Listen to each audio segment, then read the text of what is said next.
Okay. Are we live? It seems like maybe we're live. I can see myself on YouTube now, And so. well, your screen is just your background right Yeah, now. I know. I gotta open the Oh, video. okay. All right. So I'm intending to watch all the matches. I hope that's okay with you. All the matches? I mean, Yeah. okay, that's fine. I don't know if you wanted to. I wasn't sure if you wanted to start on day 2 or just like go from round 1. Mute. Yeah, I think just go from round one is what I was gonna do. Okay. Um, I'm gonna watch Uh them muted and 2.0 speed. oh, sure. Okay. Um, okay. And then I guess I also want to tweet about this. Yeah, you should send me a link also so that I can also tweet it. Um, a link to my tweet. No, well, a link to your Oh, link stream. to the stream. Okay, yeah, let me figure that out. Share. Copy video link. Andre's asking for a link as well. Yeah. Okay. Let me know if that worked. I just posted it in scheduling games. Okay. Yeah. Let me tweet this out. What the hell? What? Dolly Parton died. Oh. That.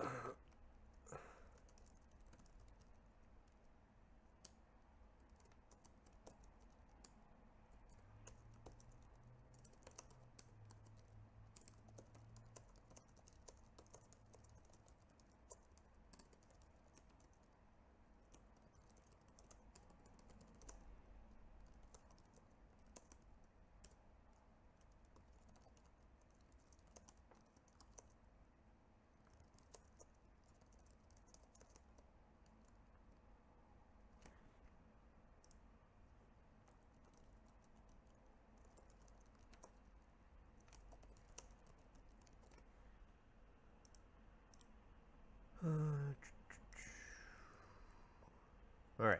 I am posting a tweet. And now. Oh, we got chatters even. Andre's watching, and so is Miss Aria's LOL. Thank you for being here. All right. Let's just get going. Or do you want to write a tweet or anything I've before we made a start? tweet. Yeah. Okay. Do you want to do an introduction? Uh, sure. This is Sam D. Sherman. We are watching Barcelona coverage. I'm here with right now H. Fang, the fearless leader of Aspirant's Climb Merlion. And yeah, we'll have some other teammates joining at some point probably um, to hang out. Um, yeah, anything you want to add? Nope. Yeah, thanks for joining us. Starting with Vi.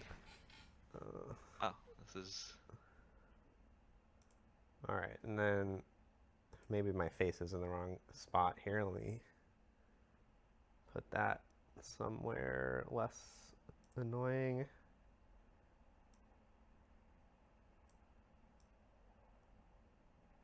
Maybe right here.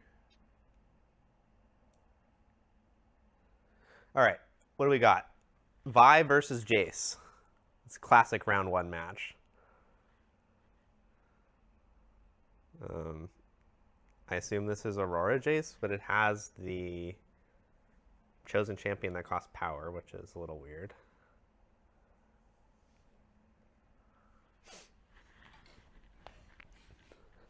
Brittle what you steel. got Wait, for is getting this in. game one? Just brittle steel on plate we're making game one. That's so savage. Wow,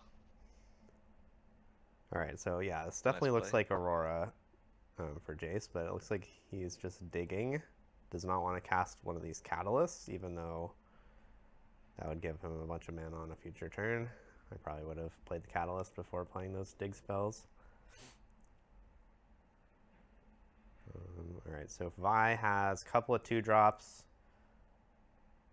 scored a few points, and played that Brittle Steel. Pretty good start so far.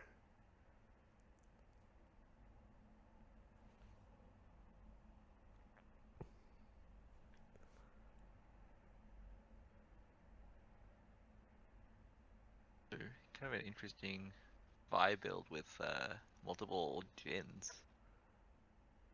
Jins in this player's hand.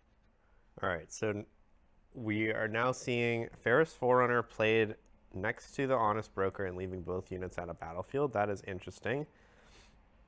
I think I would probably prefer both of those units in base instead, but probably doesn't matter that much. Oh boy. Promising future. This could be anything.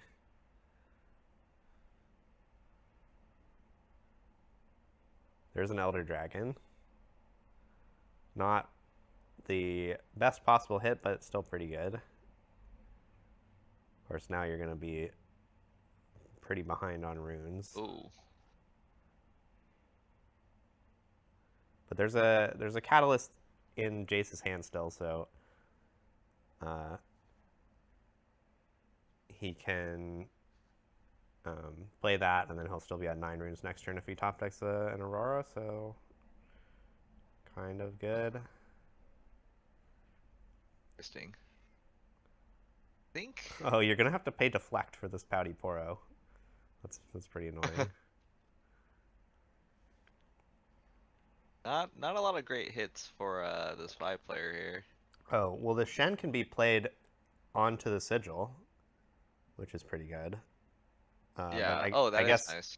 I guess then the Shen can get killed by the dragon, so it's not perfect, but it does let you keep scoring at least, which is not so bad.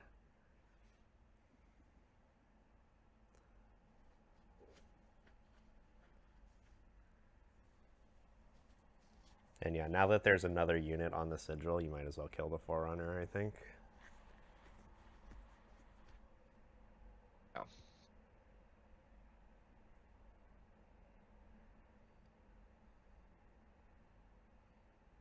Oh my god. This is really nasty.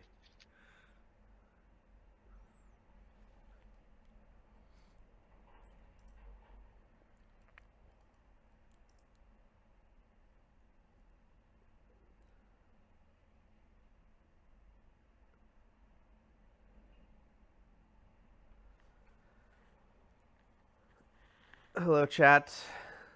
Thanks for being here. Kaishun says they watched this match and the players were playing slowly. Yeah, I was thinking how long it was taking for the Vi player to pick something off that promising future, and I'm watching in double speed right now, so that's nice. Oh wow. Yeah, definitely did not realize we were watching at double speed. That is kind of funny. Yeah, I think the double speed thing really improves the Riftbound broadcast, because the games of Riftbound are just so complicated, and like Yeah, that's the true. players just take a really long time to think through things, and especially if you're not watching live, you can just pause and think through something if you actually want to talk about a spot. Yeah.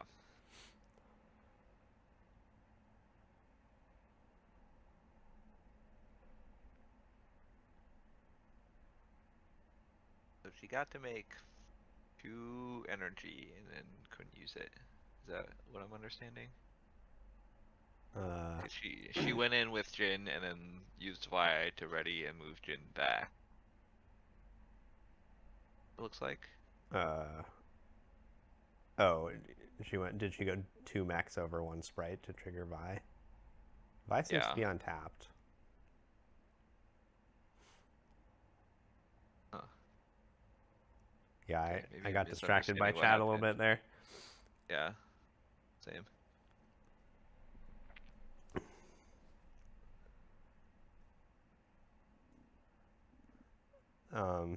I mean, this game looks like kind of a runaway for Jace. Vi does not seem like she can answer 1 Elder Dragon.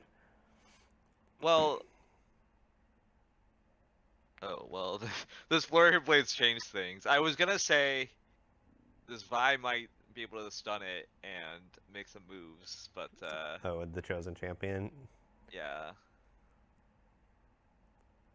Yeah, But it's now it's almost tempting looking, to just leave it there to try to bait that play, but yeah, with the flurry, oh yeah. boy, there's the Jace. Oh, okay, I didn't know you could do that, but sure.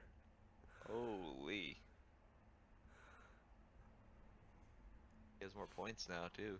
Yeah, he's really trying to close this game out before Vi can draw her hidden blade. There's a tactical retreat in Vi's hand as well, and a cleave and a long sword. Uh, Yeah, not looking good. no, there's like 2 tactical retreats even. Yeah, so the best play you can even make here is like go in with Jin, play the Vi, and play your 2 Tactical tactical retreat, yeah. retreats. Yeah.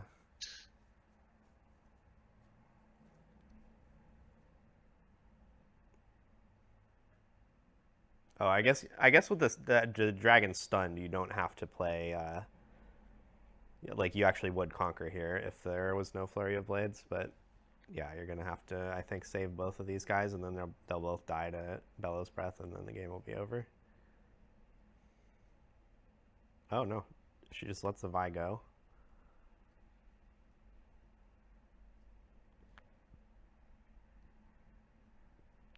Oh, she didn't have the mana for both.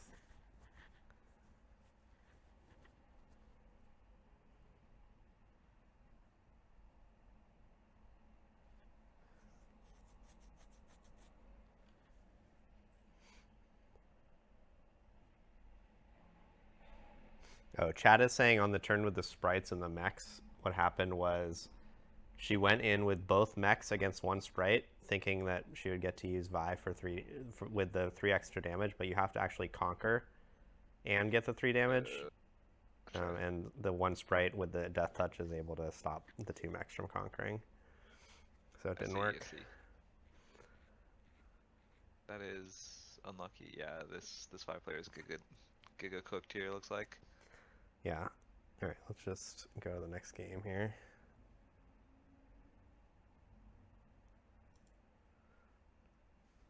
Okay, this All time right. we have, is that Dragon Roost? Oh Oh my my god. God, let's go. Yeah, Dragon Roost is a really nice one.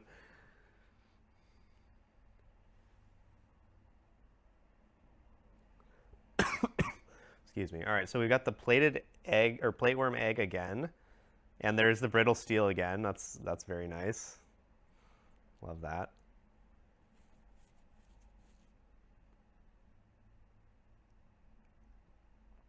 Okay, I think good recognition here that there's no need to cast brittle steel right now. That egg is probably going to produce 0 energy on Jace's turn because he's going to empower it and then untap it with the Jace, and it's going to be energy neutral. And you want to get your unit going. Although if this sabotage comes down, then that is not going to work. Holy. It seems like a good moment for sabotage.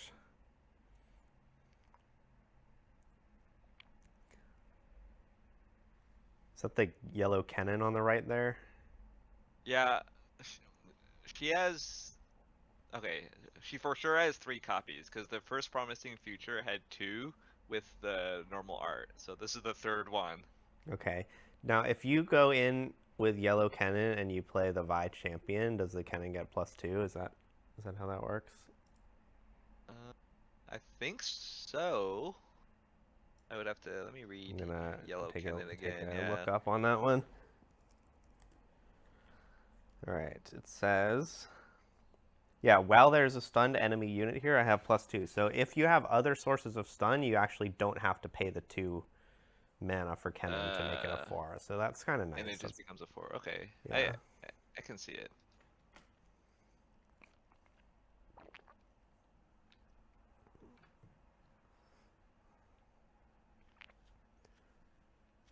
Oh, is the stream lagging? Is my computer on fire? Hope not.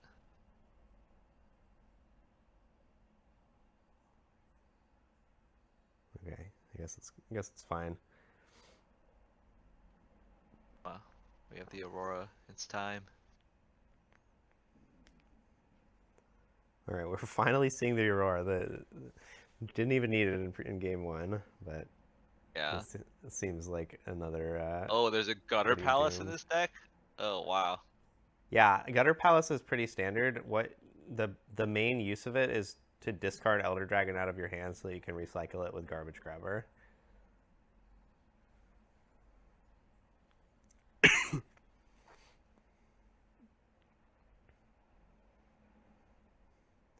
All right, not choosing to use the Dragon Roost this time around.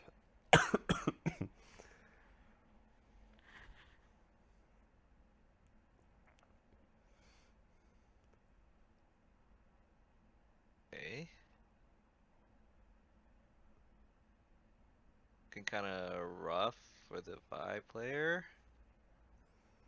Yeah, I would say this game is over. I guess I'm allowed to skip it if I want to.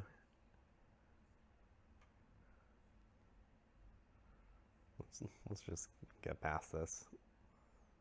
I don't think we need to suffer through watching Elder Dragons come down every turn. All right, so what is going on here? We're jumping in to...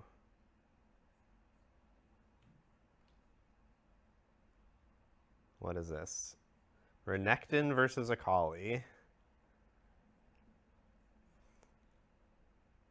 I wonder if this is the person who ended up with the best of Renekton.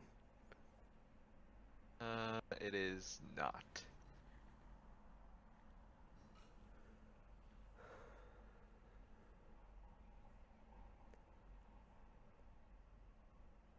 Wow, Red Decree.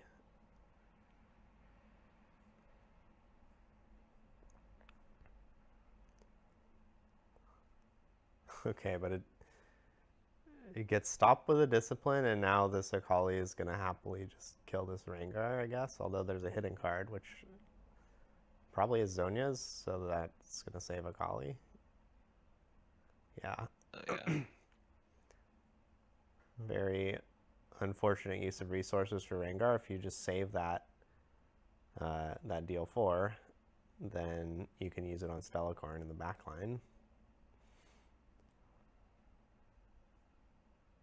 Okay. Well, they're thinking about something now.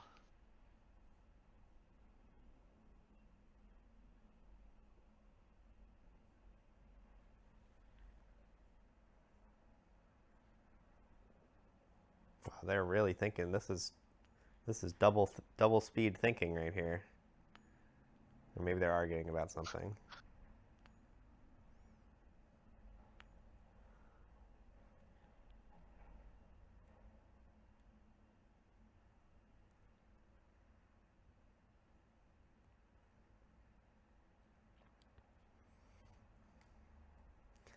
Okay. All right, so what happened? Akali traded with Rengar. Sonya's traded with Rengar. Yeah.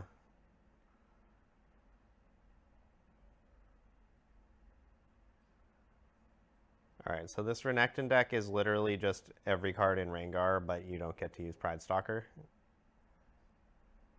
And Yes. I guess there's an orange seal for some reason. Well, you get to play more cards because of the Renekton ability.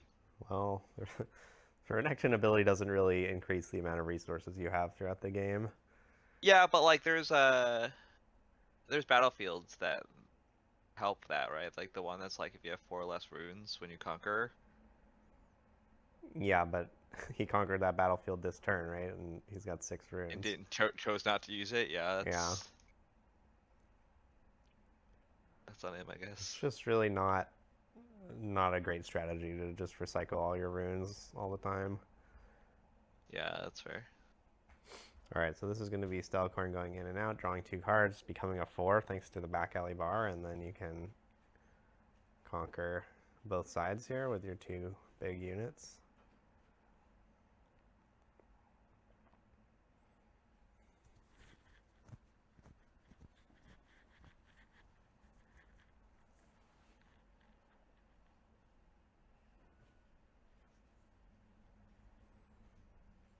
The Stellacore and Akali interaction is so sick.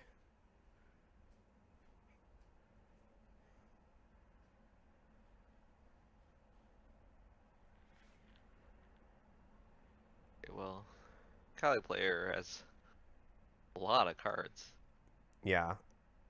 Some of them even do things. There's like a discipline, a longsword, there's a charm. Yeah, I There's can't a really imagine Zonia's. this Akali player losing from this spot. Yeah, although it looks like There's Renekton a got game charm. one. Yeah, looks like there's a charm too, so like could easily just okay. Okay, why is Scuttlecrab going to the battlefield? What is the point? Okay, now we're going to use Falling Star to kill that instead of Charm. Are you afraid of Okay. another Red Decree? Or a Punch First or something? I guess so. Well, you can't. Well, it could be a punch first, but doesn't. I guess it could be a 3-mana ambush unit as well. Yeah, that's fair. It could be like the Red Rengar. There's only 2 cards in Renekton's hand. Yeah, it's looking pretty dire, I would say. I mean, you can accelerate the Renekton champion unit. Yeah, that doesn't really answer why the Scuttlecrab was put in the base. Right. Or Yeah, sorry, on the battlefield inside I the think base. Scuttlecrab is maybe going to just die to this Renekton attack. For free, yeah. Yeah. Well, I mean, there are some tricks in Akali's hand.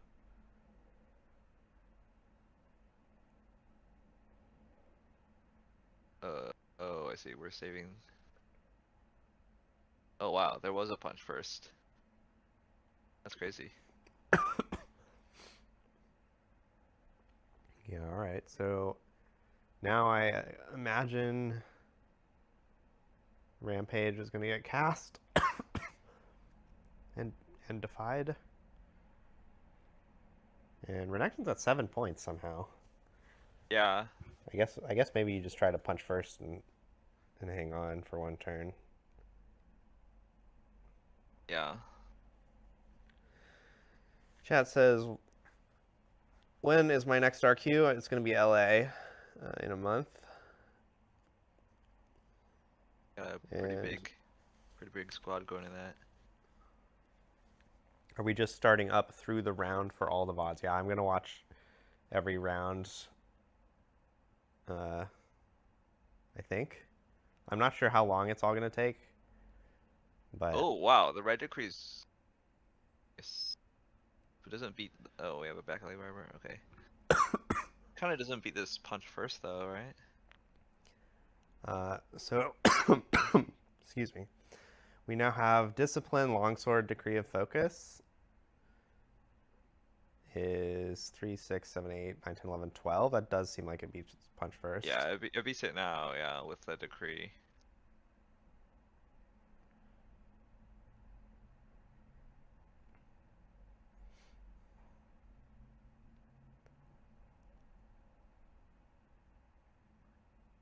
Wow.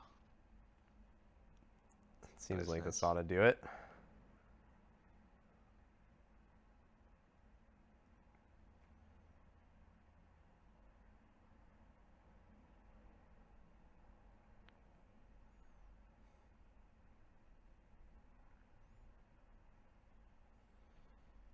Chat saying...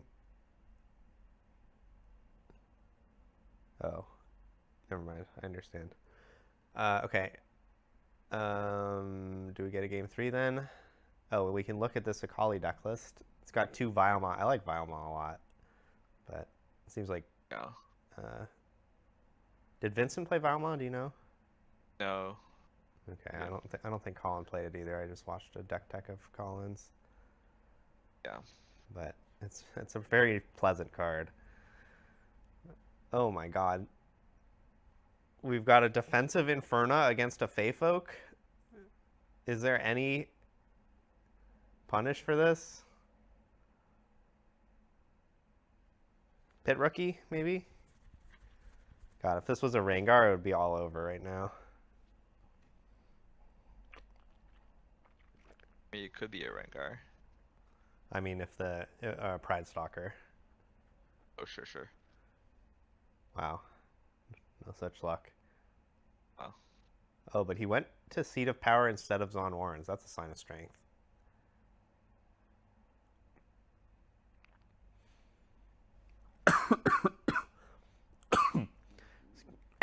Jesus. Excuse me. Good over there, buddy? I thought I was over this cold, but I guess it's Seemed coming over back in now that I'm Barcelona, yeah, streaming. but Yeah. now that you're back from Barcelona, it's like, all right, we're Yeah. back. Am I sticking with Kennen for LA? No way. I'm gonna play some kind of absolute dog shit Metal Hunt deck in LA. I don't know which one yet, but playing the Kennen was just a total waste of time.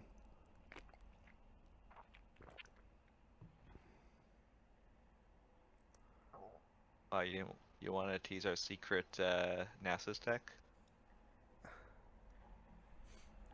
I mean, I could imagine playing Nasus, but it was pretty popular in Oh yeah, Barcelona. Although I do think it qualifies for dog shit. NASA's is a dog. Yeah. You do have that. I'm gonna need to spend some time looking at the best of decks article when they publish that and see like Oh sure. which What ones the best look just angle is. absolutely horribly built, and then I can probably play one that's excuse me, better than that. Let me get a cough drop or something. Yeah. Go get some water, man. I have water. I am a little bit dying. Good Yeah. thing. I think Dan's here to cover for us. Hmm? You were doing so good earlier. Yeah, hello. I just got here. I was waiting for a spot to jump in. Hi, Dan. Try to introduce myself, I guess. Yeah. Yeah. Okay. Who are you, and why should hello. people listen to you? Yeah, I'm Dan, or Wise Guy, and I'm also a member of Aspirant's Climb.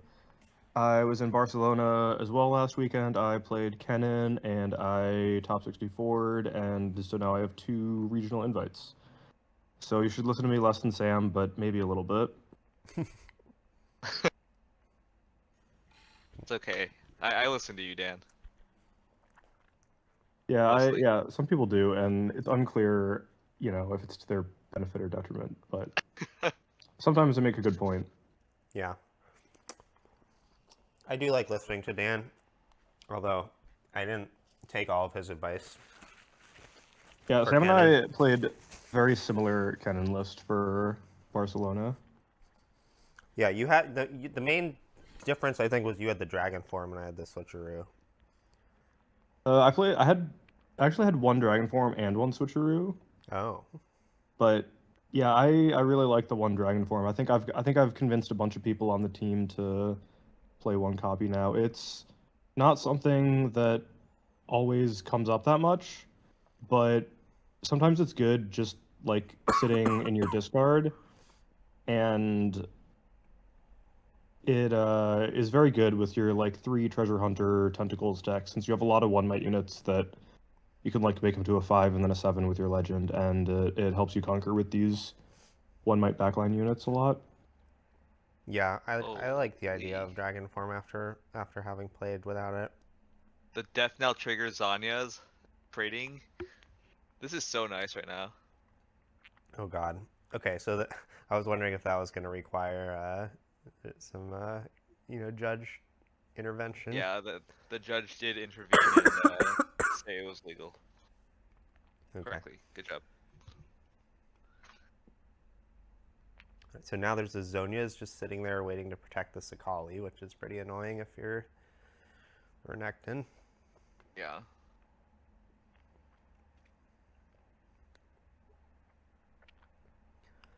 See a Shuriken flip that Oh can be wow, used. this is really nice for the Stellacorn, yeah.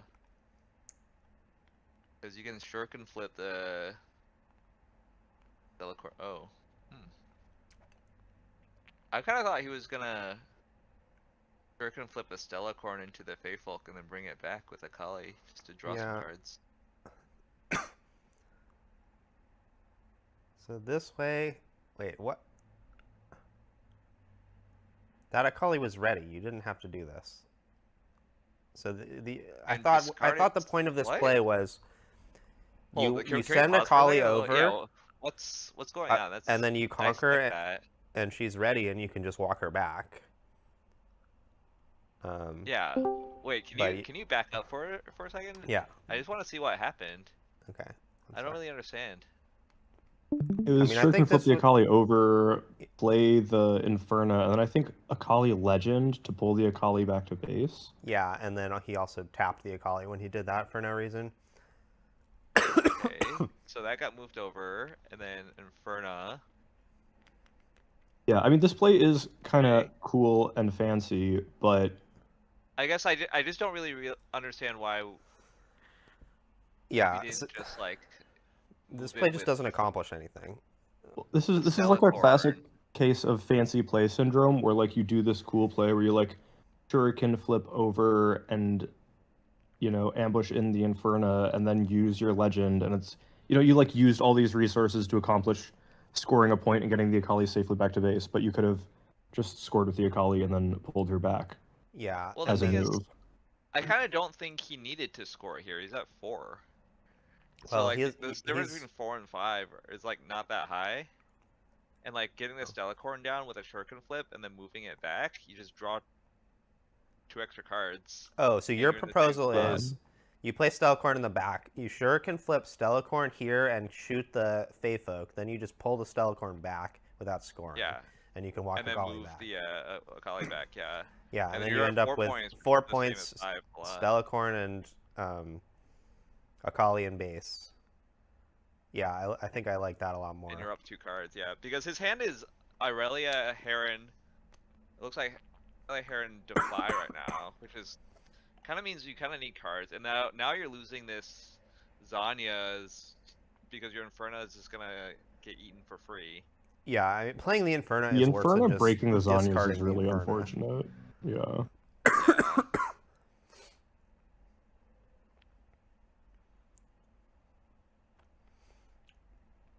All right, that was the first like massive throw that we've seen. I think Yeah. just total nonsense play that makes no sense. A classic nonsense play that makes no sense. All right, they are running low on time here as well. But if Vernectin can put something nice in the base right now, I think they got a pretty good shot. Yeah. I mean, it looks like they got some stuff. Oh, there's a Nidalee too that can be played.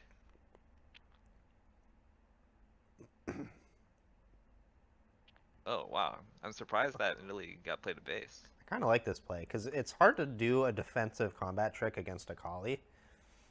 Because of Oh, sure. how- Well, you win the combat though, right? Like if you put That's the Kali true, in, you yeah. win the combat. You just Italy give is sort of a solid defensive trick, but I like just being in the base because we're so good at scoring. Like, or we just need to score twice next turn.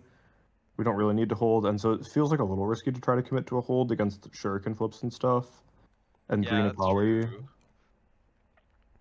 But You're gonna- you know their hand, right?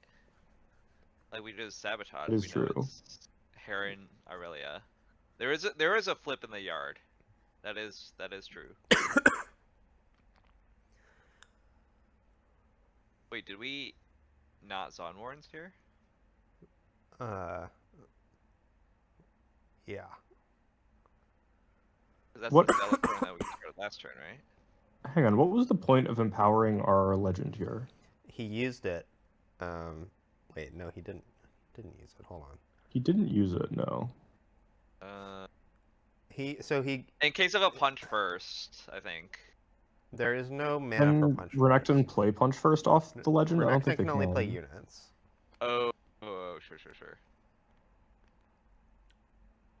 Yeah, I don't understand this really.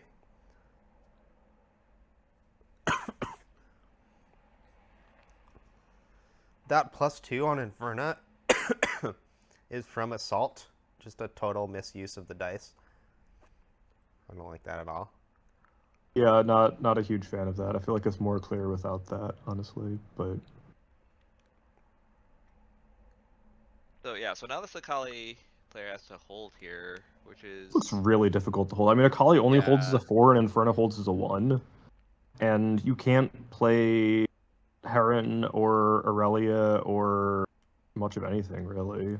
Yeah, I think you would have had a much better shot this turn if you just played the Heron and prayed. Although, wow, with the Emperor's Divide, um, that is a hidden card that works with the Heron, but you have nothing to cast off it anyway, so I guess it doesn't matter.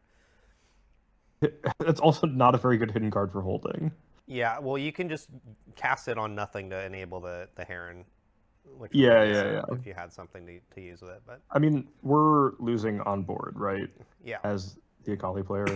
Like, we can't, if the Renekton player had no cards in hand, no runes, we would still lose to just the 3 units in play. yeah. In fact, you'd be even more likely to lose in that scenario because they would be forced to go for it. Although I guess you're kind of just forced to go for I mean, it yeah, anyways. for it. Yeah, versus the Akali readying with Shuriken Flip and stuff, yeah.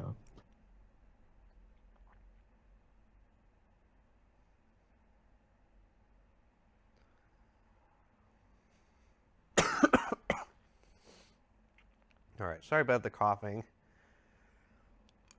Hopefully my body will grow up in a little bit. You got the convention plague classic. Yeah. I mean, I was sick Somehow- on my way over there, but I got over it. Somehow over I avoided the first day or everything. two. Like, I feel totally fine. I don't feel sick at all. Yeah, I mean, I don't think I'm sick. I just, whatever. I'm just having a bad time. All right, Ambessa. I will give you a little spoiler chat. Ambessa is one of the decks that I could end up playing in LA. I think that's one that I'll work on a little bit. Because I was having kind of a good time with Ambessa before. I just thought it was a little stinky. Yeah, I think the signature spell is really good, but a lot of the rest of the Ambessa kit is not that strong. But the signature spell, I think, is quite powerful. Yeah, I like a lot of what's going on in Ambessa, except that I think yellow-orange is just a kind of a weak color combination.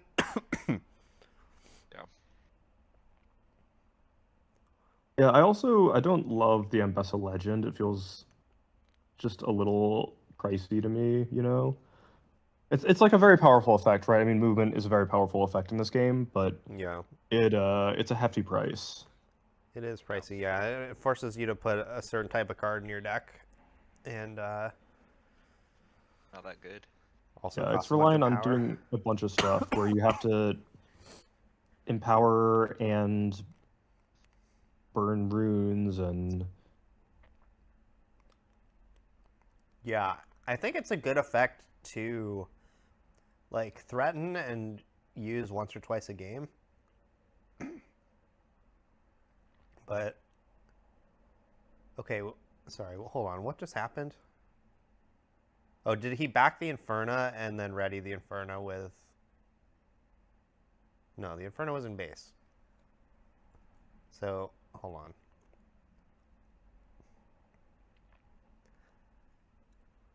looks like we back the Fae Yeah. Folk. So they're double readying the Fate Folk. So it looks like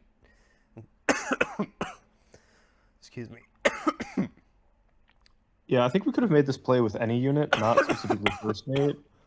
But Right. it just looks like the Rengar player doesn't have other units in hand that Yeah, they would but- want to conveniently play. You can put the first mate in your base though. Holy crap. Yeah, that's true. They just got absolutely destroyed by a punch first, giving you the opponent to conquer and losing 2 of your own units. Yeah, That is is savage. That is a strong punch first. Huge, yeah. I mean, it's kind of it's always a gamble to play a punch first on like turn 2 and burn 2 runes, but if you're killing 2 units and scoring a point off it, that is a lot of value. Yeah, I guess you only net killing 1 unit, but you're also saving your KL and yeah, scoring a point. I think it's excuse me, definitely worth it.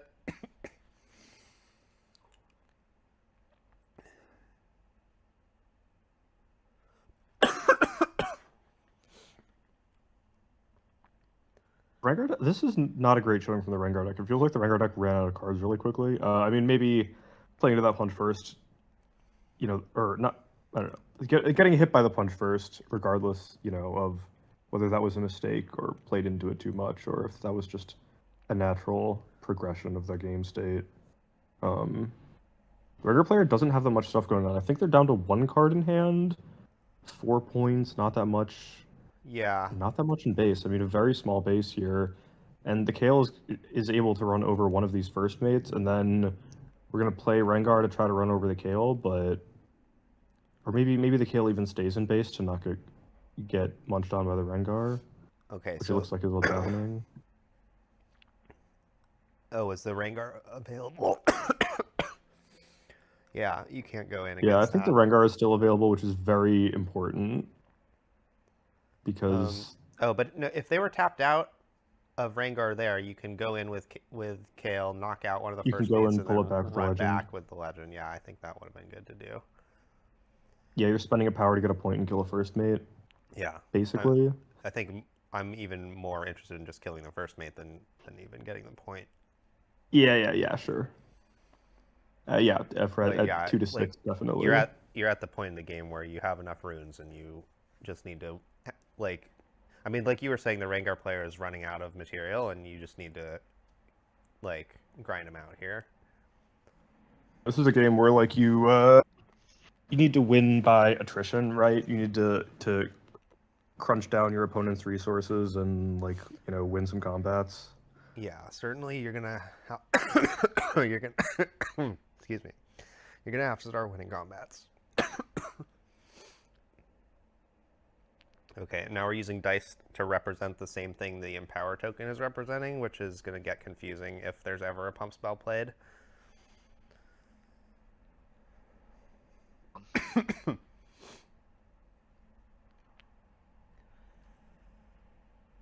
Yeah, again, not my favorite use of dice.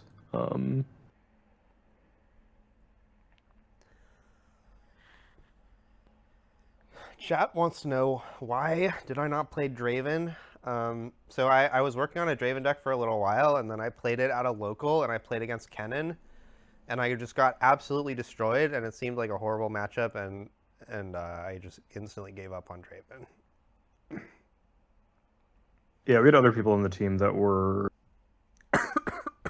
sharing similar experiences from either the Draven side or from the Kennen side of the Draven deck just being really bad into Kennen.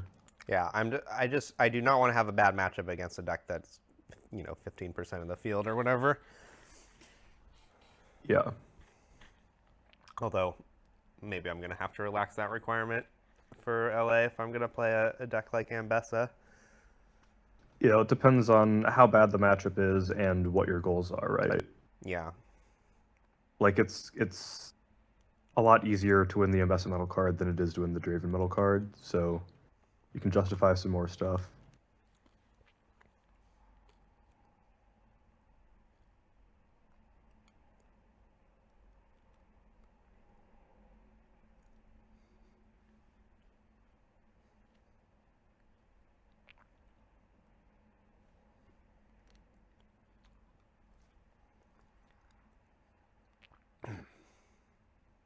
Okay, so we got turn 1 favor.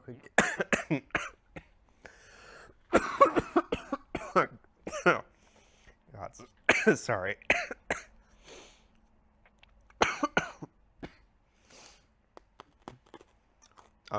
Okay, here's the card you were talking about, Public Execution, which is a great answer to Fey Folk.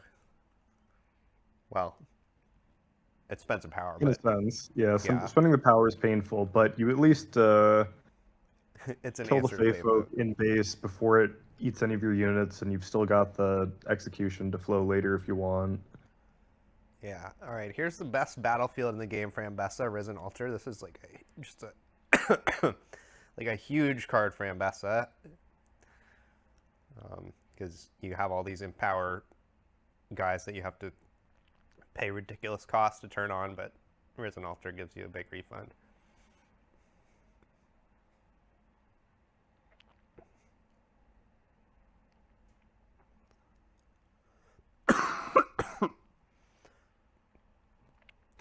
Yeah, I agree. This battlefield's great for Ambessa. It's also it's just extremely lopsided, where it's really good for the Ambessa deck and completely blank for most other decks, which is a great combination to have. Yeah. It's sort of like the thing where like Kennen plays Minefield, and the Minefield is extremely good for the Kennen deck, and almost blank for, basically every other deck. Yeah. I mean, sometimes your opponent knows like an Onslaught or a Dragon Form or something, but the Kennen deck just gets so much more value out of it than every other deck does. In general, cards like Minefield and Risen Altar are battlefields to keep an eye on. Another one like that is Power Nexus, which hasn't really found a home yet. Yeah. But like that kind of battlefield is very attractive to me, just because like it does something powerful if your deck is interested in a very specific thing, and then for most people it's useless. Yeah, we've started seeing Sandswept Tomb see some play, right, in various decks. Yeah. And that's another battlefield where like some decks it's extremely strong, and then a lot of decks it does very little. So it's like, yeah, getting these imbalances is an important part of deck building in Riftbound, right? Or maybe not deck building, but battlefield selection in Riftbound, where it's really important to find these battlefields that are great for you and just borderline useless for your opponents. Yeah, both sides of that equation are equally valuable in some sense. Yeah, you want to find the highest delta between good for you and bad for your opponent, right? Yeah, the good for you part is a lot more predictable, but if you have a good read on the meta, then bad for your opponent can be easy to figure out as well. Yeah, exactly. Right. Meanwhile, we got 2 7s and a recruit getting in the mix here on Emperor's Dais.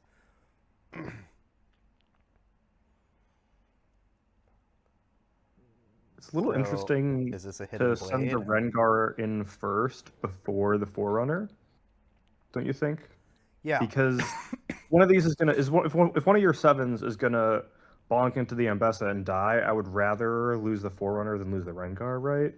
Yeah, also So I'm not sure about this order. the mechs from the Forerunner can also give you pumps to make the Rengar actually win combat, but playing it in this order does mean that the hidden blade doesn't stop you.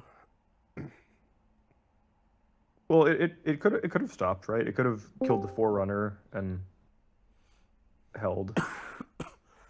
Yeah. I mean, getting the Rengar killed by Hidden Blade is a lot more annoying than getting the Forerunner killed, but also like the Hidden Blade could have just been used on the Rengar still, so not totally sure what the deal was there. Like, you Hidden Blade your recruit, you draw some cards, but now what are you going to do about this Forerunner? Looks like I guess they're going to have to Rengar it. Rengar plus punch first, maybe.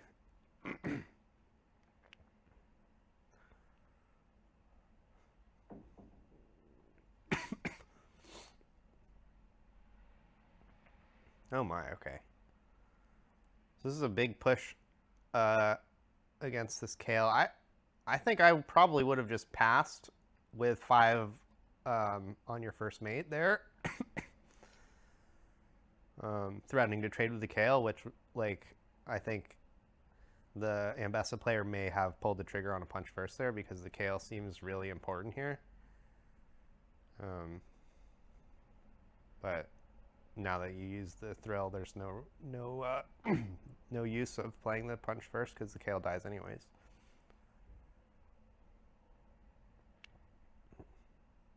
Yeah, this has been a bit of a rough game for the Ambessa deck. I mean, it feels like the Ambessa deck has way more cards in hand, but they're so far behind on the board, and the Rengar deck is already threatening to win when the Ambessa deck is at 3 points with no units.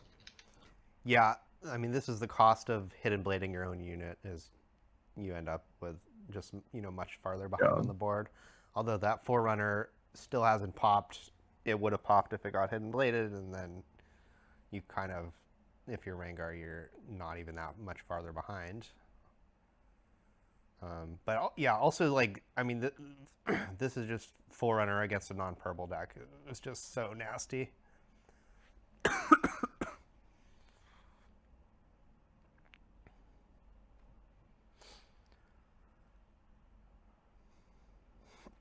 Yeah, classic Forerunner versus non-purple deck, completely broken. Yeah. That is definitely one of the big draws to playing a red deck, is you get to play with that Forerunner card in, half your matchups where your opponents aren't playing purple. Yeah.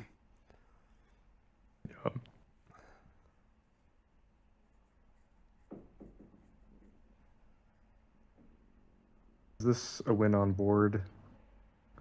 Rengar, it looks like it to me. Yeah. All right, well, I mean, that was a little rough. maybe a little expected just from the very start of the match, where the Rengar deck is quite strong and the Ambessa deck does not seem nearly as good.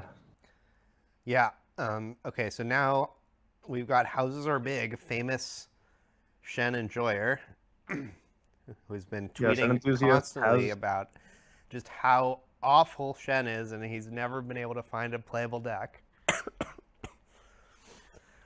Did Houses end up winning the Shen best of at this tournament? I No, thought someone of else course won it. not. No, he did not. Well, I I don't ran think into any him in the Shen's made day airport. two, but I talked to him about it for a minute. He said he changed like 10 cards last minute, and the rest of the deck was not like set up to take advantage of those changes. So he just totally like, after months of testing and trying every config of Shen, he made a big last minute change. So like, I guess he just had not found anything acceptable in all of his testing, and he just did a last minute Hail Mary, and it did not work out. So, not great for him. He's got the green Shen, which is the one where if you have 2 units, you draw a card when you hold. I think so. Okay. And it's a 6 might or something, right? It's pretty big. Oh, we've just If I remember time traveled. correctly. Oh, okay, we're back. Looks like Shen died in combat somehow. Shadow Dash.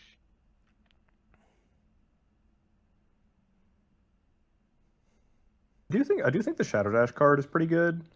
At least it has a lot of words that look kind of strong on it. Yeah, so it's Charm +1 if you have 2 units there, and also it has Flow, right? Yeah. The flow It's cost is plus one to huge, both though. of your units.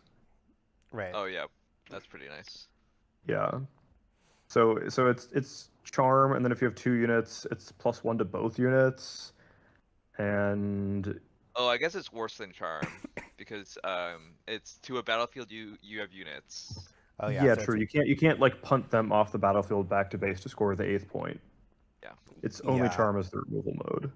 I played against a Charm from a Lilia deck in day 2 where they charmed my backline unit to go up to a battlefield I had 3 Rossos at, and then they played Unchecked Power, which is a nice mode of Charm that you That's a can't sick do play. with Shadow Yeah. Dash. That's a sick play, yeah. I mean, Charm is so good and so flexible. Yeah. Oh. My cam is covering up the left player's win pips. Okay, well, 1 second. Oh, we might not need those for this match. Yeah. It's not a super great spot to put my cam, but I feel like having it on increases the stream quality a little bit. Well, is there a way to move it down just a little bit to cover?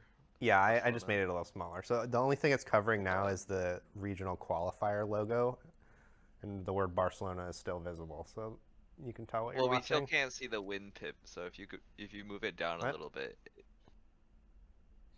like you can't see how many game wins in this set. Houses has. You can see it now. Are you behind? Oh wait, you can now. Okay, sorry, I didn't. Yeah, it was like 2 minutes behind. Yeah. For some reason YouTube does not do a good job of keeping you live sometimes.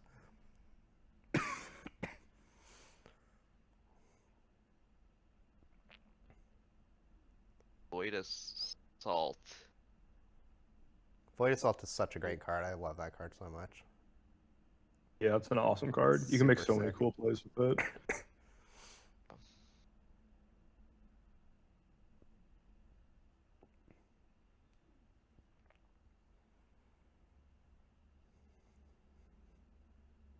Okay. So Is Houses it a has Vile Maw? a bunch of cards, not a ton of stuff in play, but he's got a Stellacorn. He needs to figure out a way to translate these cards into some board presence.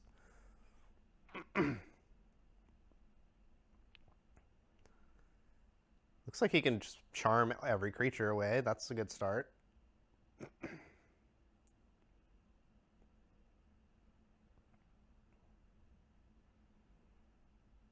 Okay, he doesn't want to charm the other first mate, though. He wants to spend his energy playing 2 more Sand Units? Soldiers. He's got the tank you available know- from Shen, so it could work. Yeah. Do we know if Houses has movement spells for this Stellacorn? I don't think there are that many in green, but No, Emperor's I think there Divide aren't any. Yeah, is- besides Emperor's Divide. It's Oh, only there's one. also Resonating Strike, which he could have, but that card seems kind of horrible, so I kind of doubt it. Yeah. yeah. So it's mostly just a 4 might 3 that's gonna draw like 1 card a turn. Oh my god.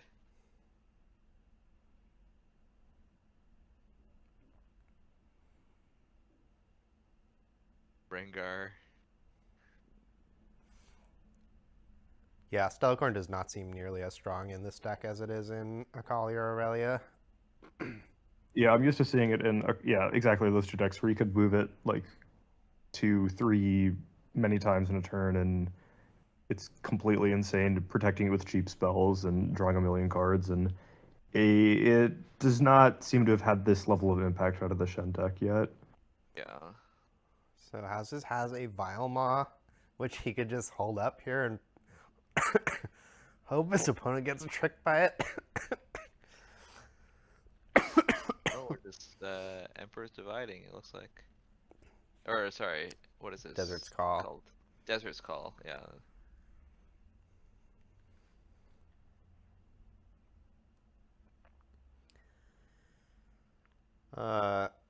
Chat asked if I am a full-time Riftbound player now. Yes, I'm no longer doing software engineering. And they also asked what I played at Barcelona. I played Kennen, which I am also firing.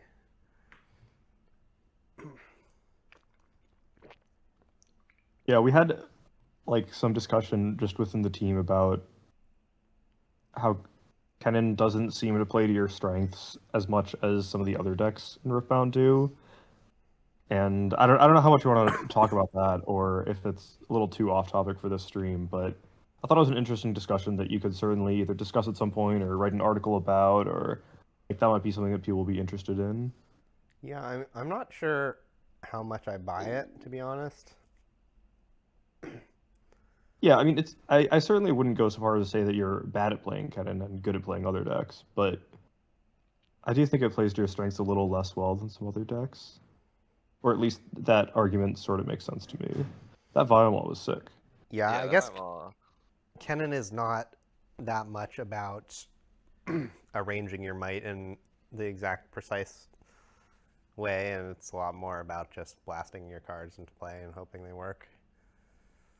Yeah, it's about like overwhelming numbers, not having your numbers precisely arranged Yeah. correctly as much. I'm pretty good at putting the exact amount of might on each battlefield, like when I play with Rengar or whatever. I just realized House's shirt is a Surgeon Shen cosplay. Oh, that's cute. Is it and- really? I hadn't And it's realized branded. And it's branded, cool. and it's like a reputable like Scrubs brand too, which is kind of nice. Wow. If I'm being honest. He really is dedicated to Shen. All right, so he played a Kennen Yeah. turn 1, and then it got munched by Faith Oak plus Star Spring.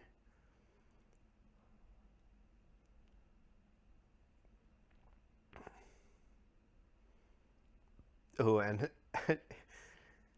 how's his own amateur recital is getting used against him to score with this Fey Folk here and still threaten to trigger it next turn. Looks like the Kha'Zix player's hand is kind of bad. Chance. Wow. Is that no units in the Kha'Zix player's hand? Yeah, he has a Ruin Runner that he couldn't cast, so that. But see. yeah, the Hidden Blade your only Fey Folk when you obviously had no castable units is a kind of heads up play, but it's unfortunately not very likely to work because it's a Hidden Blade. So your opponent's going to draw 3 fresh cards, and probably one of them will be a unit. Yeah, Hidden Blading your opponent's 2-cost unit after it score. I mean, you're giving your opponent 2 cards, and you're losing a rune, and your opponent already scored a point. It's such a bad exchange. Yeah, they scored 2 points with that Fey Folk and killed your own backline unit with it. It's like, yeah, you just got absolutely dumpstered by that exchange. Yeah, kind of looks like Houses has no better. Oh, that was the Yeah. viral. I saw that viral clip too. move. Yeah. Throwing the rune Smooth. perfectly under the deck.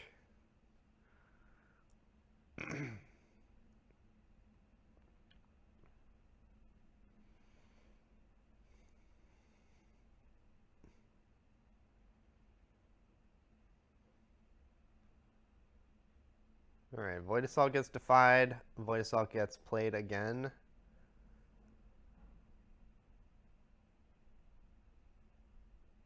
And Houses is holding on to his other defy. Or does he not have one? I thought he had another defy, but It looks like a. that's a back off. Yeah. Looks like it's gonna like discipline, back off, Emperor's Divide.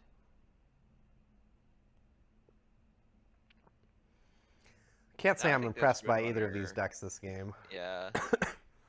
This Rune Runner is just gonna win the game.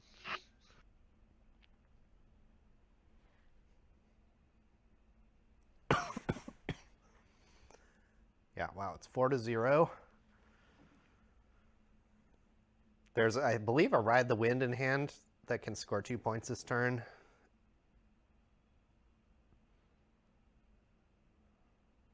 There's a Fey Folk too. You could use that. Oh, I guess this Fizz is going to use Void Assault,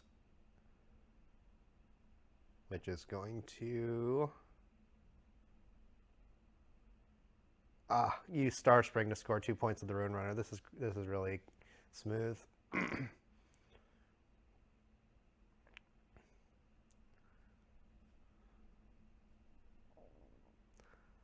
If you made a play where you try to like send Fizz against the cannon, then oh, he's not doing it. But you would have been susceptible to back off or discipline or whatever. But yeah, okay, I don't like this. I want to like do this rampage, then play Fey Folk to the Star Spring and score with the Ruin Runner.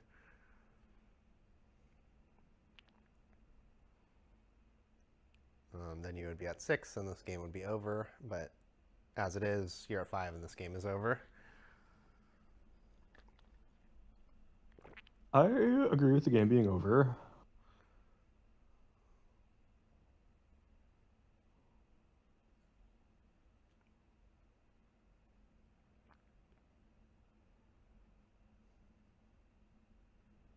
Okay, so if he rips another pump spell here, then he can take down the Ruin Runner, which would be great. No such luck.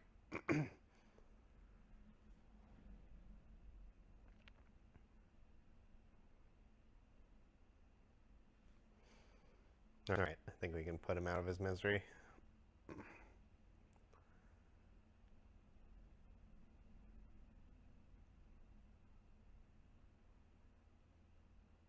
All right, here's another match. That's Ghoster Driver on the right. Is that Top Ghoster 8 Driver? competitor. Oh, okay, nice. Playing Zed. Oh wow. Against LeBlanc. That's a Metal Hunt. LeBlanc is, I think, a deck. I'm not sure how popular it was, but I played against it 3 times this weekend, including Wait, really? Yeah, 2 in the pre-rift and then 1 in round 1 or round 2. Oh wow. Yeah, I played Um, against it twice. I played against it once in the pre-rift and once in the RQ. Yeah, I don't understand why people are so playing LeBlanc, but yeah, LeBlanc is one of those metal hunt decks that is too popular, probably. Is kind of how I I think feel a about bunch of it. people just really like the deck. Like it's popular because it's very cool and fun to play, I think is part of what's going on. Yeah, it's also a popular character, so probably the prize Yeah. card is worth a significant amount. Yeah, Um, it did okay at the event. I think there were a bunch of LeBlancs at like X3-ish, like X21, X3 around that. I don't think there were any in top 8 or top 16, but had some solid results. It's yeah, not I don't think it's an unplayable deck or anything. It does powerful stuff, same stuff as it did last set, but um, yeah, I think it's I kind of don't think it's quite unfortunate as high a that it's power not very level. good into Kennen. Yeah, I think the Kennen deck having consistent access to Starcrossed and scoring pressure and I don't know, your Rexes can't even kill a Rasa with 4 damage. I think it's got some problems there, but yeah. I was beating it with Kennen the same way that I beat it with Rengar, which is just get some medium holds down in the middle of the game, and then the game is over if they can't crack them. yeah. All right, so we've got the Zed with the boots is kind of cool. I don't know how much it's going to help against this particular LeBlanc deck, but Yeah, Forge is an interesting battlefield from the Zed deck. oh, he's got Um, Karox Tornado Warrior. That could help against Oh, LeBlanc. now we're cooking. Yeah. Yeah, surely LeBlanc is going to have some absolute units to steal with that. They might even put them in the graveyard themselves for you.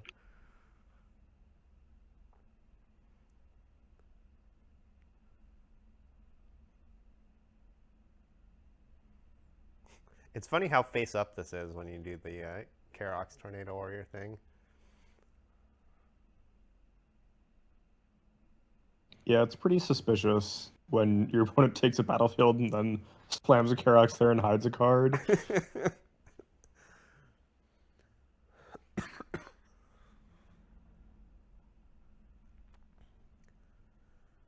Chat wants to know how was my run. I went 9-4 with Kennen, and I finished just outside of the prize money.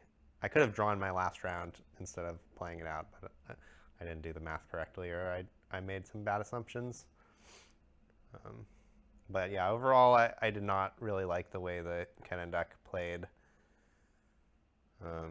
I mean, it's a great deck, but I like one of my losses. I definitely gigapunted, but a lot of the games that were difficult because like I drew my cards in the wrong order, which is not a property I really like. This Tornado Warrior stole a 1,000-tailed Watcher. That is so nasty. Holy crap.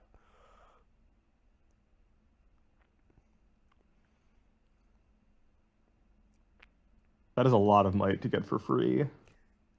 It's interesting that the Karox stayed at the battlefield. I feel like you could have sent the Karox back with the Star Spring. You have to stack it so the Star Spring is underneath the Tornado Warrior ability, but you can do that. And then you can save the Zed with the Shadow Clone if you want.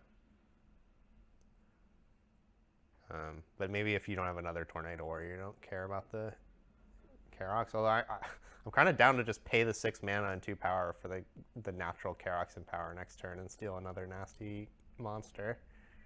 Let's take the Mixologist or something. Yeah, or you can wait for the Watcher to die and then take it again. Yeah, sure. Although you can't accelerate the Watcher, which is kind of funny.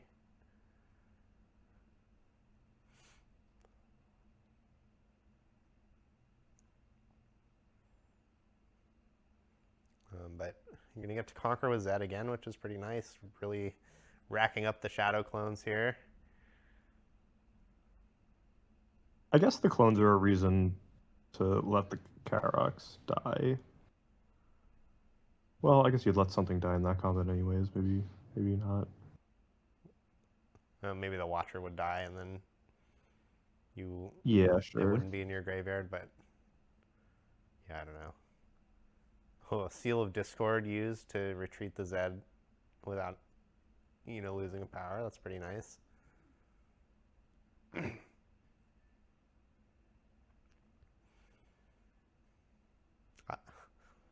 I kind of like what I'm seeing on the Zed side here. Yeah, this has been a good showing for Zed so far. This is a deck that I was considering metal hunting in LA, and I know Sam. I mean, we talked about this. Yeah. That both of us have been considering playing this in LA for the hunt.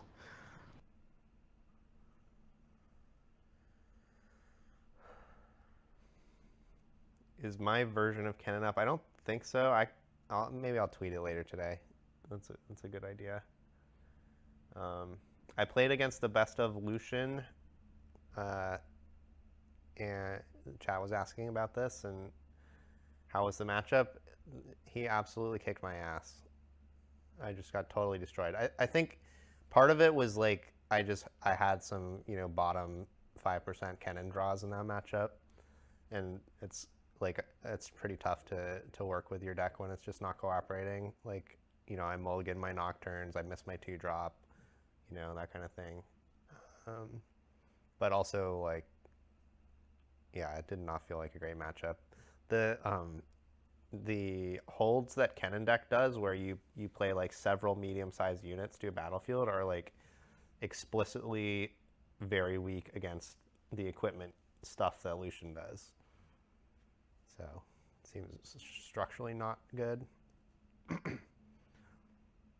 Sort of makes sense. All right, these shadow clones are really getting out of hand. Yeah. We're gonna swap Zed with another. Yeah, this is cool. This is actually really nice. Once you get a ready shadow clone, if you can conquer with that Zed over and over again, it's pretty good. A huge board.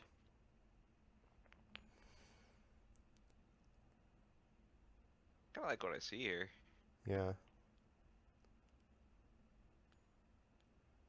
Also, I mean, we're at 6 points, and we've got some units in the discard, and so like These shadow clones are gonna do a lot of damage. Yeah, we're just easily gonna be able to like send 20 might to a battlefield if we need to conquer our 8th point next turn. Even a big LeBlanc conquer is not gonna stop you. Yeah.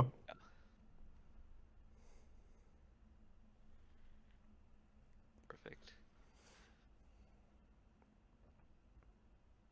Units in the yard. Perfect for shadow clones to use. Yeah, I mean this is like almost 30 might coming across. I guess if we trade the Zed off and then put the boots on each of these units before the trade off, this is like 40 might or something. Yeah. Oh wow, another boots drawn. We definitely don't have enough purple runes to fully utilize double boots on all our units, but yeah, I mean, this is an absurd amount of might for the final turn. I think I see a perfect execution as well, so you could go like Zed to the Forge, play perfect execution twice, then send everybody to the Star Spring. Okay, but they are doing the trade line that you mentioned, which is, yeah, pretty safe here. Oh.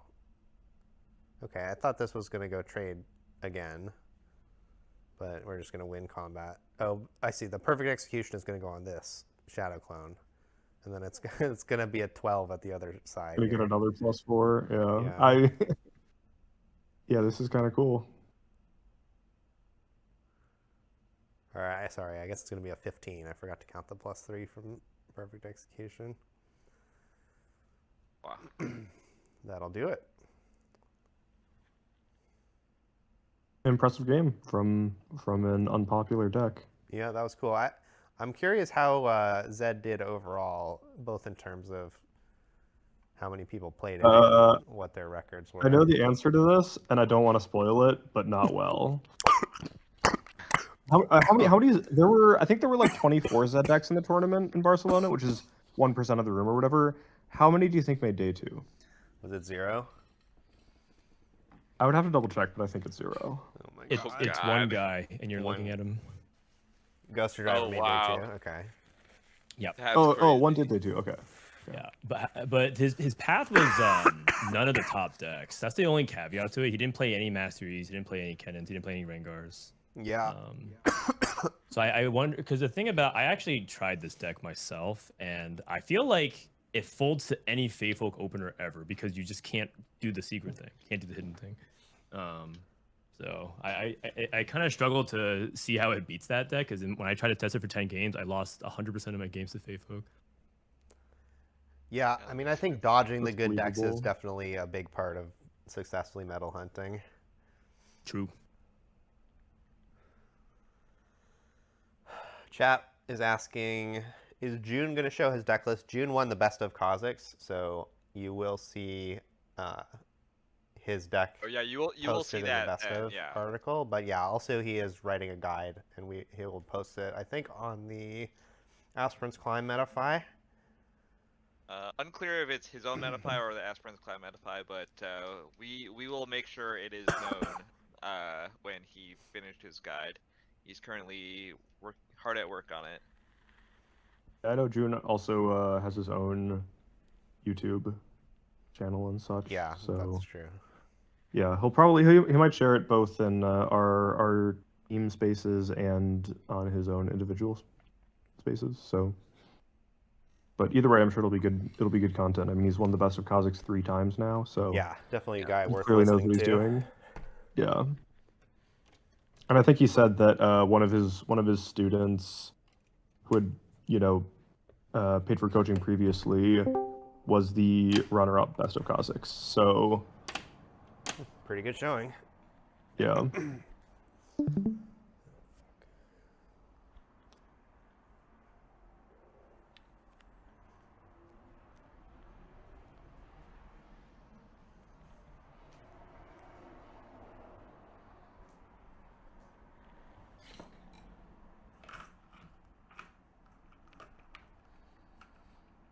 All right. Huge sacrifice.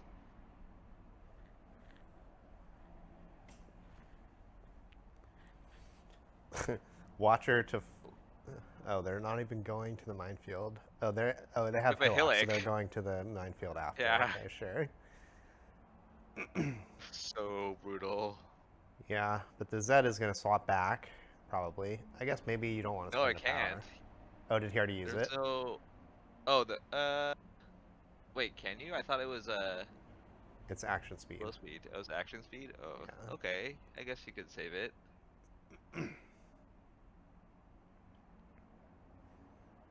Yeah, and then Not, you're going to need, like, if you not can come up with a enthusiastic perfect about it. execution here, then you can conquer over the Watcher, but it looks like there is none.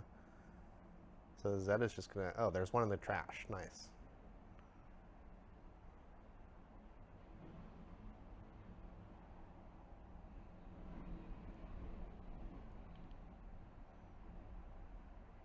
Eh.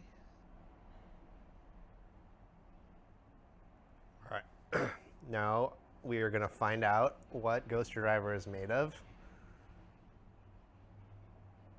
Do you play the seals so that you can swap the Zed with the Shadow Clone on your opponent's turn if you have to? Exis Guardian. Oh, Ooh, that's kind of good. wow. So actually, Ghost Driver was thinking hard about where to put that Shadow Clone, thinking about putting it on the The Hillock. excuse me, on the Hillock, and he did not have the switcheroo yet. Then he used his legend to dig, and he found the switcheroo. He could have used the legend before combat, and if he had done that, he would have known whether he had the switcheroo or not. Point. So, but it's kind of fine anyways because the Shadow Clone is in the back, ready to swap with Zed and get used with Switcheroo anyway, so.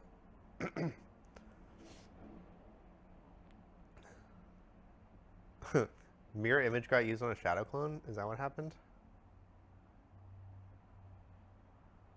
Yeah, it must be. And then dragon form.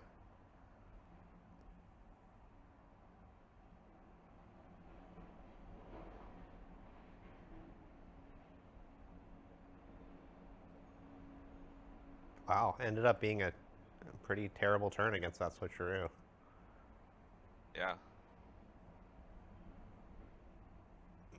What's that face down card in Ghost Driver's trash?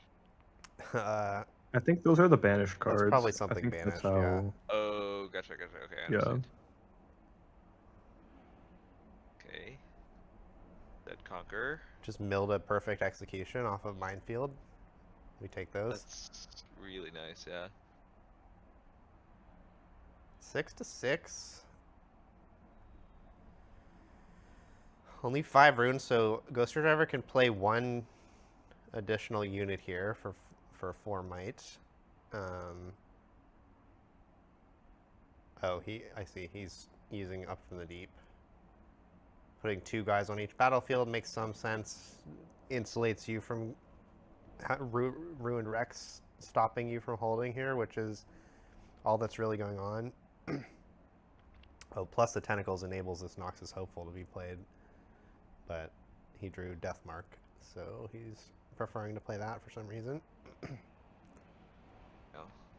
Seems like he should have played the one from his trash, since he's got 2 seals. But Uh-huh. I don't know. Okay. Doesn't seem like it matters. Unless the much. LeBlanc player has Rift Herald Hook, so it's not entirely doomed, but it's definitely not looking great. If he has that with a Watcher Oh, there's a Karthus in play too. in hand. Or There's a- Karthus in hand. Does he have to play at all? Well, Does- Oh, but yeah, I guess that's I guess all you have to do is use the hook and find a Thousand-Tailed Watcher and accelerate it, and you're good. It's not there though. Yeah, the Harness Dragon's not good enough there. Yeah, there's a Ruined Rex that could be used with the Karthus and maybe a Sacrifice in hand, but it's not enough because there's 2 units on each battlefield. Yeah, there it is. Nice. Okay. That was cool. I like that. That was cool, yeah. Deck. That didn't look horrible there. Yeah, that was fairly impressive, honestly. Curious Zed what- moving around came up a lot more than I expected it to. Yeah. The Zed Without a Sound is a pretty strong card. I've played with it before. I agree, it's definitely a good card. Yeah. I just wasn't expecting it to like bounce around and take as many battlefields as it did, you know? Yeah, the pattern where like it survives the first turn and then you have the ready Shadow Clone in your base, you go conquer and swap it and bring it back safely is really nice. Yeah. All right, what is this? Rek'Sai with a longsword? I don't know that I've seen that, but it makes a lot of sense when you have all these recruits. And is that the Glorious Anthem card? Yep. What's that called? Rage something? Synthesizer, Yeah, maybe? Rage modifier? I don't know. But yeah, it's +1 to everything. I have seen Longsword and Rek'Sai before. I think it's pretty reasonable in the deck. I think it's better now than it used to be because when Diana was super popular with a bunch of acceptable losses, it was kind of stinky to get your Longsword randomly killed by acceptable losses, but that's less popular now, so I feel like Longsword has improved for that reason. Yeah, same goes for the Rage Amplifier.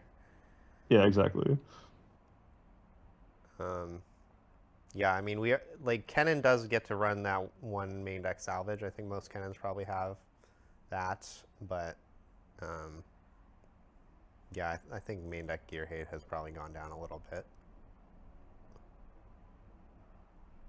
Yeah, neither of these get pickpocketed, which is maybe one of the more popular main deck gear hate options right now because of Kennen and Azir.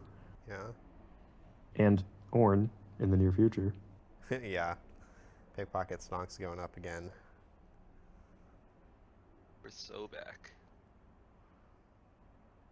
Jesus, this is, this board is crazy. That's like probably 30 might if you count the longsword cascades. Oh. Well, we don't have enough runes to put the longsword on everything, but yeah, this is a lot of might. I'm not sure if the rage amplifier is empowered or not. I feel like that +1 probably means it is empowered. I'm gonna guess it's not empowered, and I think the +1 means that it's giving +1 might to everything, because I don't Yeah. see the empowered thing on it. It's a common misuse of dice. Angle. Yeah. Okay, we got Watcher Yeah. Bellows. That is gonna kill 6 units probably, or maybe 5 units. 1, 2, 3. Yeah, I mean it can kill everything that's not the grayback. Yeah.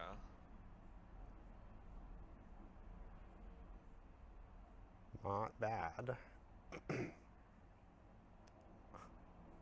Getting Yeah. the Bellows breath discount off the Heron is pretty sick. Wait, isn't everything a 2? They were all like With Watcher, they're all yeah, ones. yeah. It was, Oh, they it were all was Watcher. Watcher. They were all Watcher. Yeah. Okay, sorry, I wasn't watching closer.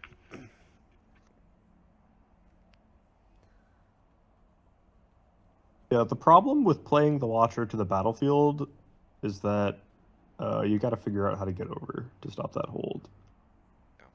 I mean, I'm not playing to the Watcher to the battlefield is probably good because it was probably right to do that because I don't know the shark with the longsword and the amplifier can easily get over just the Heron, but Yeah.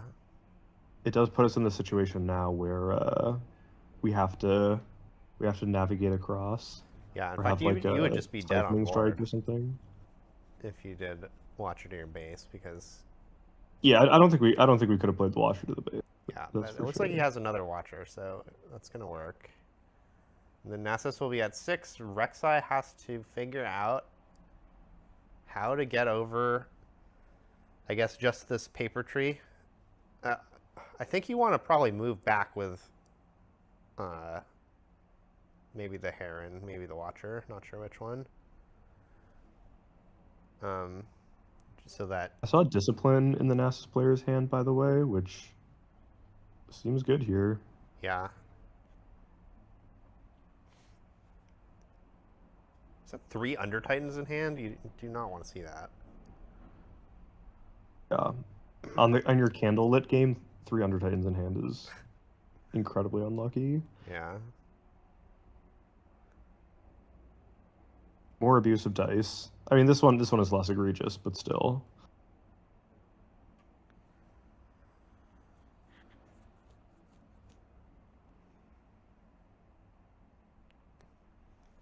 So this is a 7, so we can mash this into the Watcher to trade.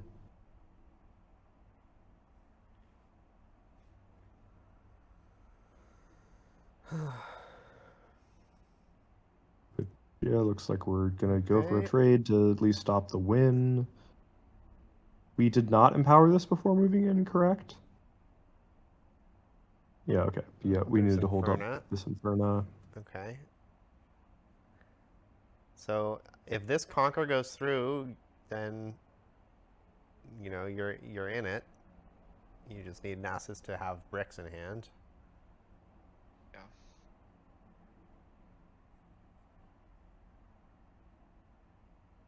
Do you think we're gonna see a performative Rek'Sai activation here? Looks like it.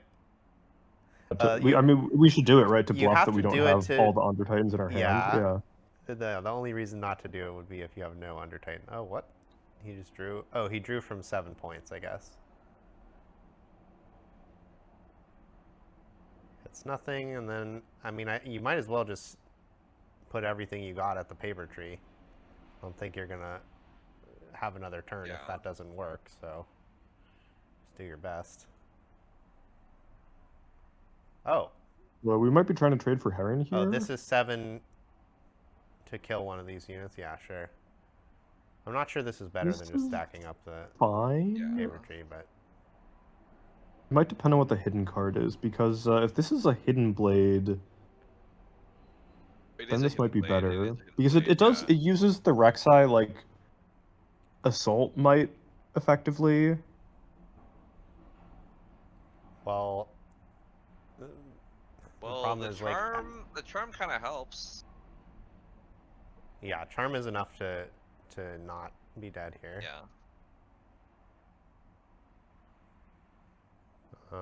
But now, yeah, now that Rek'Sai attack has chipped down Nasus's board enough that you've got a shot to clear that hold with the Under Titan. This is, how much of this is a 10 might hold, right? Yeah. So 5, 6 with the Rage Amplifier, 8 with the sword.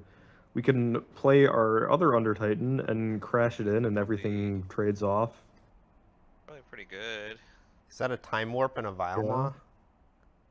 So Wow. if the Rek'Sai had just gone to the paper tree, that would have been a win for Rek'Sai by holding, if I'm not mistaken. Yeah, that is true.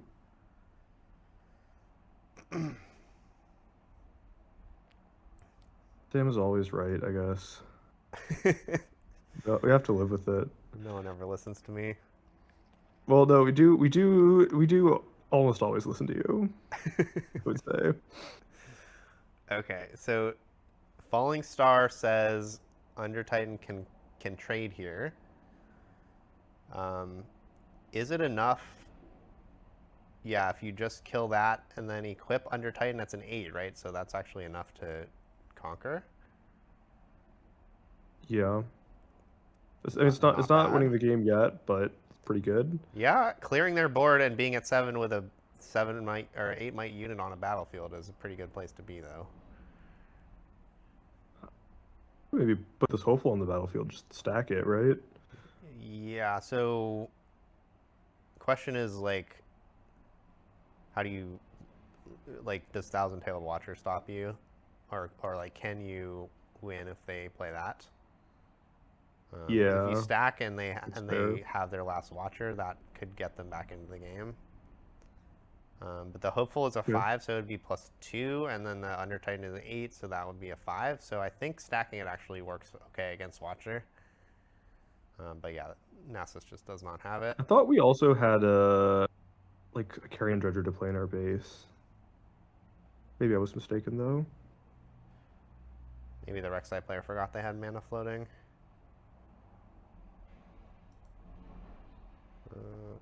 That's not the right person's deck. We're looking at the Kha'Zix deck from last round. All right. So we got Ravenbloom start for Nasus and a Carrion Dredger going second for Rek'Sai. Both sides score with their 2-drop. And Nasus had no didn't really turn 2 do anything play. on turn 2. Yeah, just use Treasure Hoard. I think this is a symptom of the way that Nasus asks you to build your deck, basically. And it's many expensive cards. Yeah, it's why we were putting Frostcoat Mother in the Nasus deck to have kind of a medium bridge play. Yeah, I don't know if this player has that or not, but they certainly did not have it in their hand there. I sort of suspect that they were holding because, okay, they played 2 Ravenbloom students, and they haven't played any card draw, right? Which means that on the previous turn, at least one of these Ravenbloom students was in their hand. Yeah, so they were probably holding up a Discipline so they don't get walked over by a Cleave or whatever. Yeah, so they chose to Treasure Hoard, make a gold, and hold up Discipline. Discipline saves one of these students from this Falling Star, so that was yeah. So it's a back off. Oh, they held up back off and used Treasure Hoard rather than play a student. Defy, back off, Heron, and was it Watcher maybe? Yeah. This is the last card. Okay, Defy saves the last Ravenbloom student, but there's the Discipline. just in time. This is not looking good for Nasus.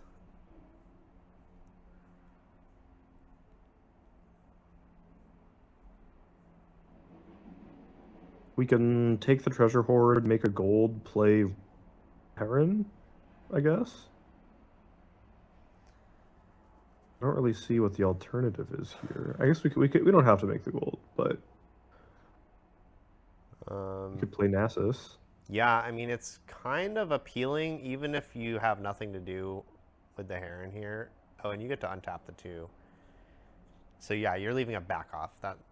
A back off plus discipline. This makes a lot of sense. Oh yeah, because we get to use the Nasus legend right at 2. So yeah, then we definitely don't make the gold, so we can leave up the back off. Yeah. Okay, so I guess this is not a totally desperate situation. Nasus is going to be able to produce a decent amount of might over the next turn or 2, and has a couple of nice tricks to back this up. They are going to need to score the Forbidding Waste at some point, but it seems like the student might be able to accomplish that without giving up too much of your holding power. Oh. The Nasus player also has a Watcher in hand, right? Which is probably going to be good at some point this game. Okay, whatever this is probably not going to work. Yeah, I think the back off plus discipline is going to be breaking so this is just discipline the Heron. I'm not sure what he pointed at actually. I think it's the student. Yeah, but I'm not sure I understand this.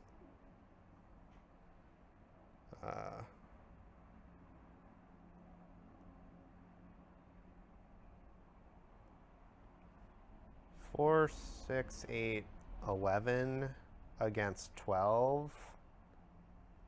And then the longsword makes it 13 against 12. Back off is going to, yeah, stop the Inferna. Oh, is there more? How do you feel about the use of this die on the Inferna? I do not like it. Wow, okay, so there was a hidden blade, so pumping the bird would have worked out worse. So heads up play, I guess. Yeah. That's not a very pleasant fight to lose, though. You really lose a lot there. You lose a lot, but it looks like the Rek'Sai player is totally out of cards. I think they have 0 cards in hand now. And we can accelerate Watcher, run over the treasure hoard, and maybe be in a decent position. Yeah. So they still have the Rek'Sai champion, but that's not going to get over the Watcher. It will be able to trade with the Watcher if that's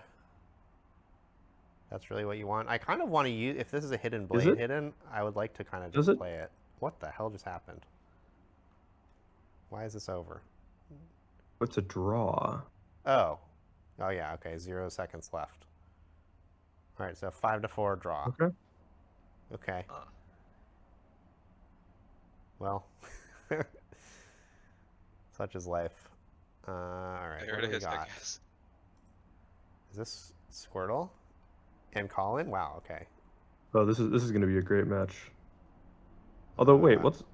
No. Oh, no, this is showing previous matches. The 12-1 threw me for a loop for a second. Yeah, okay. So, okay, it's Squirtle against Animation Module. Do you think Animation Module plays Magic? Yeah. Yeah. Seems like a safe bet. That's a really nice username. Animation Module is a It would be name. better if he didn't play Magic, though. Just unrelatedly Animation Module. Yeah. So this is 3-0, Fiora versus Squirtle. Not who you really want to play against when you're 3-0. No terrifying opponent at 3-0. Yeah. I mean, Fiora player, you know, seems reasonably competent so far. Like, you know, plays a 2, plays Fiora, doesn't score with the 2, keeps it in base. Seems, you know. Yeah, definitely. Seems like he knows what he's doing so far. Standard play. Do you think Not we're gonna get to randomly see thrown Hall of any Legends trash. Yeah. untap the Grand Duelist and channel a second rune in a turn at some point in this game? I doubt it, but Oh, I hope you do. for sure. Yeah, I would love to see that. Wow, a lot of different tricks in Squirtle's hand. No more equipment. Yeah. So Interesting that Squirtle declines to play the Defy here. Just lets it happen. Yeah, I mean, Maybe values the rune. there's Interesting choice, I yeah, think. the rune and also getting your Defy reposted would be kind of annoying. Then you would get a second card taken and something would become mighty, although it looks like that happened anyways. Yeah, I think when playing as Fiora, you should just expect something to become mighty every turn of the game, pretty much. Yeah.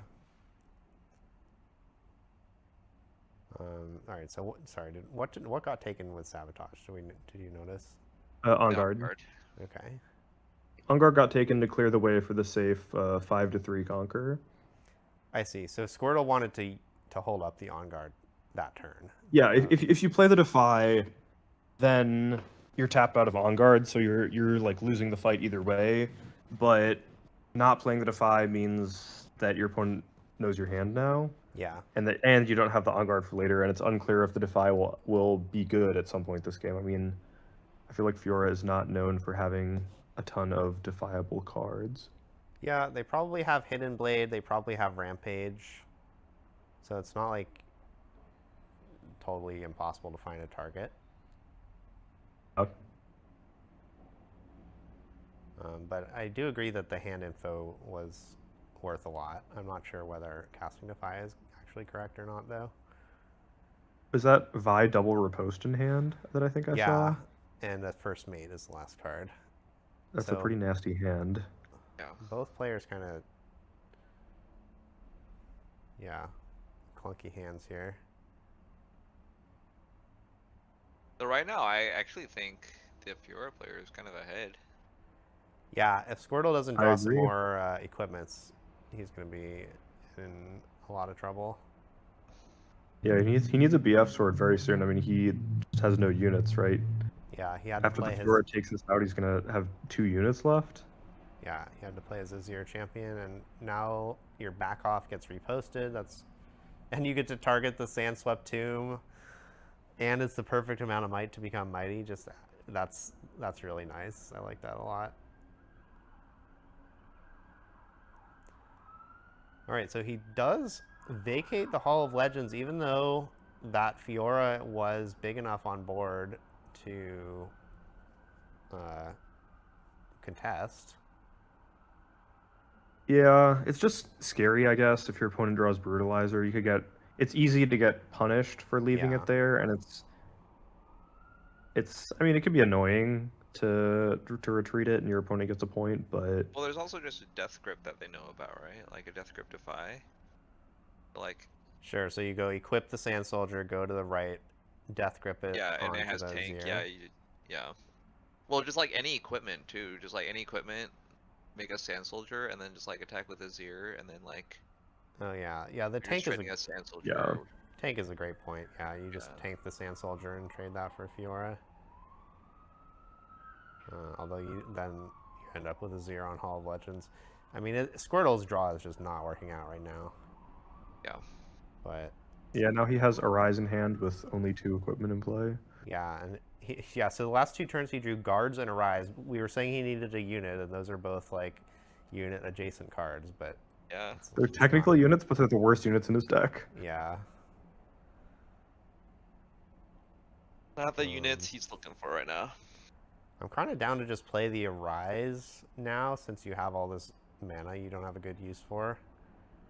And then score both sides and just, hope to draw BF Sword next turn.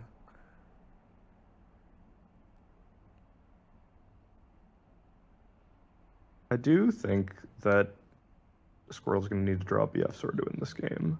I guess if you play Arise and it gets reposted, that's not going to be very fun for you. That is true.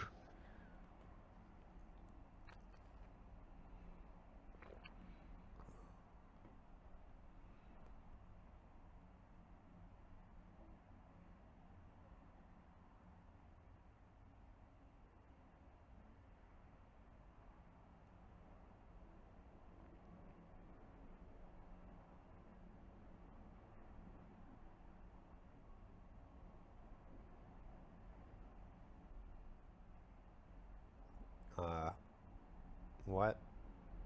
If there's a judge call or something going on, or if there's just Oh, a they lot of just thought going got into this tired of play. showing the board. It looks like these guys are still playing. Oh, He might have conceded to save time. Honestly, he realized the spot was too unwinnable. nope. No, he plays on. We just took a little deckless break there. Okay, perfect. All right, so Arise and Repost did get cast. And presumably that Sand Soldier, or the Pit Rookie on the Sand Swap Tomb got pumped up to an 8, and this totally stopped Squirtle from scoring at all, which is going to be tough to recover from. Yeah, the Furor player is mostly out of cards. Down to 2 cards in hand. It looks like Yeah, they a still have that Rampage and a Vi that Vi. you spotted before. Yeah, the Rampage, you would like to kill the Azir with that, but you know there's a Death Grip, which could make things a little tricky. Yeah. Oh, and you know there's a Defy, excuse me. That would be even more tricky. Okay, so he drew an equipment. It's kind of the worst one, but it might still be First one, enough but it's still to pretty get good. I mean, somewhere. it's Yeah, that's gonna going to be represent 2 Sand 2 Soldiers. Sand Soldiers. Yeah.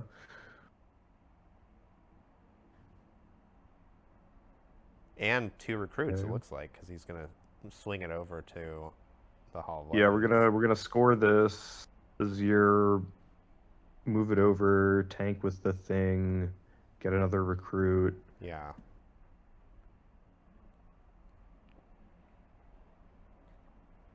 And presumably you move the recruit as well, because it's not safe on the Sandswept Tomb. Yeah, the one might doesn't do anything on the Sandswept Tomb, so may as well put it on the Hall of Legends. It actually kind of does Might do make things something slightly on the more Sandswept annoying. Tomb because of the Death Grip. But this makes enough sense. Yeah, I think it does more on the Hall of Legends. You are right that it does something, but I don't really want to like Death Grip onto my recruit when my opponent moves in a Pit Rookie or a First Right. Mate. Yeah, they're going to go to the Sandswept Tomb first, so it's going to be pretty uncomfortable Yeah. to take action with Death Grip there. Generally, Yeah, now we can would move the pick up eye to this the thing in eye. base. Yeah, Yep. I like doing this play with the eye because you get to just have the eye ready to walk up and make another recruit next turn. And Guards is coming down. Guards does not do its best work in this particular game state, but But he's The got Squirtle Yeah, is- it can pick up the Soul Sword. yeah, Squirtle is just at a point in this game where he really needs to make something happen, so he's just going for it. Yeah, Like, I mean, if- in theory, we have a pretty big hold here, right? Like we have 4 set. Look, we have 9 might here. We have a Guards hidden that can pick up. They can pick up a Soul Sword, and then we have a Death Grip and a Defy in hand. So Yeah, and if this is actually a pretty sizable hold. if that hidden card gets read for Hidden Blade, it's gonna make Animation Module very uncomfortable to go in. Yeah. Yeah, I mean, I think the way that you would go in against this would be you go in like 1 unit at a time, right? Yeah, so now if Is I you think do what's this, safest. you can just pop the Death Grip right away, pump the tank unit. Okay, but I guess the Guards can The Guards bring the represents a tank new back. tank unit. Yeah. Yeah. I don't really like where those recruits are sitting there. Yeah, okay, there we go.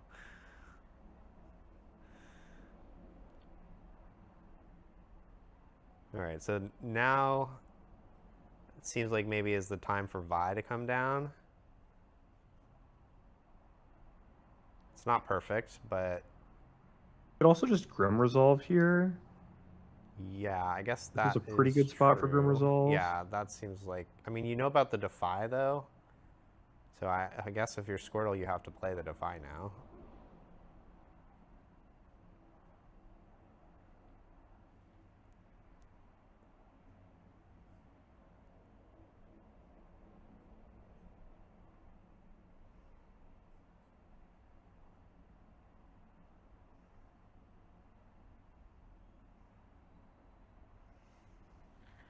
Squirtle maybe hesitating here because he knows that Animation Module knows about this Defy, so, you know, if he's playing this Grim Resolve, is he, you know, trying to bait the Defy and get something better through?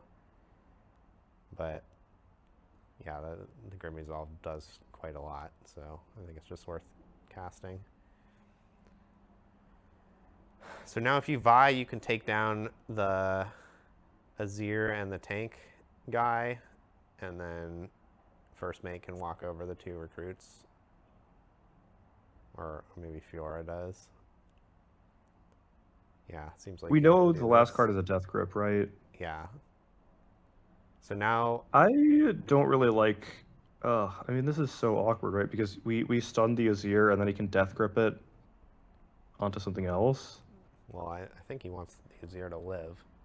So probably he's going to Death Grip the 3-Might Sand Soldier and base onto the tank.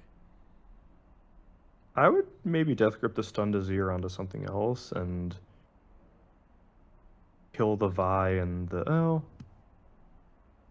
Yeah, I feel like this is what I want to do because yeah, now animation module can only kill the Sand Soldier and the small recruit, and then we're still holding with a 5-Might recruit. Yeah. But now where's all your material? I guess you have a Well, extra guy if in we base instead of lose Azir. the soldier in our base to protect the Azir, I'm not sure we would have that much more material. Yeah, you're probably right. I mean, I think basically the Eye is going to have to make recruits that are going to have to wear these equipment, and I think that's our material, sort of. Or at least we hope that that's our material. Maybe, yeah. You don't have any power equipment, so it's not a perfect plan. But this game is probably maybe going to come down to whether this card that Squirtle drew off Death Grip is nice or not. I actually wonder if he's just ahead now. Like, what does animation module do here? I think you just score Sand Swap Tomb with Fiora, yeah. And then you can You're at rampage 6. You can one of kill the one of guys in the the back. things in base. If this card is a discipline, Squirtle gets to kill the Fiora here. It was I mean, not. if Squirtle just draws an equipment, I think he's ahead. Yeah, that's probably true. Yeah, I think you just pass. Draws a Fiora rise. has He's no ahead. cards in hand now. Yeah, I think the Fiora player just is All right. out There's of the BF resources. sword. The BF sword Yeah. is just an extremely large amount of strength on the board here.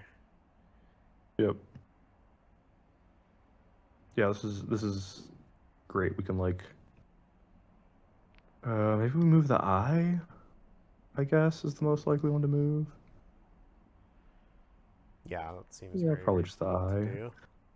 I think the Eye is the one that you default to moving. Yeah. You don't always move it, but I think it's the one that you move by default. Mm-hmm.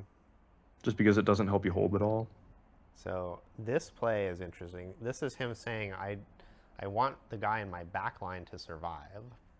And then I guess you can pull back the recruit as well. But I think this is him saying that if First Mate conquers the tomb, he doesn't want the 3-Might from BF Sword to be stuck at the other battlefield. Or Hall of Legends, sorry, not tomb. yeah, that makes sense. Wow. Nice game by Squirtle. It was looking really bad for him too. Yeah.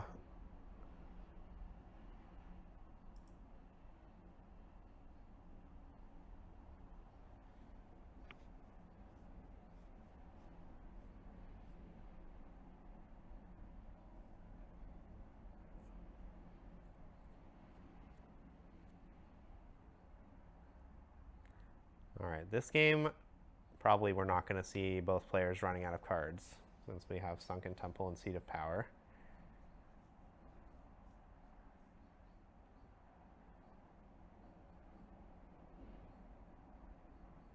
So no 2-drop, followed by Fiora Victorious from the Champion Zone. Worst possible draw you can really have. And now, yeah, Squirtle is faced with the common situation on a Seat of Power game where you just don't want to score on turn 2 with your your first unit because you want to save the material so you can double conquer and get the Seat of Power effect. This is a very similar hand to last time. Squirtle's got no more equipment again. I assume you want to take the discipline here.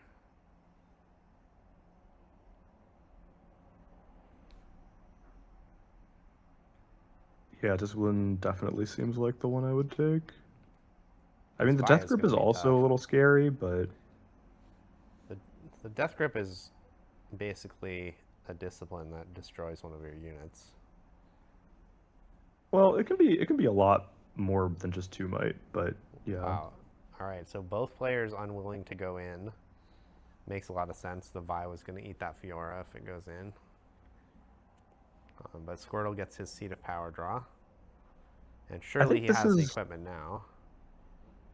Yeah, I think this is a somewhat reasonably common play pattern in Seat of Power games, Yeah. where it's really bad to go into one battlefield because if your opponent retakes it from you and you lose that unit, it makes it a lot harder for you to double conquer in the future.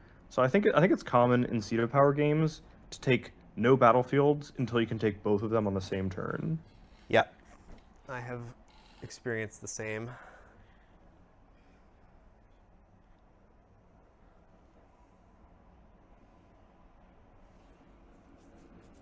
And okay, Brutalizer was drawn, which is a great card for Squirtle to have. He does not equip it because he wants to use the extra +2.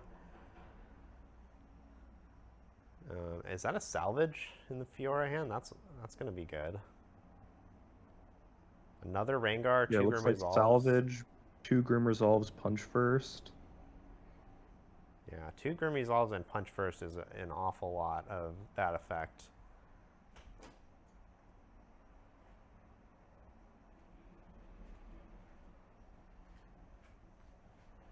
Okay, we're not paying to draw off Sunken Temple, which is somewhat reasonable. I mean, we're a little constrained on runes here. Wait, did he not pay for Sunken Temple? It looked like he didn't. I mean, he tapped 2 for Grim Resolve. Yeah, okay, I Looks guess like he not. also forgot to use his Fiora Legend here.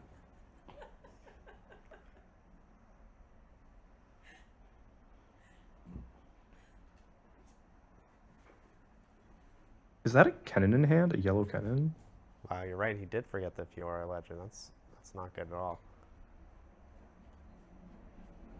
Yeah, yellow Kennen is in Squirtle's deck. I don't know for sure that it was in his hand. Yeah. Well, they just showed it on the graphic, so it looks like it might be. Yeah. I thought I saw yellow Kennen in Animation Module's hand, to be honest. But I guess I'm not sure. Oh, he did hide a card with the Rengar, and it would be a pretty effective Oh. card to hide here.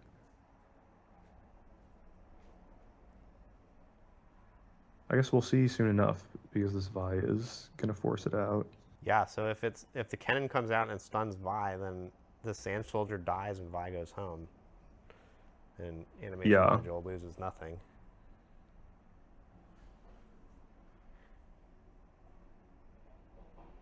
Oh, wait, why is... Oh, it's a Brutalizer Sand Soldier. So the Sand Soldier would be able to kill Kennen. Yeah, we'd have to salvage the Brutalizer first, probably, and then play Kennen.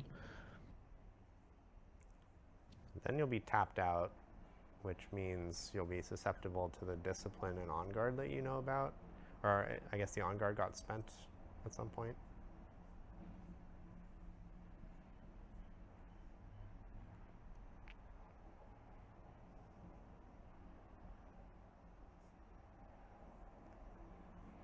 Oh yeah, Rengar has flow. Good.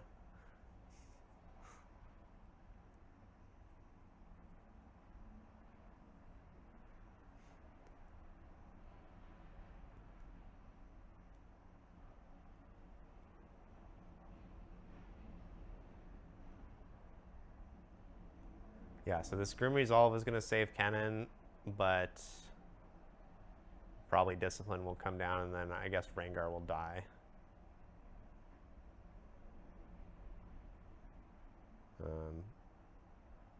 But Vi will also die.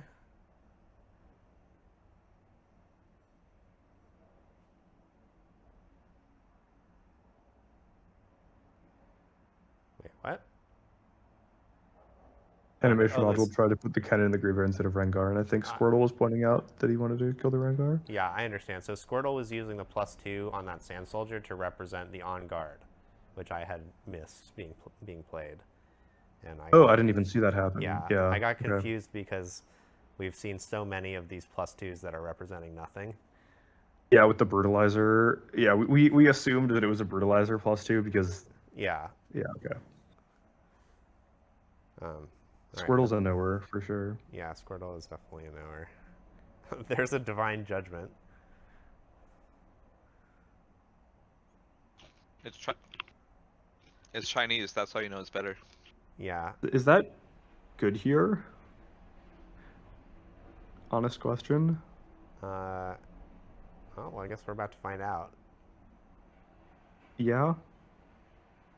I sort of don't think this really makes our position better, but So this is not a correct resolution of Divine Judgment. Animation module has to choose 2 gear, and there are currently 4 gear in play on Squirtle's side and 0 on Animation module's side. So 1, 2, 3, 4. Animation module is going to pick 2 of them, and Squirtle will pick the other 2. This will kill no gear and 1 Sand Soldier or 2 Sand Soldiers, which is really bad. But it's a Chinese Divine Judgment, which says choose friendly gear, but that's not how. Is this the judge call? Yeah. So is this the judge call? Okay, it might be. Yeah, I believe it was this judge call. So this is why we got to leave at 11 p.m. Chat's pointing out that the 2 XP here represented from the Grim Resolve is inaccurate because that combat was a tie, not a win. Which is kind of funny, but Maybe it wasn't this judge call. I think the judge call was maybe in round 8.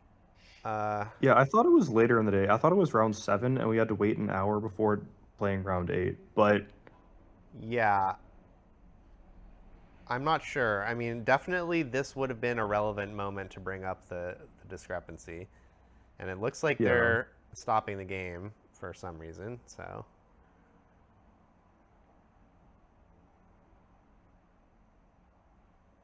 Judges are going ham about something. Yeah, judges are gesturing.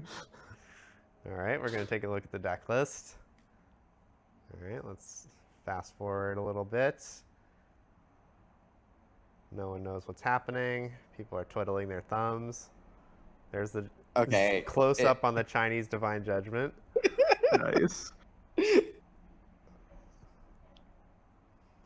Maybe this happened in this round, and then the judge called that delayed the tournament by an hour happened later. Yeah, it could be 2 different things. This is we are taking a while. We're joined by Jason. If you want to introduce yourself to the stream. Oh, hello. Right. Yes, I forgot that this was being streamed, not just recorded. Hi. I did well with Lux or something, so I am familiar with Divine Judgment. Jason, how well would you say that you did with Lux? I would say that I can pretend that I was given a Lux playmat for being the best Lux finisher, but actually everyone got that playmat because they won't give Best of Rising to Set 1 Legends anymore, unfortunately. Yeah. But yeah, I got 31st and qualified for the RC, which is nice. If other people want to do well with Lux, how do you think they could accomplish that? You can find my guide on Patreon. I posted it like on Twitter and such. I have written a lot of words about Lux, including about Divine Judgment and how. Well, I wrote about Divine Judgment, assuming that the English interpretation is correct. I don't know what will happen like with regards to, I don't know what the resolution of the judge call was. Like, does it actually? The English text is correct. Okay. But yeah, Jason's Lux guide is incredible, super good guide, really detailed. I retweeted it. If you want to find it, you can go to my Twitter. But yeah, it's good stuff. All right, so let's get back to this. So Squirtle does, in fact, still possess 4 equipment, which is probably not what Animation Module was hoping for when he made this play.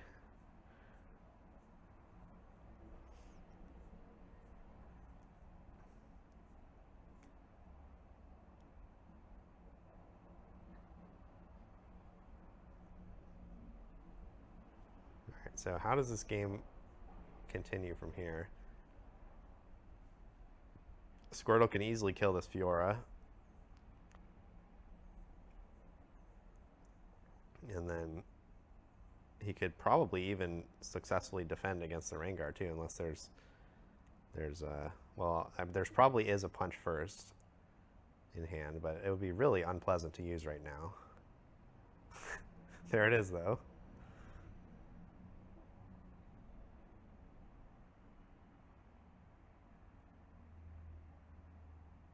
Oh, he gets the refund from the Grand Duelist, so that's nice.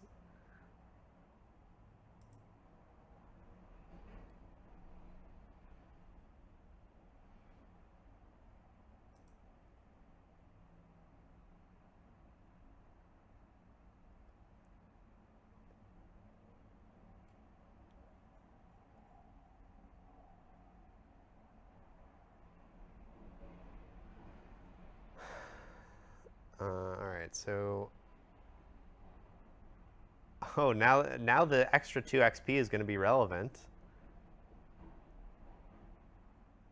We've got the Shepherd's Crook coming down. Okay, so Oh god. I've seen this Shepherd's Crook card mentioned quite a lot, and it never occurred to me that the Fiora deck could actually possibly generate other sources of XP with Grim Resolve. But if you have Grim Resolve, the Shepherd Crook card gets a lot better.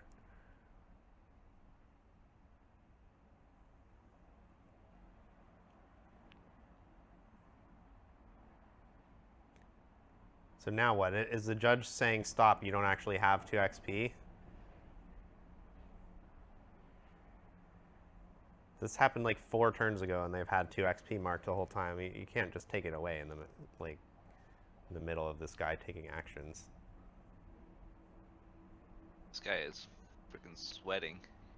It was so hot in that venue chat. Yeah.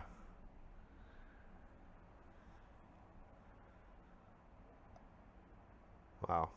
He got out the handkerchief to wipe the sweat. Yeah. All right, so I mean, I can't. Okay. Thank you for telling us about Burn. I can't imagine they would actually just take away XP, like, even though the guy didn't actually earn the XP, like, I mean, the error was made several turns ago. You can't just like retroactively change how the game played out. Hansu asks sauna level hot. It was quite warm. In Spain they have a law where they can't turn AC below 80 degrees Fahrenheit to conserve energy. And so the convention center was not lower than 80 degrees despite having AC. I think also the convention center just did not have very good AC. Was part of the problem. Not just that law. That, and there was also a lot of people in the building, which kind of raised the overall heat as well. Yeah, Anyway, the back to 2,500 people contributed for sure. yeah, back to the game.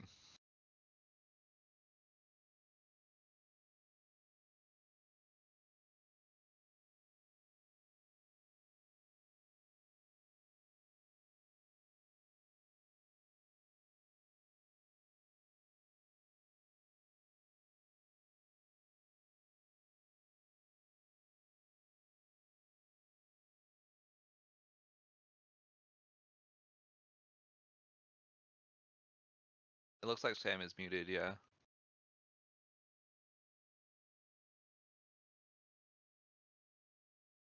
I'm at least not hearing Sam, but Yeah, I'm not hearing Sam either. Chat isn't hearing so Sam either. let's see what this hidden card is. This Divine Judgment does not seem to have worked out very well. Yeah. Not at all. It's definitely a lot worse when your opponent gets to keep 4 equipment. Yeah. Did they just play it wrong? Like he just forgot to get rid of 2 equipment? No. Hello? Oh, welcome back. How long have I been muted for? Like 3 minutes? Minutes maybe? probably. Yeah. Okay, all right, that's not so bad. I think my mic ran out of batteries or something. Let's switch to the other one. Well, yeah, Divine Judgment should cut you down to 2 gear as well. Nope. Yeah, it says 2 gear on it, right? Nope. Yeah, Okay, let's pause it. Let's pause this and All right. explain to our teammates what Divine Judgment does in English and in Chinese. Oh my All god. right, go for it, Sam. All right, so the text of Divine Judgment, the legal text that is relevant is, let me just pull it up so I can read the actual text. One sec. Okay, it says, each player chooses 2 units, 2 gear, 2 runes, and 2 cards in their hand. Recycle the rest. Pretty simple, right? So the game state was there were 4 gear in play. All of them were on Squirtle's side. But the way that this works is the player who is casting Divine Judgment is the one who has to make the choices first. So when the players played this before the judges got involved, Animation Module chose 0 gear because he didn't want any of Squirtle's gear to be safe. But in fact, the card does not say choose up to 2 gear or choose 2 friendly gear. It says choose 2 gear. So the judges said, buddy, you got to choose 2 gear. So then whichever 2 he pointed to, Squirtle pointed to the other 2. So Squirtle got to keep 4 gear. In the Chinese version, it says you choose friendly units, gear, and runes.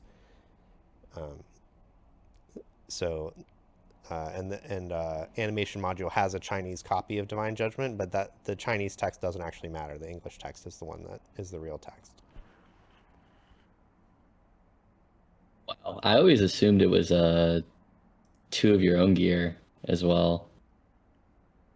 That would make a lot more sense. I mean, that's the intuitive wording, I think. And I feel like this is a loophole in the rules that I expect to get changed at some point in the next, I don't know, whenever the next rules update comes out. No, I don't think they're going to change the text of Divine Judgment. They made this decision like ages ago. Like I heard about this discrepancy as early as set 2, and the answer was maybe I just missed it. the English text is correct. Play with the English text. Like if they could go back and fix the printing on the Chinese card to have the correct text, they definitely would, but they can't do Oh, that. weird. Wait, so it was intended to work the way that it's written in English? Well, I it's suspect hard to it's really for say. like 2v2 reasons, or I guess no, friendly would still work that in that case, so maybe not. It's definitely a little bit of a weird choice, but like they definitely did like think about this and decide to go with the English version already at some point. So I'd be surprised if they changed their mind. Chat wants to know, if you rebuttal a Divine Judgment, do you choose for your opponent? So I'm going to pretend that you said Mystic Reversal so that this actually works. But if you steal a Divine Judgment, the only thing that changes is you have to make your choices first because you're the person whose Divine Judgment it is now. So not a play I would recommend.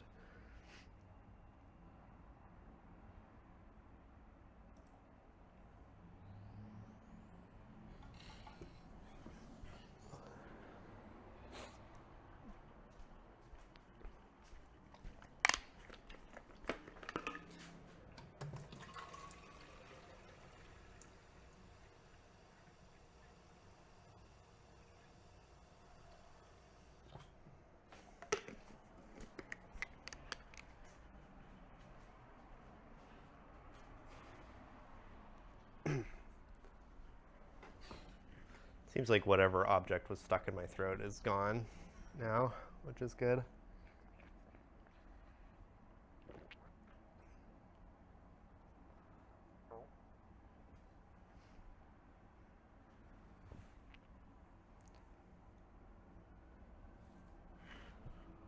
Okay, so it is 6-6. Squirtle has decent amount of might, but not an insurmountable amount.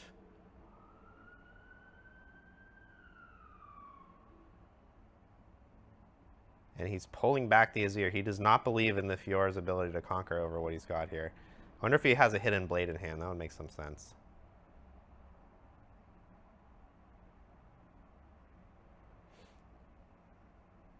I think he maybe doesn't believe in the Fiora's ability to conquer both sides.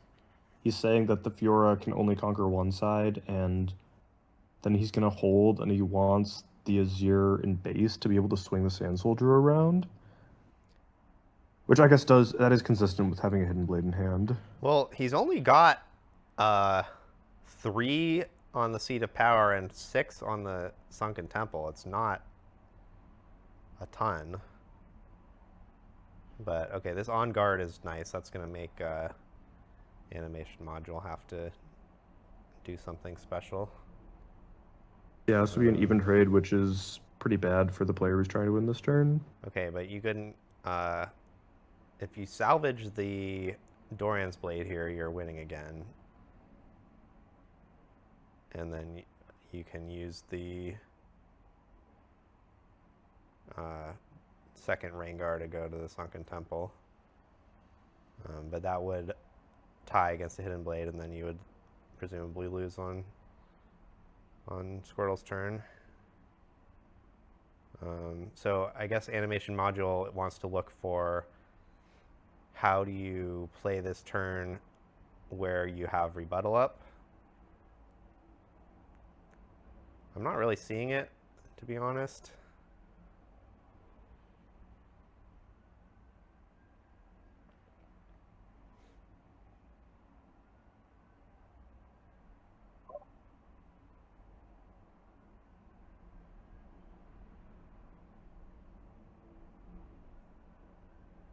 All right, Squirtle killed the wrong card.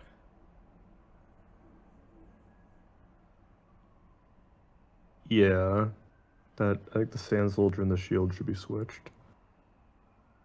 Okay.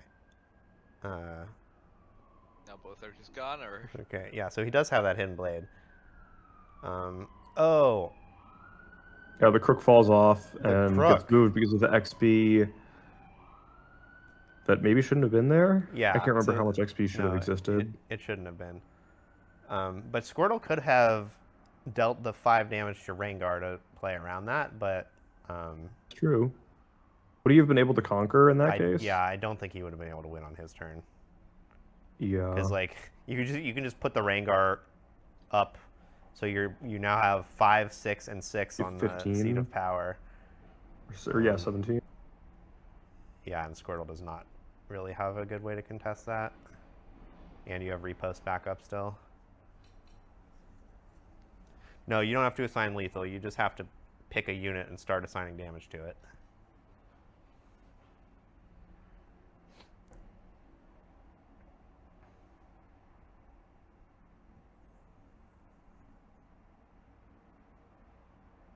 I think Squirtle made the right play. Just hope there's not a repost.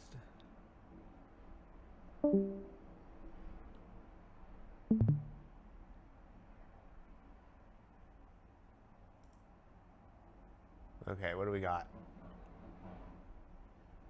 Pike versus Yordle, Kennen, Heart of the Tempest is what that thing says. Perfect. and his chosen champion is Lightning Rush. Wow, I wish I could choose that chosen champion. Yeah, that would really make the Kennen deck a lot stronger. Would you rather play 1 Kennen in your chosen champions zone and 3 lightning rushes in your deck, or 1 lightning rush in your chosen champion zone and 3 Kennens in your deck? That's a good question. I suspect the 3 lightning rushes in my deck, but it is close. Mainly because I really don't want to have 3 cannons in my deck. Fair enough. Well, basically, maybe you can say up to 3, but like, if you're letting your Lightning Rush be your chosen champion, I think it's only fair you only get 1. Well, Yeah, I would probably take the 1 Lightning Rush as my chosen champion and play 0 purple cannons in my deck. yeah, I think that's what I would do at least. Yeah, I would play 2 more Lightning Rushes in my main deck, even if I could play it as my champion for sure. Oh well, Well, yeah. definitely that. Yeah.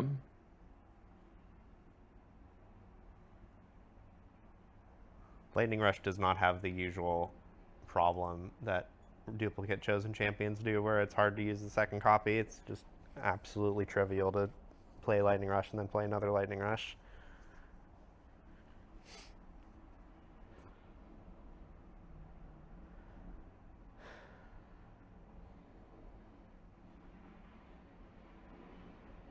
Alright, I really took a long time to get from turn 1 to turn 2 in this game.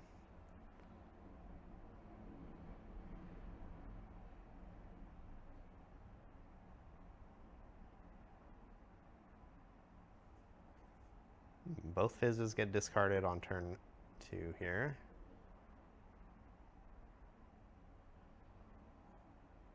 I think I saw a Matriarch in that stack or Lightning Rush pile. Yeah. Matriarch just hit the bin along with Shadows of the Past. And there's a Ride the Wind now. Yeah. This merchant is really filling the graveyard fast here. Oh. Is now a good time to scoop up your graveyard into one single pile? I don't really think so. It was taking up too much space. I had to get it out of there. When I was playing this deck in Barcelona, I had my graveyard completely spread out in piles based on card type. So it was super easy to tell how many cards were in there and what cards they were. Yeah, I wasn't sorting it based on card type, but I was making sure at all times that it was splayed out so it was easy to count. And Looks like there's 8 in there right now. Yeah, and when you do it like this, as you see in the stream, your opponent is going to have to pick up your graveyard and look through it all the time. One of my mirror opponents was doing that, at least one, maybe more than one. Yeah, it's a big waste of time. All the time. Yeah, total waste of time. Especially for this deck that takes so many game actions. Like it's already a deck that is prone to clock issues. Yep. If you want to think for every single Lightning Rush for 45 seconds, it's just going to take forever to win matches with this deck, or lose matches with this deck too. But if you're, playing a lot of Lightning Rushes, you're probably winning a lot of matches.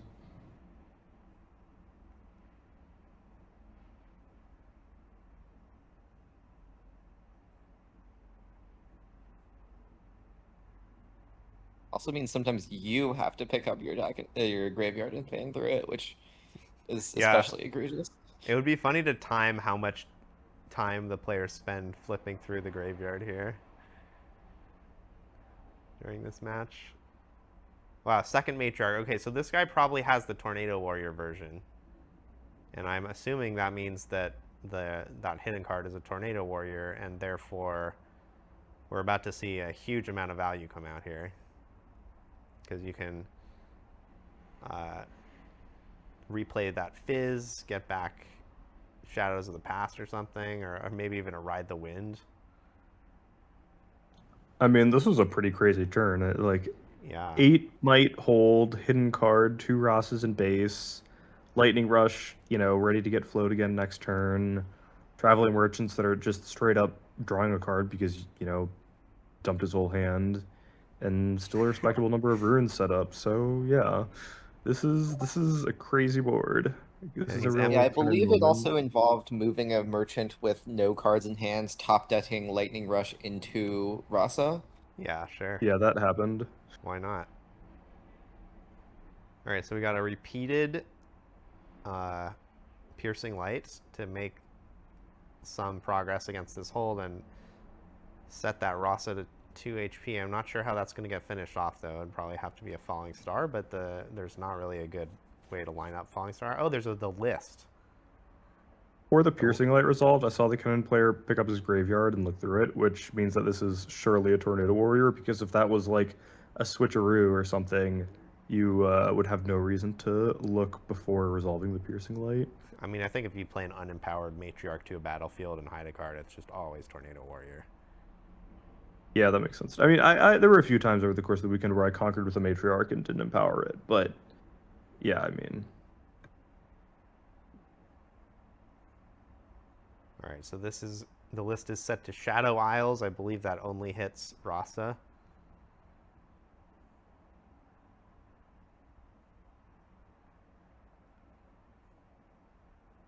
The Tide Turner grab from the Matriarch is kind of funny. That it was used to counteract a Void Seeker.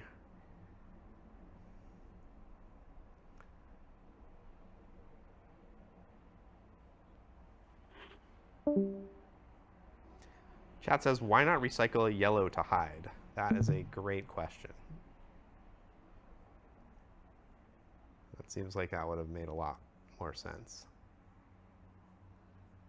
All right, so the Matriarch empowered again, thanks to Tornado Warrior unempowering it, getting back Fizz, Shadows of the Past, Matriarch, and Arasa. That is just a huge amount of might exploding onto the board here. The Pike did a decent amount of damage at chipping away the cutting board, but yeah, this Fizz Shadows of the Past just put it all back into play. So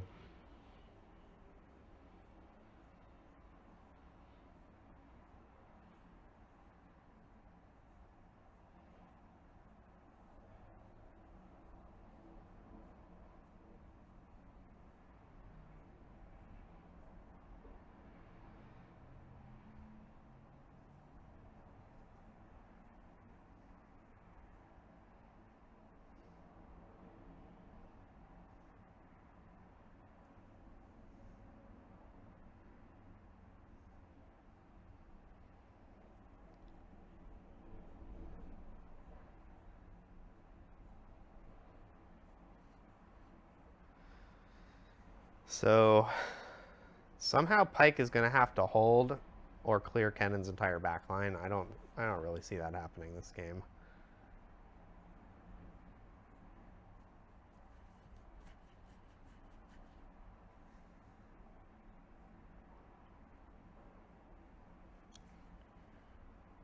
Why? Okay, this Matriarch is conquering. Okay, I was going to guess that meant there was a Tornado Warrior, but oh, okay, it just means there's Ride the Wind. Yeah, if I'm Pike, I'm not very thrilled with this.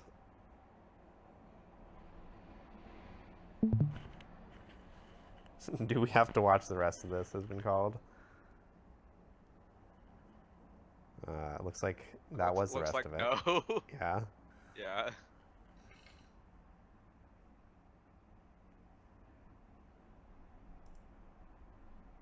Okay. All right, so Pike's going first. They have Ripper's Bay, which is like one of those asymmetrical, like on-theme battlefields that we were talking about before. Really good for Pike and does basically nothing for anyone else.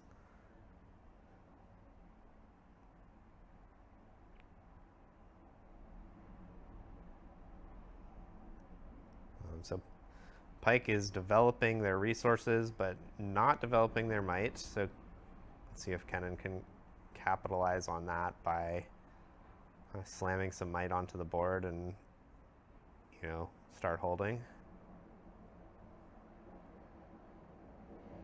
I mean, I think this turn could be pretty explosive.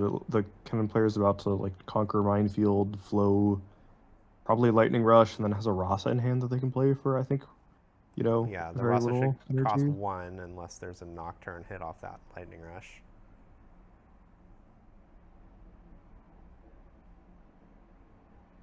If you do hit a Nocturne, it kind of sucks, but I guess you just play the Nocturne instead of the Rasa. It's not even that much of a downgrade. Yeah, I think you'll live.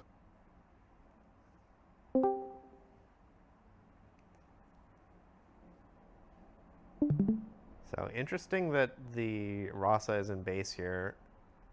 So yeah, now this Kennon is going to get clobbered.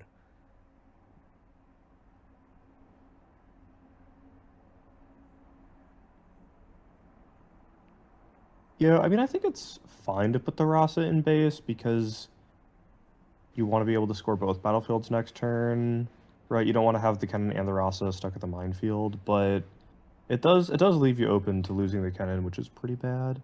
Yeah, I mean this was a good turn for Pike. They made a lot of progress onto the board, scored a point, didn't really spend much resources, just one cleave. That's all it took to make that conquer. They're leaving nothing at battlefield, and they got to develop a second unit, which was a Bewitching Spirit. But looks like Last Rites is gonna, you know, really do a lot of work here too.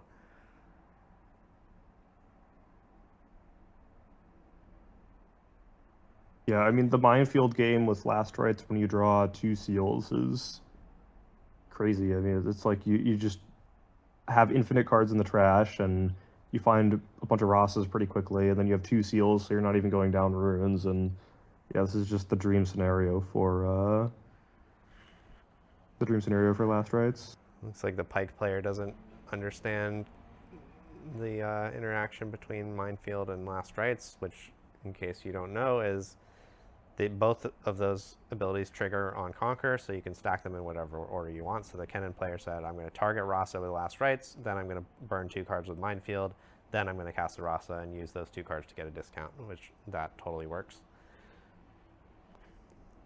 Yep. Pike's runes are extremely healthy right now, so if Pike can like find a way to spend all these runes productively, maybe something like a Baron, or maybe just like, some big turn where they play a bunch of, impactful spells and fizzes and such, that could get them somewhere in this game. Yeah, like Brittle Steel the Last Rites, Falling Star one of the Rasas, Fizz Falling Star the other Rasa. Break the 2 gold, still have, 7 runes, like, so still going up to 9-ish runes next turn would be a pretty big deal. Yeah, so there is a Falling Star. There's also a List plus Void Seeker could be used to clear the Rasa that's on the minefield. Not quite enough energy for all of that, but you could do like Merchant plus Void Seeker. And then Falling Star, the one in the back.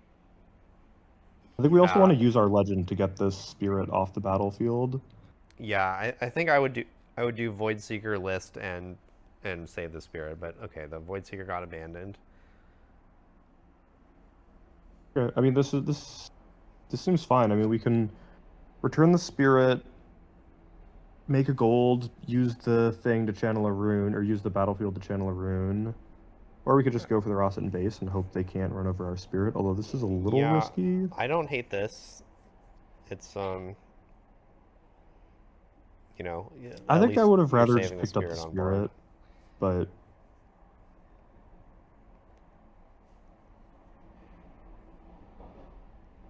Yeah, I mean, this play has a huge upside that if it works, your opponent is only going to be at 3 points. Yeah, that's true.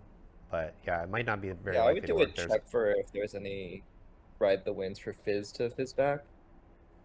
Looks like there is not. Wow, Fizz Lightning Rush. So I feel like I would have just played the Lightning Rush directly. Yeah, just flow it. I agree. I really like flowing Lightning Rush. Because I'm sure there's other nice things for that Fizz to get, even a stack deck, like if you miss. Okay, but he's got the Tornado Warrior play instead. So the Spirit does live, so it looks like he channeled 2 main deck cards instead of 2 runes. Yeah. This is a common thing that happens like every time I see a match where the player has both decks on the same side of the table. So you. Oh really? You should... I play both decks on the same side. I've never done this. Okay. You should not play both decks on the same side. In fact, I believe it's in the rules that you have to have the decks on opposite sides. But yeah. I didn't know that was a rule, but I feel like both decks on the same side makes the most sense because I just want to like reach to the same place to get my runes and to get my card for turn. Which I guess is how people never end up in like trouble. Channel runes and draw cards at the same time with different hands. kind of nice. No. But maybe I'll try that. That's efficiency. Yeah, I think you should just get used to it, to doing them on opposite sides. It's like, just, there's kind of no reason not to, really. Are you still able to like miss channeling your runes for the turn if you forget to put them into play before drawing the card? No, I don't think that's ever been a thing. I was pretty sure that was how it worked in set 1, which is why I put them on the same side, so it was like, coming from Magic, you don't channel runes or whatever, so when you go to draw a card, I didn't want to like accidentally draw a card and miss my runes, so it was like a mental check, so that every time I reach for my deck to draw a card, I see my rune deck first, and it's right in the way, and I remember, oh yeah, did I channel runes this turn? But if they've changed the rules such that it's a little more player friendly, then I'm happy to do the opposite sides thing. This ordering of things from the Peg player seems really bad. If they just like Yeah. did the list first before the Falling Star, then then the Fizz would not be able to be matriarched back. I'm pretty sure. There might have been another Fizz, If you but yeah, order things correctly. it's definitely a weird order to do things in.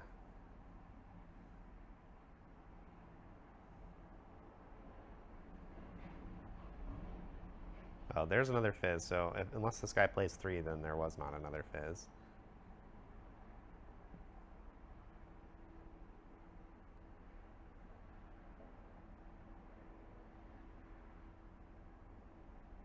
Yeah, I don't see one in there. All right, so now do you have a star-crossed and you can bounce your Fizz and channel a rune? That would be cool.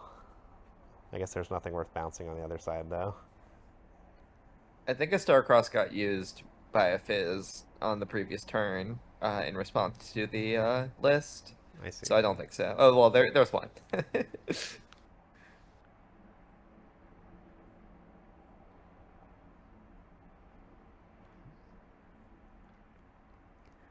The choice to move back with the Tornado Warrior is kind of interesting, because your opponent is showing 1 4-might unit and then no convenient way to get over the Tornado Warrior, unless it has the same type as Tailcloak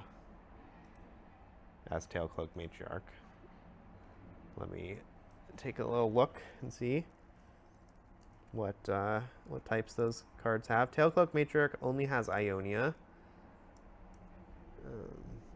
So that's definitely what the list is set to. And Tornado Warrior has Bandle City and Yordle, so that would not work. Oh, but is Fizz Ionia? Hold on. No, Fizz is Bilge Water. Oh yeah, that makes sense. Water, of course. Yeah, so that list didn't have anything to do, and then the second 3-might unit would have been annoying, but the first was a free conquer, so I don't really like the choice to bring one of them back.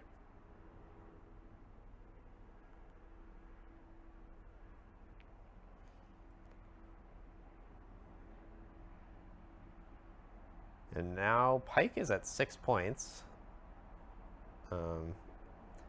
If there was a Baron Harrowing available here, then that would be game over, but I don't think we've seen one.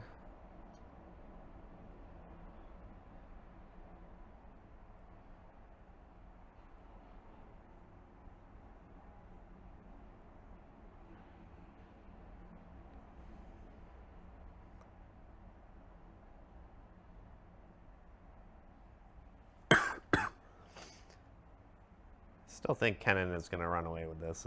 They just have so much more might. Unless Pike has something amazing.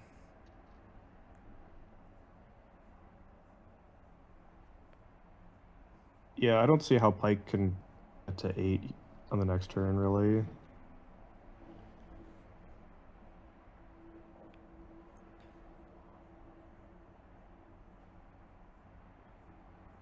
I assume Kennen can play about another 10 might this turn, like, easily.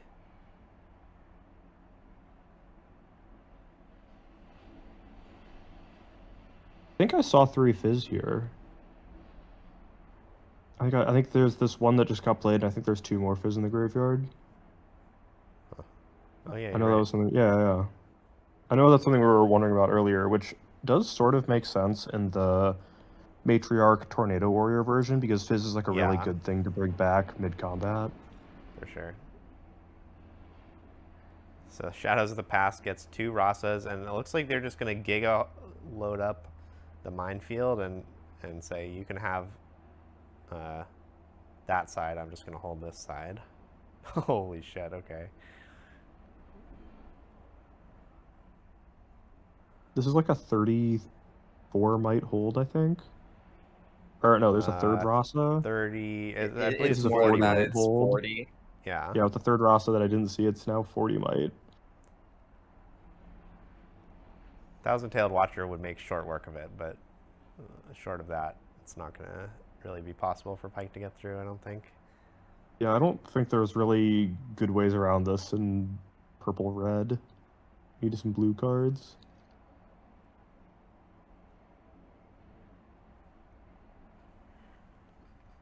All right. Looks like we've got one more match in this video.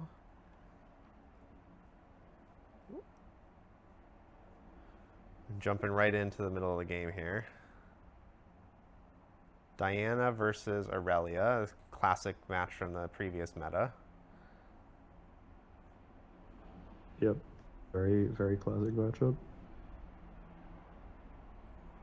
The Aurelia's got a Vex Apathetic, which is a little unusual.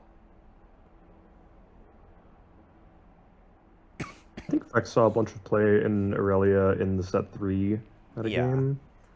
But I think it's been Right. replaced by Akali mostly. Yeah, it's much less popular these days.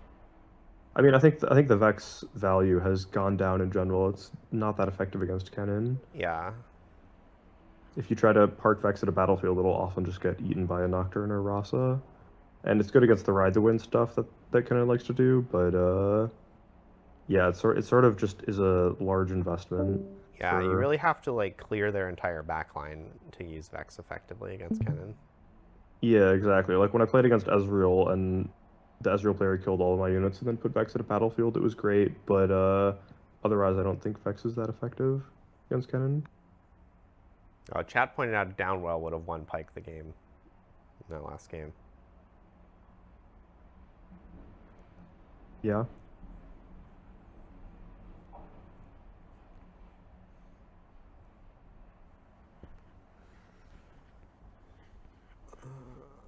All right, Vex Cheerless is in combat. What do you got? How are you going to take advantage of this? Moonfall Aurelia. All right, that's a good start.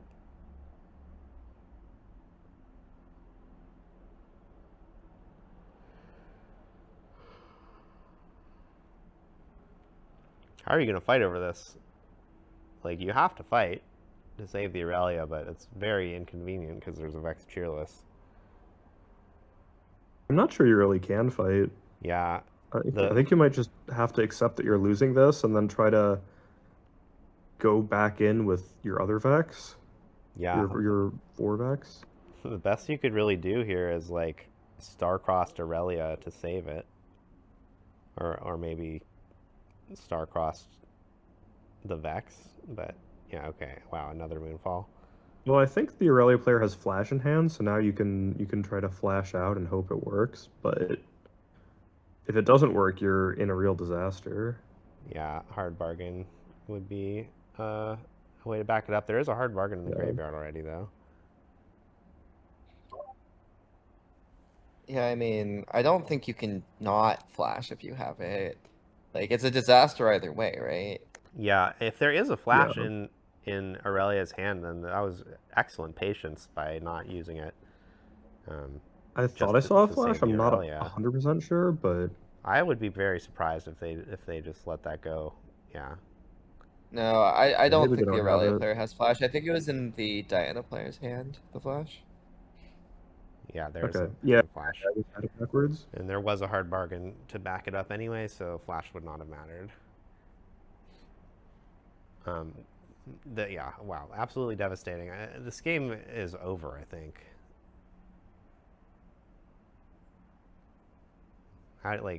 you'd have to play like, I don't know, Draven Audacious or something to come back from this. Well, he is at 4 points. An Akali and some movement, might be able to do something. Yeah. Definitely not looking great though. I mean, this is a start. I don't remember what is exactly in the Diana player's hand, but there were like 5 cards still, right? So Yeah. Yeah, I It's want like to say flash, hard smoke bargain. screen, hard bargain. Yeah, I think I Okay. saw the smoke screen too. Okay, well, yeah. Twilight Shroud on this Akali is quite nice. Well, it sort of does something. You can like go against the Vex and try to kill it, but the flash that you know about is going to get you. Yeah. Oh, I guess Diana players thinking about the hard bargain repeated, I guess, on the Twilight Shroud. Oh no, Just just flashing now? What's the point? immediate flash. Okay. I don't like flashing this early because now it means that the Aurelia player can get the Targon's trigger, which they might not have been able to do otherwise. Like, I'm not sure I would have wanted to go into a combat against the Vex cheerless, so... Yeah.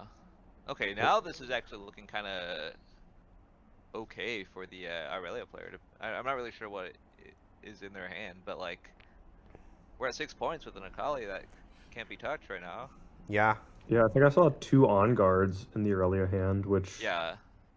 That's enough to, like, get over... Stupefying your own Vex to, yeah, I mean, that's not a sign of strength. There's a hard bargain. Yeah, Smokescreen was the other big card in Diana's hand, so if there is another Twilight Shroud... Yeah. Then... That Kha'Zix is huge, though. Yeah, Kha'Zix I think there might be the same Twilight Shroud again. No, that one, the previous one was Float, I think. Yeah, that one was Float, yeah. Oh, it was Float already? Oh, I see. Yeah. Never mind. I thought that one was from hand, but... I'm not sure where it came from. Maybe that was played earlier in the game for some reason. Yeah, but it's also unclear that the Akali player, the Aurelia player has any way to move this Akali over to the other battlefields. So it might just be going to 7 here. Are there 2 on guards in hand? Because you could just use 2 on guards and the Blade Dancer to get over. No, you can't. No, because you can. You have to exhaust that Aurelia. Oh, you have to do it yeah, now. So when you no, Conquer. you don't have to do it now. You can put the Conquer trigger on the stack, pay the 1 for the Blade Dancer, and then respawn with on guard to pay the rune, ready the Akali, and then ready the Blade Dancer. Yeah. No, that's what I mean by doing it now. Just like do it. You have to do it before you conquer here. Like you finish conquering here this showdown.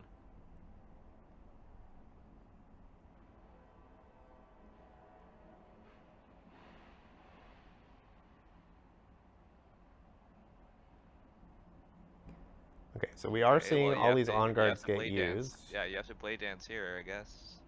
Well, is there another pump spell for after this? Because if not, there's no point in Blade Dancing. Well, you're just gonna have to hold. You could just bring it home, right? Oh, okay, there it is. That works. Wow, that was it. Wow. Okay. I Great. apologize. I called the game, but yeah, I called it further. Green Akali is pretty good in the Aurelia deck. Yeah. All right. So I had a similar experience against that deck when I played against it in Barcelona, where like I was able to actually kill my opponent's Aurelia, and then my opponent played Akali, and I couldn't really interact with the Akali, and the Akali moved around a bunch and scored the last like 4 points or so.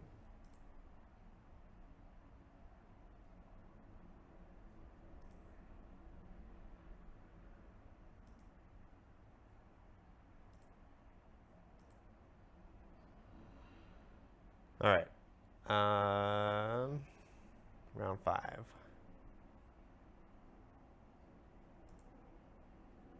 Who do we have? We got shuffling. Vex versus Draven. That's interesting.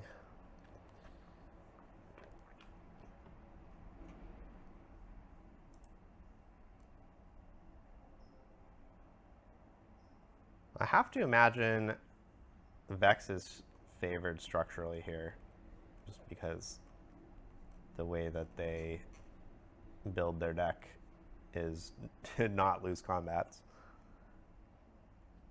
Yeah. But it's also one of those like House of Cards situations, right? Like, where, like if Draven ever finds a way to break a large Vex hold, it's kind of snowballs downhill from there. Yeah, Vex is not the most resilient deck. If something goes wrong, then the game kind of gets out of control very quickly.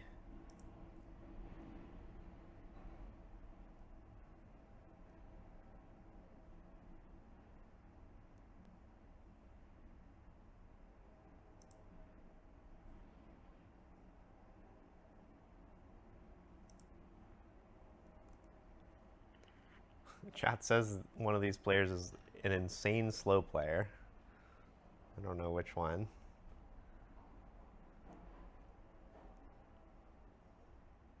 We are, yeah, we're watching on turbo speed. We might be able to We'll probably figure be that able to out. figure it out, yeah. I guess I don't have familiarity with either of these players from watching the stream until now, so.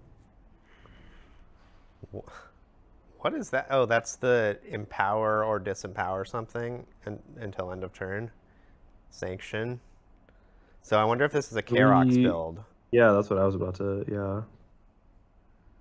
That's exciting. I really like Karox. I hope it's a good card. I haven't really actually tried to see if it's a good card, but it's pretty cool.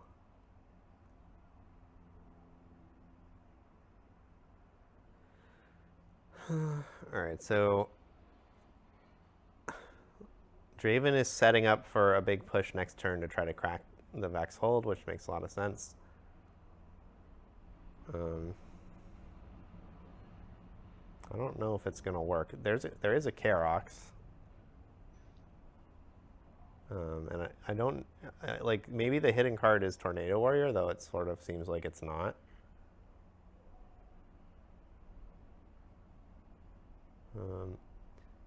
Usually with these Vex decks, they recycle a lot of runes, like hiding cards and stuff. So it'd be hard to make a card like Karox work, but I wonder if this, if Chen's deck is built differently. Oh, this is nice. Get a little freebie. Draven vacated the Seat of Power to have a bigger push against Vex, and it's going to cost them... Oh, is that not Seat of Power? That's Zon Warrens. Perfect. Yeah.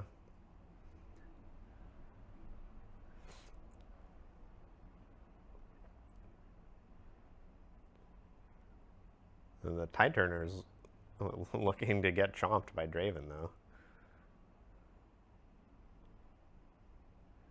Wow, Blood Rush, Kha'Zix, Switcheroo, and Spinning Axe in hand there. And Rebuke, that's a lot of tricks.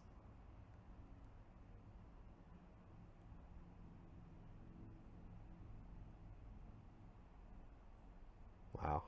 And Kaiser just walks in for free. 2 free cards and a Zon Warrens trigger.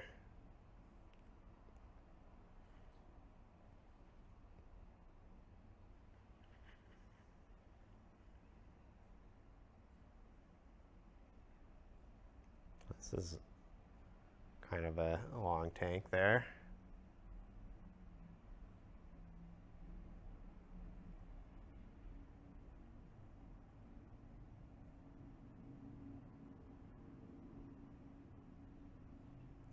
It's not like too egregious right now, though.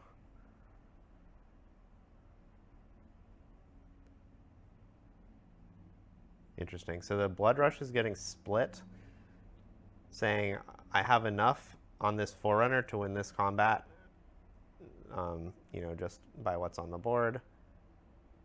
And oh, I guess not quite because the fortified position, but I don't want to overdo it, and I want to set up my Noxus Hopeful to go in if something doesn't work. And Switcheroo is like the perfect hitting card for that to be a good play. Yeah, this is a good play against Switcheroo for sure. Well, Forerunner 0 might. You're just going to have to let this one go, I think. You can walk that Noxus Hopeful in to trade with the Vex. But I don't, not with a fortified position, I don't think, right? no, I believe the fortified position is only in combat, like this combat. So Vex will get shield again. Oh, I but thought I could stack, but I'm not 100% sure about that. All right, let me check.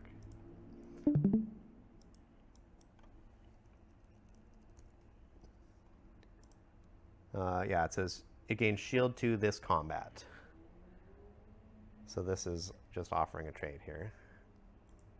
Okay. Yeah, okay. I guess I've seen people play it wrong then, but not that common of a card. Makes sense. Okay, what are we doing with the spinning axe? You just you're playing the spinning axe to kill this tide turner, and then you're gonna have to equip the spinning axe onto something preemptively, and wow. Like, yeah, this I really don't like this choice to act here. Like, the Vex is not going to be happy with a trading Vex and a Noxus Hopeful, so they're going to already want to act. You just don't need to use your spinning axe right there.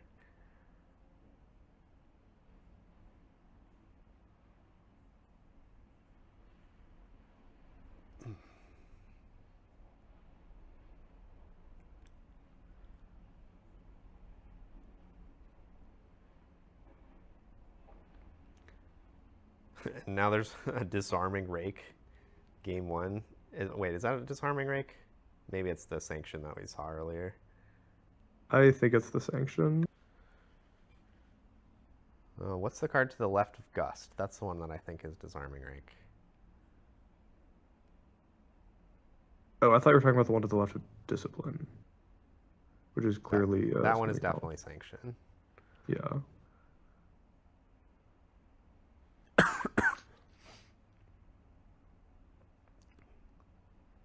Okay. It's a back up and play Karox turn. Getting the Karox in play when there's a Ferris Forerunner in the trash is pretty nice. Yeah, that is a disarming rake. So the spinning axe being in play is just delivering a use for disarming rake.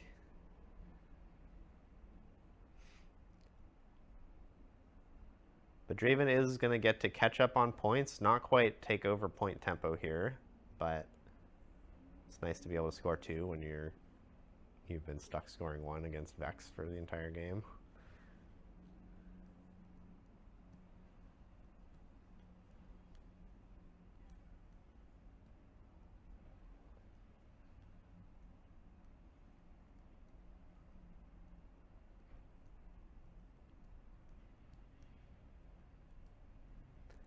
Chat says, Alan, Evan, and Steven shit on my team in top 4 at the Merlion 3v3.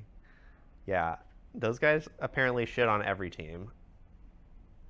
They won the entire tournament twice, is my understanding, because day 1 there were 40 teams. They played 6 rounds and went 5-0-1 in order to secure first seed, and all that got them was cut to top 32, no advantage for being higher seed in top 32. So day 1 was just a total practice round, and then they won the entire tournament again on day 2 with 5-0. It was pretty nice.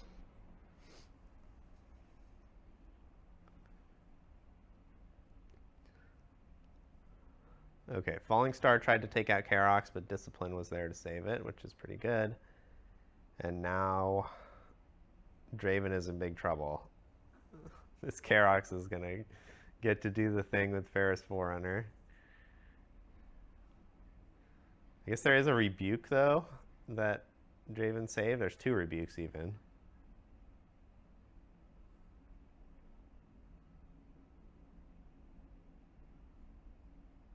Oh, there's a Tornado Warrior. Yeah, this Karox can take so many units. Yeah, I mean, you can only do 1 during this turn cycle because you have to hide the Tornado Warrior and then reveal it on Draven's turn.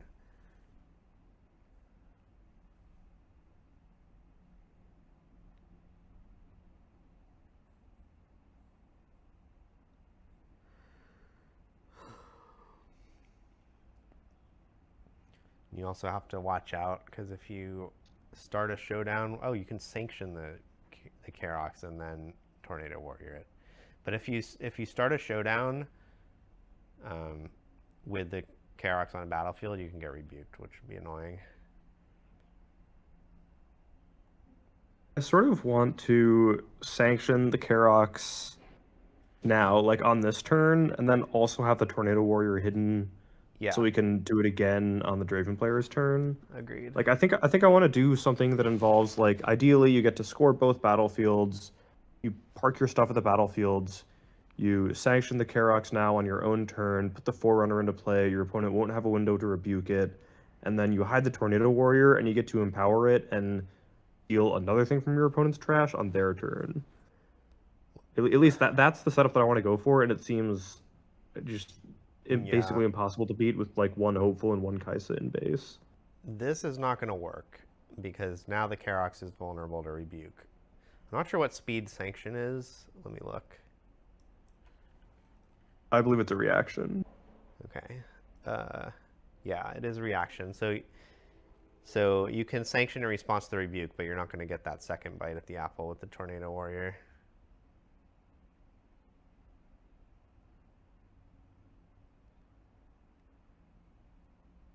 All right, why does Karox have shield? Oh. Oh, okay, I see. Hold on. Let me pause and talk about this. This is a misstep from Draven. So Draven wanted to use Switcheroo, so they didn't want to pump their own mech, which is great.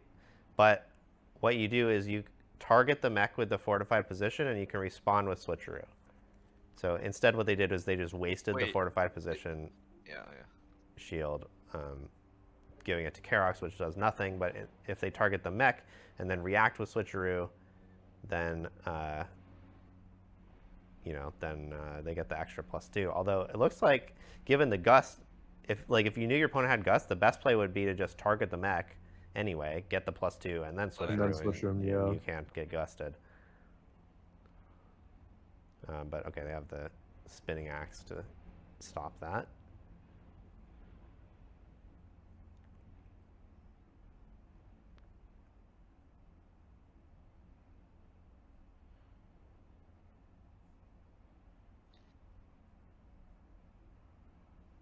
I feel like both players are not making great use of their resources this turn.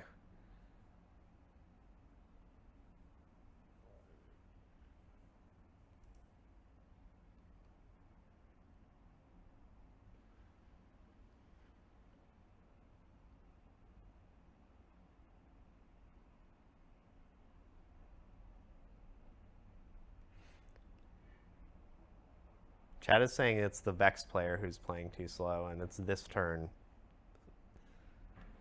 that is the culprit. I don't know. It seems like it's been kind of fine so far.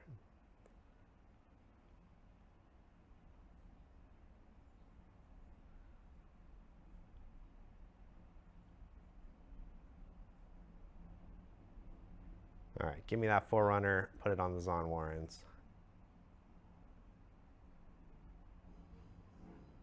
It'd be funny if you hit like a Kha'Zix and you play it to the fortified position.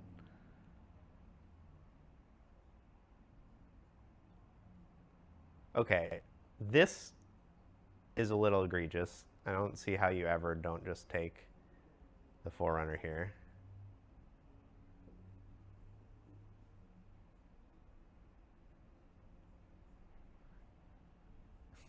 Maybe they're considering Gust Monk so they can win this combat.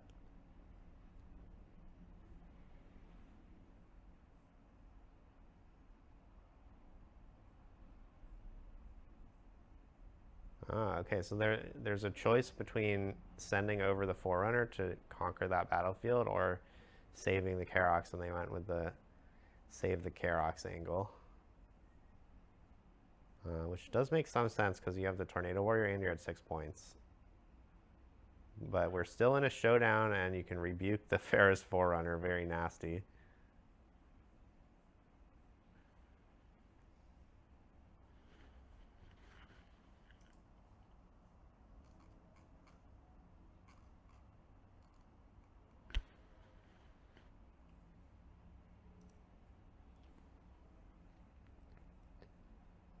Oh, but they rebuked the Karox. Huh. I guess they didn't want to get Tornado Warrior. Maybe that's a good play.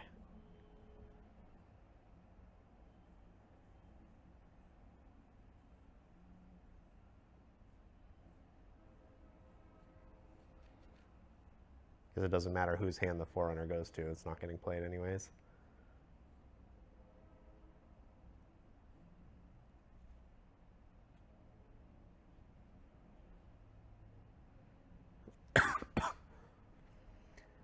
All right, so 7 to 12 here, but this Noxus Hopeful can take down one of the units, and then Kaisa can pick up the axe and hopefully take down the other one, or yeah, rebuke it.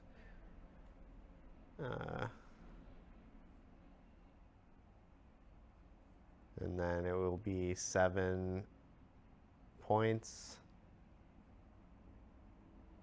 And you'll have a pretty good amount of might on both sides against the Scuttle Crab. Looks like a pretty good position for Draven. Nice play there was just letting the rebuke resolve and just putting the Tornado Warrior in the discard rather than flipping it face up, which like a lot of people would probably autopilot do, but then you're giving the Draven player a combat win and an extra card. Yeah. Same result, except they just don't get a card. Yep. Yeah, nice heads up play from the Vex player here. I like the setup from Draven, though. This is going to be tough to crack. There's an invert timelines. What the hell?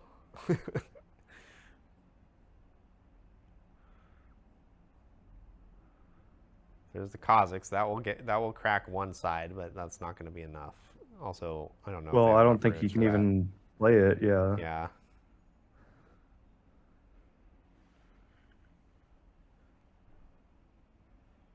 Interesting game. I mean, it looked like the Vex player had a really strong position, but I guess Draven just had rebuke and enough axes and tricks to get through at the end. Yeah, I think the choice to put Karox on into combat on that turn ended up costing Vex, but yeah, the Karox getting rebuked and then being unable to do the Tornado Warrior combo, it just cost I mean, it was like 7 might or something. I don't know. It just cost the Vex player a lot of might on the final turn of the game. Yeah.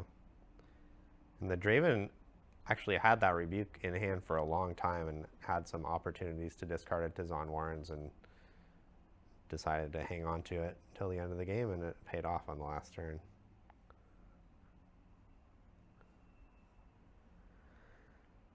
All right.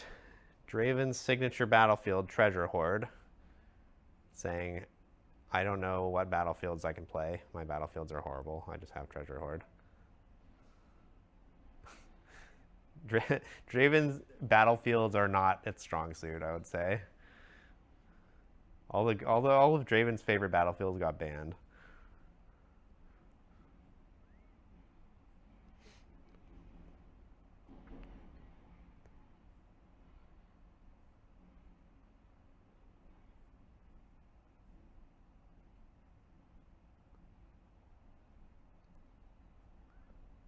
Oh. Nearly missed a star tip peak trigger, So, but they gave it we to missed him. a star tip peak trigger, and then we got it because the opponent was chill about it. Okay. Yeah, I very much enjoyed this aspect of Riftbound culture. I think most people are pretty chill about this stuff. I got several triggers of this sort, like, oh, by the way, my cannon is empowered after I do 2 more things or whatever, and I gave several of those triggers to my opponents as well. I agree. Not a single person tried to rules lawyer a trigger in any of the matches I was involved in this weekend. Yeah, I've had a similar experience in Riftbound. I mean, there was one game at the RQ where my opponent shuffled their chosen champion into their deck and then presented their deck like they were going to present their deck to me in game 2, and I said, please take your chosen champion and get it into the correct zone. Yeah, that's nice. Yeah, if in a Magic tournament, it's totally different. And everybody rules lawyers every trigger. Yeah. Yeah, I mean, I certainly do it, or used to when I played Magic. Yeah, me too. More. I don't really know why people behave differently in Riftbound, but Well, makes it a even year more fun, for ago, sure. I felt differently about it because it was just a new game, and so I wasn't expecting everyone to remember everything all the time. But I mean, now at this point, it's like I don't know, the game's been out for a year, and people generally know what they're doing. But The I culture have, that's been built. yeah, It's I've just because of this. continued the to game behave is the just same so way. So complicated. Like Yeah. it's just a better experience for everyone if you don't get hung up on every little detail of everything. Like if you have to like remember your cannon trigger at exactly the right moment every time, you just have to play your entire like tournament much slower Yeah. to double yeah, check every move you're doing, and then you end up you and your opponent both suffer for it because you time out half the time. yeah, I think the time concerns, like the time pressure, is much more real in Riftbound than it is in Magic. Yeah. And so yeah, having real time pressure and really wanting to do everything as quickly as possible for I mean very necessary reasons in this game, honestly, is that's a big difference for sure. Chat wants to know our thoughts on folks that have their hand or deck are just a mess with upside down cards. So you may not know this, but some people turn the cards that have been revealed in their hand upside down. So they do this to make it easier for themselves to track which cards their opponents know about, which makes some sense, but you could just put those cards on the table so that everyone can see them because they're revealed. I would do it that way instead. So yeah, my main thought is that it's not necessary if you just leave your revealed cards revealed.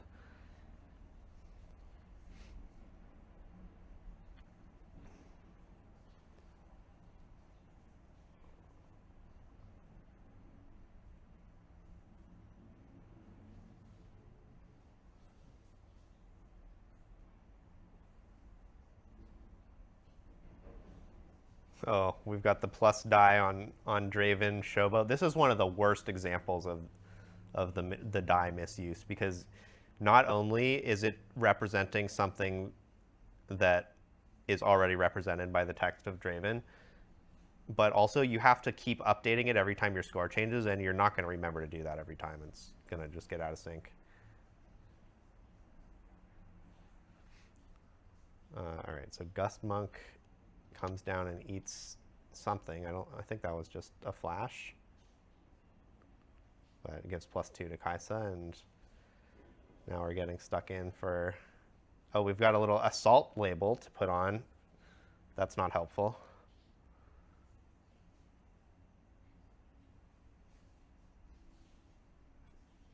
I feel like they have managed to make the production worse over time by adding these kind of things.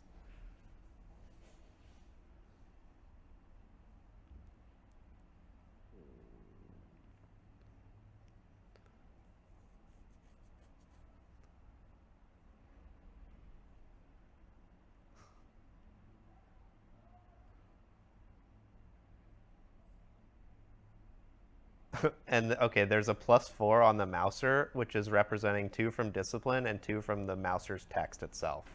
That's really, really confusing.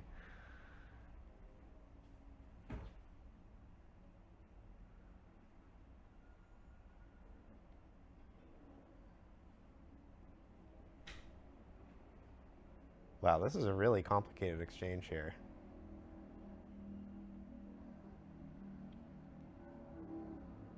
Yeah, I want to say this is going well for the Draven player, but I'm not totally sure what'll happen when the dust clears. Well, I mean, it looks like 2 tentacles are about to trade with a Vex and a Mouser.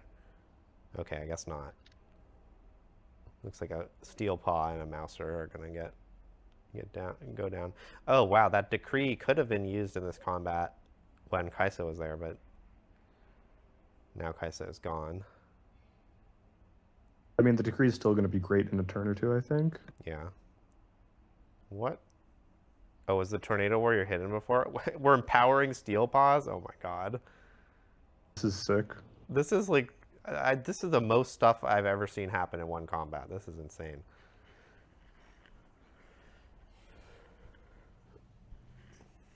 So, I mean, this exchange still looks pretty good for the Draven player, I want to say. Yeah, I feel like the Vex is going to hold here, but Yeah, So the Vex Draven- player wins the combat, but they lost a lot more stuff, and the Draven has a huge amount of backline that the Vex player doesn't have. Yeah.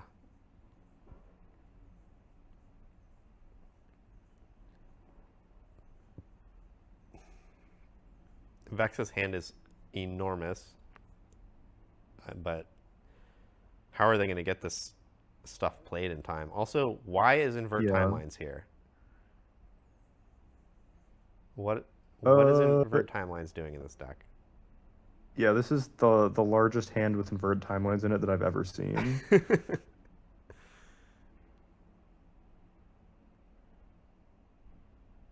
Okay, so Vex gets to go up to 6, but the Steel Paws is not going to defend. Even if you spend your turn empowering it here, the Draven Showboat is just sitting there with 7 might, and whichever side has that Steel Paws, the other side is going to get conquered first. Interesting So choice to play Draven this to 8. out here when you have 7 cards in hand, but I mean these cards don't really do that much. It's Yeah. like you don't have that many proactive things to do. You just have to like hope that your Star-Crossed and Switcheroo get good value, I guess. Okay, I Starcross. don't really understand why it's still in this person's deck though. Post board. Which card? Yeah, that's not clear to me. The timelines, I imagine. Yeah. Right? The timelines, yeah. That's what I was asking. Okay, why did Steel Paws stay with Vex?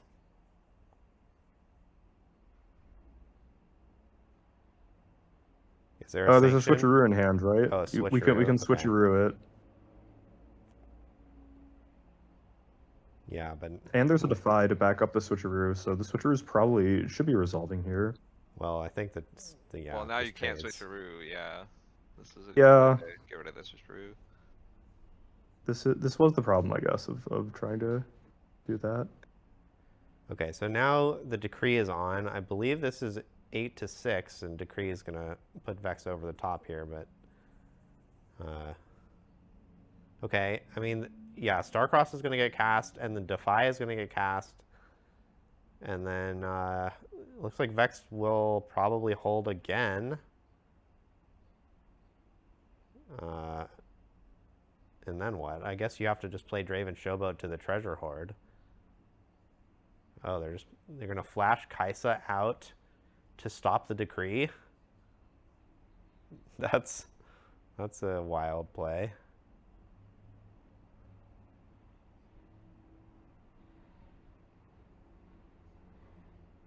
Wait, they let the decree go through and then flash the Kaisa. Why would you do it in that order?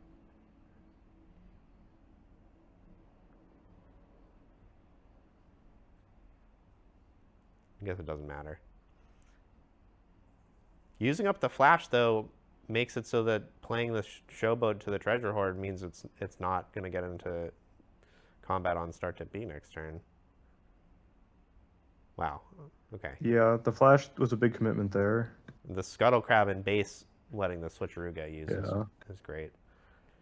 Yeah, I guess the crab and base that we were, that didn't seem all that productive just actually ended up being great because of the Switcheroo. Yep. I mean, it's a nice combo of all these 0 might units and Switcheroos. Like, I think this is a pretty cool way to play Vex. Like, this guy built his deck to do a bunch of cool things. He's got all these 0 might units with Switcheroos, and then he's got like all these Karox combos with Tornado Warrior and Sanction, right? Is the name of that spell? So Yeah.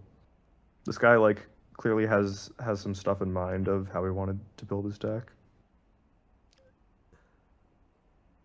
All right, so the round timer says 0. I don't know what that means.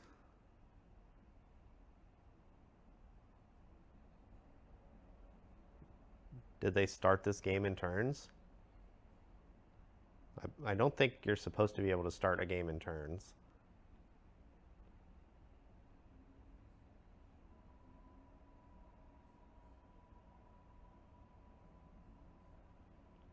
But if they did, then Pastore was turn 0.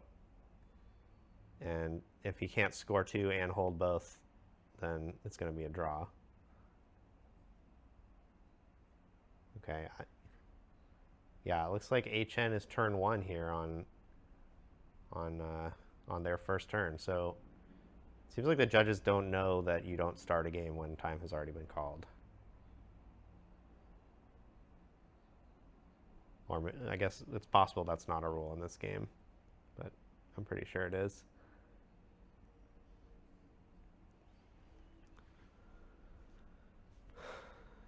All right, so Pastore is proposing I score 1 point and then the game is a draw. Yeah. Yeah, I mean, no reason to play that one out. With that few turns, it seems almost impossible to get any other outcome out of these two decks. Yeah. Ooh, okay. We've got Aspirant's Climb Merlion teammate Harukaze playing Akali. Spoiler alert, he won Best of Akali in this tournament. Great job to him. Yeah, great result. Playing against Lilia.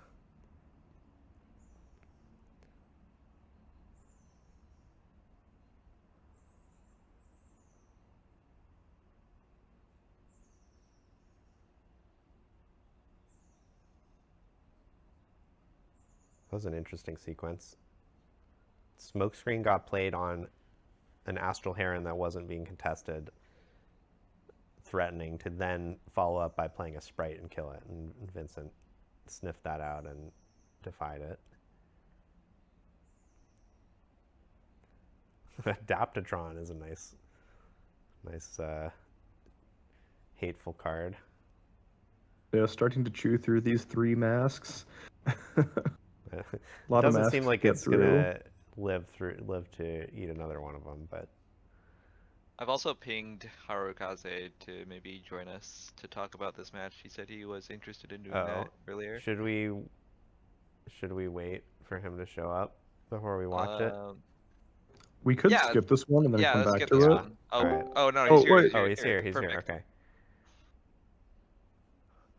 We're watching your match, Harukaze. Oh, I see. All right. Welcome in. Thank you. I can also point out all my mistakes. Okay, so they came in the middle of game 2, it looks like, and we watched Yes. just a couple turns here. The first thing we saw was he smokescreened your Heron and you defied it. Mm.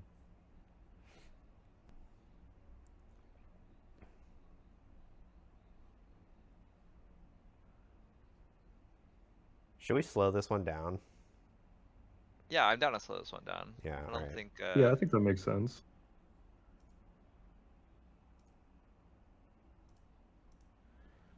So you can tell us all about what you're thinking and stuff. Yeah, I remember this moment. I had a okay-ish hand. I was kind of getting bricked with a lot of units, and I already have like the main units I need against them, right? And I was kind of fishing for a back off because I was afraid of a Thousand Tail or a Sprite Burst. So I just wanted something to be able to stop it. Yeah, you can see my hand. Like literally, I don't really have too much. Here, I kind of greeted. This is where I actually made my biggest mistake. Yeah, So I was gonna say I would be afraid of unchecked power here. yeah, so what I should have done is, well, I know unchecked power could hit me really hard. That's why I want to play the Ferris from my hand. But I should have just hidden the Zonias and then play the Ferris for full price. I only did this because I was greedy and wanted to save all my runes. But if I had just hidden the Zonias under Heron, I would live from unchecked power, right? But then I can also play the against the odds against the Sprite Burst that just happened. Yeah, because you can get the Heron trigger on your opponent's turn that you're not currently able to get. Yeah. Yep. Oh, wow, And he so does have my Watcher. greed here. Yeah. Had you seen Watcher in game 1? I think so. Yeah, I don't that remember makes sense. exactly, but I don't think I've remember. I don't think I've seen many Lilia decks actually playing that card. Yeah, I remember game 1 he actually unchecked powered me, and he did Watcher, but it took up his whole turn. So obviously, like I was able to come back from it. That's why I was like really trying to fish for a back off. Never drew it. It was that or a Sky Splitter.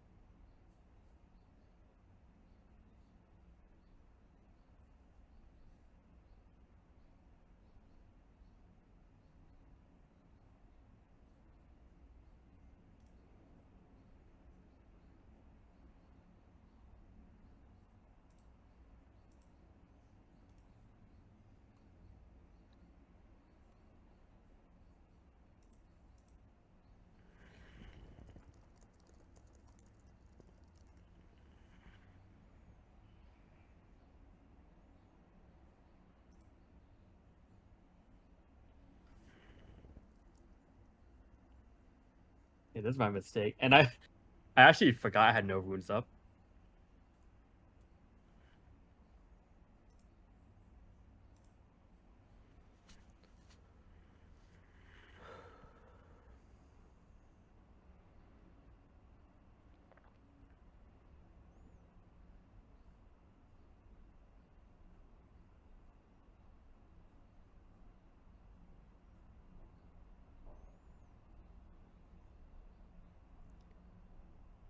All right, so Now here, the only combo that could really stop me is unchecked plus Sprite Burst. yeah, And I okay, really fine. had nothing in my hand to get any unit above 12. And I could not find the Sky Splitter at all. Because that would be able to stop it. Oh yeah, if you have 5 mana available, you can use the mech to play it. Yeah, pretty much. Yeah.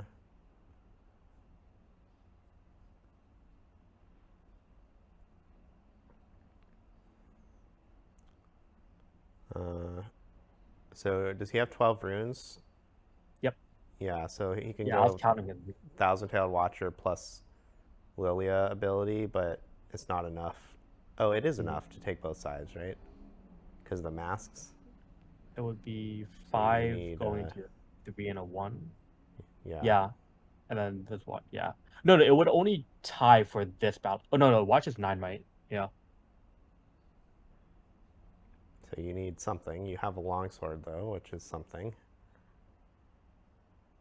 Yeah, I had the longsword and the against the odds. And he knows I had the against the odds too, so Oh. it's fine.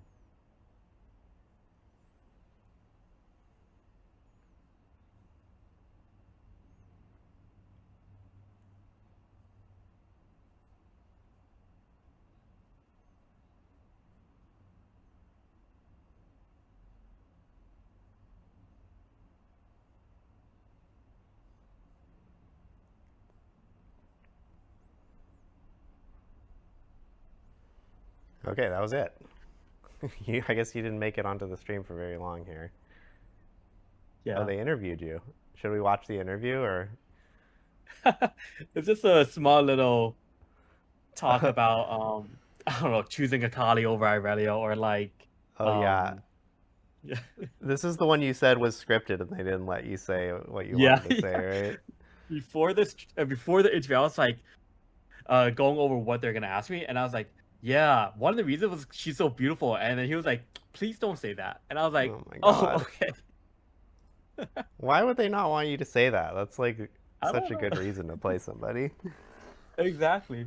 And it's so funny because they even said like I could say it once. I was like, I don't think I should even say it anymore. Like, I just feel bad. Chat wants to know if there's going to be a guide for Akali. Yes, I'm gonna make one this week, hopefully before the weekend. So the players going to the Wuhan event will potentially get a chance to read it. Yeah, usually with these things, the faster you get it released makes a big difference. Mhm. Oh, there's the secret lab gaming chair that you could have won in one of the side events. You know, if all the other Akali players didn't do so well, I could have dropped from the main event and gone for that. You know, Yeah. super high E EV. Yeah, HFang was saying that like if you're playing one of the champs that you were the only person in day 2, but you know your champ wasn't very good and you weren't expected to top 64, you could have just like played Ivern day 2, dropped, won the chair.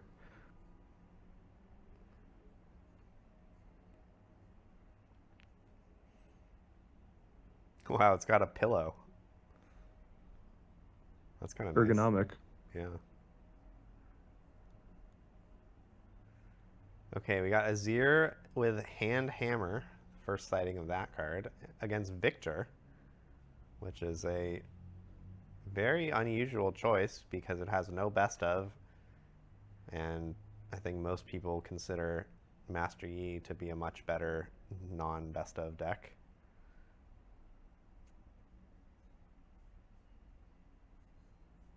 Yeah, alongside Victor. There's also Misfortune, Timo, and Set, I think, which all just really surprised me.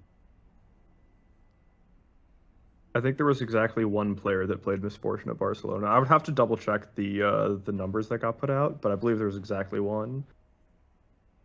Yeah, that's really baffling.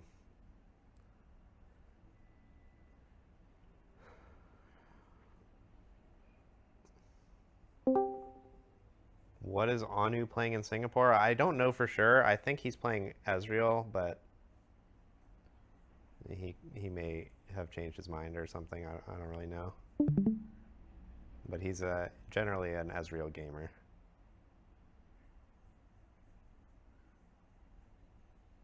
Oof.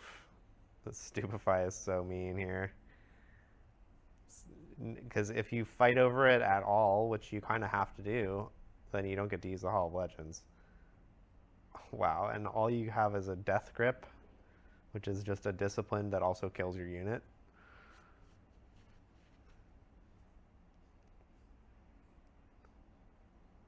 Disaster turn. Stupefy is such a good card. Yeah, definitely one of the best cards in the game.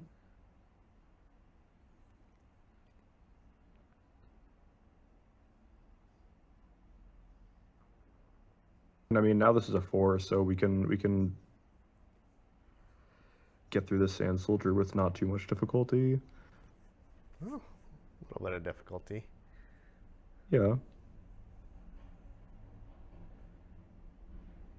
I was thinking even if we weren't able to conquer that battlefield, we could have just traded in our Sprite and our Recruit, and Yeah. then the Azir player isn't conquering anything on their next turn. But Oh my god. The Hall of Legends against Victor is so nasty. yeah, this is nice. Victor is like the only legend in the game that can use Hall of Legends as well as Azir can. It's kind of a really unlucky pairing.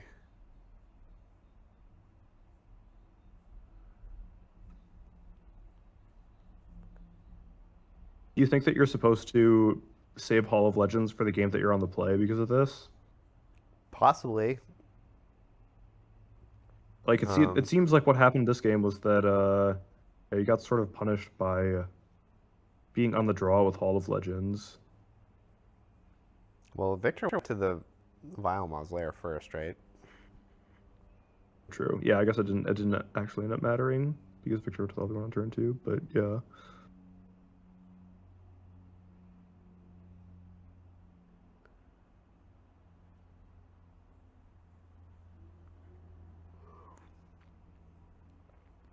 I like that with the Victor leader, the bird's most powerful ability is not having the recruit tag. And it doesn't actually care if it has deflect as much. Yeah, that's kind of nice.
This Azir player has an abundance of equipment, unlike Squirtle, who is short on equipment in every game we watched so far.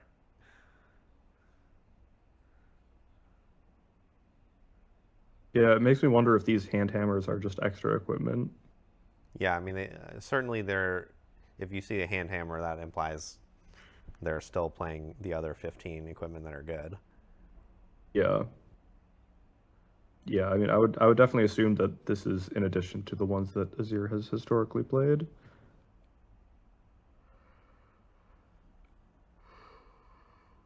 All right, now we're The hand hammer is active here. Yeah, the a bunch of +2 extra on that might. sand soldier indicates that there are 2 units at that battlefield. Yeah, a very helpful +2 die. Mm-hmm.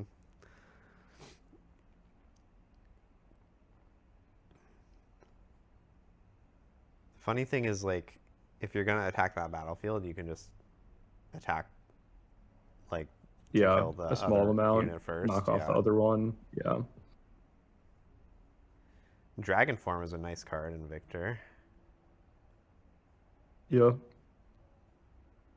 That's Yeah, like I'm a just big Dragon Form fan.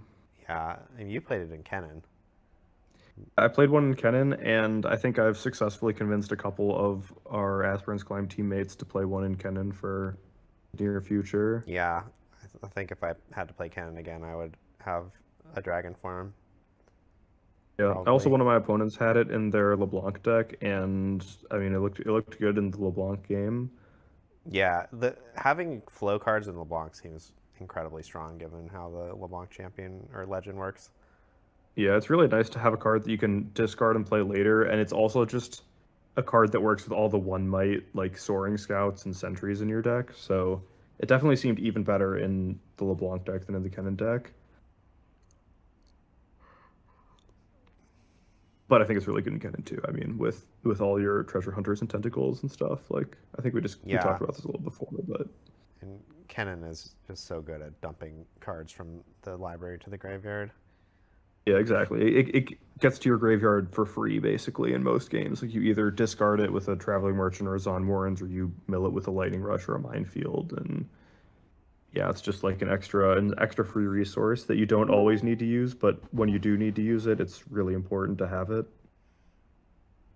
I like that the judge stepped in to replace the inaccurate +4 die that was representing the Dragon form with just a plain 5. Yeah. Very important to do that.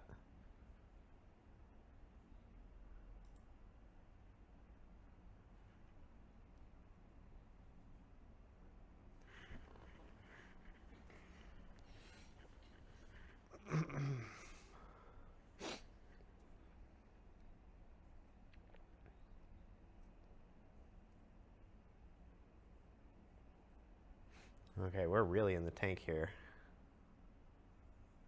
Anytime when we notice that a player is in the tank and it's 2x speed, you know they're really tanking it up.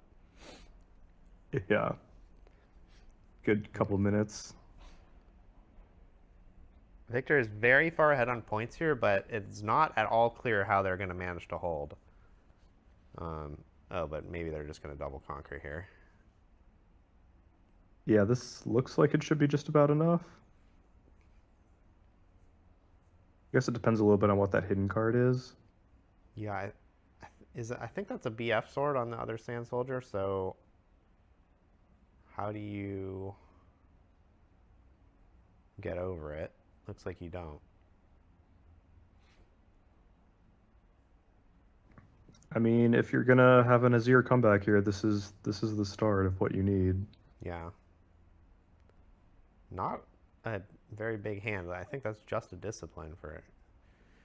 Let's see I your don't know if I side. agree with that trade though. If he just played a Rise, that's just he just lost his out, right? Free. Zinzao traded for a Sand Soldier. Right, but if he just played a Rise there, I mean, it just seems like a bad trade. Yeah, I agree. It's a bad trade.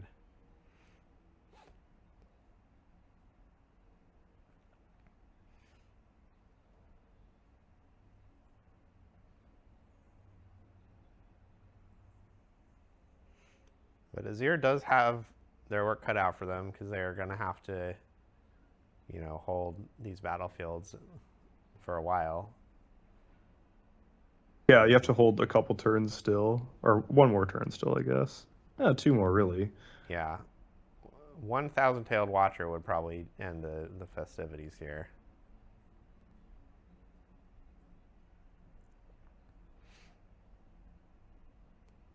Or an Imperial Decree would also definitely work. There's a Vi, that might work. A Vi in hand, that should probably do it. There's a Dragon form in the trash as well, so you could play both of those this turn. Yeah, I mean, we'll see how this discipline gets used. There's a Hidden Blade, an Eclipse, a Bellows Breath, a Vi, and the Flow Dragon form. Seems like a classic case of all your options win. All right, so this is somewhat of overkill. Yeah, it's a big commitment to put 9 into that battlefield, but Yeah. Oh, there was a Sprite should Burst too. probably be fine. Okay, just they're gonna say I win off this Hidden Blade. You do not want to cast this Discipline, do you? Oh, I guess maybe Defy You can is draw your Defy. only shot. Yeah. Yeah, Defy's your only out, I think. Since the hidden card got played, right? That was guards, I think. I did not think there was No, a it's hidden card. another hidden blade. All right, so okay, that was game 1. And now we have Azir has Grove of the Godwells. I have seen this before. It's definitely not standard.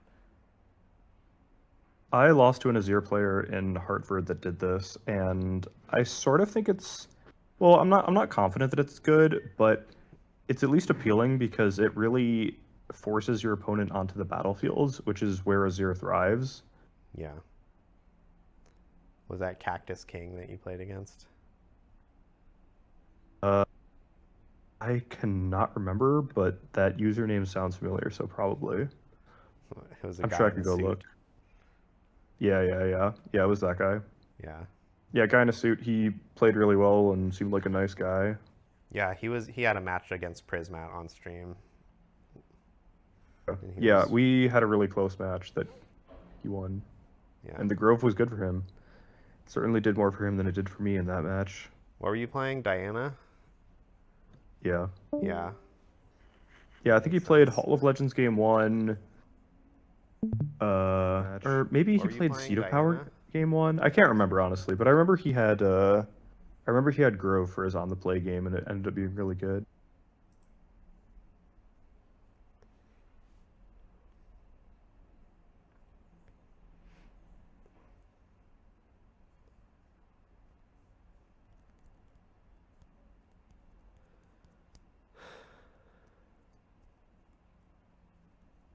Wow, Pickpocket got played and nailed a Soul Sword. That's very unfortunate for Azir.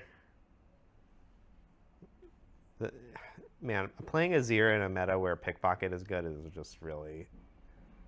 I don't know. It's if I could unfortunate that he get hit stomach by this doing Kennen that. hate. Yeah.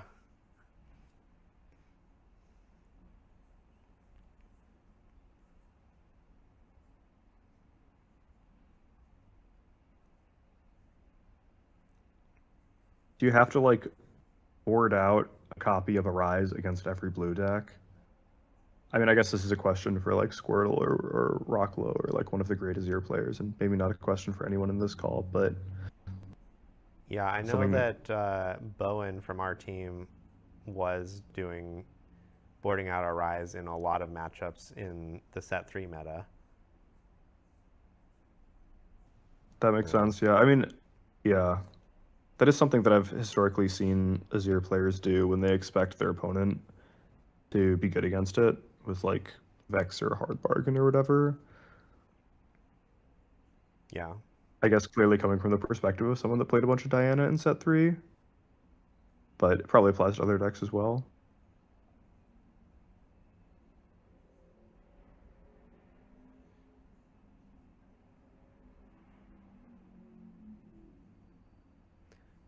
Two Bellows Breath, a Salvage, and an Ash. An interesting collection of cards there.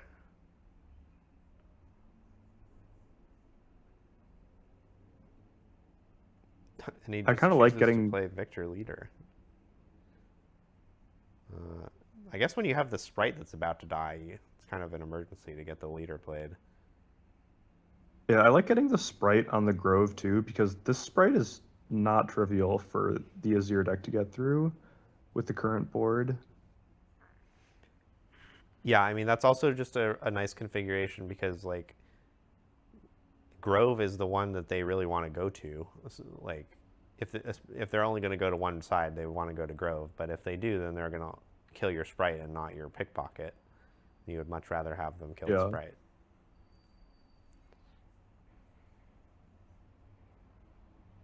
I think this is another +2 hammer. Yeah. All right, so the hammer's dead, but the +2 is also dead. And is that chip a tank label showing that it had a Dorian shield equipped to it? I think so. Yeah, I really don't like that. You do need that tank label because of the Shen legend, but I don't think you should be using it in other cases. Yeah, this is improper usage of the tank label. I mean, okay, the Sprite did good work here. I mean, it turned into a recruit. It killed a Sand Soldier. Yeah, fantastic work from the Sprite here. And it looks like Pickpocket is maybe gonna get to hold the other side. No, just forces out some power and dies. But that's fine. We forced out some power. It's, you know, sort of what you got to do against the Azir deck. They have an absurd amount of might, but they can only access a lot of this might by spending power repeatedly. So in some games, you just like have to trade your cards for their runes and hope that they run out of runes and bodies to put their equips on. So this Azir player chose to play the champion instead of just developing BF Sword for no Sand Soldier. I think when you have 3 equipment and a Rise in your hand, I think you should just take the opportunity to spend your energy developing your BF Sword here. Yeah, it seems questionable. I mean, it sort of plays around Turn to Dust, but I think it's questionable, especially because they spent power equipping other equips this turn. And when you're spending power to move your equipment around, I think BF Sword is typically just the best one to put on something because it attacks for the most and defends for the most. So, like, Yeah, especially after the Victor player plays the salvage, I think it's totally reasonable to just play the BF Sword out. My thought is mostly just that I want to play this Rise soon, and I would like to get my equipment into play before I do that. Yeah, that's a good point too.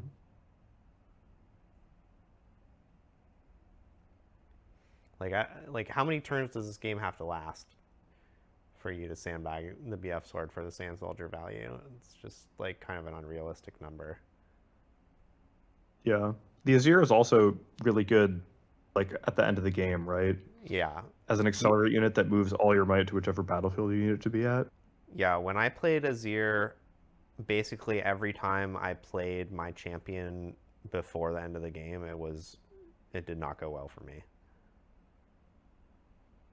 Wow, another mana equipment picked up. So, like, I mean, the Arise is gone now, so, like, that justification is a little bit gone, but, like, I would still like to try to hold the battlefield and get the Arise back. And then just play a million equipment. And the sequencing is kind of insane. Yeah, I think I would have liked to make a Sand Soldier and move it to the battlefield with the Azir. That doesn't work. Azir is an attack trigger. Oh, never mind. Okay. But yeah, like playing the BF Sword, then making these attacks, drawing a card, and continuing, it just doesn't make any sense. You can play the BF Sword after.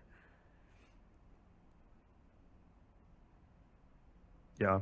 That's a good like common card game thing of like, if you're gonna draw cards, you should do it before you make your other plays in case the cards you draw change your other plays. Yeah. I know that in Hearthstone there was the meme of like, oh, draw last, of whenever a player like did some stuff and then drew a card at the end of their turn, chat would always flame them for it. Yeah, in Hearthstone there's no takebacks because you're playing on a computer game that enforces the rules, so like if you just like click on your BF Sword, there's no going back. You played it, which is kind of a different vibe. Also, you have the rope in your face with Hearthstone.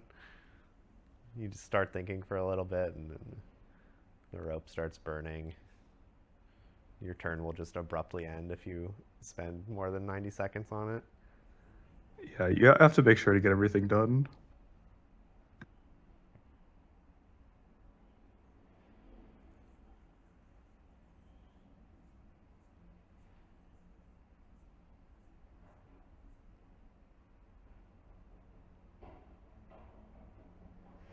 Okay, Decree Bellows is available.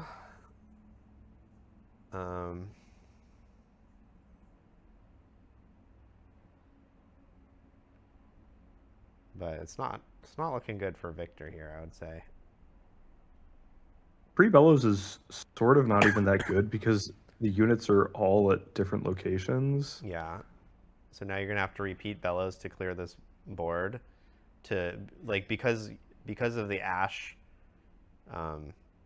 effect, where if they hold, they get an Arise into their hand. You just absolutely cannot let them hold. Yeah, you can't beat an Arise this game, I don't think. Not with your opponent at 6, that's for sure. Yeah.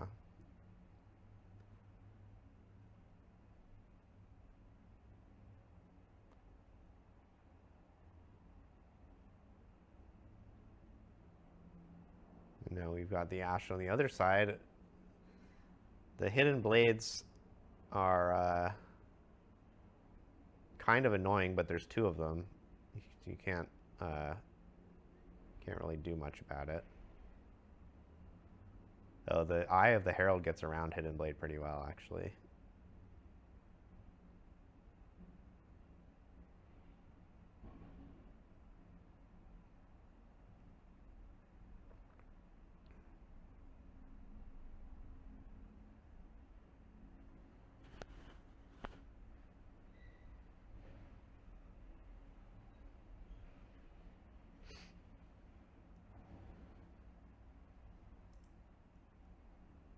I have reason to believe the next match will be juiced. The next match will be juiced? Yeah. I like the sound of that. I think the next match is well, I won't spoil it, I guess, but I think there's a well-known player in it, possibly.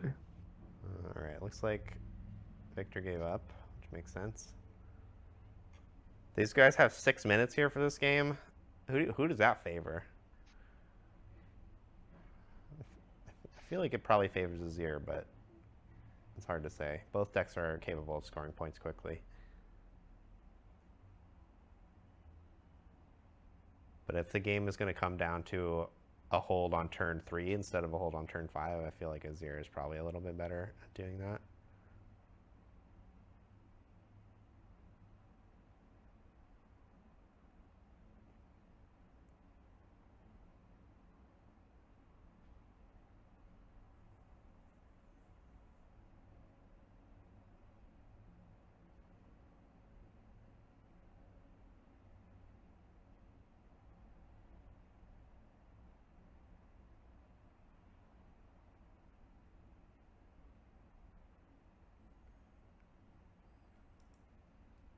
Chat is asking, am I still live? I was just wondering the same thing. Your stream I am live. appears to have stopped for me. Oh, really? It seems like it's still Yeah, live. I'm reopening it now, but the video paused. Never mind, it seems to be back for me now, but... Yeah. You thought I would have gone to sleep by now. It's 4 p.m.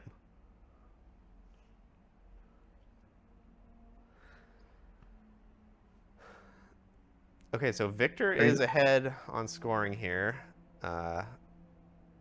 because of the Sprite Fountain, but Azir is going for that turn 3 hold that I was talking about. Is this a guards? I assume it is a guards. It's kind of risky to try holding this early against the Sprite Fountain on this battlefield, don't you think? Yes, 100%. But it Like- looks like Victor doesn't have it. Whatever. Well, I think Yeah. if you're under this kind of time pressure, you kind of just have to like hope they don't have it, right? Like, I mean, I Victor's just hand think is I would have awful. waited like 1 turn probably, just so that the Sprite wasn't available. oh, maybe. Well, the problem is if you wait a turn, then you're going to be down, 5-1 instead of 3-1 or whatever, and it's harder to come back from Yeah, that. that's fair. Yeah, maybe like with the time rules, it wouldn't be viable to do that. Yeah, like if you want to get away with a match point out of this, you really have to stay within, spitting distance.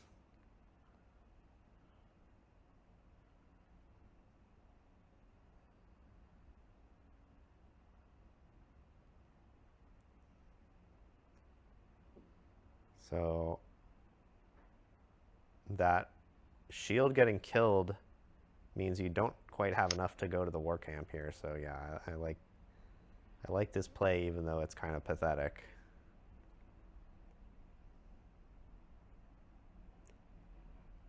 So maybe that's a hidden blade and not a guards, and then the hold isn't risky, and you're just kind of bluffing.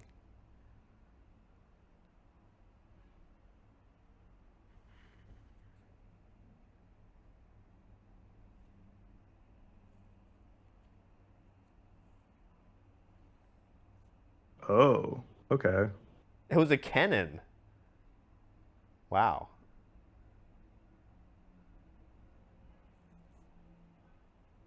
So the Xin is stunned. Eclipse got played to prevent... Well, it's not stunned because you have to pay 2 to stun. Oh, he was tapped out. Okay, so it was... Wow. Kennen is just guards but bad. In that spot. Yeah. You hate to see that. In this But a deck, surprising it amount of people definitely are seems starting worse. to... Yeah, a surprising amount of people are playing this yellow cannon, though, from what we've seen. I mean, the yellow cannon has mostly looked pretty good to me. I think Azir is probably not the deck I would play it in because That's fair. I just think the Azir deck has access to a bunch of better hidden cards, but the yellow cannon has looked somewhat impressive to me. Definitely a lot worse than guards in this deck, though.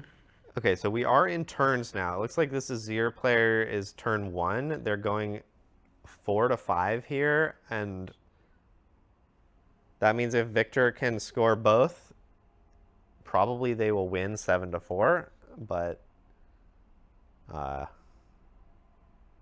yeah, it does not seem that easy to do. But Azir is also going to be locked out of actually winning the game, because even if they hold both and score both, then it's going to be 6 to 5. That's not a win. Yeah, Azir is playing for the draw here, and Victor is maybe going to be able to get the win, but with that hand after losing the decree, I'm not so sure. It's going to be pretty hard to get through and take both of these, or one of these, and clear the other.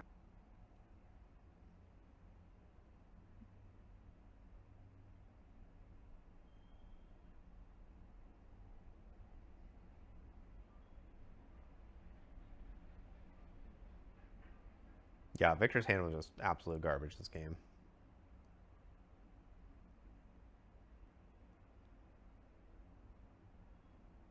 Except for the Sprite Fountain, I guess, was a pretty good card to have. There's an Arise for insurance. That will for sure get to at least score a point next turn, which is what you have to do. Yeah, it looks like the draw is locked up here. I think the Azir player would have probably won this game if it had gone on a bit longer, but draw. Obviously, the players would have played differently. Yeah. All right. So we've got oh, I thought that said Harukaze for a second.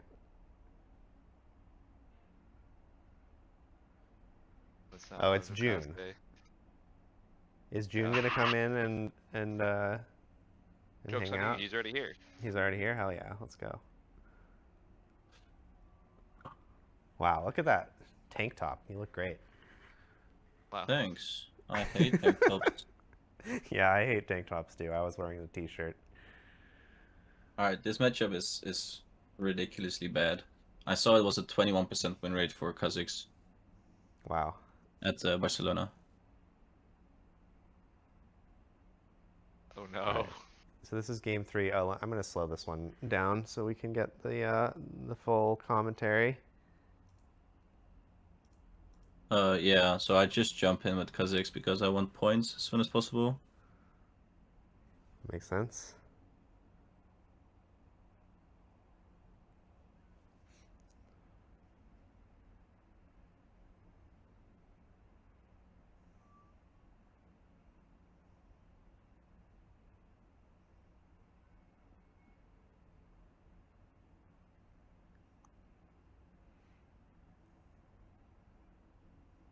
I feel like every action is so slow right now, but I've just been watching in 2x speed. Kazakhs just got obliterated. Yeah, that happens.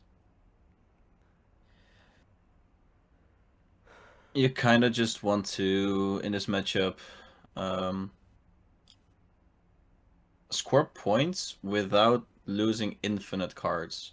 So I'm actually happy to have the merchant still in my hand, because in the later game, it's going to draw me useful cards. That's the idea. Did that get gusted on turn 2? Yeah, yeah. Yeah, okay. Okay, I see you have a Vex in your hand already. I assume that's what you want to play this turn. I think you're being offered Yeah, I another think so. one on stack deck, but I don't know what the other options are. Okay, you did take another Vex. Yeah, the deflect is quite valuable. Yeah, it's good. Like Ezreal has to kill every creature you play. That's kind of how their deck works. Yeah. And yeah, the Vex is just gonna, charge them 2 extra runes or whatever. Yeah. I believe I have a Zed in my hand already at this point, but I don't want to just throw it out there and then just pass turn and let it die. That would be really bad. Yeah, if you could play that like with a Ride the Wind or something to generate the extra body, that would be really useful. Yeah, I don't play Ride the Wind, but Void Assault does the same thing. Yeah.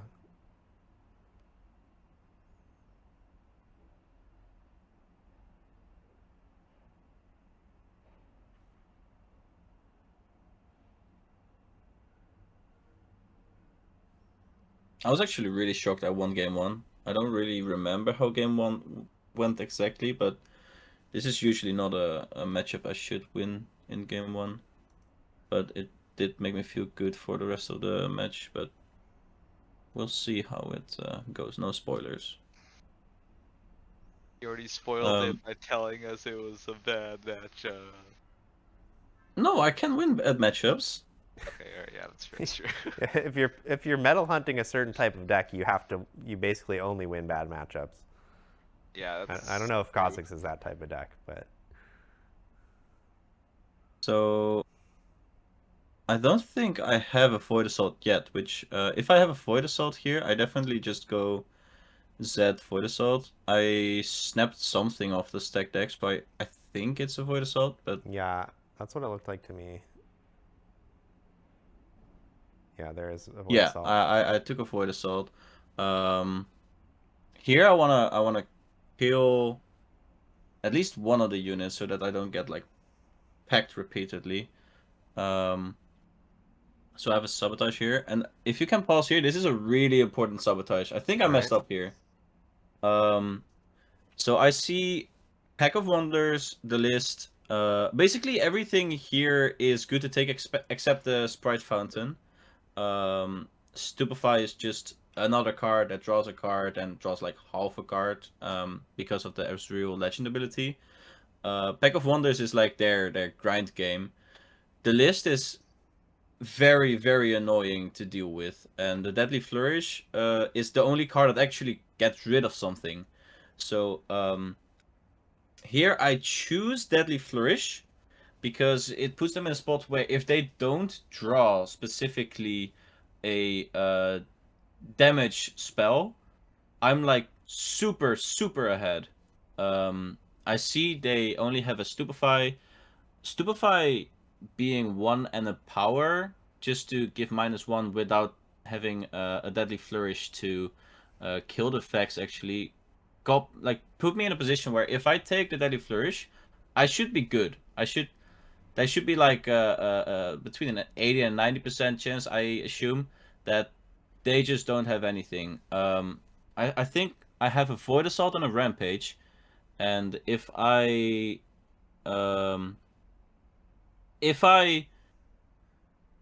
remember correctly, what I do is I remove his whole board so that the Pack of Wonders cannot bounce anything meaningful. The Vex is at a battlefield, so the Sprite Fountain is dead. The Deadly Flourish gets taken out so that he can't remove my Vex. And the Stupefy is just as a Hail Mary, 1 energy and a power to draw 1 card, basically. And I would be in a quite like content position. I think his so let me see, what was his trash actually? I think his There's a trash has a Star-Crossed. wages, which yeah, his trash Star-Crossed did have Stupefy a wages. wages, stack Yeah, Drunken Dust. so actually now that I see a wages, I think Deadly Flourish is definitely not the pick. But I did end up picking the Deadly Flourish.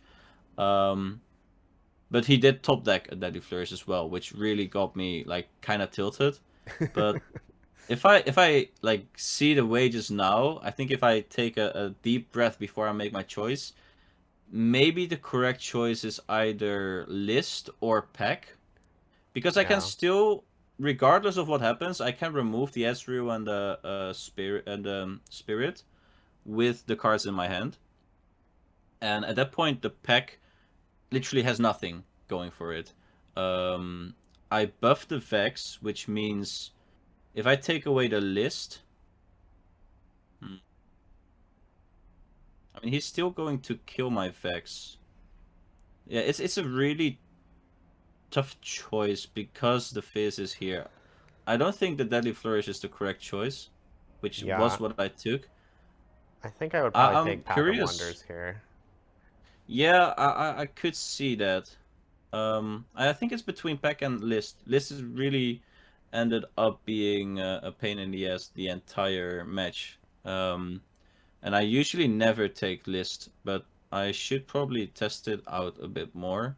I think pack is probably the safest choice here, but it does put me in a position where next turn I'll get Deadly Flourished Fizz repeat wages. And that will draw him a card as well. But it does cost him 3 power to do so, and he'll be at 9, so he'll go back to 6. Yeah, this I think I took one of the worst cards to take here, being the Deadly Flourish. Yeah, taking list makes it's some sense. Yeah, I was thinking like the Pack of Wonders will get a lot of value with Fizz over the course of the game, and the list just, you know, you use it once if you don't have Pack of Wonders, but you have a second Vex in your hand, so. Yeah, so my hand is Z, Fizz, Vex. I know that. Because I remember my next turn being Z, Fizz, copy Void Assault. So I think I actually wanted him to play out the Fizz or something along those lines. So I think it definitely makes sense to get rid of the pack. And that would have put me in a much better position. And we'll see that my Deadly Flourish taking here is probably what ends up losing me this game. I don't know if I would win if I take the pack, but it would be in a much better position. I'd also like to add as well, though I'm not like a Kha'Zix pro, but at least against Ezreal, right? The pack is the most versatile item for them, because it just like empowers all the rest of the cards. And then because you have the Void Assault and the Rampage, I guess the angle could also be like you Void Assault in, and then you hit the Bewitching Spirit, right? And then Stupefy can't kill it, so he's not gonna use it. And then you use your Rampage to hit the Ezreal, and that's Sandswap, right? So you just pay the additional cost, and it guarantees a kill on the Ezreal. And then you win combat, so you can move Vex back and then buffer, so that she would live to Deadly Flourish and a Stupefy as well. Yeah, just having Vex in base at the end instead of on the battlefield. Yeah, so you go to 2 points, and then you clear the battlefield, and you take away the pack. Oh, so you're saying no, but like then I still lose my phase, no? Or my Vex, no? Because the Vex dies to list plus Deadly Flourish, right? That is true too, but then it also gets stuck on. It's gonna die regardless, right? Because you're gonna die to Fizz Deadly. So it's like you make the list. You force Ezreal to use the list on the Vex to be like, I don't know, Shadow Isles or something, and so the rest of your units are safe until like he top decks another pack or something. I think the list name's Yordle here, and then that also hits Fizz when you play a Fizz later. Oh, that's true. But I do get rid of both Spirit and Ezreal. I needed to make sure I do it in a way. I think I do end up paying a power because I need to make. Actually. You have No, to I don't pay a have to. I don't power. have to. I don't have to. I can go into the Sandswept Tomb, then I can Void Assault to the Sigil. He probably won't stupefy it. And after that, the damage is cleared, and I can Rampage without paying an extra. And then that should do it. No, you would have to Rampage and pay the extra. Wait, so you're saying you Void Assault to Sandswept Tomb? No. You I just walk walk to to the Sandswept Sandswept Tomb. Okay, you score a I'm point. pretty sure that I do it correctly here, so you can just roll the video like.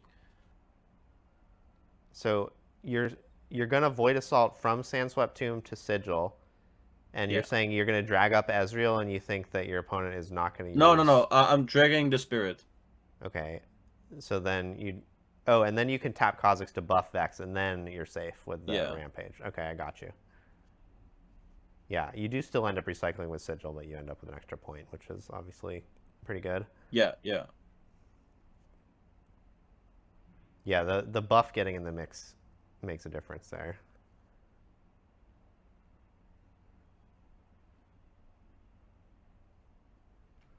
All right, I'm going to fast forward until you make your choice. All right, so Deadly Flourish goes away, and then we're going to see the sequence.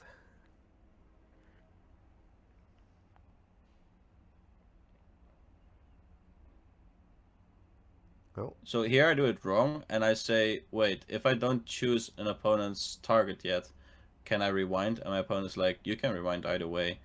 And I was like, oh, such a nice guy. Because here I actually did mess it up. Yeah, so if but I didn't choose a target yet, so I don't know what the official ruling would be. But you can back up until you gain information, basically. Which, given that you know his entire hand, okay, right.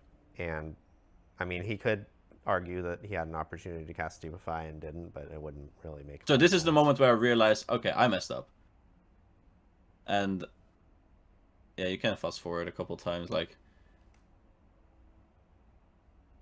All right, so yeah, so you pick up the Rampage, they let you undo it, and then you think a little bit more. Void Assault. Yeah, 4 against 2, nothing to say about that. You get your 1 XP, then you can get your buff, and then use your Rampage. It's a good sequence.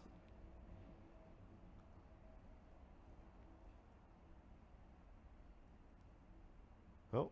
This also goes to show that's just the recycle yeah, for the that sigil. was for the sigil. Goes to show that even after like hundreds of matches with Kha'Zix, one slight like miss sequence still just messes up like everything. If I would have done it wrongly. Yeah. Yeah, this seems like the only way to get these points and not have to recycle a rune for one of your spells.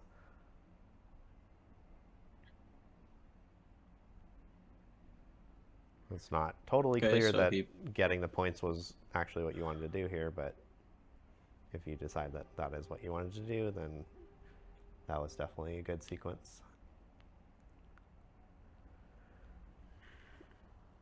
I think knowing he has a Fizz, probably the correct play would have been to do it slightly differently, somehow.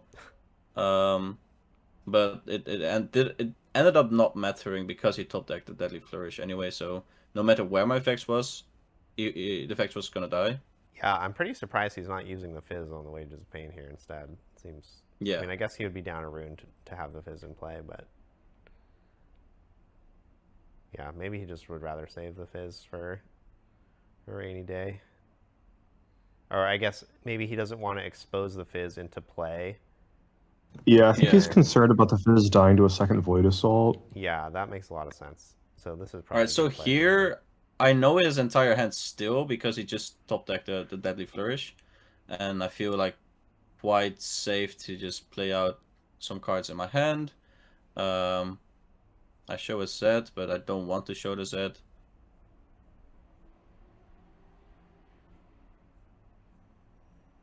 You're going to take back the Z? Yeah. Yeah, you have a Vex that you'd probably rather play first. Yeah.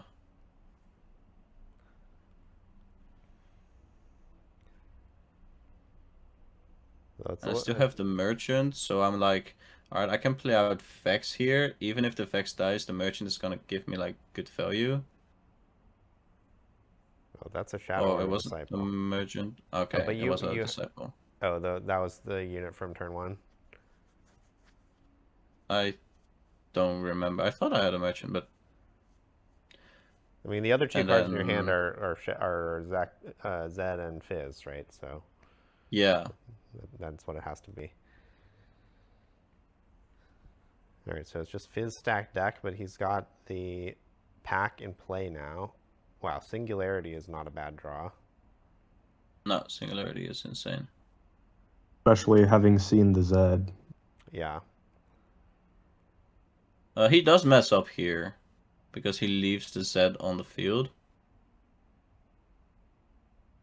Not the Zed, the Fizz. He leaves the Fizz on the field. He doesn't pack it preemptively. No. Hmm. And he definitely should. So yeah, that Singularity really hurts a lot. Yeah, it's expensive. It costs him 3 runes, but it is really good to clear the board and draw with Ezreal. So I understand why he leaves the Fizz on the field here. It's because his draw for this turn was another Fizz. Oh yeah, fair. All right, or one of his draws anyway. I guess he drew a million cards because of his legend. But he's now looking at and asking questions about Void Assault. Maybe he's realizing now that you can't cast Void Assault if he has no unit. Yeah. I guess so. Here, now that I think about it, I don't think it mattered at all what I took with the Sabotage, given how the game has progressed. Maybe the list would have been actually pretty good. But yeah. Even though I gain a lot of units here, I have I go to 4 and I have 3 units here. This following turn just goes to show how bad this matchup really is. Because here in this position, I'm feeling like pretty decent. I'm like, in my mind, I'm like, all right, he can probably kill 1 on my units. Probably can kill even 2, but no way he can kill 3, right? Yeah, he just found a Bellows Breath though. That's gonna cook you probably. Yeah. So I think this is the turn where I realized I probably should start taking the list against Ezreal.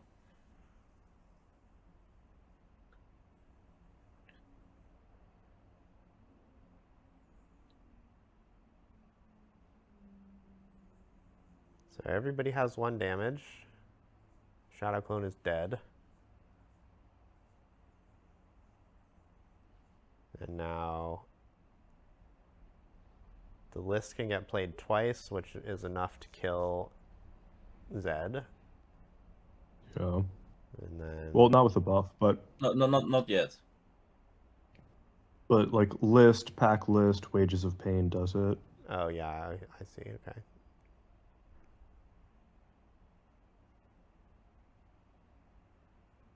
And there, it's Fizz, Wages of Pain. Oh, it is another list and a Stupefy.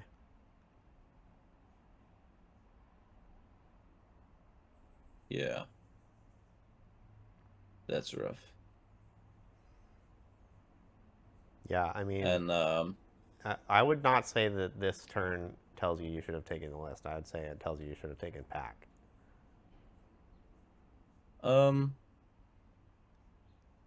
I mean, the list also had a lot of influence in previous turns, right? Like against the Vex, would he have been able to? So if I take the list, he would have had to play the Fizz to play the Wages on the Vex, right? Well, maybe, yeah, but also then he could Because have I think packed the Fizz instead of packing the list. Like this pack has he? He packed the list right away on the Vex turn. Yeah. And then he tapped it again on that turn to use the list again. And he had drawn a second list. So Yeah. Okay. Yeah. Yeah. I guess it's the plan should be to get the pack, even if it looks like the pack is not gonna have a great impact immediately. Because I just wanted to that turn I wanted to at least try to get him off of damaging spells. I failed to realize he had a damage spell in his grave and he had a Fizz. So that was definitely on me. yeah, but I mean, his whole deck is built around Pack of Wonders. Like every card in his deck goes totally crazy with that. Yeah, that makes sense.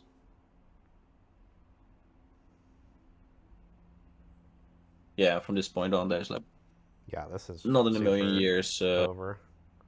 Yeah. And that's going to be the end of the match. Yeah, yeah. I think going forward against decks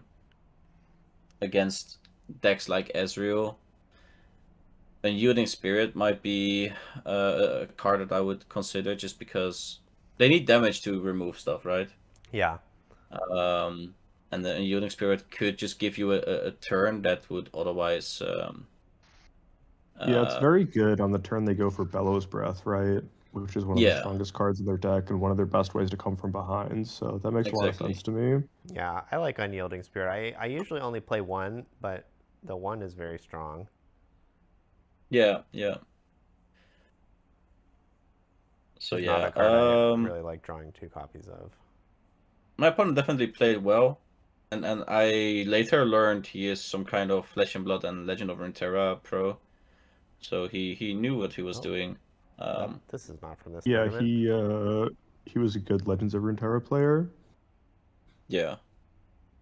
So at the end of the day, I wasn't like too bummed that I lost that match, but yeah, the matchup is just really hard.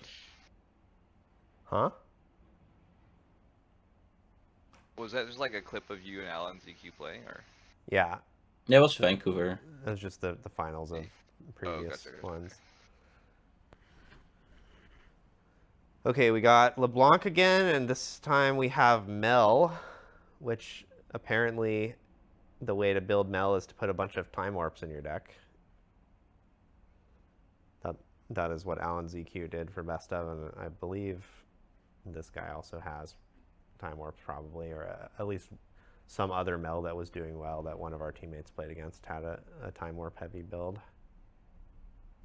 Yeah, Time Warp is nice with the researchers, and I think most Mel decks are pretty heavily built around the researchers. Yeah. And Time Warp is just, like, it solves the problem of, you know, how are you going to stop your opponent from scoring, you know, a battlefield at some point, and, you know, the answer is I'll just skip their entire turn. They don't get to score shit. Yeah, it's really good for, like, once you've gotten some points and you've gotten some stuff in play, it's really good at getting the last couple points, and especially if you, like, start from behind a little bit, I guess.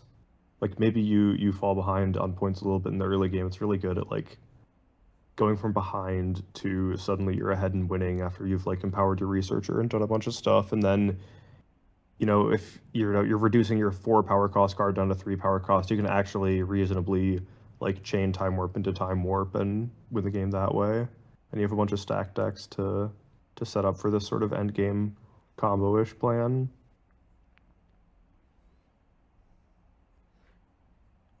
Wow, that was a good turn, clearing everything and holding both sides with a tentacle. Very nice.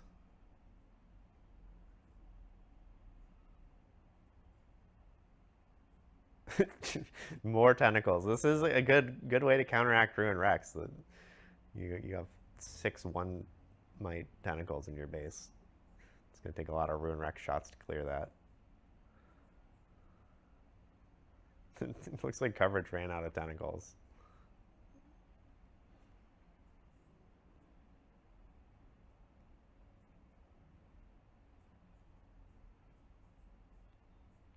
Got the players have been waiting for like an entire minute to get a tentacle. Just give them a recruit. Go on with their lives, please. I don't really understand There why we they go. wouldn't let him use his only one, like his personal ones from like his box. Like, he pulled them out, and they're like, no. Yeah, it's a little annoying. There was a game in the Vancouver top 8 where like, you know, I conquered Emperor's Deus. I paid the one. I'm like, can I have a Sand Soldier, please? The coverage guys are, you know, looking around. I'm like, Sand Soldier, please. It's right there. Like, come on. And, you know, I sounded a little rude, but I'm just trying to get the guy to give me the token so I can keep playing.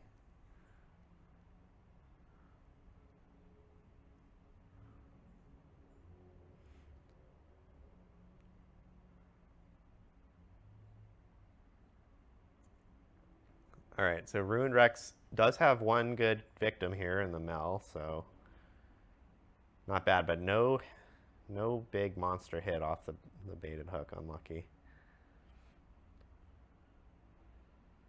Do you think we're going to see 6 tentacles go and trade with his Rex?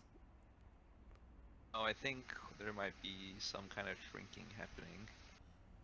Yeah, another way to use the tentacles would be to send them in for 6 mana.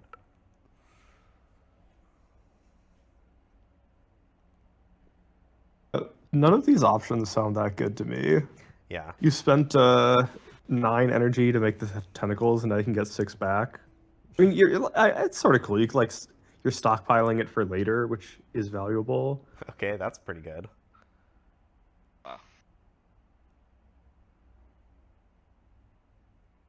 There he's kind of nice, yeah. All right, sacrifice for a little rebate, but it's not the best exchange LeBlanc ever saw. We're going to 6 points, which is kind of nice. Yeah, you got tentacles in base. There's a Watcher in hand, I believe. Yeah. Yeah, LeBlanc's got no board and famously does not have a lot of haste. Oh, I didn't realize until just now because... Okay, but I played against this LeBlanc player in at 6-0. So wow. I defeated him the round before this. Played well, I thought. Alright, so this is a Ruined Rex, Mirror Image, go to the threshold, get a mana for hook, and then hopefully hook into something nice. Probably using the Ruined Rex from your base, even. Yeah, I think you probably have to. I mean, otherwise you're just going to lose to the tentacles scoring the last 2 points. Well, you can play whatever you hit off the hook to the threshold. And there's another copy of Ruined Rex there, so maybe you do actually hook one of the copies. That's fair. But it is really nice to keep the Ruined Rex in your base for next turn. Yeah. So that you can clone it some more. Yeah, if you kill the Ruined Rex in your base, then maybe you know, you don't lose this turn, but you just lose next turn instead. Down to only 5 runes, so those Harness Dragons that are in hand are not going to be able to get used.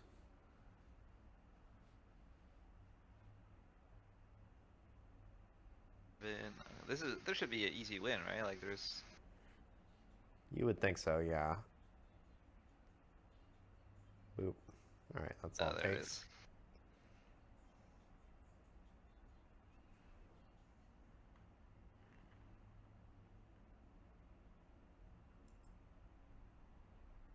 Wow, they got... Yeah, I think even stacking the other Rex to the battlefield wouldn't have been good enough, I think. I didn't actually do the math, but...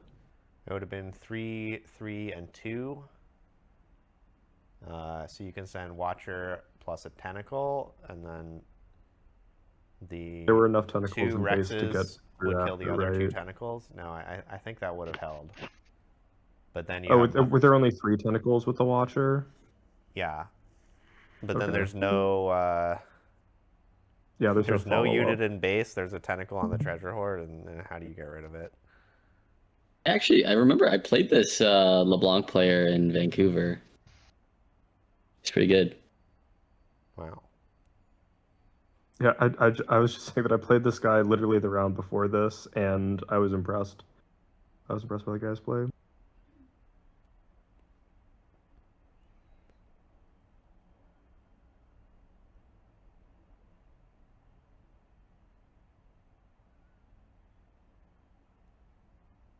All right, so unimpressively, the LeBlanc player forgot to play a 2-drop on their Hillock game. You hate to see that.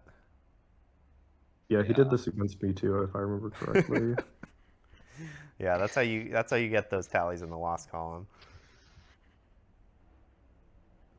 This Vex is tough. Do Mel players play Vex in the main, or is it always sideboard? I don't believe that there is really a standard way to play Mel at this point. Maybe after this tournament, now that Alan's deck has been published. What is going on? Why did they cut away from the game for so long? It's a long judge call apparently. I'm not really sure what it is though.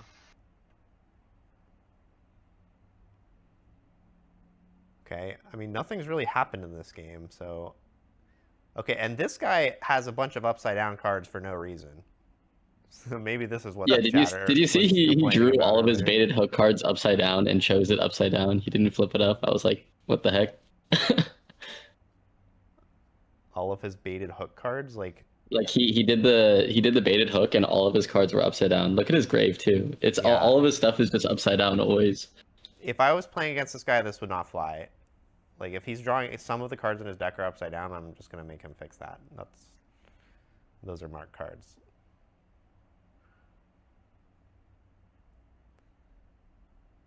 I just think it's hilarious that he's just like not choosing to fix it.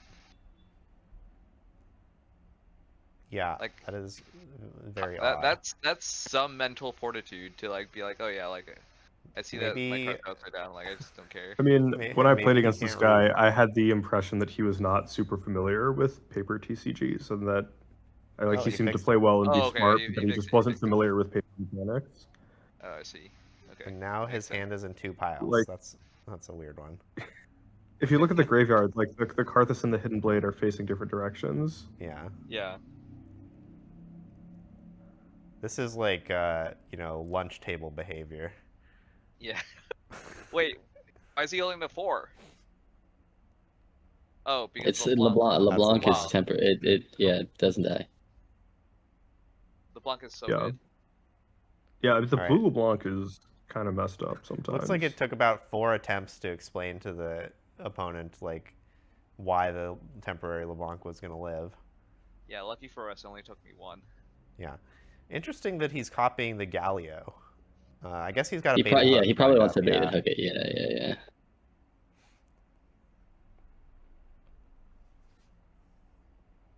Thousand-tailed Watcher. This is not this Watcher. exactly the moment for Thousand-tailed Watcher, but you'll still take it. It is kind of good, yeah. Yeah. Just as a 7, it's pretty good.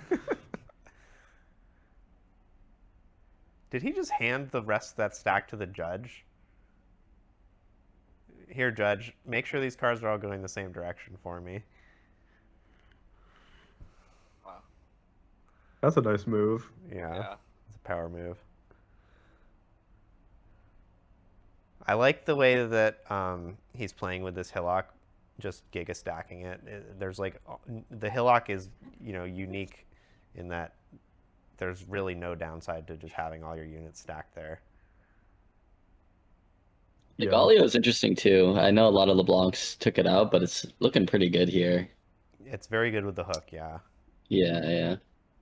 It might also be good with the... Well, never mind. I was going to say Yeah, I it's mean, good it's with just blue protecting because the it protects LeBlanc, her, yeah. but she has backline, so... It's also maybe- protecting Watcher though, Like I would consider maybe not having Watcher there in the but Yeah, protecting the Watcher is pretty good. That's true. I mean, mean, there's a good reason to have the Watcher there, which is that if you hold with it, you can copy the Watcher. Yeah, I think we're just Oh, gonna yeah, crap out a for bunch sure. of sevens. Yeah. Is our plan? Oh, down goes LeBlanc though. Wow. RIP the other LeBlanc too. No, that LeBlanc is gonna No, she's good. It be keeps fine. itself. Yeah. Yeah, she keeps itself. She's just stuck at the seat of power is the only problem. Yeah, it means that if we want to make a stack of temporary Watchers, we're gonna have to park them all at seat of power, which is significantly worse for sure. All right, she's getting taken Although down it by looks the like, yeah, it looks Apprentice. like it's not happening. Or what is that Yeah, called? that's definitely interesting putting Apprentice there. I feel like. I mean, I guess he has smoke screen. Yeah.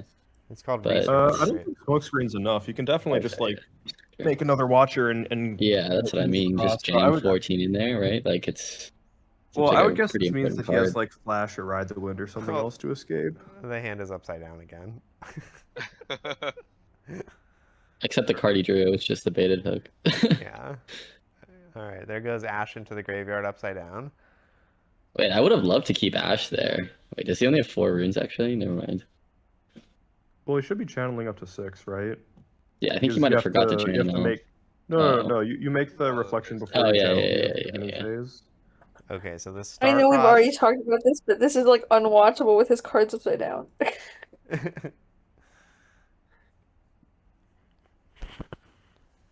Okay, so this is the bounce the target of the reflection reflexive trigger. So the reflection is just going to be a 0. No. Oh.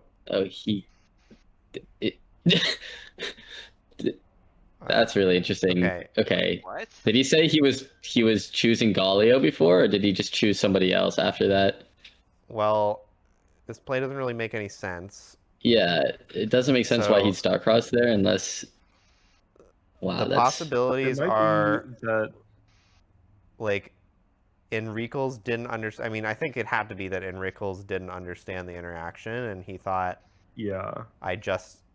if I let the reflection come into play, it will copy the Watcher, and I won't have a moment to remove the Watcher. Yes, But he probably didn't understand the nature of the reflexive trigger. I would have to guess here.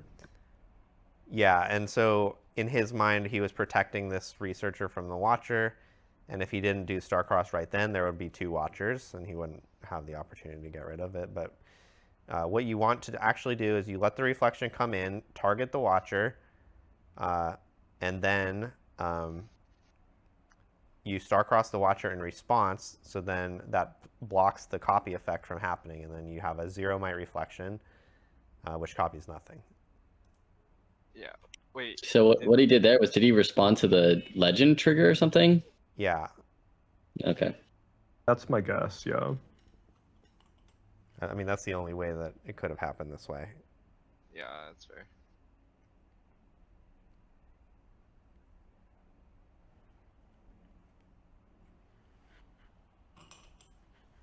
Look game for LeBlanc. A saving grace for the LeBlanc deck.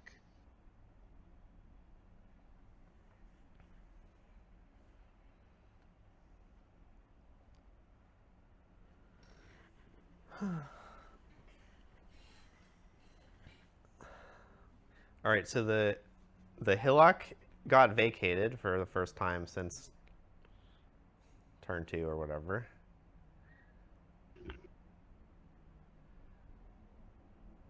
So maybe this is Enriquez's moment to get back in the game. But they definitely still have their work cut out for them. Yeah.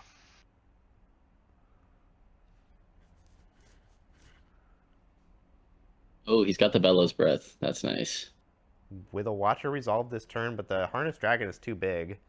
You can go Smokescreen Bellows Breath Smokescreen, to finish yeah. everything off. Yeah, I kind of like Which doing honestly that. would be worth it in my mind, I think, as well. I just don't think he should have let the apprentice person die immediately, or like. Well, I guess if he played that right, it might have lived, but It died from the Harness Dragon. yeah, it died from Harness Dragon. But I mean, like, if he didn't hit a Harness Dragon off there, like, it could live. Yeah, because it there's was- I only mean- had Galio swinging in. I think maybe what would have happened is the 0 might reflection stays and the Galio gets hooked the real Galio. Yeah, the that's real hooked into Galio. the Harness Dragon, and then the reflection would conquer Seat of Power. Yeah, then the reflection ends up getting killed. So I mean, yeah, it would have been a very similar board state, I think, at the end of the day.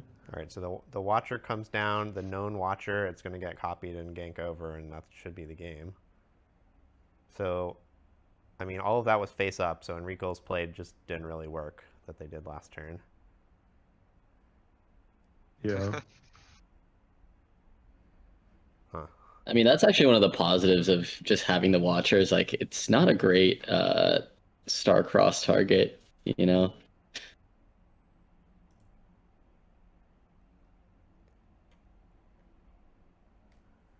All right, we've got Starspring and Ravenbloom. The LeBlanc's battlefields are so good.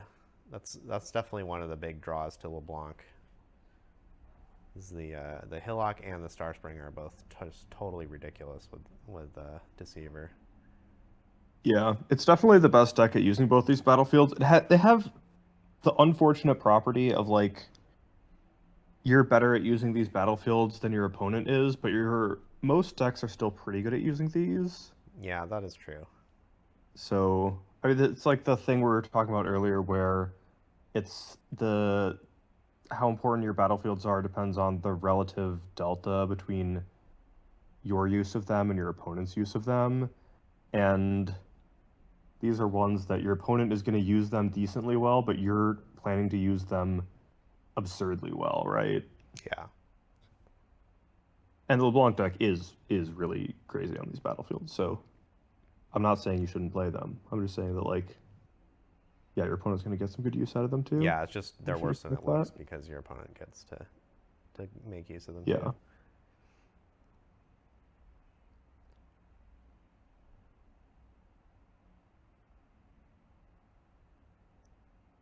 Oh, we're saving the LeBlanc rather than conquering with the reflection. That's interesting, but it heads up against a onboard Vex, I suppose. Yeah, very interesting.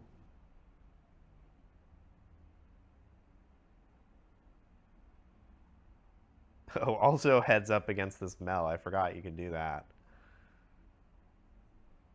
It would banish the LeBlanc. You don't even get a trigger.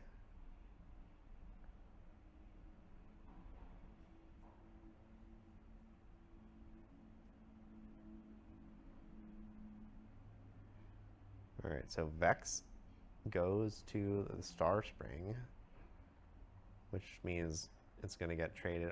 You should do this in the other order for the same reason we talked about before. You'll draw a card from Traveling Merchant. Maybe that trade changes your mind about what you want to do with your Vex. I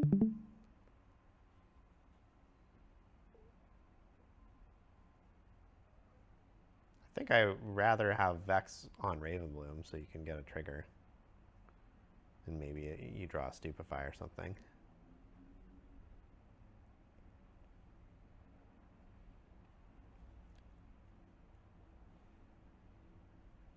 Okay, Vex goes to the bottom. Is there like a Shock Blast? Oh, there's a Stupefy already. Okay, so I guess the idea is you have the tools you need to hold with this Vex, and therefore you want to protect Starspring because that's the more valuable for your opponent to conquer. Yeah, you're trying to deny your opponent access to Starspring. Although the Vex just existing denies some of the value of Starspring. Oh yeah, that's true. You can't use the ganking from Starspring. Yeah, you can't use the ganking, but you can still just, like, take it and then move. You know, it still just denies the mobility aspect, right? Even if you aren't, like, using readied reflections to do stuff. Yeah, you cannot send any. You cannot send the new reflection back. Yeah. Yeah, you can't move the new reflection, but you can just move whatever took it the previous turn. Yeah, that's true. So yeah, if there's it was there's still Vex some on, value to. Yeah, so if you had Merchant on Starspring and Vex on Ravenbloom, then LeBlanc could walk over the Merchant and then just play any unit to Starspring and bring LeBlanc back. Same thing they did on turn 1 Yeah. or whatever.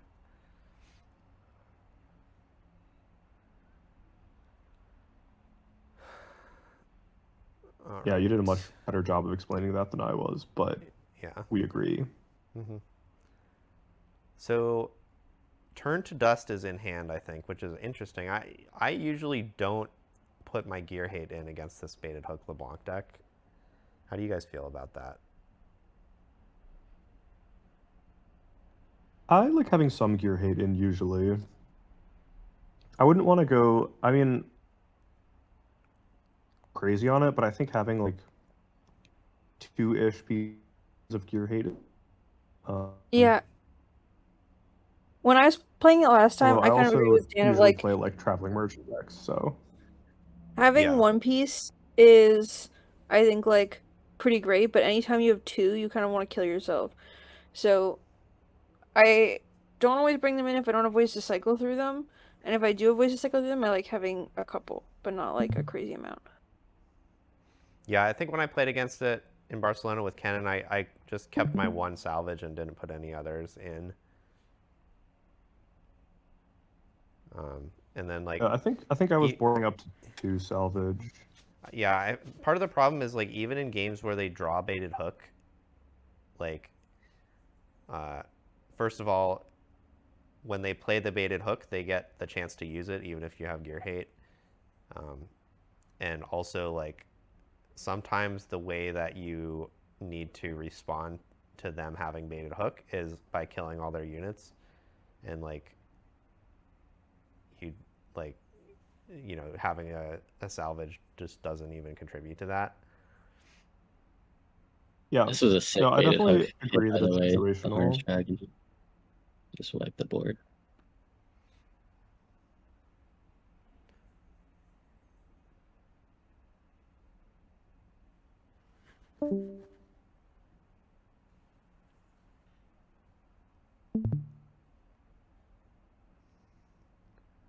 Okay, the researchers are here finally.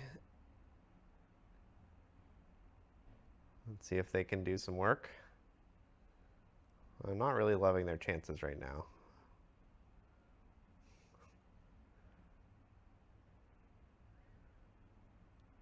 So there's the Turn to Dust. There's a Time Warp just waiting in hand, but being useless because you're too far behind to be on battlefields right now. LeBlanc is going to go up to 6, get another Ruined Rex. And yeah, I mean, it's looking pretty desperate for Mel.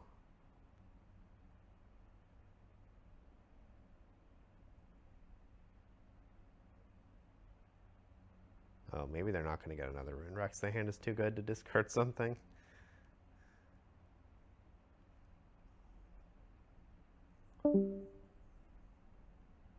The Mel deck could double conquer next turn. They would win no. with the Time Warp. Which, They're getting a freebie. Okay. The LeBlanc looks like players it's actually happening. did not consider the possibility of Time Warp, and they're just going to get absolutely wrecked here. Yeah. Not thinking about Time Warp is, yeah. Oh, there's a Dragon form in the graveyard. How do y'all feel about Dragon form in LeBlanc now that it can't get copied anymore? I personally still think it's quite good. Yeah, I think it's pretty good just for making your 1 might units into respectable threats. 5/6 Time Warp. See you later. The guy knows he just blew it. Yeah, that is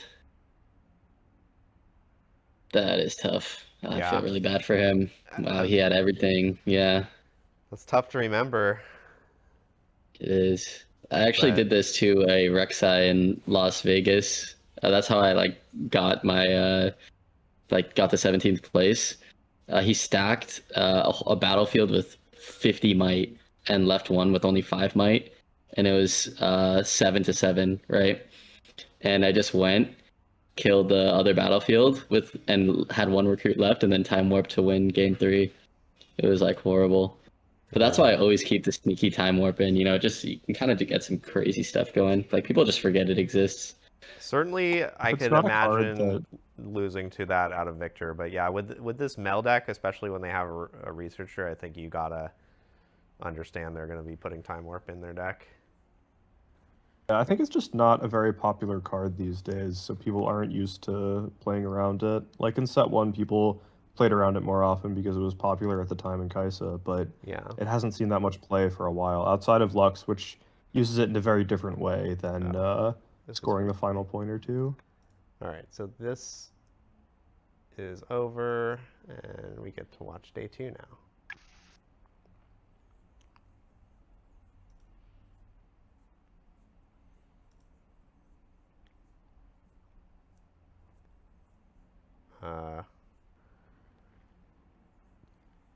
Oh, did my stream die?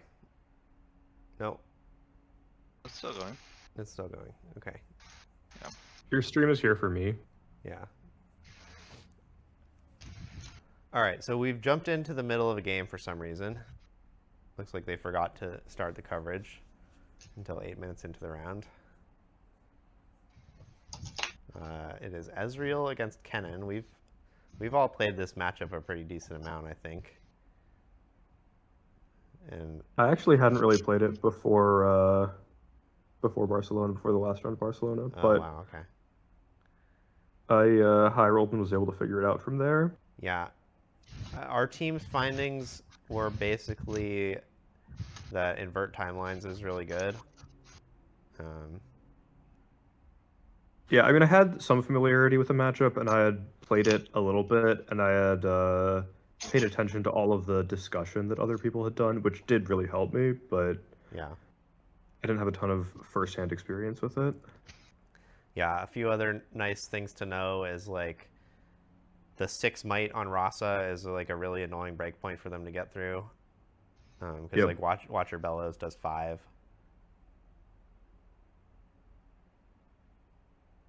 Yeah, I think the timing of when to play your seals is really interesting. Where, Because of pickpocket. like in my game 3 against Ezreal, there was a turn on like turn 3 or something where I went triple seal, invert timelines, and my opponent like didn't have a pickpocket or something afterwards.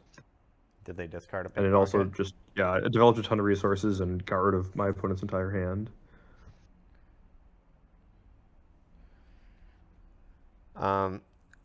I will also say that this is the matchup that I have played with Baron harrowing in my deck, and putting Baron into play seemed completely ineffective, and that led to me taking it out of my deck. Coco is playing 4 tentacles in 1 turn. Interesting. He is definitely fairly well set up against Watcher Bellows right now, because of the Rasas, so I can understand why you want to go wide here. That seems very hard to answer 3 Rasas and 4 tentacles.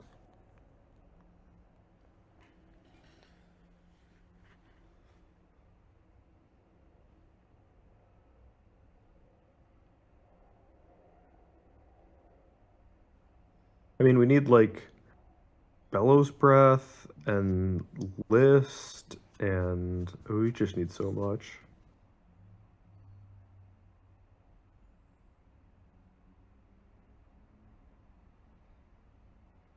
All right, there's the Watcher. That takes out 1 Rasa, but you've still got a lot of work to do. Now, if you have 2 Bellows in your hand, you can clear here. It does not seem like what they have. This is a hidden Wages of Pain. Yeah. I think that's the only hidden card Ezreal usually plays, and it's not a particularly potent one. But you gotta do what you No gotta Bellows do. here Focus is at 6. really surprising. I feel like, why did he stupefy the Rasa and back if he wasn't going to Bellows here? Maybe that's he wanted tough. to peel a Bellows. Yeah, I think I thought he had. I thought I saw one in his hand already. Does he not have one in hand? I don't know.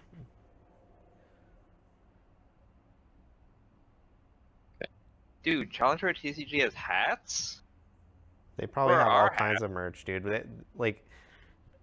They've probably got a store where people can buy that stuff.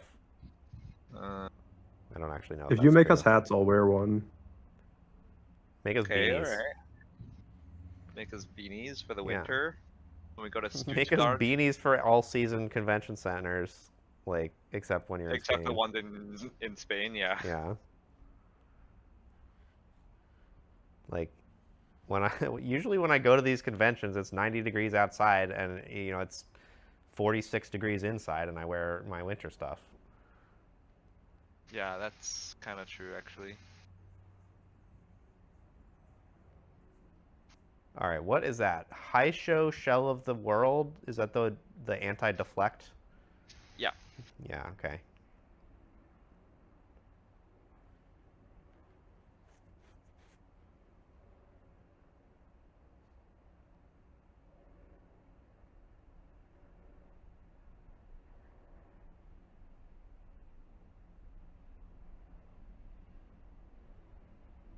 All right, Coco has Harrowing. Wow, and he's just blasting it right now. So he's saying, I've got 3 points and a dream. Well, kind of seems good, right? Like. Yeah, I mean, right now, Ezreal has no base, no ability to kill the Baron, so... Yeah, yeah, I mean, this Baron's is a good gonna spot be for it. here for a while, yeah.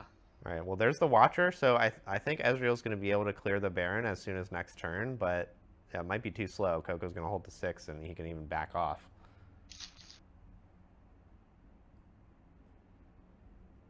Once you get that Baron in your base, that's pretty tough.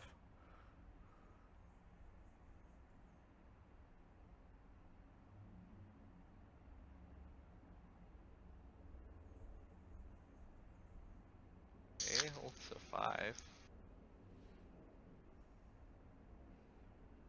Yeah, he can get the 6 with Ride the Wind. I guess he doesn't have Ride the Wind, actually. Well, he has Flash. He could get 6 with that, but he doesn't really need to. He just needs to develop a little bit. Although he is very low on runes, so that's easier said than done. He's got the tentacles, though. So I think if you just back everything out, play the tentacles. Play some tentacles, yeah, that hard seems for kind Ezreal of to nice. deal with. Yeah, I don't think being at 6 is that much more valuable than being at 5 here. Yeah, I mean, there's 3 battlefields to go to 8 next turn, so. Yeah. Also, the Baron is a lot safer in base than it is at a battlefield. Like, Yeah. it cannot die in base. It seems giga safe in base. Yeah, the only thing that could yeah, happen is unassailable. a downwell, but yeah, I assume that's not getting played. It's not common these days. Interesting to not discard the tentacle and then cast from your graveyard. Really grateful that we got some +2 dice for these tentacles. All right, so Coco sequenced his turn in a way that made him have to play his stack deck last, which is not great. You want to move the merchant back first, discard whatever it was, treasure hunter, and then you'll draw that stack deck. You can play that first, and maybe you draw something you'd rather play than the tentacles. All right, so all you can do here as Ezreal is clear the 3 small units and say Coco doesn't have 3 units, so he can't score 3 points. Not the best strategy I've ever heard, but I think that's kind of all you got here. You can't go to battlefields because Baron can just walk over the Watcher, and Rosso can walk over the Fizz, wherever you put them.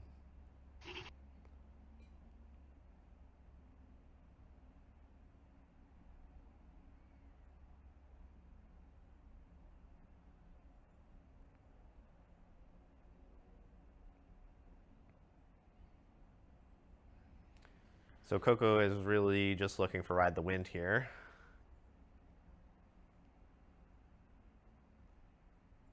There it is.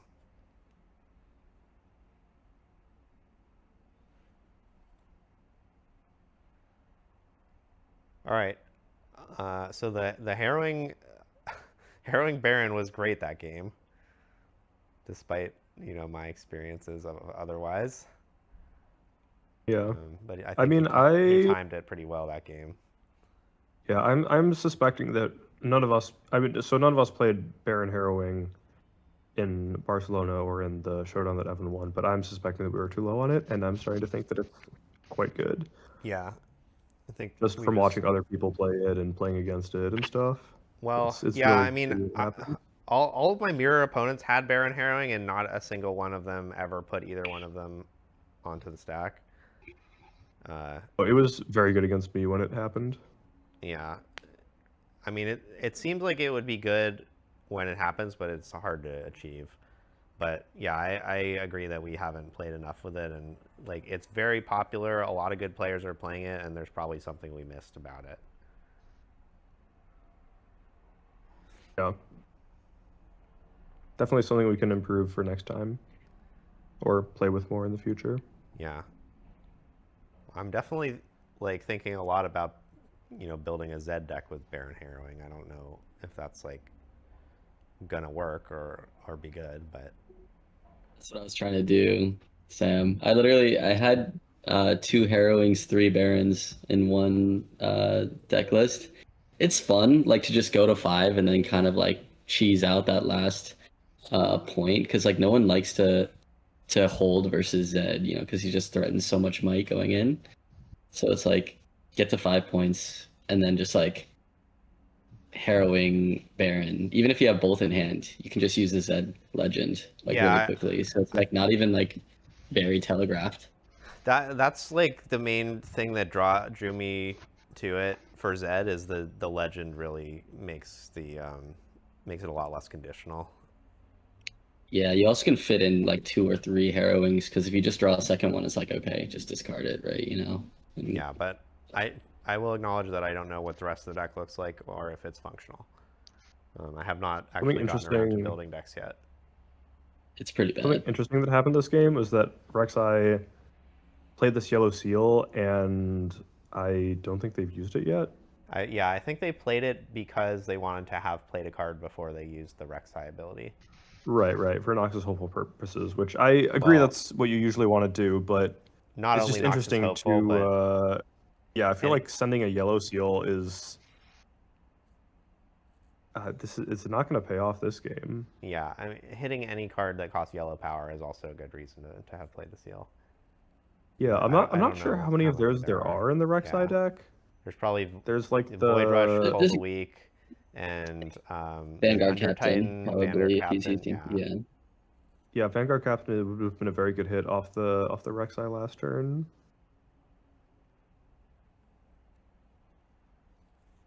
Decree. Oh, because it's being targeted by a red spell. I forgot about that mode.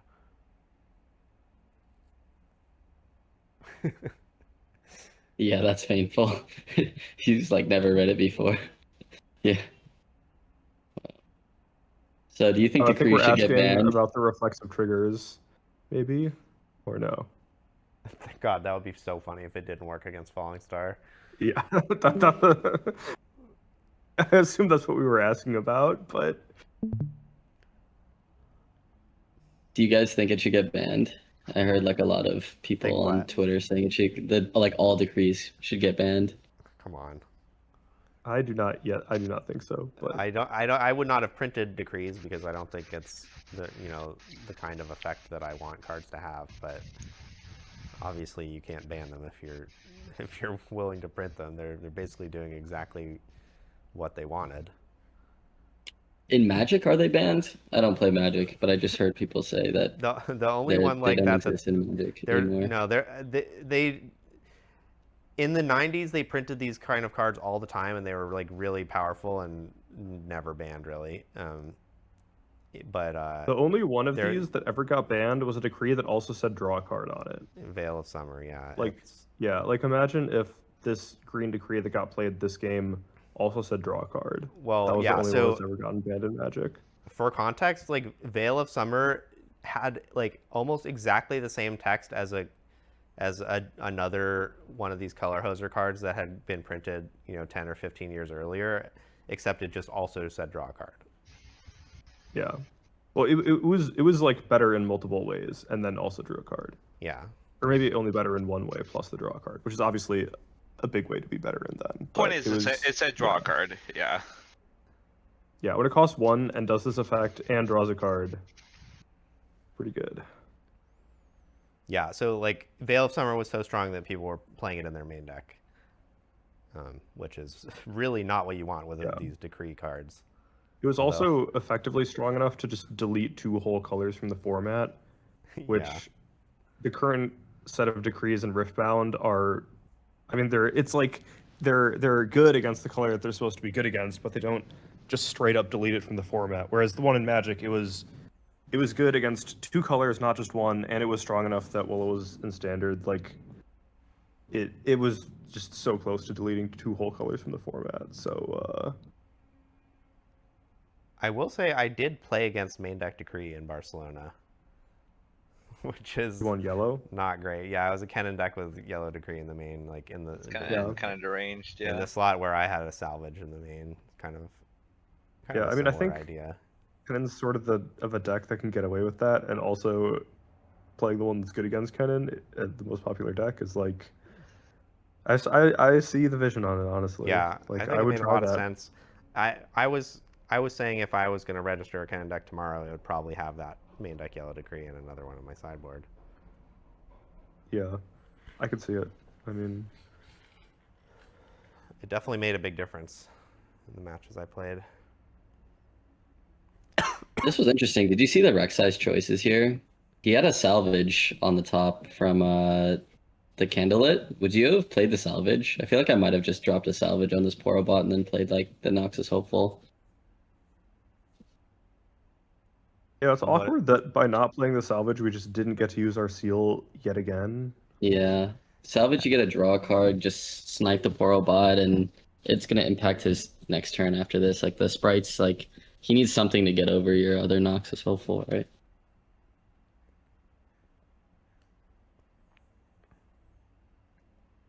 Well, that's going to do pretty good work against the Noxus Hopefuls. Yeah. Ooh. Okay. Yeah. Don't even really need that one, but sure. So that's 9 to 8. Oh my god, okay.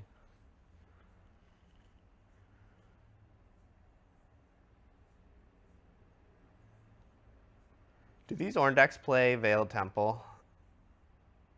I think the one that won plays Veiled Temple because you can just ready your Porobot. Yeah, the interaction with Porobot is what I was thinking about. Yeah, that's how I'm thinking of this gear Jace thing. Like, Sprite Fountain's really strong, Porobot, and like you just have it on.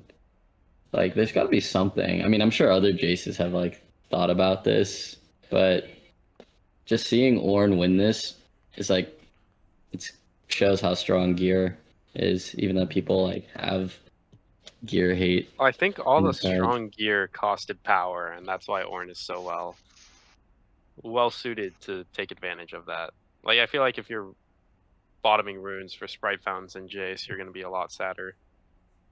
Probably. But I mean, I don't know. It's just got me thinking again.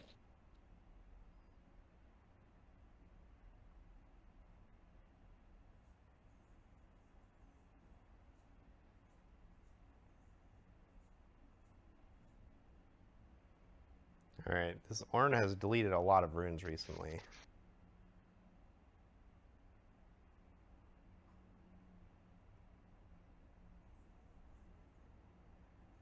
But they've saved their only unit from Falling Star. And surely the sprite is going to hold over here on the Candlelit Sanctum. So if Ornn can come up with any ready unit, it's pretty much GG here.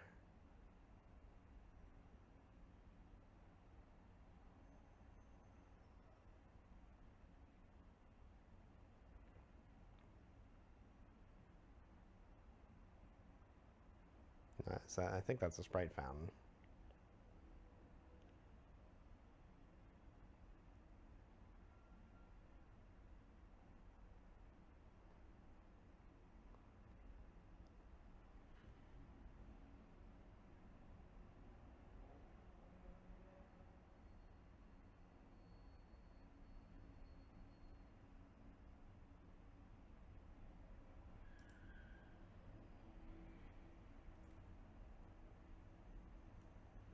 All right, we got Prismat in a Rengar mirror. That's pretty nice. Wow. Time for a masterclass. I'm gonna use the bathroom real quick, but We'll Okay. let this run. I guess you should put it on slow speed or regular speed. Okay. Well, he's already gone. You want regular speed because it's Prismat and you just want to pay attention? Yeah. Okay.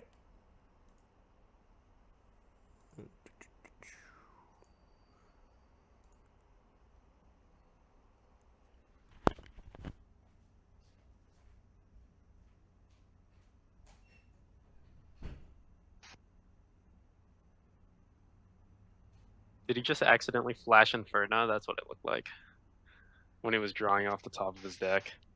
That's brutal.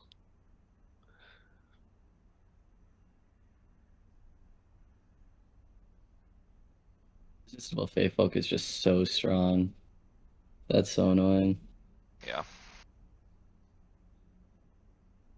Very powerful. Especially when your opponent knows you have Inferno in hand.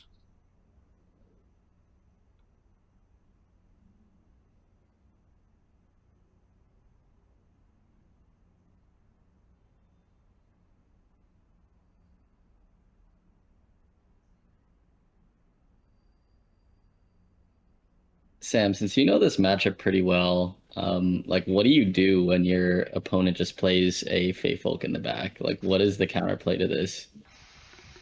Holy, there's no way that was. Which Sam? Me or I'm The assuming you're talking Sam about that the other plays Sam. Rengar. Yeah. Your mic be muted by the way, Sam.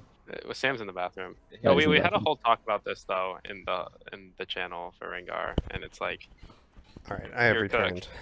Was Yeah. the conclusion, I think. Yeah, so yeah, we were talking about what is the optimal counterplay to they are going first with Starspring and they play Feyfolk on turn 1, and basically all the suggestions were horrible.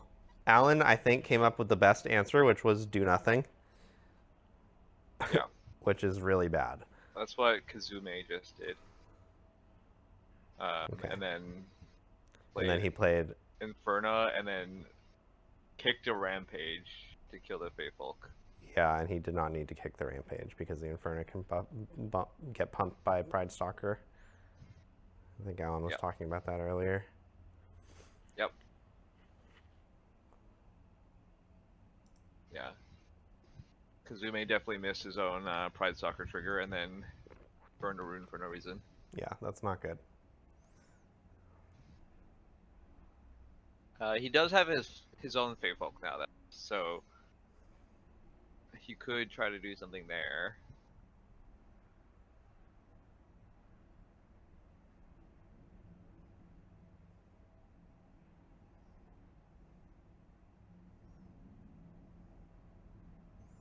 Alright, so this is Nidalee tries to eat Kaisa, but Prismat has 3 mana open, so Yeah.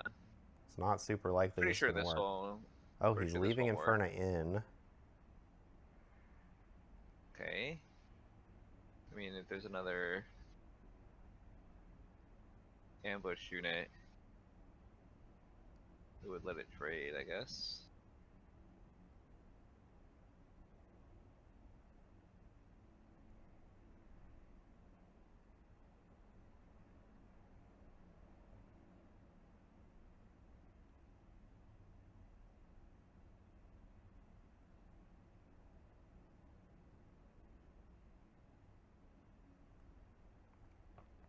I mean, I think a likely play from Prismat here is just play Inferno and send Kaisa back. Oh, he played Nidalee, and he's choosing to fight over this, though. Okay. Interesting. Well, Kazume would probably win this one. Actually. Yeah. So Prismat is 9-8 right now. Yeah. So any. Oh. Yeah, there's another Nidalee. No. So he does play an ambush unit and save the Kaisa, but this will actually trade with the Nidalee, so it's going to force another piece of action. This is a pretty good play. Yeah. Okay. Also, Kazume has only 1 orange rune in play, so Punch First was not on the table there. Yeah, if only he didn't recycle up orange rune for no reason last turn. Good point.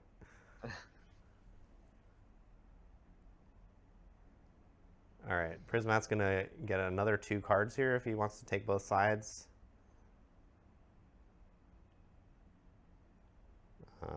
Which certainly seems appealing.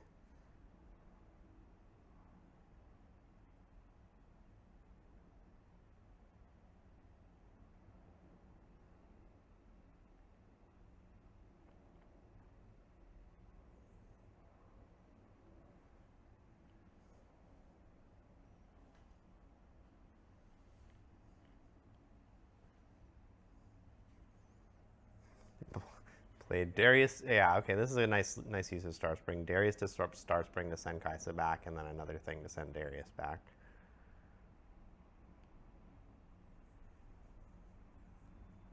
So Prismat got 2 cards and 2 points, and all it cost him was the 3 might body of the Initiate. Pretty good. Yeah.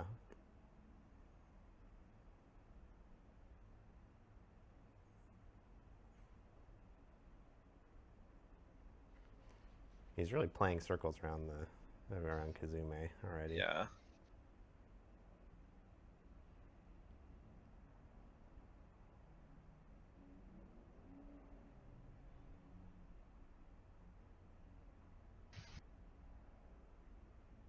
Kazume has double Fey Folk, an Initiate, and an Inferno in hand. Not a very inspiring hand. I think you just have to play the Initiate, pump the first mate. Or, yeah, I guess you can pump the Inferno. That also works. And then go score both sides. No, no, no, no, no, no, no, no, no, no. Buddy. You score the Star Spring first. Oh my gosh. This guy's like too dizzy. I mean, I think he just doesn't want to score the Star Spring. But Kind of feels like you need to, though. Yeah, I would have done it. I sort of don't like. I mean, you kill the unit, I guess, but I don't really love just giving Prismaticism another seed of power draw on this turn. Like, you kill one of his units, but you give him a draw. Is that even a good exchange? I mean, he already has 8 cards in hand. I don't think. Yeah, I don't sure. think you can win this game by running him out of cards. You gotta just end it before he can play all that stuff. Not that you're gonna be able to do that.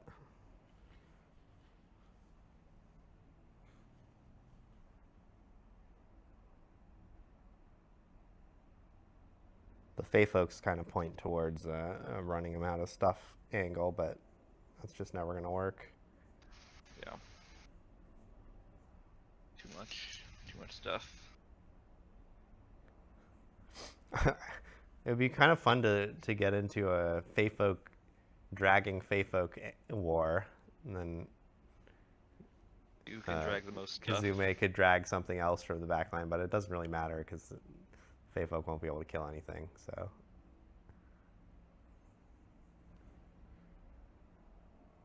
yeah, so now he can pull something else up to Star Spring. Surely he should do that, but I guess there's actually nothing worth pulling. You could pull the Pit Rookie.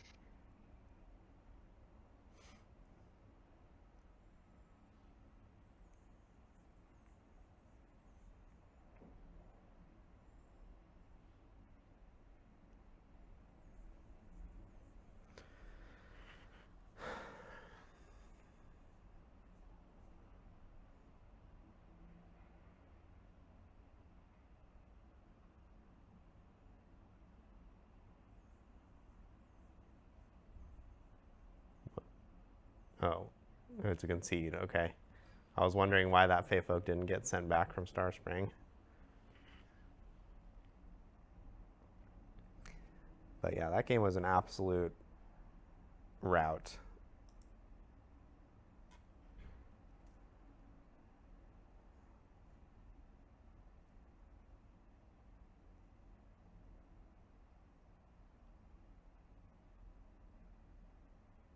All right, so we've got Kizume with the turn 1 Fey folk this time, but there is no Star Spring, so it's much less devastating. You can just play a unit here, and it can get eaten, but then you can Rengar and kill the Fey folk.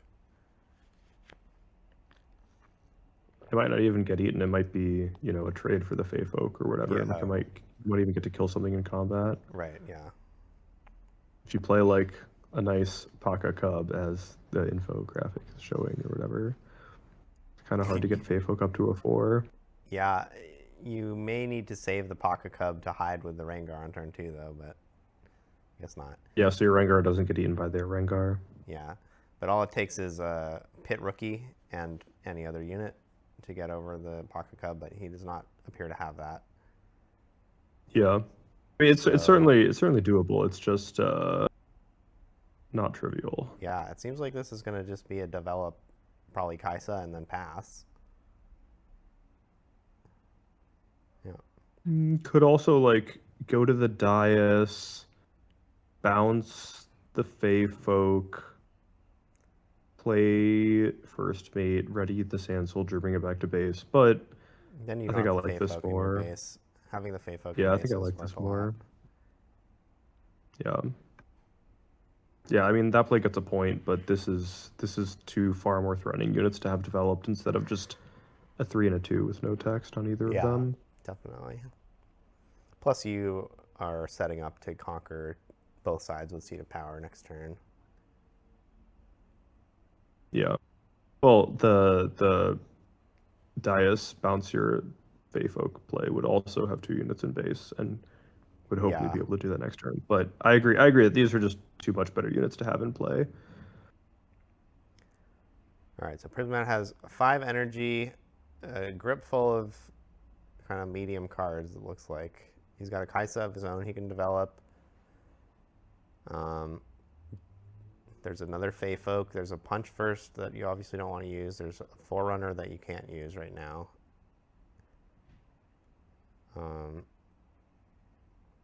Yeah, not a great situation. Given the Fey, like if you develop the Kaisa to go with the Fey Folk, then you're subjecting yourself to their Fey Folk pulling your Kaisa and getting played with Rengar. Yeah, the downside to playing your Fey Folk is that their Fey Folk can pull your Fey Folk into like the dais or something. It does and their seem Fey like Folk can go back to hand and go back to base that way. But with 3 energy up, I mean, it's you can put up some sort of fight. yeah, I think he's got Nidalee in hand. Yeah, if you have Oh. Nidalee or Apothecary, then I really like this.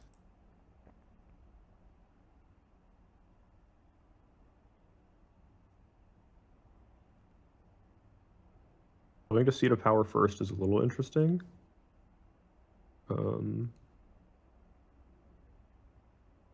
I guess you're just saying that you don't want to double conquer this turn. Maybe?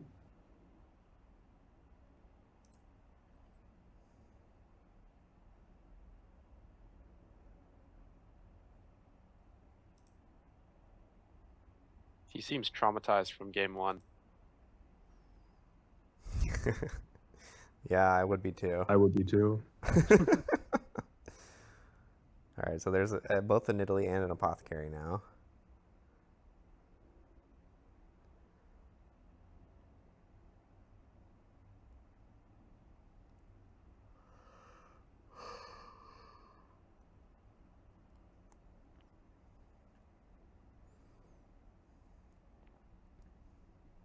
You think we're gonna hide a mystery card at the Star Spring or at the dais? Yeah, could be anything. Yeah, I'm not totally sure what the point of hiding the Pocket Cub is,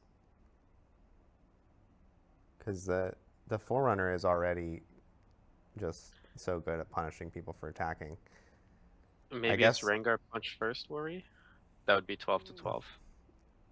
Well, I don't think you care that much if that happens, but I think what it is like somebody goes in and kills the Sand Soldier, and then Rengar goes 7/6 on the Forerunner, and that's 2 Yeah, exchange. I think having 8 might across 2 units is just not enough when your opponent has this much in base with all the Rengar stuff available.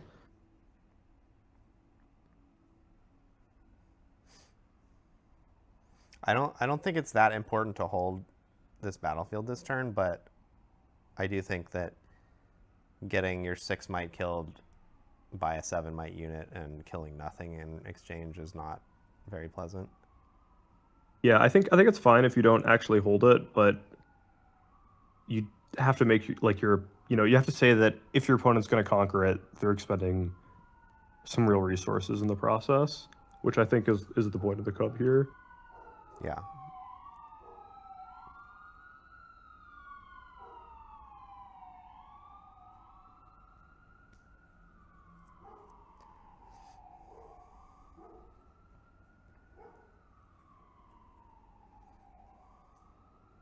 We're playing. Where's our 5 might unit? You don't need a 5 might unit. You need a total of 5 might. Oh, total. Oh, yeah. Okay. What am I saying? I've played against this Rengar deck many times. Uh-huh. All right, so the Fey Folk is building up for enough to kill the Sand Soldier. But there is not enough for Rengar anymore. Also, the Pocket Cub presumably is going to get played to kill the Fey Folk. Yeah, or just to force something out. Either is good.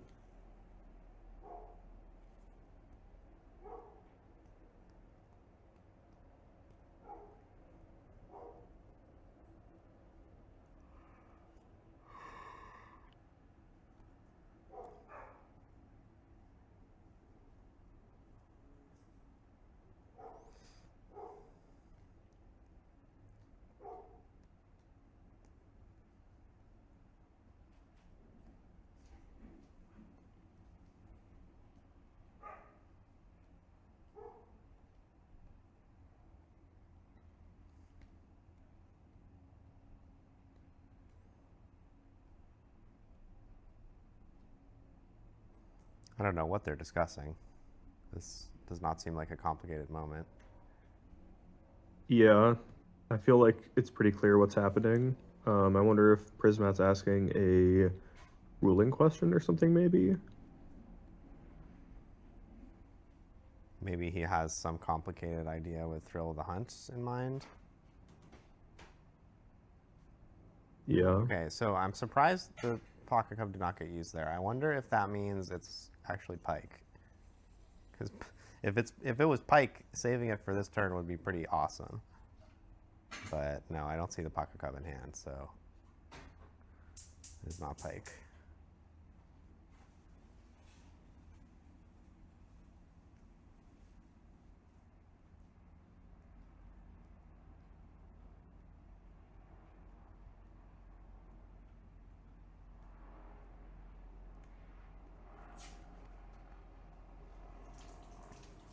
The Forerunner is really putting in work here.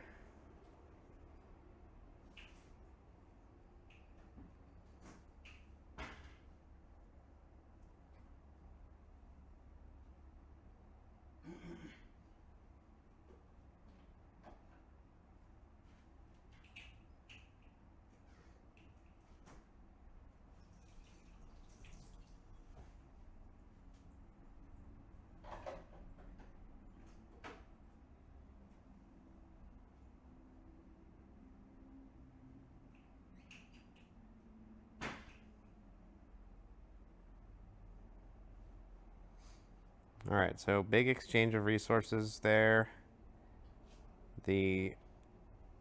Basically Nidalee traded for punch first, and the guys that were left on the battlefield got eaten for free, like always happens to guys you leave on battlefields.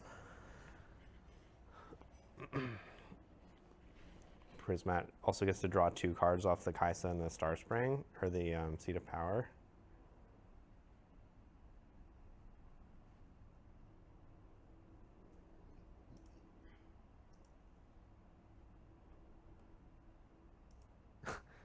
Chat says that Judge was warning for slow play.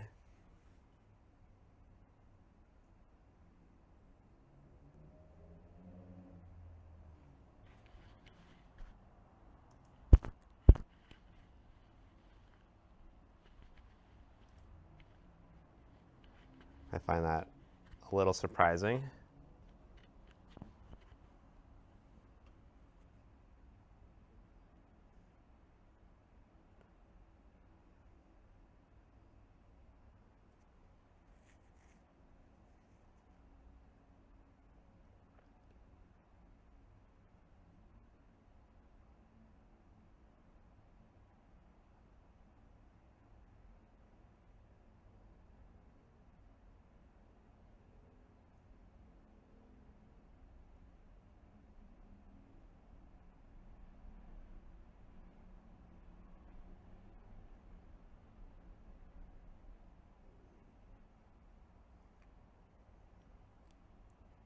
So Kizume really has just no answer to this Forerunner. Like, how are you going to get over this guy without wasting infinite resources?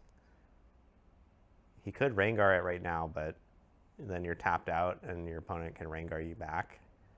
And they have mechs. It's not great. Also, annoyingly, he had to do it in this order and not get the Seed of Power draw because the mechs are going to get to trigger Pride Stalker.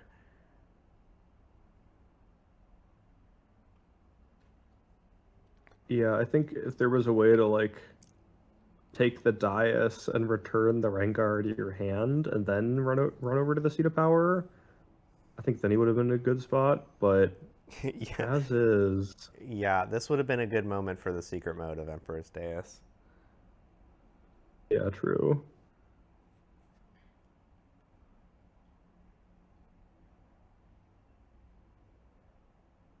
All right, so Prismat does not even have to use his Rengar. He gets to go 7-6 here, trade with an Apothecary. So I wonder what else he's got in store, because it would have been pleasant to play the Apothecary in base. I guess that doesn't do anything, never mind. I was trying to figure out how to have Conquered Emperor's Dais with somebody you can productively return to your hand, but what I was saying makes no sense. Prismat does have a Pike in hand now, I think.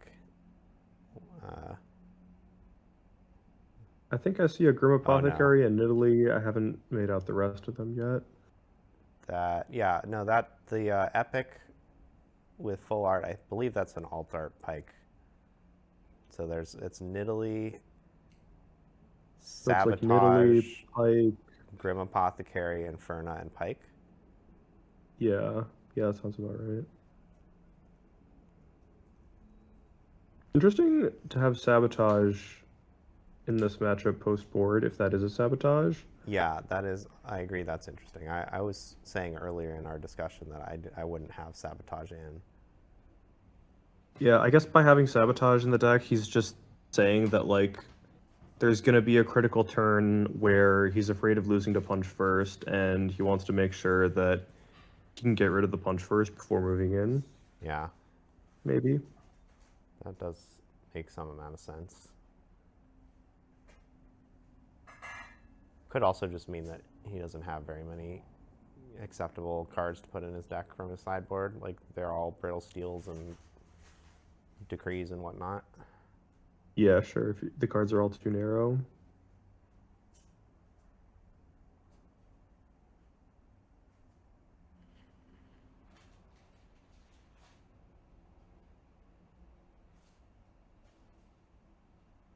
All right, so here's Pike.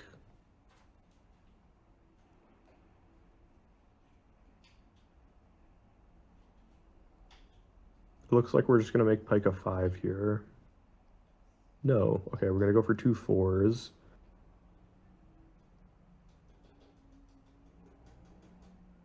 So 9 to 8s. Prismat is going to lose this combat. Nidalee will die at least, though. Yeah, no extra card. The Dais returning the Butcher seems pretty good here, though. Yeah, I wonder if that would have been... we get to, like... Oh, gross. Yeah, we draw 2 with Kaisa Seat of Power, and then we can retreat the Kaisa to base. Sorry, what were you saying? So, possible that Prismat could have not spent the rune on Pike that turn.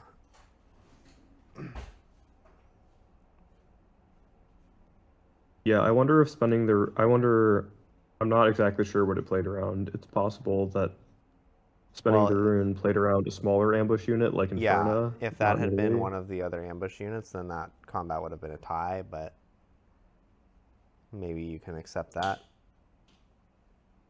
But yeah, I don't know. Maybe he just was too far behind regardless and it doesn't really matter.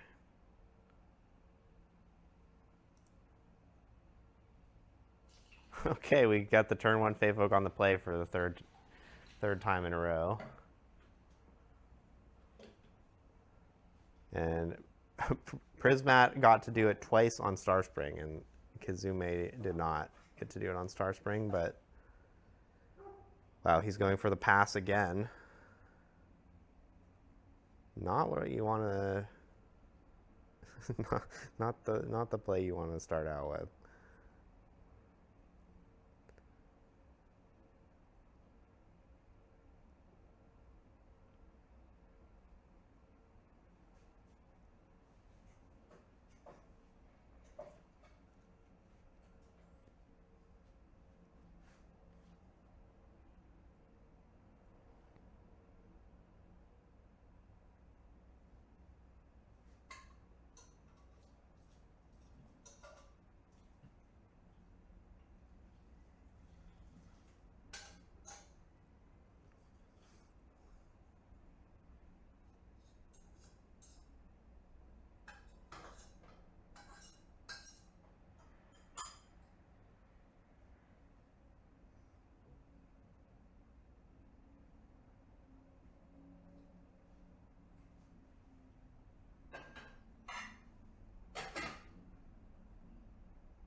All right, so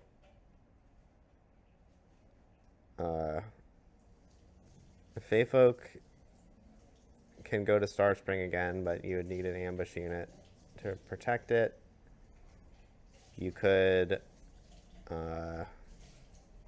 just like play a couple units and then send Feyfolk into the dais, pull over the pit rookie, and then get a sand soldier.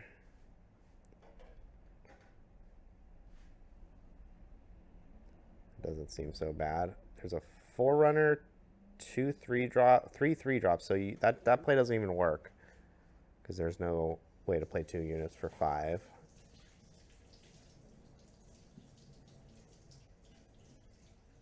So probably what I would line up is Inferno goes to dais, and then Feyfolk goes to Star Spring with Nidalee and eat the Noxus Hopeful.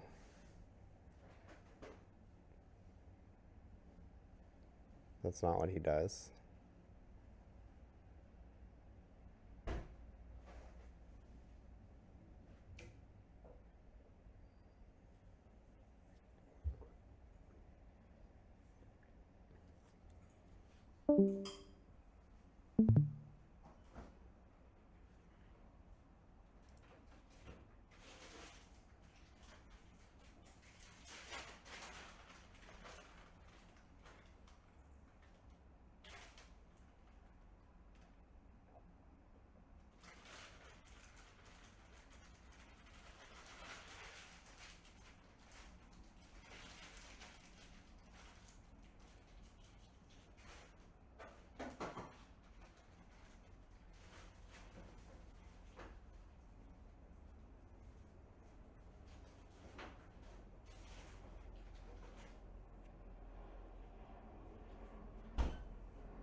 What is going on? I'm like, the pit rookie not going to the dais here is kind of wild. So I guess he must be holding up like Nidalee punch first, and he wants to just fight for his life on the Star Spring. It seems like a weird place to make a stand, but Yeah.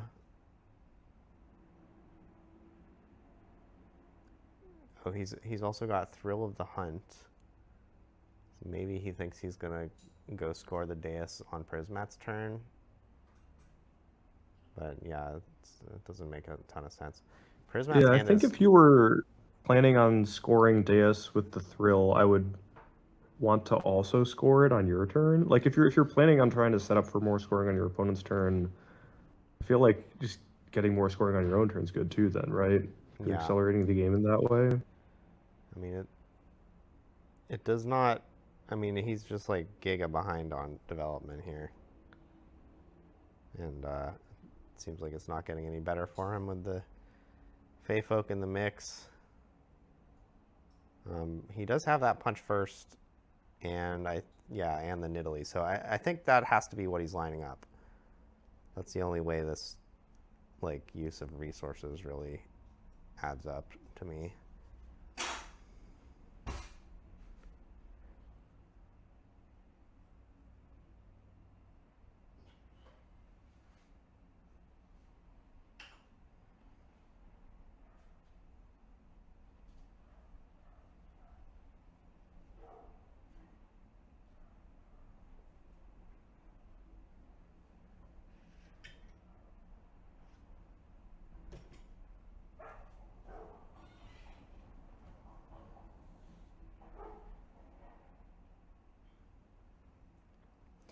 I like this play a lot. This just like totally plays around the obvious,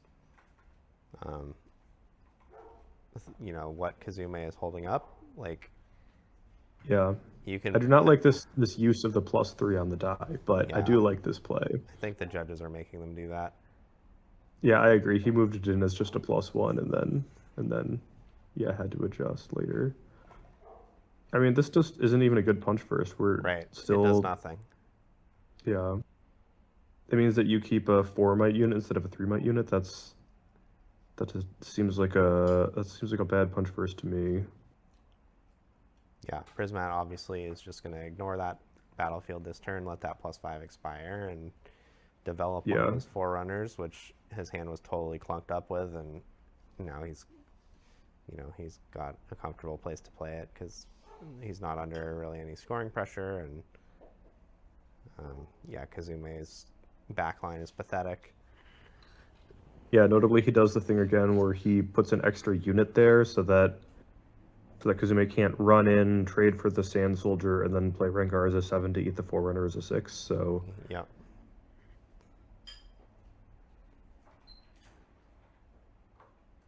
He's really just choking out his options here. He's only got 7 runes due to that punch first expenditure, so he does not have a ton of great options. He could go like, let's see, play a unit to Star Spring, send Noxus Hopeful back, make it a 5. Yeah, use that to trade for the 3 and yeah, and then you can put the Rengar in against the Forerunner if you want.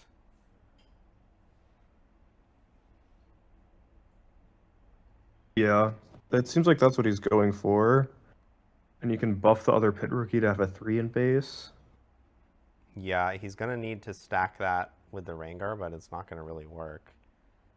So I guess he needs a hidden card to back this up.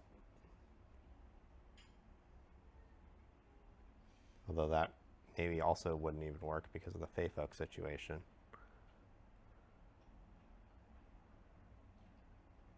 Yeah.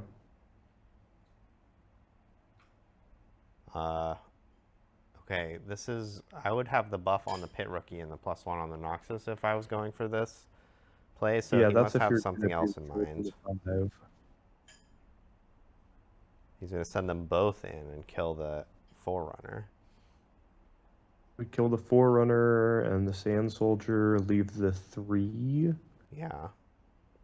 I wonder what we're doing after this. Is it like Accelerate Kaisa or something, maybe? I don't know. I mean, this is... I guess the mechs buff the 3 up to a 5, so that doesn't even work. Yeah, you're just like so far behind now. I mean, the Forerunner is absolutely devastating in this matchup, it looks like. I had not played with that card before, but the Rengar mirror was not very important when I was playing Rengar. Yeah, it's 6 and a power for 12 might. Very reliably, it looks like. Yeah, maybe I should. Like your opponent just has to go straight through it and give you the mechs.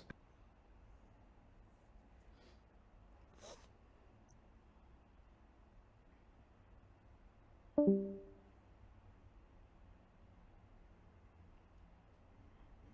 feel like Forerunner is a card that I always see Prismat playing with a bunch. Like he loves to include this card in his decks, and he always gets great use out of it. Yeah, I mean, it is definitely a fantastic card. Yeah, I'm not surprised to see him play this card in the Rengar deck. All right, so got him. I played my secret Rengar to save my pit rookie.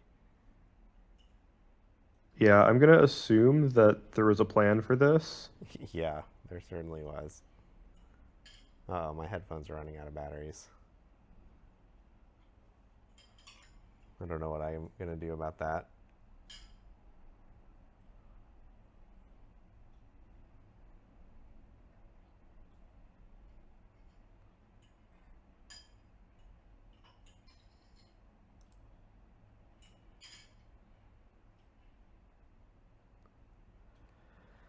Chat wants to know if this makes me want to play Rengar again. I will say it sort of does, but I also don't really want to fight Prismat for a best of. That seems like a fool's errand.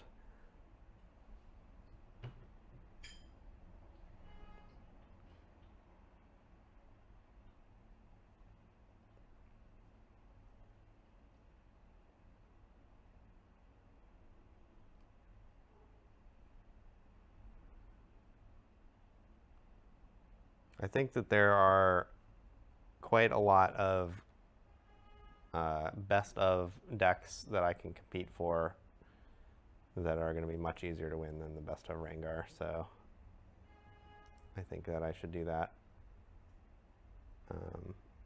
Okay, so that was the end of that Prismat match. I'm going to turn the speed back up.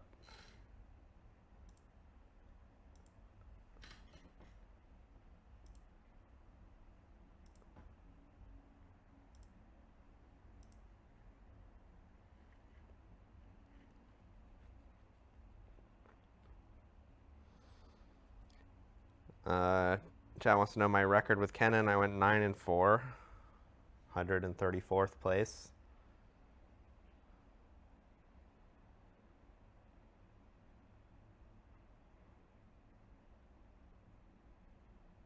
This was the only Renekton player in day 2, right? If I Yeah. remember correctly. I saw this person debrief on Twitter, and they were talking about how they basically never use the Renekton hero power until very late in the game, which makes a ton of sense. Yeah, I think when we were talking about potentially playing a Renekton deck, that was what we were saying we would have done. Yeah. All right, but now it's an emergency, so he's using it. Yeah, I mean, we are gonna win the combat and draw a card, but I don't know if that was worth it. yeah, this expended a lot of resources.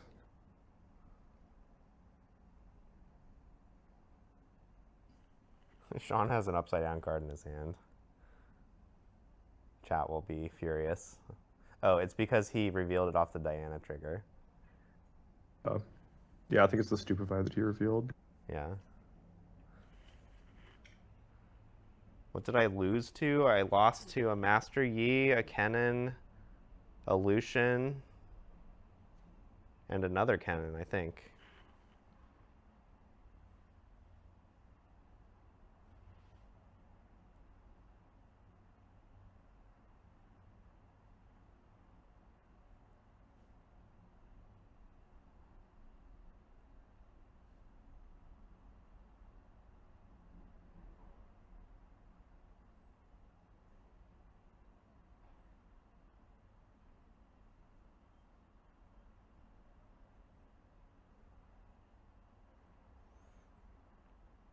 All right, so Moonfall takes care of his whole entire family here.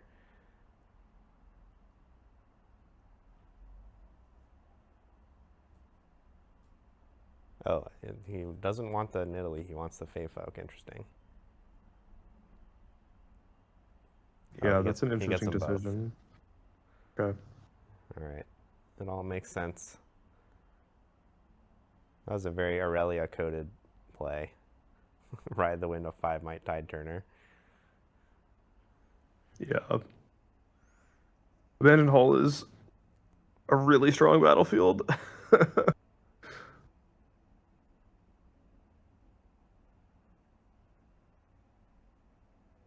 He also has 2 Stupefies in hand now, I think, which is gonna play really well in the upcoming turns.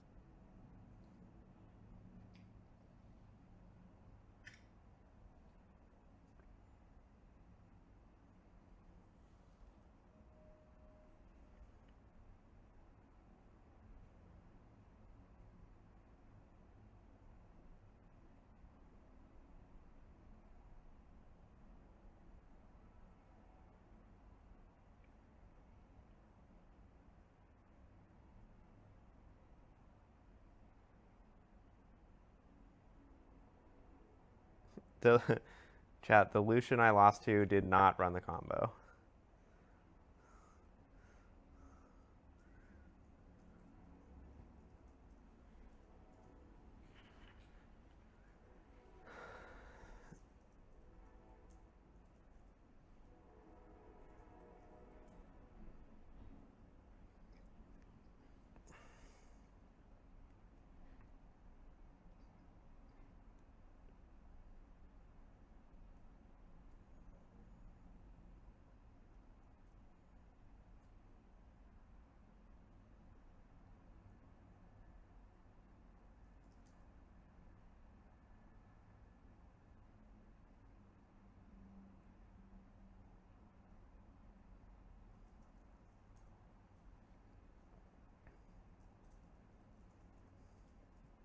These players do not have a lot of time left in the round, considering that they're only in game 2. I mean, it looks like Diwali's winning 2-0, so it won't end up mattering. But if they had to play a game 3, I mean, it's 17 and a half minutes, and both players are only at 4. Like they would not be able to finish 3 games at this pace. Yeah.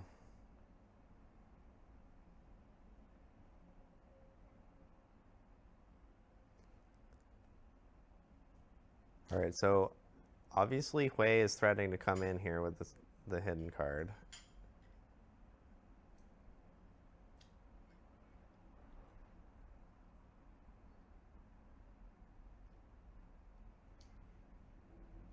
Wonder if Sean doesn't have a unit in his hand.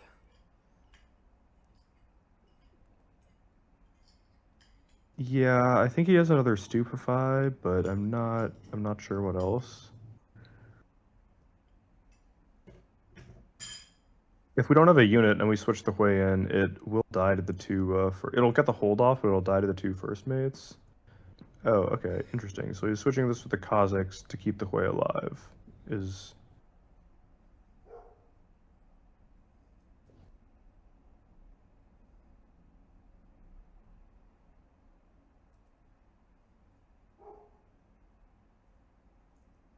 All right, what just happened?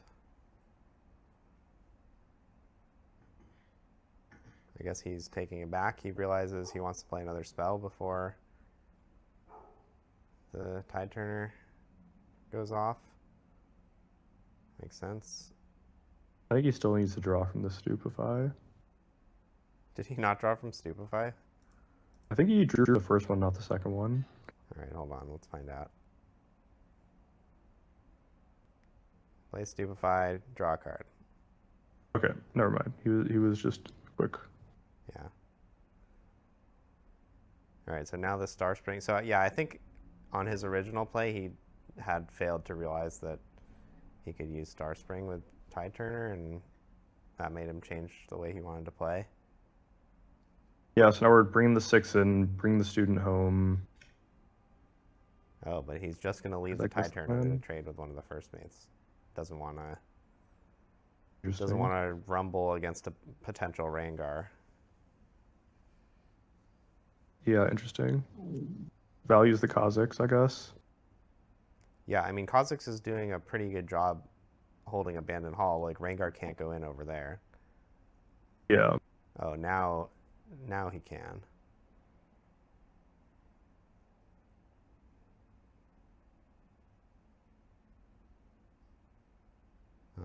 Did Mask of Momentum get an Abandoned Hall trigger? Okay, there it is.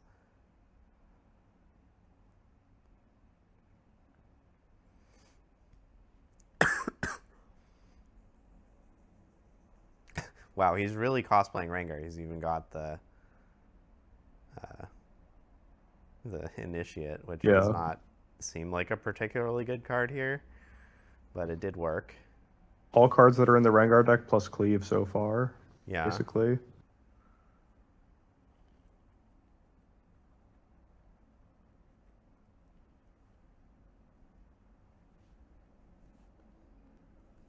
Okay, let's take a minute to look at Wally's deck in the middle of the game. Why not?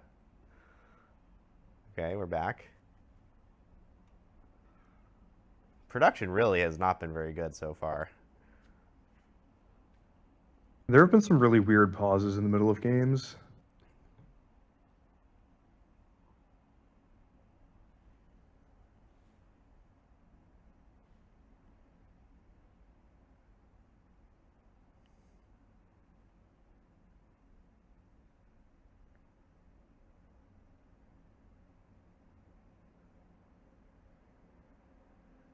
Oh, I see. Chat is saying that Diwali tried to Star Spring the Kha'Zix with the Tide Turner, which is Oh, I does see. not He wanted to work, switch so- with it and also Star Spring the unit that got switched in. Yeah, that just is not how it works at all. Yeah. Makes sense, I guess. Thought that's what happened.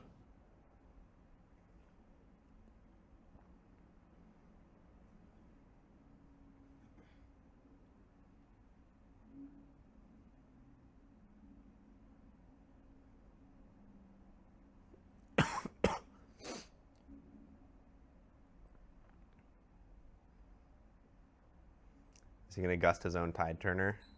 Oh, hell yeah, let's go. Yeah. Nice play.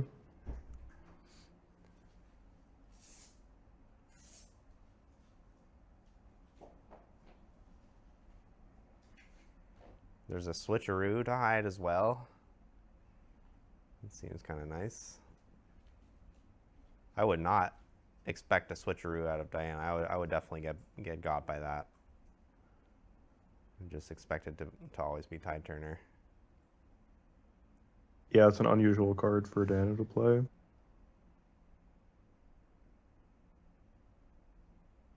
At least I never saw anyone play it in set 3 when Diana was more popular.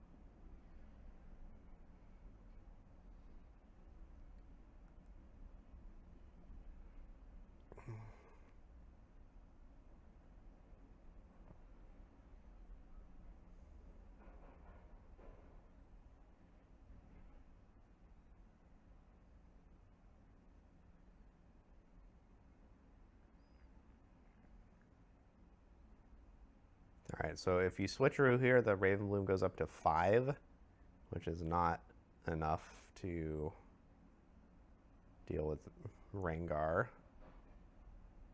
But, I mean, you might as well. Yeah, it's the play that you've got.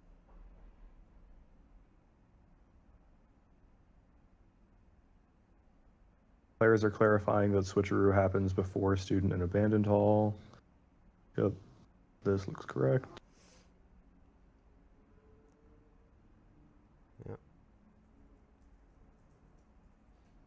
All right, so now you can accelerate the Rengar champion if you want and recycle all your runes, but it's not going to be enough.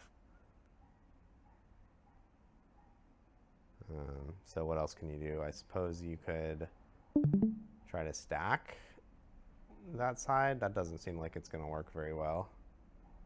Not against Star Spring Double Way. Yeah. Yeah, I mean... And you know there's a Tide Turner. There's just no way that is not Tide Turner, so... Yeah, after it got gusted, it's completely face up. Yeah. He drew Starcross. He did not need that, but... Actually, I guess if he has no units... Well, there's a unit.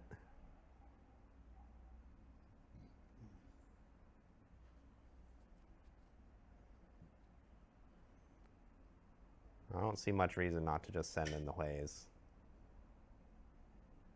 I think he's debating if he should play stacked deck or sending them in. Yeah, so he's looking for a unit here, but you lose the +1 on Abandoned Hall, and... Yeah. Oh, I guess... I mean, you could pick your discards and stuff, right? But yeah, it's more than enough. I think there was basically no reason to play it one way or the other there. He just had everything covered, no matter what he did. Especially with the Starcrossed, yeah. All right, Colin and Squirtle. This is going to be a good match. Should we slow this one down? Hello. Hello?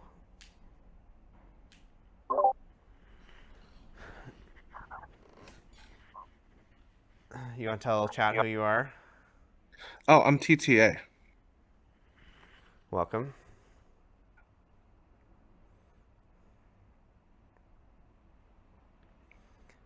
Colin's playing Mournful Witness. Vincent did not play that, did he? No, he does No, he not. did not. This is a card that we talked about, and I think we tried this at various points in Akali, and we decided ultimately not to play any copies of this in the Akali deck. Yeah. It's sort of the same card as Noxus Hopeful, but you have to work a little harder for it, but it also is a 2-drop. Yeah, you have to work a lot harder for it, I would say, but... Well, if you're Akali, you don't really have to work that hard. I think it's not completely trivial to get into a combat on your turn and use your Akali legend on this just to make it a 4. Yeah. Like, yeah, it's you don't have to work that hard for it, but it is a it's a non-zero amount of resources in ways that you wouldn't necessarily want to spend that way. Whereas I feel like Noxus Hopeful is sort of requires more in the sense that you have to play a card before it, which is more than just, using your legend and walking up to a battlefield or whatever. But it's like, you're gonna play a card anyways on most turns, so it like asks more of you, but it's a thing that you were more likely to do anyways. Yeah, it's one of your strongest turn 1 plays going first. Yeah, it is nice going first.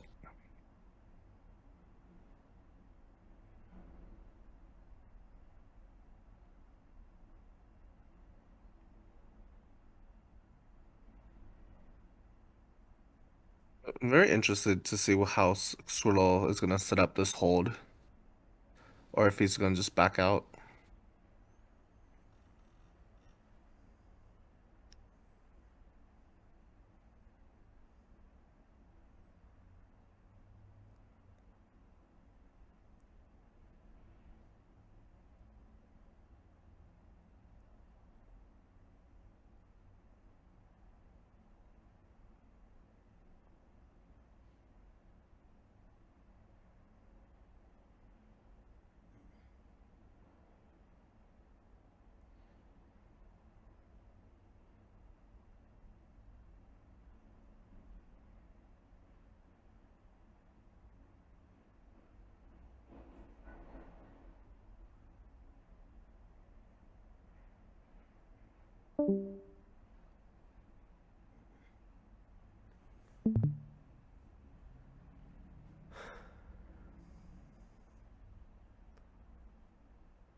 So how much are these battlefields holding for? It seems to be 4. I think it's 4 on both. Yeah. Okay, so he wants Colin to not be able to get over the Mournful Witness for free, and then he might be holding up another 2 might in case Colin has 1 buff. So he's like asking Colin, do you have 2 buffs, basically? Yeah. Yeah, I think he could also have a back off as a card that Squirtle often plays in the Azir deck. Back off is not particularly good against Akali, I would say. No, but yeah. It does mean that like if Colin goes for some sort of trick, it makes it so that you get the hold off, which is good. Yeah. So Colin is being pulled in several different directions here. Like he wants to like go in with Stellacorn, use Akali, go back, draw a card. He wants to play Astral Heron somehow. He wants to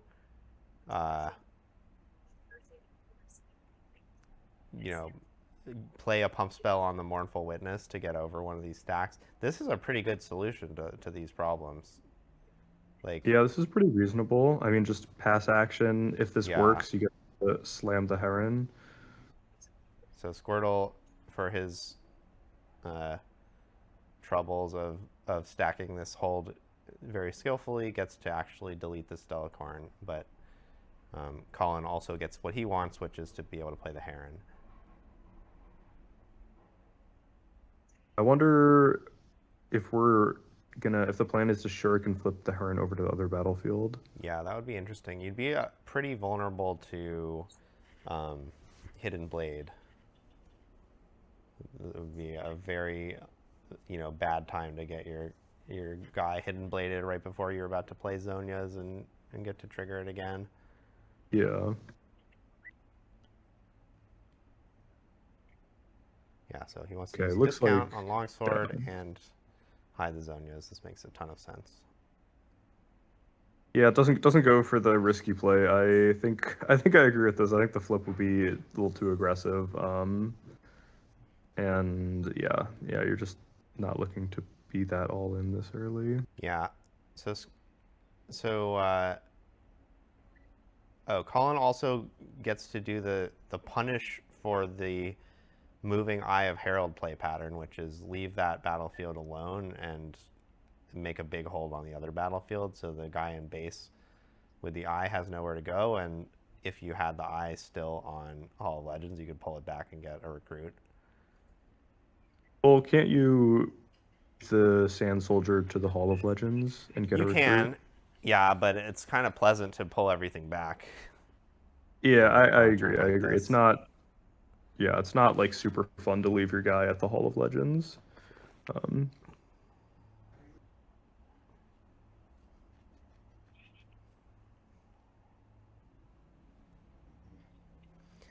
Squirtle is kind of one BF sword away from having a pretty big advantage in this game. Oh, he did have the hidden blade, so that Shuriken flip would have gotten savagely punished.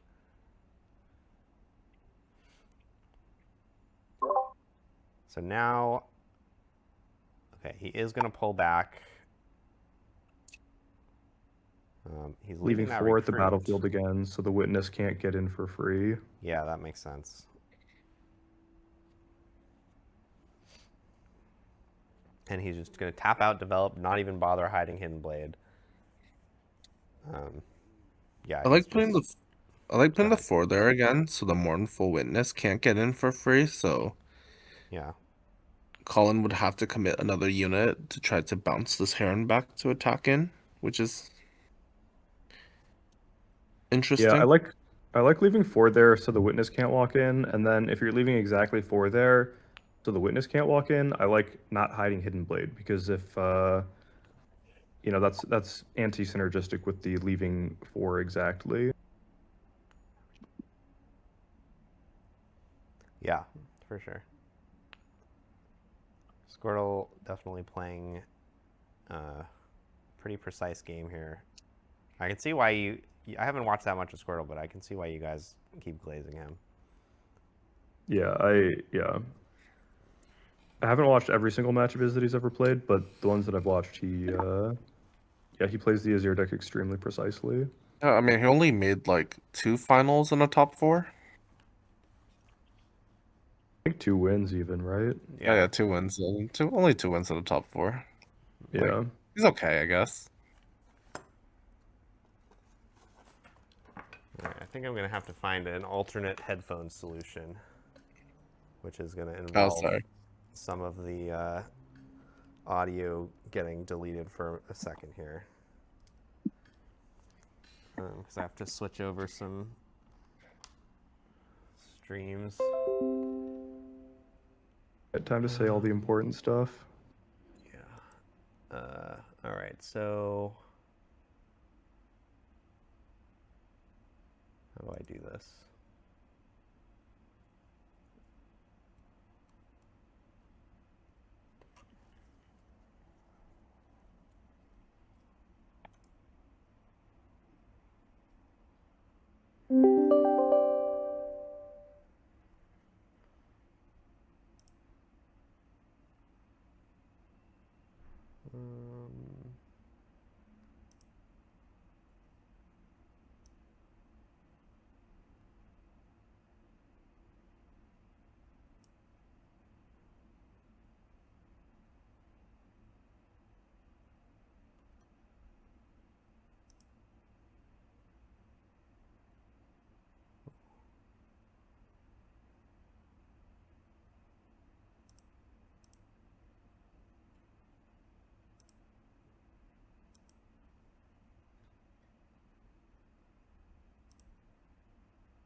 I think the potentially scary thing here is if Squirtle sets up a 10 might swing onto the left side. All right. To the Heron. Yeah. Can chat hear Steven right now? Hi, I'm Steven. Okay. Oh. Oh, sorry. It sort of looks like it's probably working.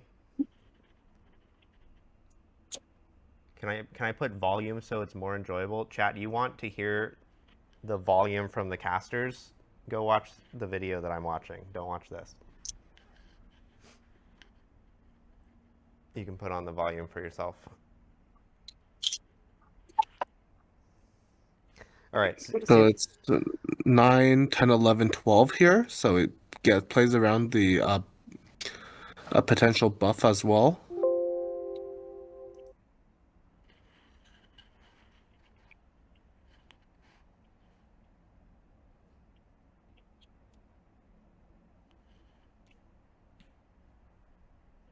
Wait, maybe I miscut. I thought that was a second brutalizer. So that's 6, 7, 8, 9, 10. Okay, so there's the Zonias. What? Oh, this is really cute. So it doesn't kill the heron this way. So then you kill the mournful witness, and then you swing over the heron. Because the Zonia has been popped. I see. So the point is, like, you're kind of giving Colin an extra Zonias for free, but in exchange you have the heron stay on the Hall of Legends, and then you can go get it later. Yeah.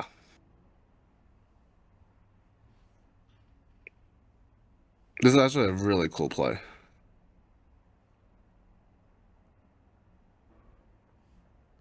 There's a potential full clear here with the Azir too. Like, you just leave him with the Mechs and just the Morphle Witness in base.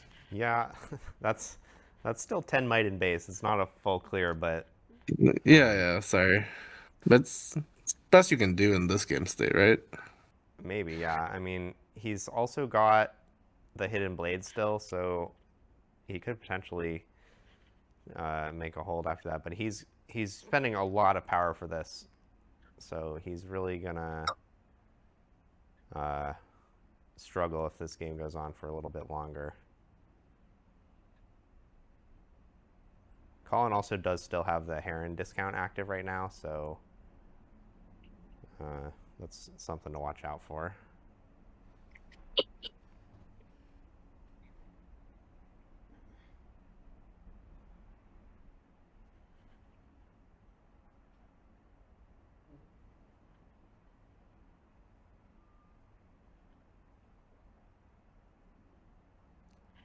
Looks like he's holding a discipline, but that's not enough to beat this Sand Soldier. And then, I mean, I do agree that using this Sand Soldier to clear the other side while it has +9 is pretty appealing.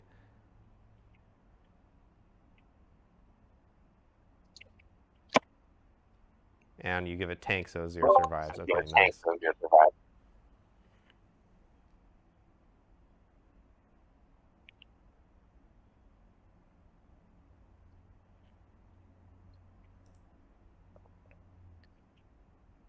Yeah, I don't know. Turns like this is where, like, I think the turtle Squirtle glaze comes from. It's just like finding these lines that are just like kind of hard to spot. Yeah. Not that being said, I still think he's very ahead this game. Sorry, Colin's very ahead this game. But it's a really strong skill set to just be able to find like game actions in games like this where like most people would just like don't know how to even approach winning this game. Squirtle's die says he's at 6 points. The overlay says 5. I'm not sure which one's accurate. Okay. Looks like Squirtle was right.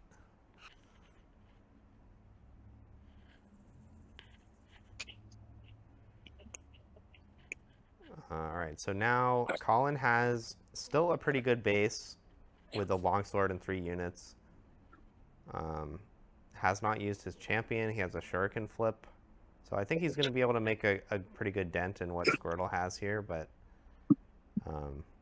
he's definitely in some danger. He's behind on points by a lot. Squirtle has like infinity equipment, so if he can get an Arise resolved, he'll probably win. The problem is that he's at 3 runes, right? So like the Rise is actually really hard to set up. Yeah, and it's pretty clear that he does not hold an Arise right now, given the way that he spent so many runes this turn.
Wow, Colin is deep in the tank here. You start to see why he has 2 draws, although we are watching on 1x speed. I've been watching on 2x speed for most of the day.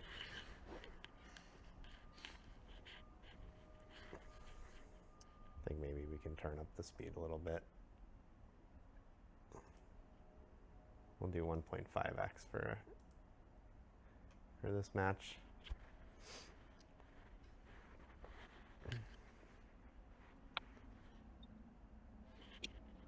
He's definitely one of those players that like thinks through a lot of his lines. Very thorough player. When I played him in Vegas, I was very certain we would never finish best of 3. It's, You played him in the top 8, right? He's my only loss in Swiss as well. Oh, you both, okay. So you lost 0-2 to him in Swiss, and then you beat him 2-1 and no 2-0 no 2-0 no it was a 2 it was over 2 hour 2-0. Oh my god. That might be why I was asleep by the time I played against you. Yeah, that's really not great.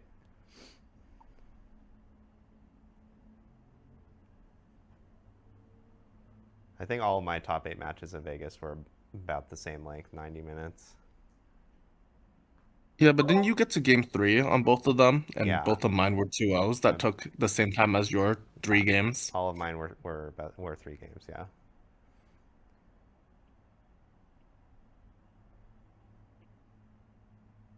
Okay, Akali deadly weapon sighted.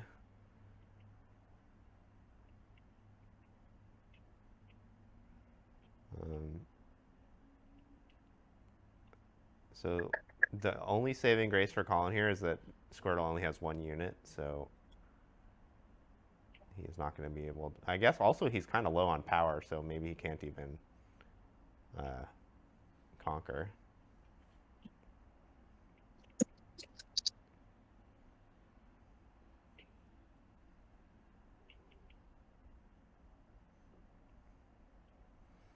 You could, yeah, if you equip the Brutalizer and the Eye of Herald, it's already got the Hand Hammer, so that would make it a 9-point attack. And Colin's got 8 with these mechs, but the Sand Soldier would get killed in that case.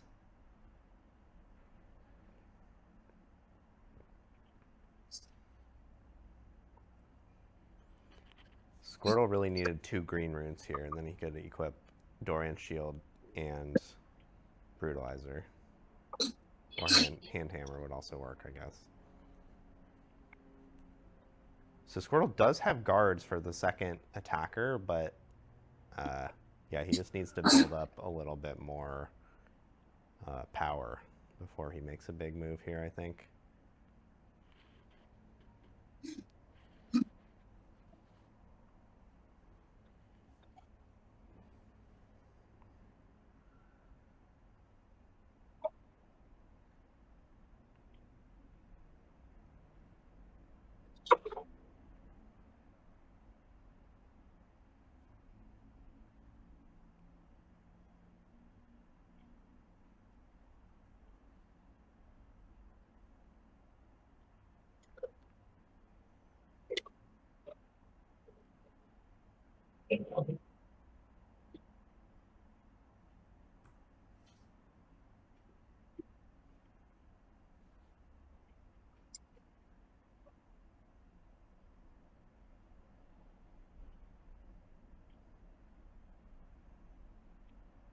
Wait, what just happened? Oh, it's Colin's turn. And he... Wait. We've been on the same turn. Colin gets over the battlefield, and now it's Squirtle's turn. Yeah, I thought Colin tapped a Collie to pull this mech back.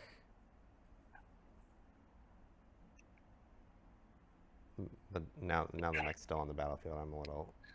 I got maybe distracted. I thought you did it with the other... Huh. I don't know. Whatever.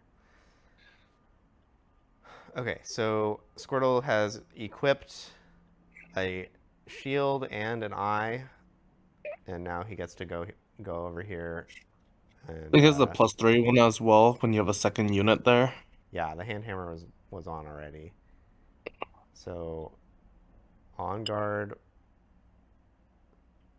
sets this Akali up to 6, which is enough to kill the Sand Soldier, I guess. So it gets defied. Now Akali is dead. Squirtle's up to 7. He's got a guards to accelerate, but I don't know if he can make it strong enough. So yeah, he just has to go for this hold.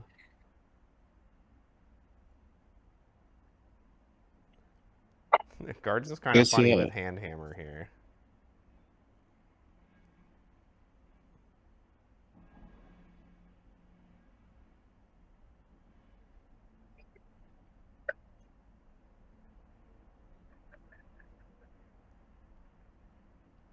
So if Colin deals 2 to the recruit, that's going to actually increase the amount of might that Squirtle has there with the guards. So it would have worked out a lot better if Colin would have shot the Sand Soldier.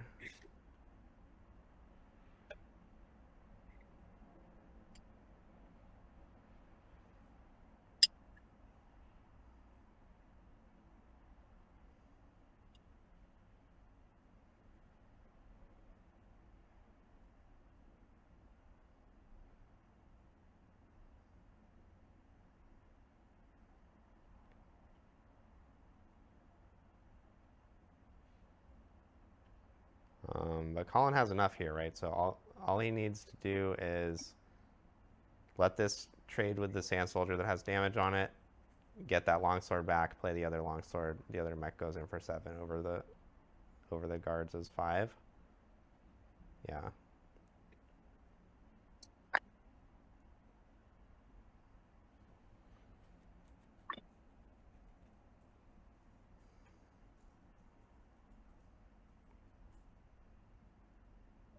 Solid win from Colin. Yeah, so after all that Squirtle glazing, Colin still won. It's okay. Yeah, that game took 30 minutes. That does not bode well for them finishing.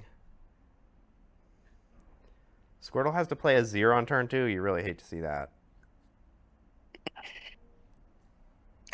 It's okay. The last regional, like, didn't he like all his opponents missed their turn once? Yeah, He can be that unlucky every that is once in a somewhat while, right? true.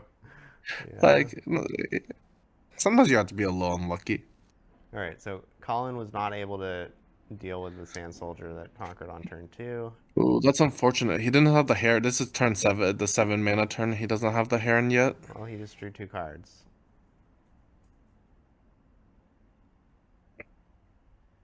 All right, the Deadly Weapon is going to go in for the points, and it looks like it wants to get played with a Forerunner. He's on Targon's Peak. He's also got a Zonia's, so not a terrible setup. He does not hide the Zonia's. That is interesting. I don't think protecting the Collie here does too much. You're okay with the Forerunner getting popped? Yeah, I mean, he's got 2 Zonias in hand. It would be nice to convert that to some might on the board, but I guess it takes a while to convert saving a Forerunner to might on the board. And maybe he's thinking he's going to keep drawing cards with Stellacorn, so he really doesn't want to recycle a rune. Yeah, also, like, usually a Collie's trying to play a really slow game, so he's hoping that the game takes another 3-4 turns, and hopefully you can fit in 2 of those in that time. Yeah, all right, so he did pick up the Heron now. Stellacorn is chugging away, drawing cards. Colin does not have Targon's Peak access this turn, but he does have Heron, Zonia's, and Longsword. Yeah, that's a pretty good setup. I mean, this is basically the Kali Zodia, right? You have Forerunner, Heron set up with a Stellacorn drawing you infinite cards in the back. Let's see if Squirtle can break through this.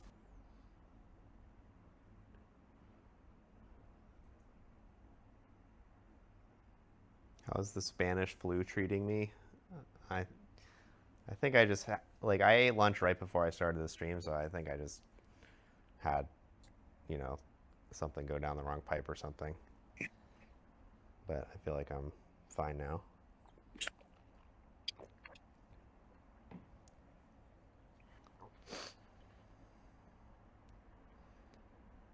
All right, so Zonia saves the Forerunner. That makes sense.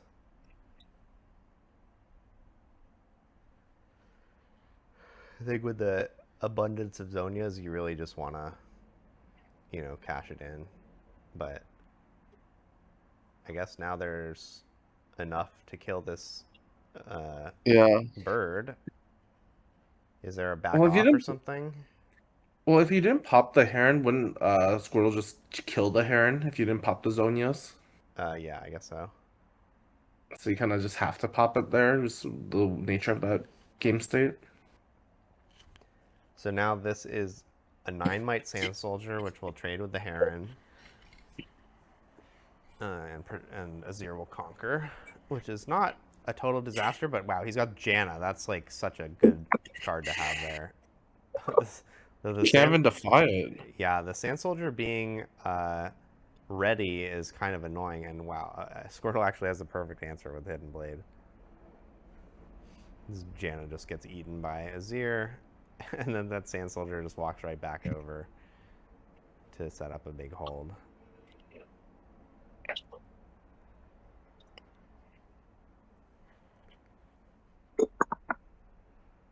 That's a terrifying hold too, because if you don't break it, Squirtle gets the 6, pulls back, and threatens the double conquer. Yeah, and if you do break it, you just spent 7 might killing equipment.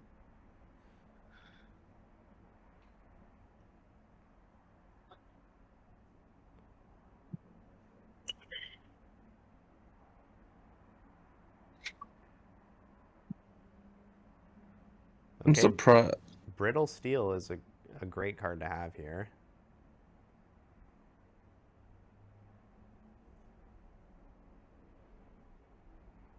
Definitely try cashing this Forerunner, right? Like, well, you still can. Just pop it. The game isn't going to last that much longer. Well, it looks like he's going to go Longsword, Longsword, and Forerunner will trade with both.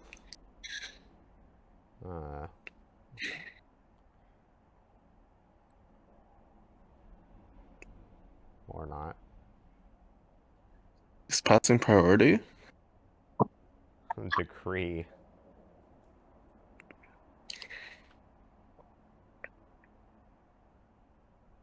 Has he free casted this turn off of the Heron? I don't think so. Oh, I guess he did. Maybe that longsword was not in play before.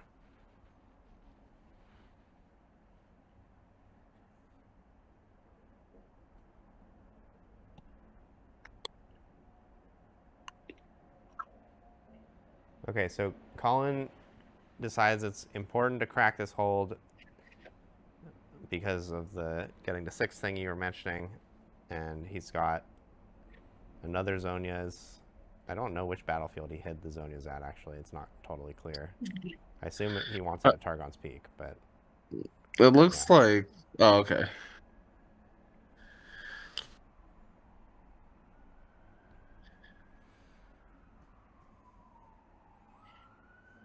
Another Arise. So, like, Colin needs Squirtle to run out of gas here, but it looks like it's not happening. Looks like this, he's definitely getting to 6.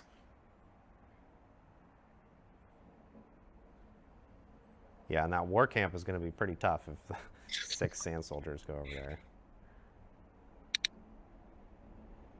I'm curious if Squirtle is going to, just hold this camp to 7 and then 8, or if he's gonna do the traditional... Alright, he does a traditional play.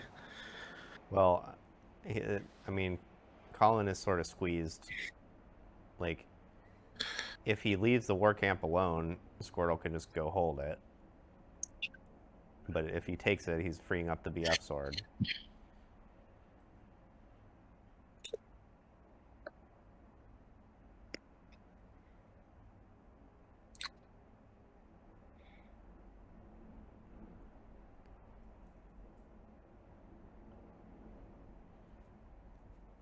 I see. Okay, so yeah, getting to reuse the brittle steel is very nice. Does Colin have a shark and flip in the grave? I don't know.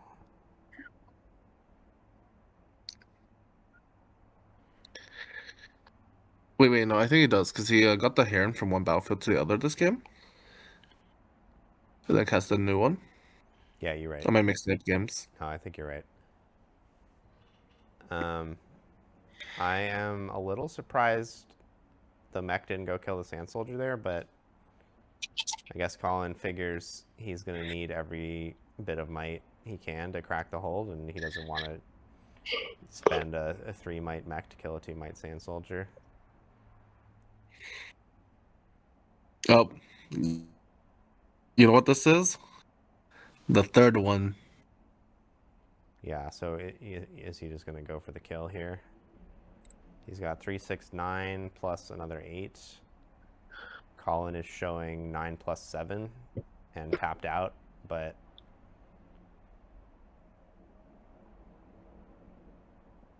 oh, Squirtle can get a little bit extra might with this Dorian's play here. So I think Squirtle's got Colin covered because, yeah, Colin can play 1 longsword. But I guess if Squirtle doesn't have a pump spell here, then yeah, he's going to lose too much might, and the cascading thing is not going to make up for it. Okay, that works though.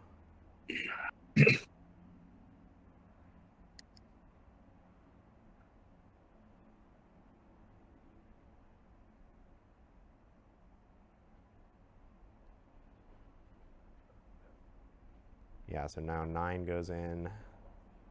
You get the 2 Dorians back. Yeah, it's over. All right, and they are packing up their cards, going to game 3. They have 14 minutes left. That's not so bad. They spent like 10 minutes on this game, so they might be able to finish.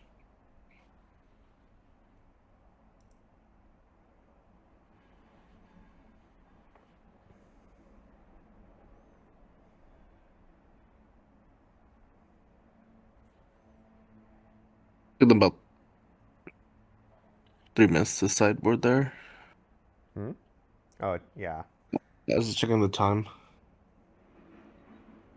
In some of my feature matches, they have paused the clock in between games. I don't really understand why or like when they decide to do that.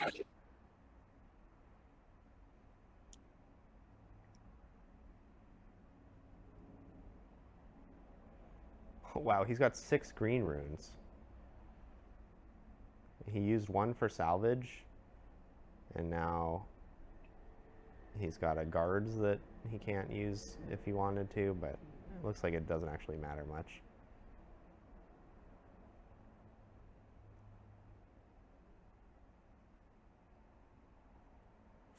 Colin's drawn Brittle Steel, which seems like a really good card in this matchup. Though it's definitely better when you play it off a Heron.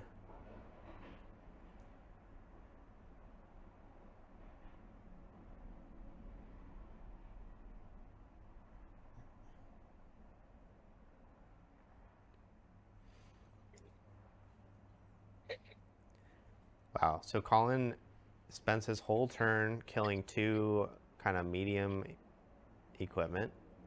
Actually, he killed Soul Sword, which is the weakest equipment. Well, it turns off the Arise, which is kind of nice here. Yeah, that's where I was going with this. Is he just doesn't want Arise to generate a bunch of Sand Soldiers. It's an interesting battlefield. Every time they start combat here, they both get an energy. I'm not sure who that helps more. Yeah, I think usually it helps whoever's turn it is, because it's easier to use energy on your own turn. That Vi's really strong here. Wow, Squirtle hit another green rune, so he actually has a salvage in hand, I think, that he just can't play because he didn't have the yellow rune for it, although Colin has a Defy anyways.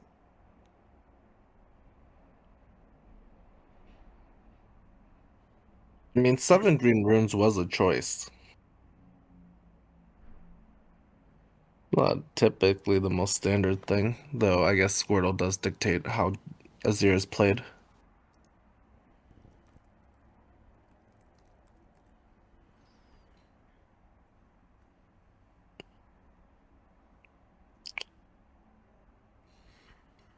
Seems like my computer is really struggling with the amount of work I've asked it to do today.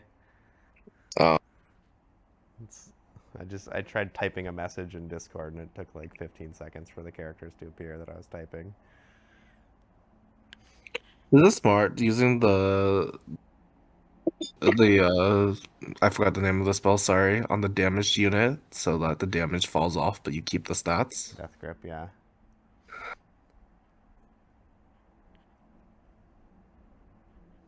Okay, Heron in base. That's maybe the first time we've seen that so far today.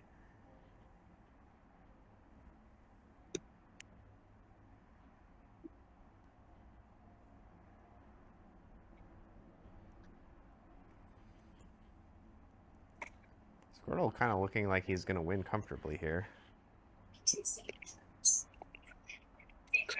Yeah, the clock isn't, like, the point differential's so high, the time doesn't really matter here, even if somehow they get there. Mm-hmm.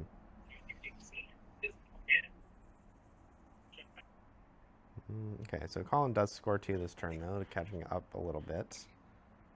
Oh, wait. Heron. This might be the turn Colin gets back into this game. You can play like Heron. Your next card after that's like double discounted. You can play like a 4-drop or something. I guess he doesn't have one in hand. Have one. So with a hand like this, one thing you could do is let one of the Heron discount abilities resolve, then play your Discipline, then let the other one resolve and discount something else. But there's no use playing Discipline right now, so it doesn't matter.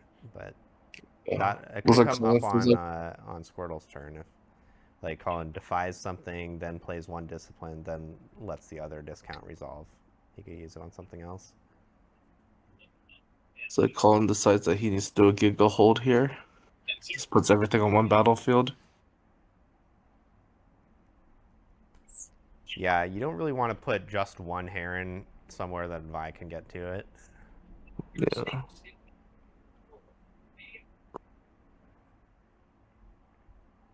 Looks like Squirtle is out of weapons, so Yeah. that was a really weak turn. He did get to 6, though. So if he can find a way to crack that heron hold, he can win. Or if he can just, you know, be threatening enough that Colin can't get those guys off that battlefield to go to the other one. Okay, so interesting. So Squirtle is using discipline in response to Colin's discipline because he does not want to turn on Colin's discount for a defy.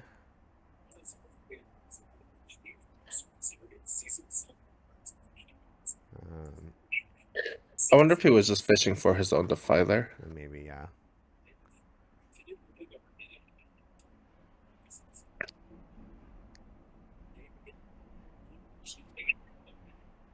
So the casters really want him to cast this Vile Moss. It's discounted by 4. That's pretty nice. It's hard to turn it down.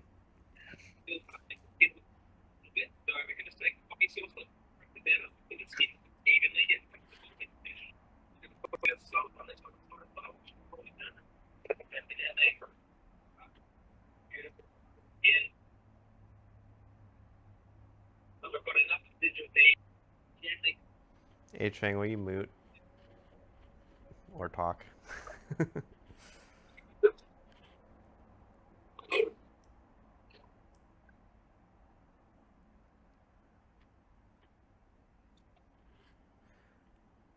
All right, so... All right, what's going on here? Oh, this is the, I've heard of this combat before. So we have Akali is 6, Vialma is 8, that's 14. Over here we have Sand Soldier is 10, plus guards is The guards is another... kind of awkward here because the Vile Moss is too small. What?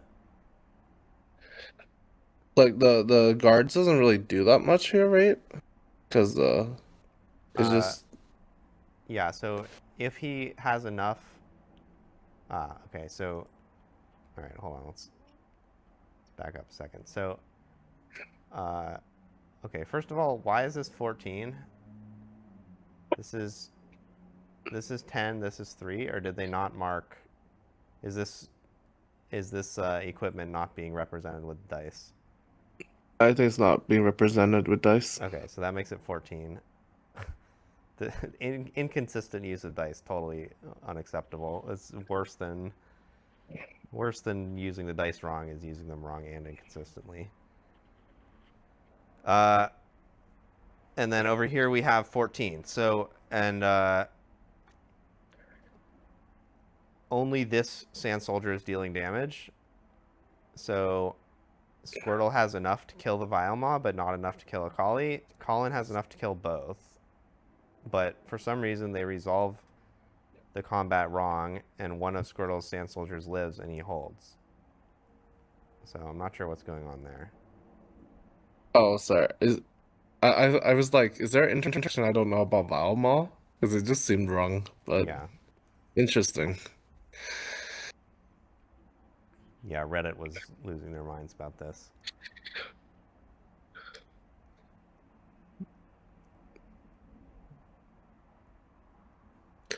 I wonder The if, high stakes. I wonder if coverage insisting on using the dice in weird ways affected anything here.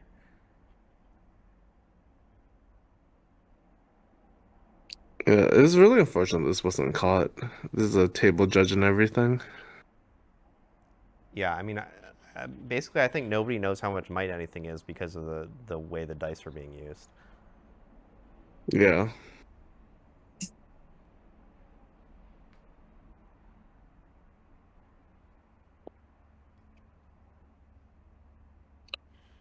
It's almost time. Judges don't want to stop the round, like interrupt right before time is called. A lot of factors.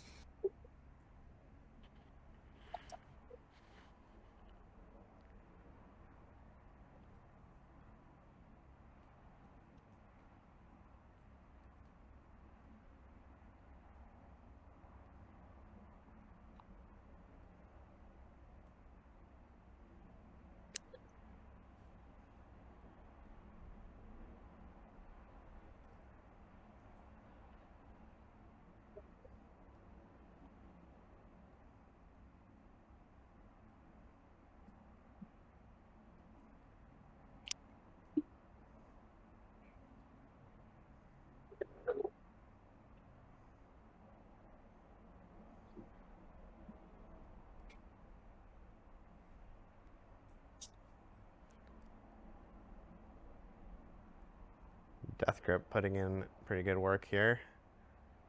Looks like Squirtle may be able to crack this hold after all.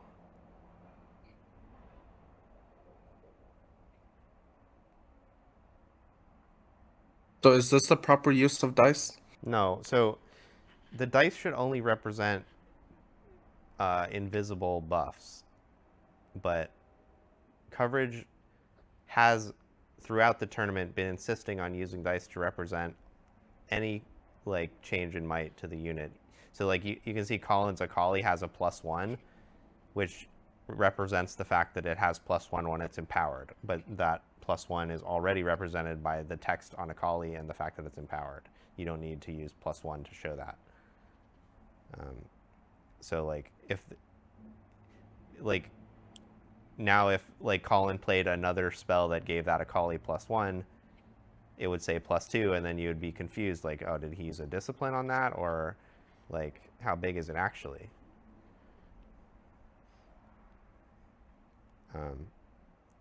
And in that combat on the Seat of Power last turn, they were using the dice differently than they're using it this turn. Interesting. Sam, were you happen to be on stream this tournament? No, I was Were you not. ever? I see. They don't really like putting like pro players on early, and I lost in round 4 and then again in round 9, so I didn't really have much of an opportunity to be on. It's unfortunate, but yeah. Go next. Oh, this is really cool. What we were talking about that way, I think we missed a really cool play there, where Squirtle used the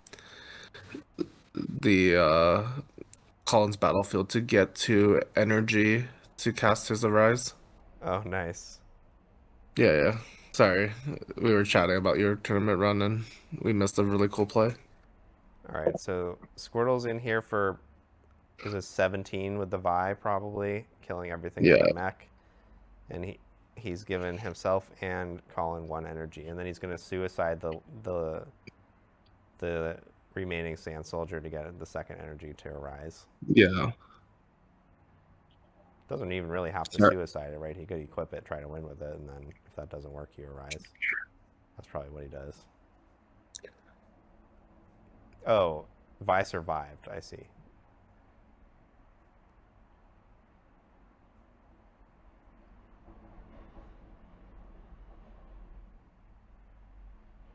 So it wasn't 17, it was a different number that was lower than 17.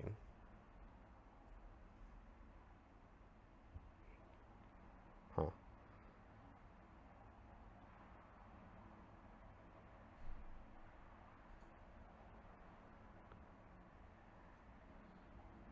All right, really well played by both players, except for both of them failing to resolve that combat correctly.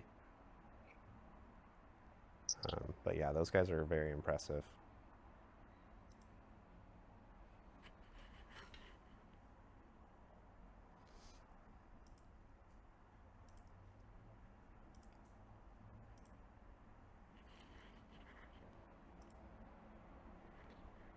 All right, see you. All right, see you later.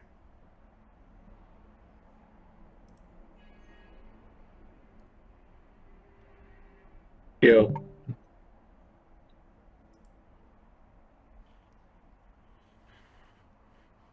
All right, what do we got here? Kennen versus Fiora.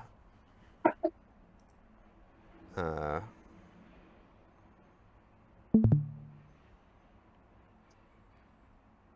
right. Oh, this guy's got Otacon. That indicates that he's got Baron and Heedless Resurrection in his deck. I know that some of my team was playing this early on in our Kennen testing, and they liked it in the sense that you can actually get Baron in play and it doesn't cost 3 trillion power, but the downside is it's now 3 card combo instead of 2, and it takes up kind of a lot of space in the deck, and Heedless Resurrection has the property that it can be defied, and all of those factors pointed to everyone cutting that from their deck.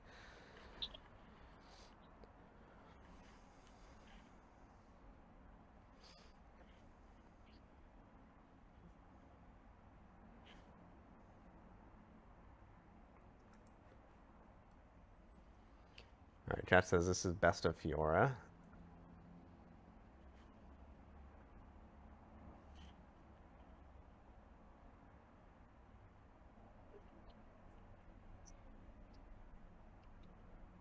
I really like that this guy has Fiora Worthy. The other Fiora that we were watching earlier had Fiora Victorious, and I think Fiora Worthy is a much, much stronger card.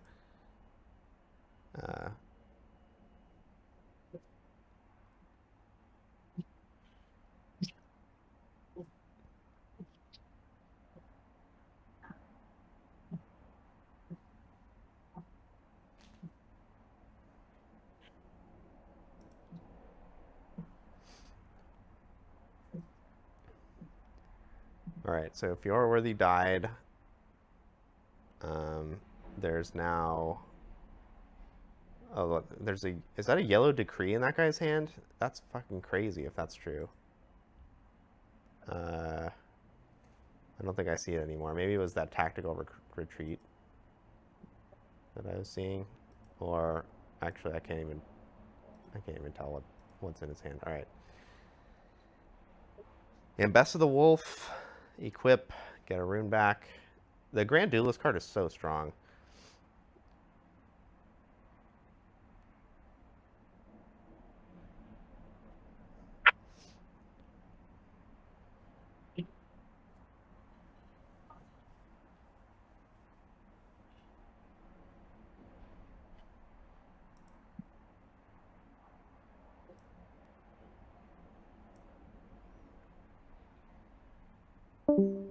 All right, I just banished H-Fang to a different voice channel.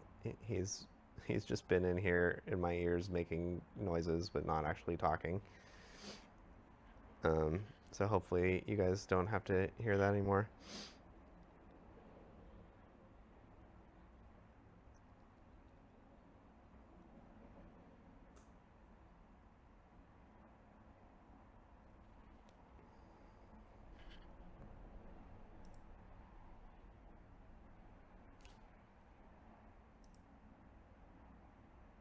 What? Okay, I guess he wasn't away from his computer after all.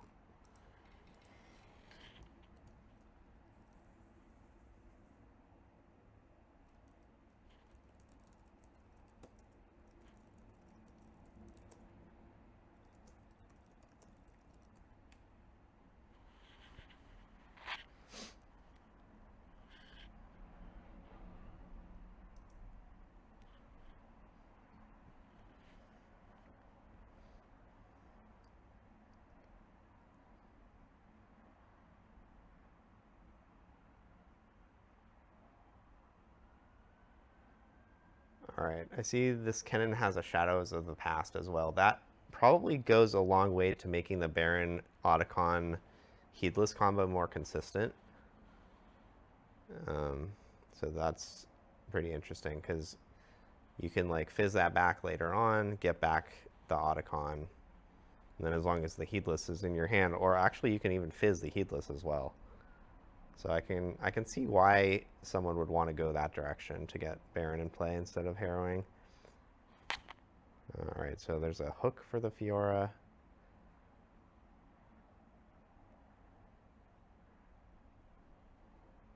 What else do we have? A Death Grip.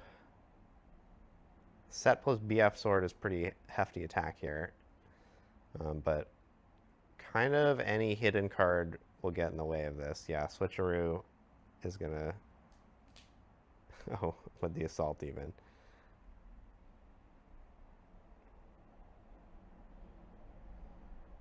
Okay, but Death Grip in response to Switcheroo is going to put a stop to that, make this Ambessa huge. And she's going to be able to come and clear this Rasa now, but there's still last rights on the table and a unit in base. You need something to deal with that.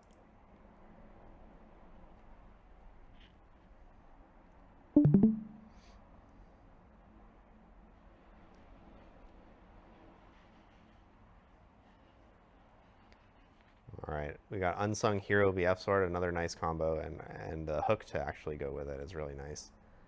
All right, so what are we looking for? Spectral Matron would be good. Oh, Harness Dragon is perfect. Wow. So now the backline is clear. You can maybe not get last righted. And first mates. He thought about pulling back Ambessa, but then he rethought and realized he could move the Harness Dragon up, but then he ultimately decided to move the Ambessa back. I think I would rather just move the Harness Dragon up. What are you afraid of here? Oh, I guess we're about to find out.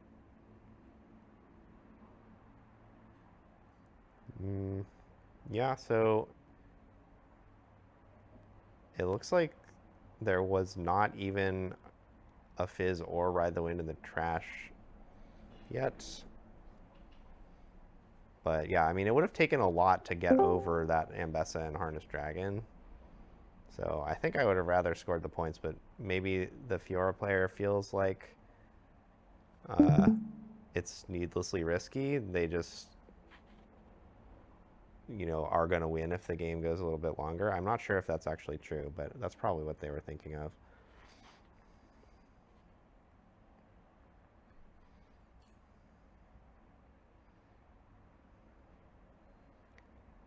All right, so once again, Fiora would like to clear this backline, especially the Kennen, but it's not going to be easy. There's 2 units, and you know, both of them can wear that last rights. But is there another Harness Dragon? There's a, looks like a Spectral Matron is coming, so that can bring back Fiora Worthy, which would be pretty good card to get. Can also bring back a first mate, but it's not totally clear why you would want to do that. Oh, Unsung Hero to get a couple of card draws. Also kind of nice. So now you're sitting comfortably on the Zon Warrens. It's not going to be easy for Tailcloak Matriarch to take that down, but you also are going to have to hold the Monastery. But it sort of seems like you just can. So looking pretty good for Fiora.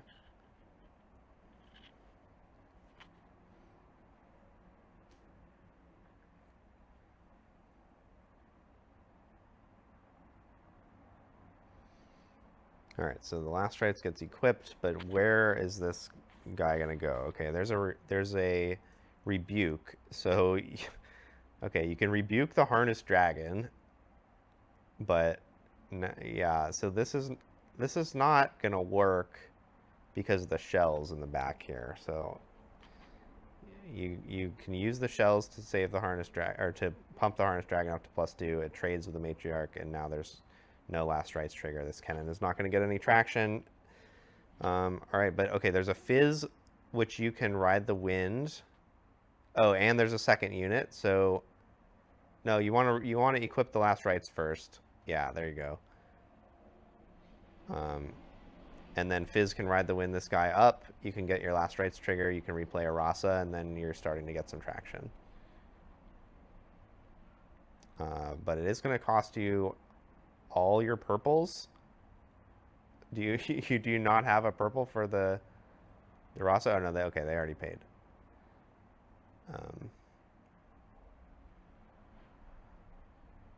Yeah, you got to play the Rasa. Yeah, so Kennen is at 6. And if you don't like your card, you can pull back. If you do, it looks like it's a Rasa, which is a card I think that you kind of like, but it's a little awkward because you used up so many purple runes.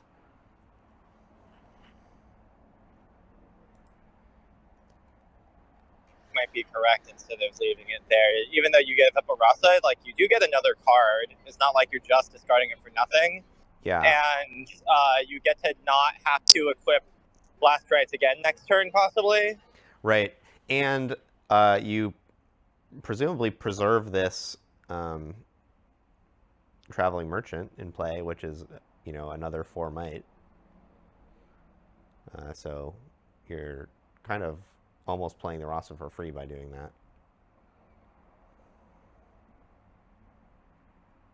I mean, it looks like Rice Master has to work a little bit to conquer this, but it's not. He's not really being put upon, I would say. His set is going to conquer comfortably without even having to spend its buff. But now Kennen is at 6. I mean, I think the Zon Warren's hold is still pretty comfortable for Fiora right now. So yeah. I mean, he's even developing more stuff into base. Like, yeah, I guess his lose condition is that the monastery gets taken and he has nothing to take it back with. The Zon Warrens is just like very safe here with the Hidden Blade and 9 might on it.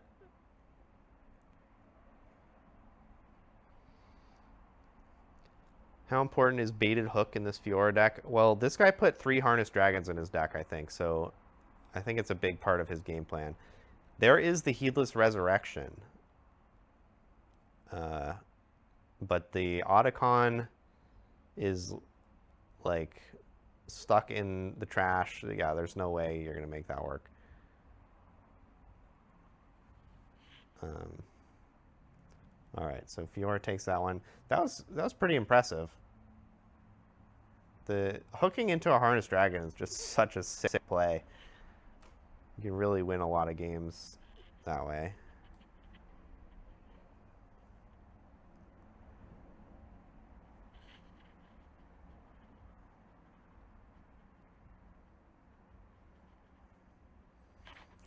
All right, and we see the power of Fiora Worthy getting played on turn 1. Just a really great chosen champion.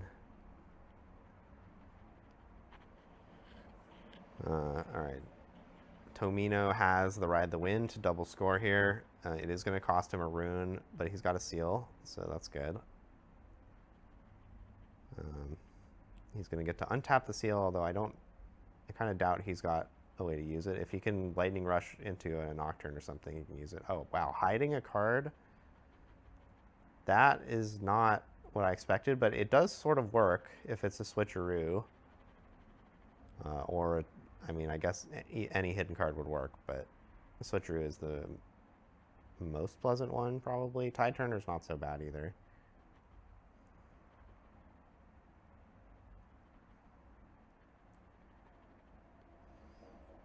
And yeah, with the hidden card, you have to just go to the other side. And now Tomino managed to deny a point, but now you've got this hidden card here. It's a little tricky to use it. Let's find out what it is. It looks like it's Tide Turner.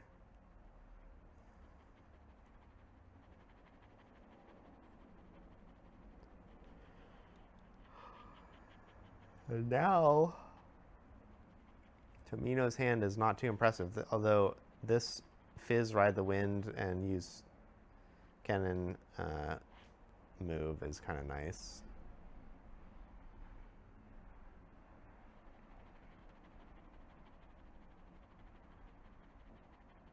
But Punch first gets played. Wow, both players going really hard on fighting this early battle.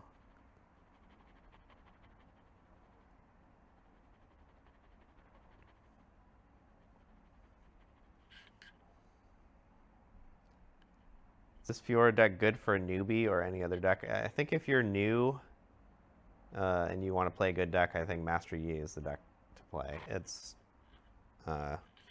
fairly simple to play. It's very good. It mostly puts your opponent to the test, but it's still a real Riftbound deck. You're going to learn real Riftbound fundamentals by playing it. And yeah, I mean, it's not like it's totally brainless or anything. Wow, another punch first. I mean, I guess this is what you got to do to stop Kennen from scoring.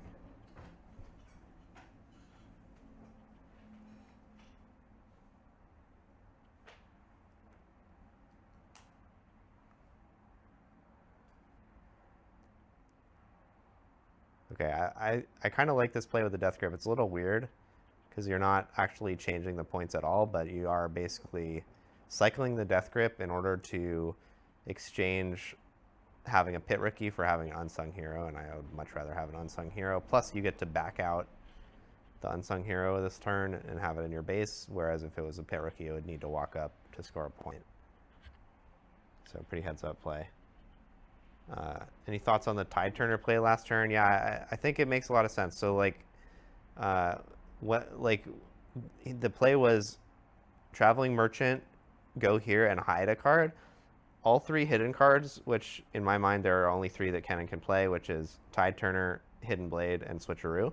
All three work against what was just a Fiora worthy in base. No matter what it is, the Fiora worthy wants to go here to score a point instead of getting into a fight it's going to lose. And then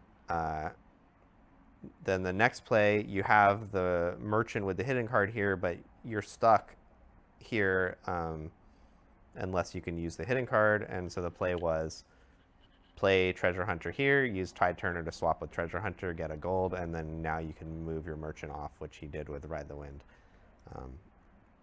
So I think it was a good play.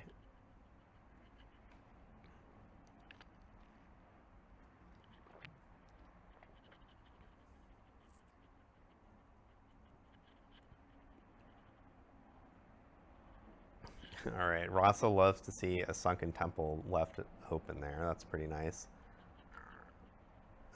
There is an Otacon. I do not see a Baron in the trash, but I guess getting the Otacon in play is kind of nice. This is a crazy sequence. I've never seen anything like that before. Just play the Otacon, you know, hope it lives. But it looks like it's actually going to get taken down by Rampage, which is not going to be very fun.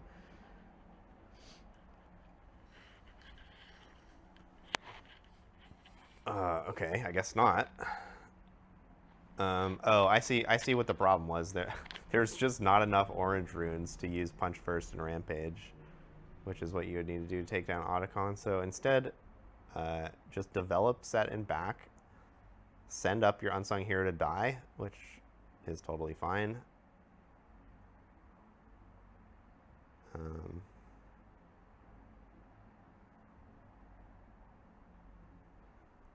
Okay, a big cantrip turn here from Kennen is not a particularly great sign, given where we are in the game. He's just looking for his Nocturnes and Rossas, but I feel like you want to go to Sunken Temple first before you start doing all that cantrip, so in case you hit a Nocturne, maybe he's seen all the Nocturnes already. In which case, what is he doing? What is he looking for?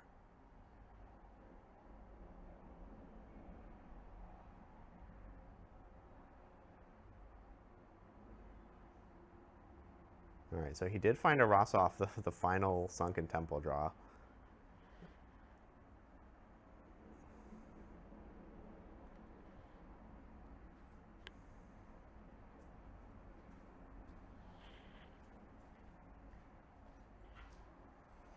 So one thing I want to mention here is,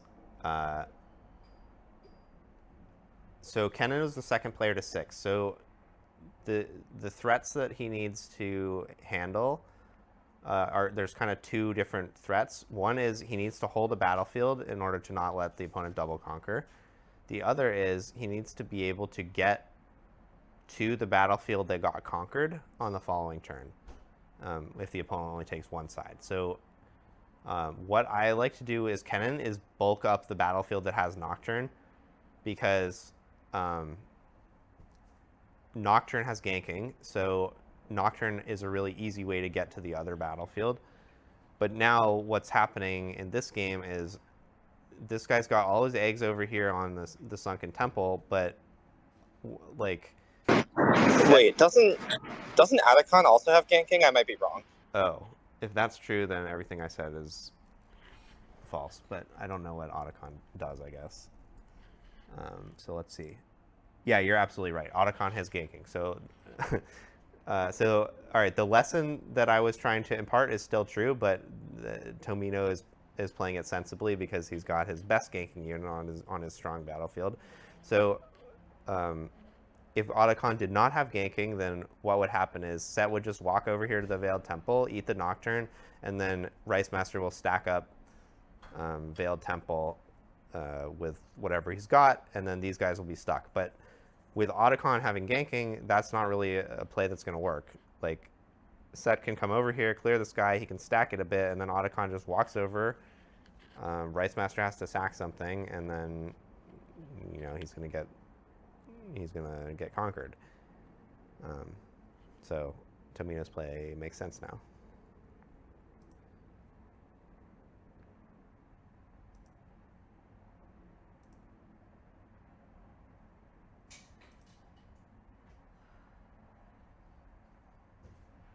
Yeah, you could still try to do some kind of play where you walk over the Nocturne and try to trade with the Otacon somehow, but it's pretty hard into a hidden card.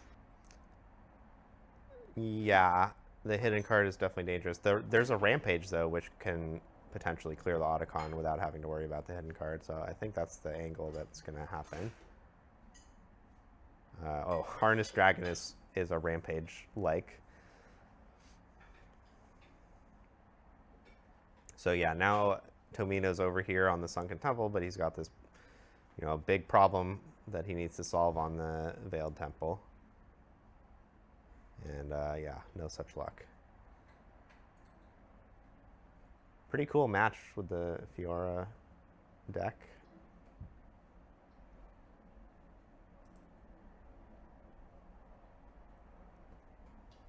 Fiora might be worth playing. It seemed kind of nice. I wouldn't mind trying that out. All right, what do we got? Hisoka on Master Yi versus Ezib on Kennen. This is a funny matchup. I played it several times this weekend, and I felt like both sides were always disappointed to get the matchup. I don't think it is strongly favored to either side. I think it's quite competitive, but it's just like, I think both, like, Kennen is one of Master Yi's worst matchups, and Master Yi is one of Kennen's worst matchups, because both decks are just so far ahead of the rest of the field.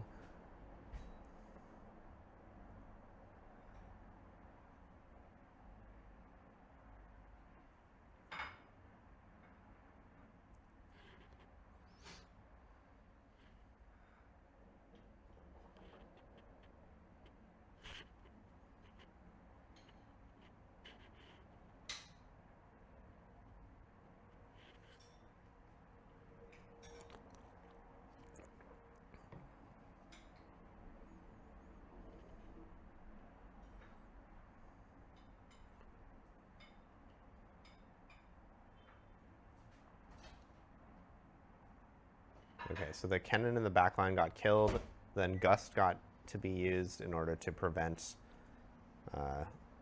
point tempo from happening, which is good. The Grove of the God Willow is going to get out of control, though. I wonder if they gave this guy his XP from Master Yi last turn. They often have a little marker here on the screen that says XP. They don't have it showing right now, so I'm not sure if the XP has been marked. this Otacon is here again.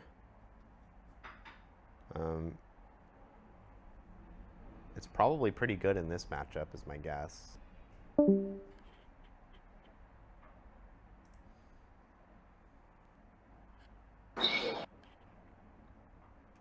Yeah, if Yusuf just rips the Rasa, then Rasa Otacon ride just clears both battlefields. But maybe Ride might be going for that reason. Yeah, it looks like Hisoka has a Defy in hand, so that angle is covered. But the Otacon effect is just very strong against Master Yi. It like totally counters their main strategy, so you don't even need the Heedless Resurrection to make that one worth having.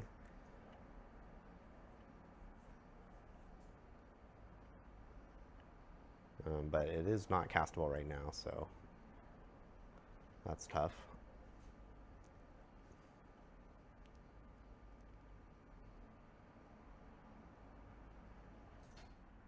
Oh, okay. A slightly poor sequence here. The assault being given before casting Ride the Wind means that if this Ride the Wind gets defied, you just wasted your assault for no reason. But alright, it looks like it resolved anyways.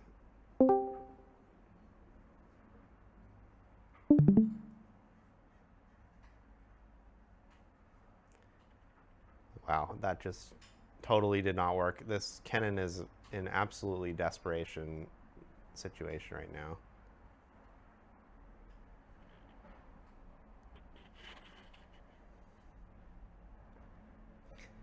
Alright, so I believe that should be 6 XP now for Master Yi if he remembered all of his XP, so I guess we'll find out.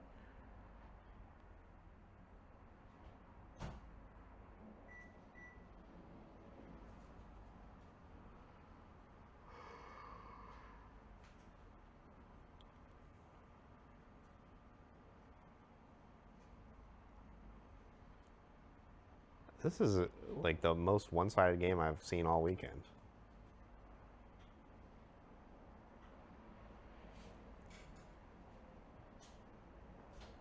Not drawing any stack decks or lightning rushes kind of sucks sometimes. Yeah, this is one of the problems with the Kennen deck. It's funny that you have so many cantrips. Like in Magic, if you have a deck full of cantrips, that means you have a ton of consistency. But in Kennen's case, the Lightning Rush is the card that makes the deck work.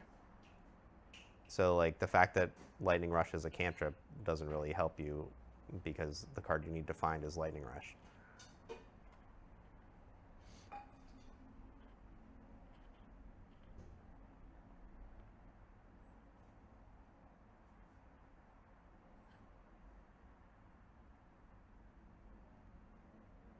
They've just drew all of their like conditional, like only kind of good cards, like Gust, helped some scoring tempo stuff, but didn't actually translate to real resources. Otacon that got discarded, things like that.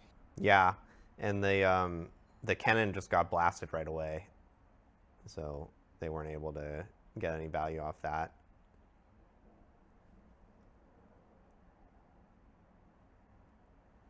A pretty savage beating.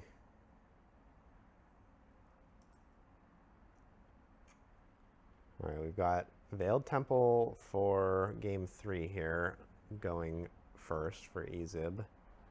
No 2-drop though.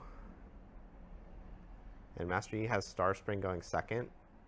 I'm not sure if that's standard or not.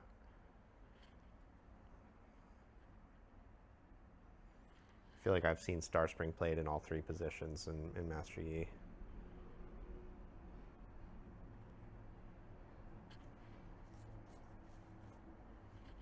Alright, so, wow. Turn 1 stack deck. Turn 2, Kennen, no seal. This is another kind of horrible draw for Kennen. There is a Gust to get rid of this Lonely Poro, which is kind of nice, but yeah, I can't see what else is really going on in that hand, but this is not really the start you want. At least there is a stack deck for the Kennen to flashback, though.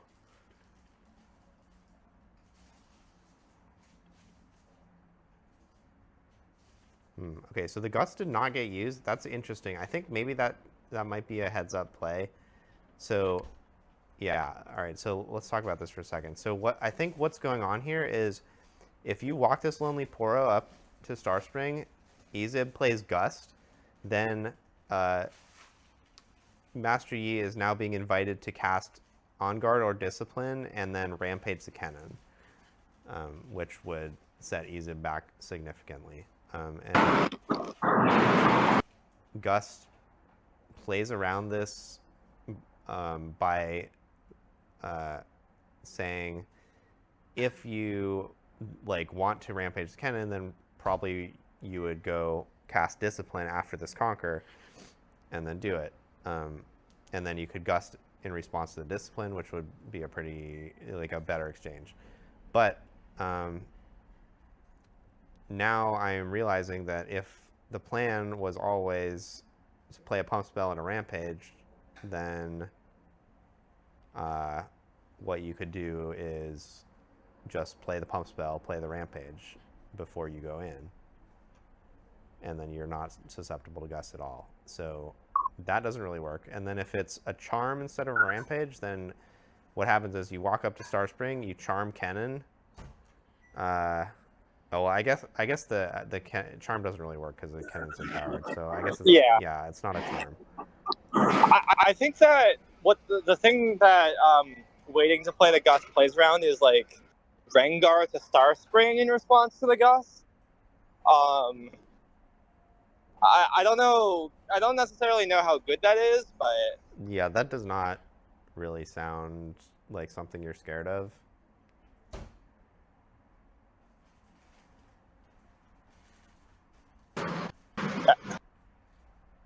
So I mean, it seems like with the hand that Hisoka has, it would have just been better to Gust, during combat there, or during the showdown. Yeah, you can get blown out by On Guard, but it's not really a blowout. It's just trading for an On Guard, Yeah. All right, so looks like Nocturne got played off a yellow rune, and maybe Hisoka was not sure that was legal, but it is legal. Oh, we've left the match. All right, so we're back. So Kennen cast a stack deck, hit a Nocturne, and that was it. That's the whole turn. So what the hell does that mean?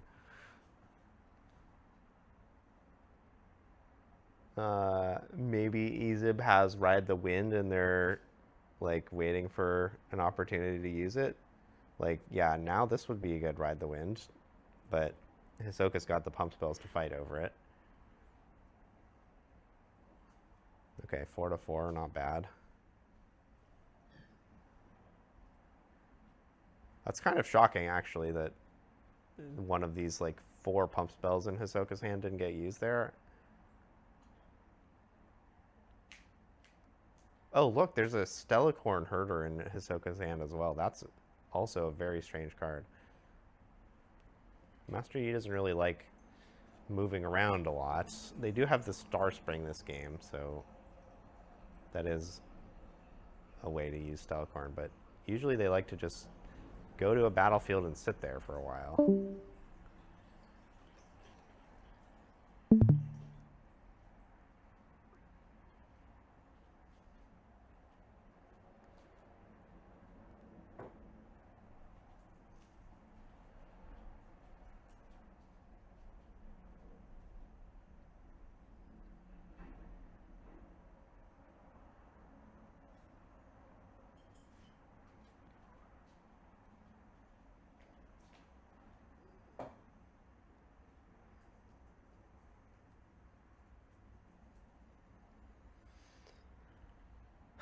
All right, so Ezib spending some cards and runes just to get a couple points. Just absolutely horrible draw. Really nothing going on.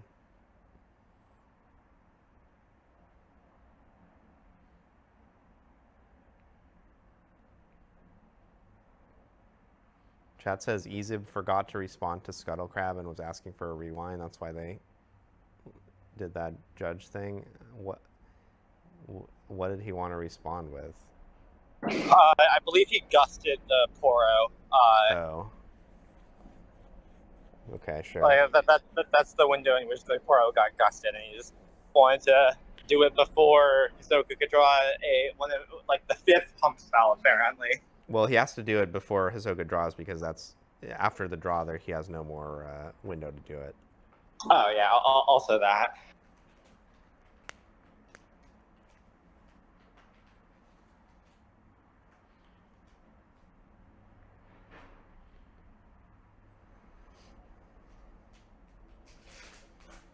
All right, so Rampage clears this Nocturne, and now it's 6-6. And now, so if this is a switcheroo, it's pretty unpleasant. If it's a Hidden Blade, it's unpleasant. Okay, but you do have the Assault to go with the switcheroo, so that's nice.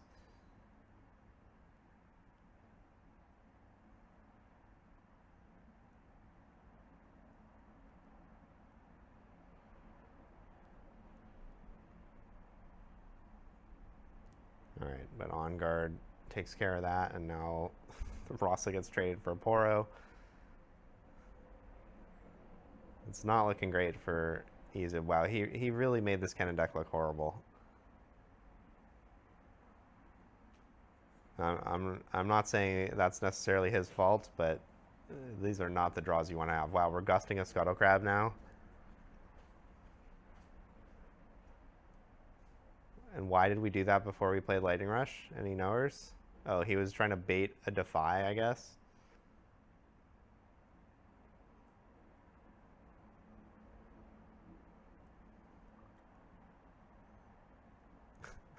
I don't know who on earth would ever defy a Gust targeting their own Scuttle Crab, though.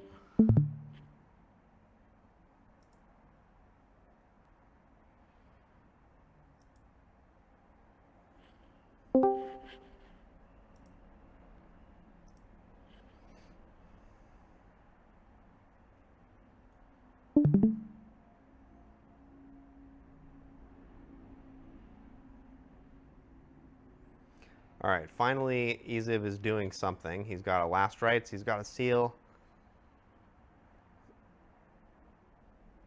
And a Rasa. Okay, so things are happening. This Fizz is holding for 5. That's going to take some amount of work to get over, but there's a Barbara to just delete the Last Rites. There's a bunch of pump spells.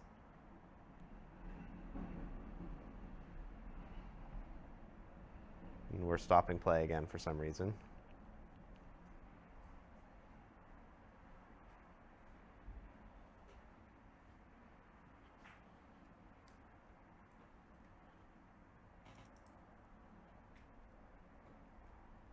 This is a crazy match. Okay. I don't know what's happening, but I guess we're back to the game.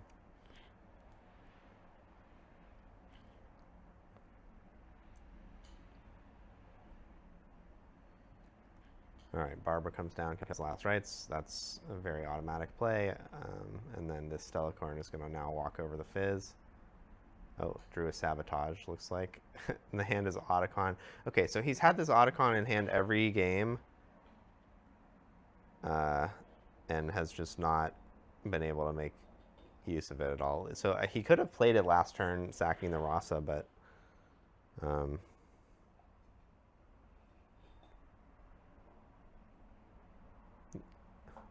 I mean, it would have been good against this Charm.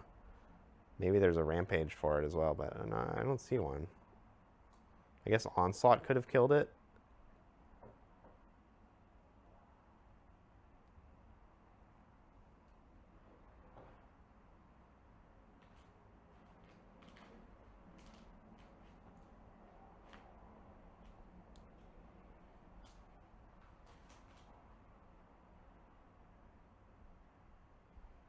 Okay, we're finally finding the Lightning Rushes. But it seems like it's too late. I don't really see how you come back from this.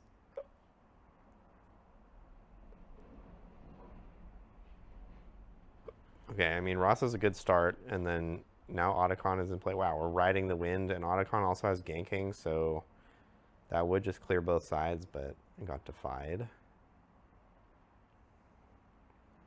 Master Yi is at 7 points now and has drawn a Rengar, which is going to be pretty good at defending against, well, one of these attackers. I guess it's not great at defending against Otacon. But Master Yi with the point advantage is ahead enough that they can just make this onslaught be their way through here.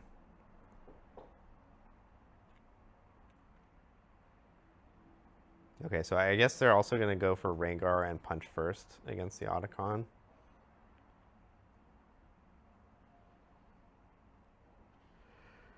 Because if they didn't want to do that, they could have just played the Barber to their base. And kill the seal. I mean, it seems like there's no wrong way to eat this Rhesus. Do I think we need bans? I would say that need is a strong word, but if I were in charge, Echo and Stack Deck would both be banned for sure.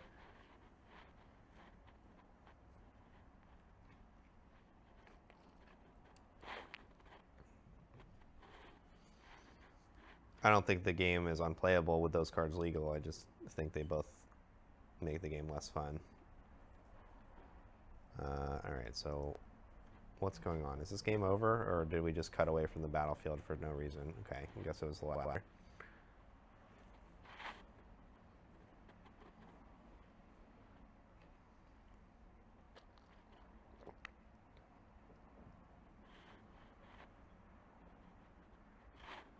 Ride the Wind is worse than Stack Deck. I don't know what you mean by worse, but Ride the Wind does something interesting and dynamic, and Stack Deck does something boring and heinous. So I want Stack Deck to not be in the game, and I want Ride the Wind to be in the game.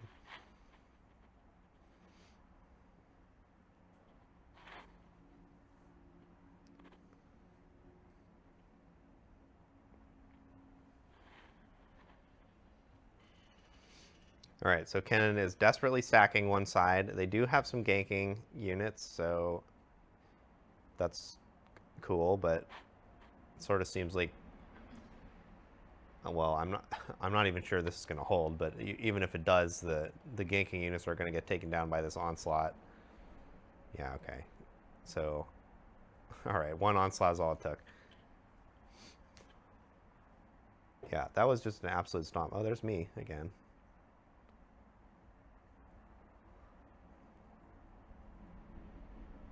All right, so this is Rice Master again, and another Kennen deck. So we just saw Rice Master beat Kennen. I'm going to back a little bit to the beginning of this game. All right, so we got Zon Warrens against Monastery. Rice Master was 10-0-1. And then took a draw, I believe, which is not what you should do if you're 10-0-1. You need a win. So now he's being forced to play here, and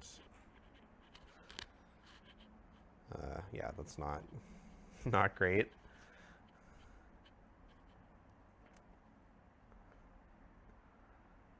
All right, so we had 2-drop, Kennen, 4-drop, and there's also Seal, and now Kennen is the one that gets to score first. Discarding a Ride the Wind, but you cannot give it flow. And then I guess Tide Turner is just going to save Kennen for a rainy day. We got 1 point. We got to fix our hand a little bit. So that's interesting. You could have used the Ride the Wind for a point. Instead of using Tide Turner. In fact, hold on, what is the point? Why would you use Tide Turner here? You end up with, so you play Tide Turner gets deleted by this Ambessa, and you score only 1 point. Your Seal is untapped. You spent 2 mana on Tide Turner instead of spending 2 mana on Ride the Wind. If you Ride the Wind, you go let's say you just discard the Tide Turner and play the Ride the Wind instead of discarding Ride the Wind and playing Tide Turner. You go over here, you score your second point, Kennen comes back to base, you play Traveling Merchant, your seal is tapped. Then the only difference is that the Tide Turner is in your trash, and Ambessa doesn't have to come to Zon Warrens to make that happen, but you're up a point. Personally, I would rather be up a point. I think, like, if Fiora just sits here not going to battlefields, that's not going to really be a winning line for them. And you've got the Ride the Wind with the Kennons threatening to score 2 more points again, so yeah, that ain't it.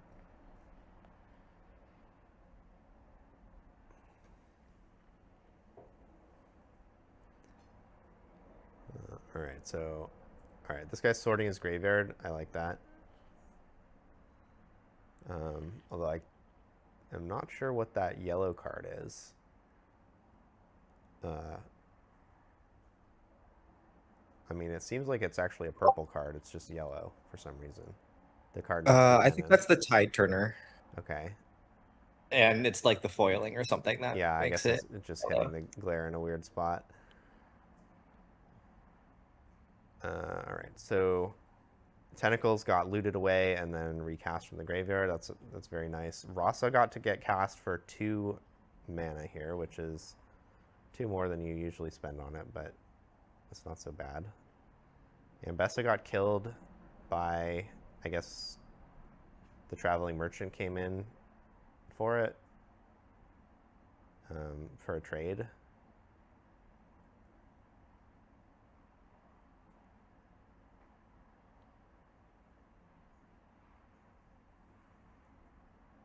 Oh wow, okay.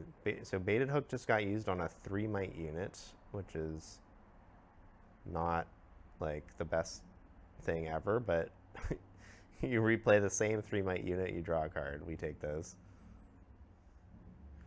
Alright, these Tentacles are going to start scoring. The Zon Warrens is going to get triggered again. Probably Kennen's Hand is going to do something meaningful. Looks like they're about to play a Gust Monk. I don't know why we want to do that, really. Oh, it looks like we're out of cards. So we're scoring with this Ride the Wind in order to enable Zon Warrens drawing an extra card. But you did sort of just delete Ride the Wind for the privilege, so I'm not sure that was worth it. You could just discard the Gust Monk, save the Ride the Wind for next time. Score the Tentacles. Though I guess doing that does delete the Tentacles, so there's the downside.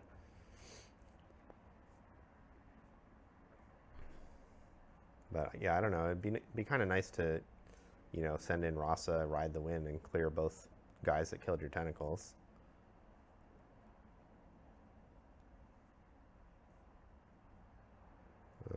Alright, so there is a Lightning Rush in Kennen's graveyard still. Alright, Fiora is going to have to start, like, doing something meaningful. There's a Spectral Matron in hand, which is going to be able to get one of these Initiates back, which is not that bad. Set gets to come out after killing a 3 with Baited Hook. That's a pretty good deal, but...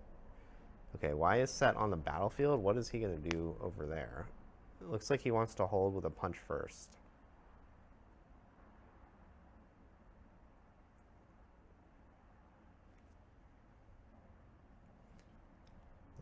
Which, I mean, is generally fairly effective against Kennen. Especially with this Rampage to get rid of the Rasa. So now it's going to have to be like, I mean, you just tap the Kennen, go in with Nocturne, and then punch first is kind of getting wasted.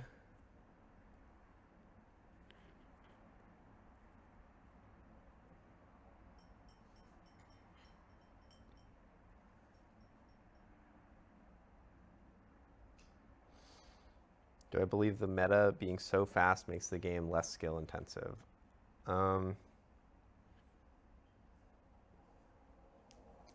don't know. Probably not. I think there's, you know, plenty of time to express your skill during games of Riftbound. It's a very difficult game to play correctly. You still, every game still takes 20 minutes. Like, got 20 minutes worth of skills to express.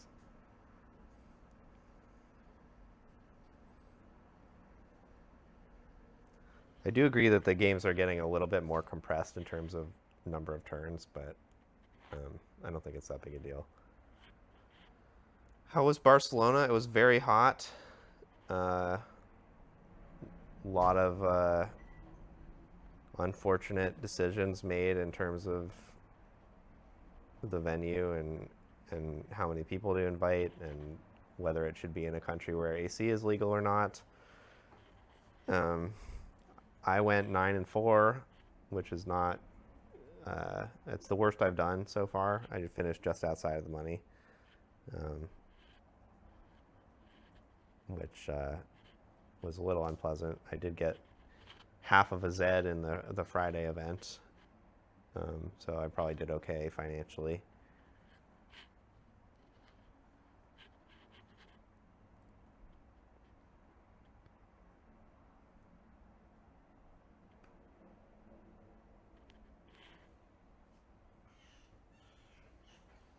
But I do think I will not be traveling that far for RQs in the future.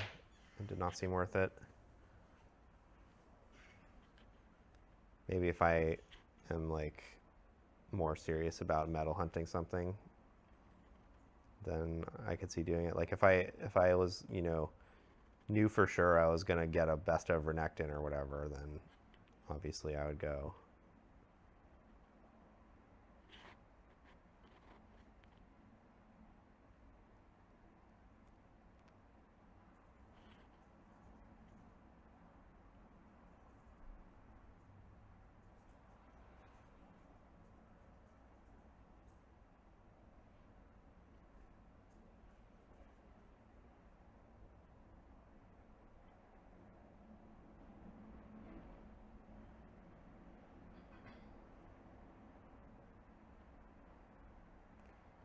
All right, so Starcross answered this punch first, and then Death Grip got used instead of letting set get bounced to make sure that the other side will hold.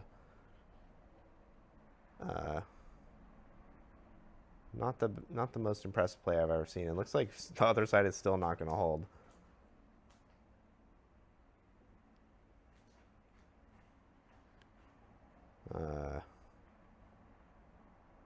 Wait, did we bounce something of our own with I think that Ross? the fizz forgot to get picked up. Yeah.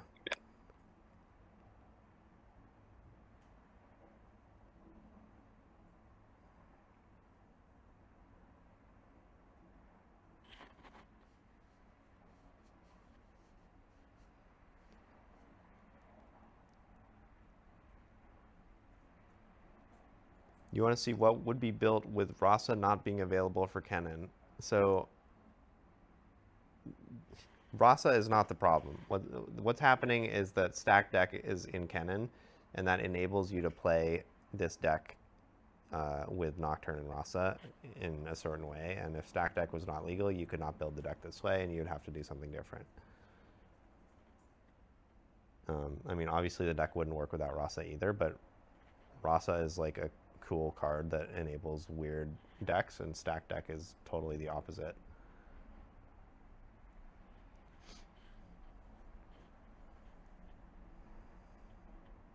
Yeah, if Rasa didn't exist, but Stack Deck still did, you would just build some other consistent endgame engine kind of thing with Kennen, like maybe something with Hook, maybe, I don't know, harrowing Baron stuff. Yeah.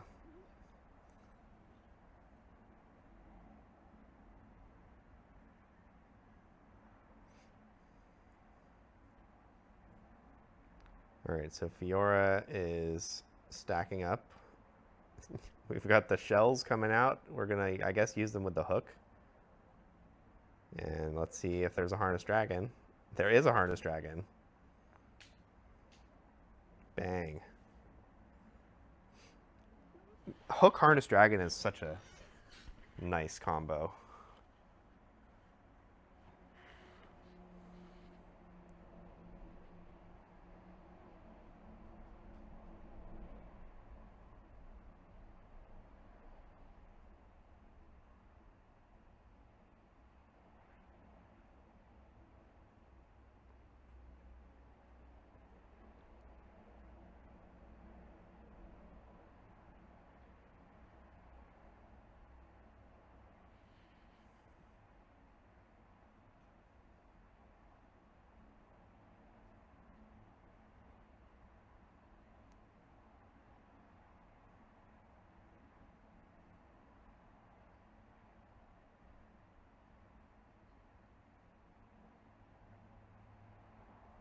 Okay, wow, a tentacle just took down that whole stack with a switcheroo, I suppose. And that was it. All right.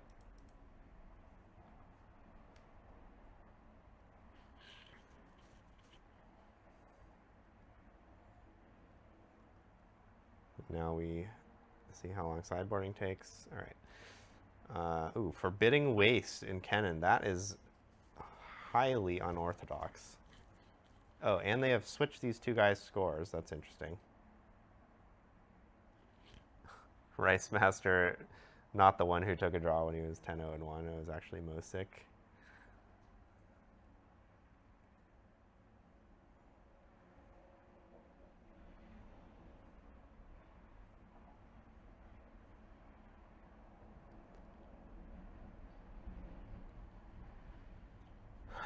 All right, so turn 1 cannon, milled up from the deep, very pleasant. Yeah, I like taking a second seal. Usually you can make pretty good use of those. You're not going to probably get to use it this turn if you're going to play the tentacles, but you can get it in play, which is pretty nice. And maybe you're just going to cannon the Lightning Rush anyways and not play the tentacles. You do kind of want to find a way to not have that unsung hero eat your cannon.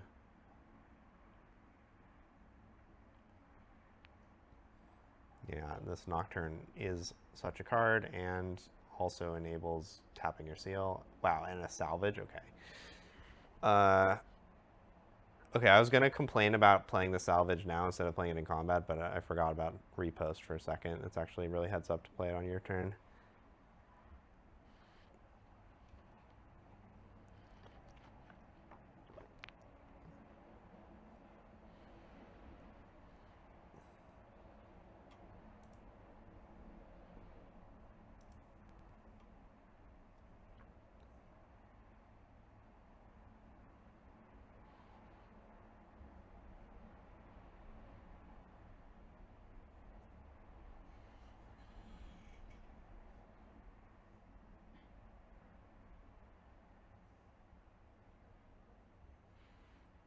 Chat's talking about a pair ban. I think you mean like you're allowed to play stack deck and you're allowed to play Lightning Rush, but you're not allowed to play both in the same deck. You will never see that happen in Riftbound because it's like the dumbest thing I've ever heard of, and Riftbound is made by people who are not dumb. I don't know what else to say about that. The only time I could see that ever happening in the card game is like maybe for digital card games, but even then it seems kind of heinous. Yeah, I mean, I think there are some currently active trading card games that have that kind of ban. But yeah, it's like giga stupid.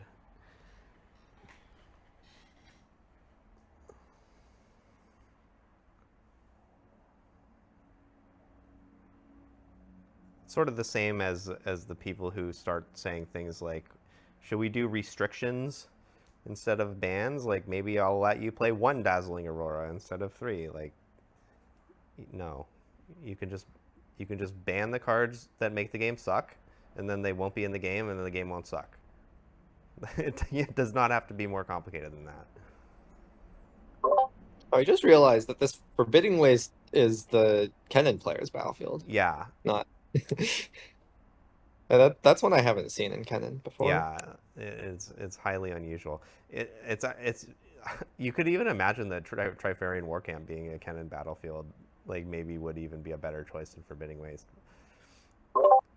I kind of suspect what the Waste is saying is that you're trying to like leverage tentacles a bunch.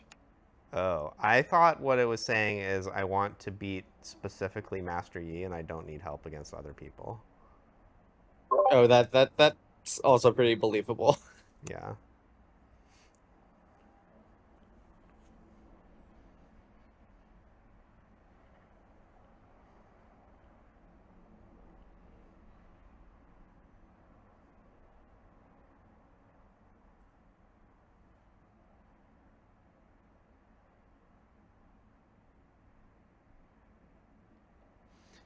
Yeah, chat. It is true that like Kennen does not suffer the ill effects of Forbidding Waste very often, but like the battlefields that Kennen has are very strong, and Minefield and Zon Warrens enable something the deck desperately needs, which is getting millions of cards in your graveyard, and like you really need the help in that department. Whereas what Forbidding Waste enables is you conquering, and Kennen is already like incredibly strong at conquering, and like that's just not going to be a problem. I ran Veiled Temple over Sandswept.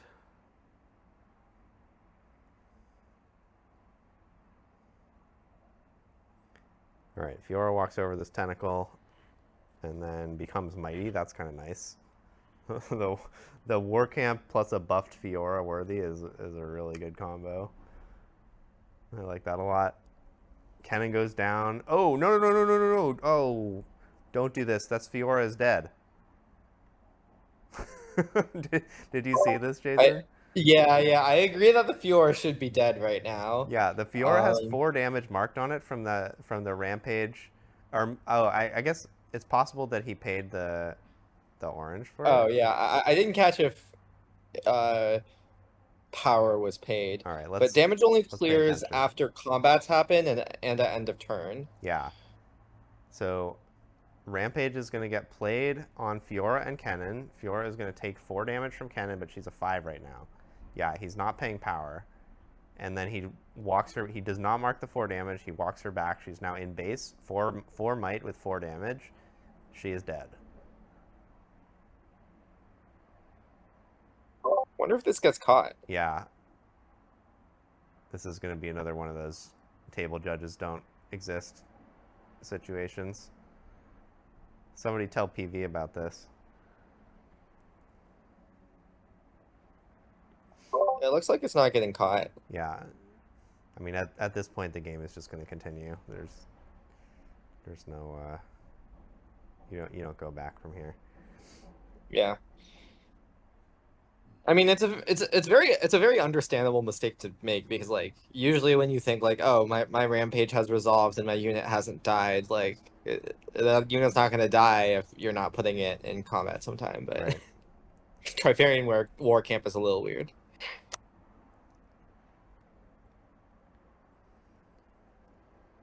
All right, so this is the exact type of game where you really need the Minefield and Zon Warrens effect.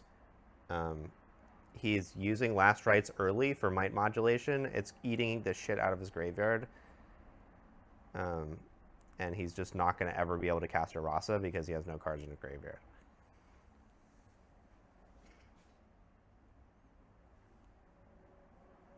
But he is going to get to replay this Kennen, which is not bad.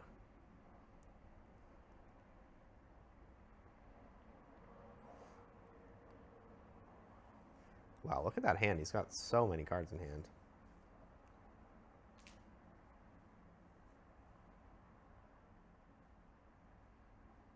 Oh.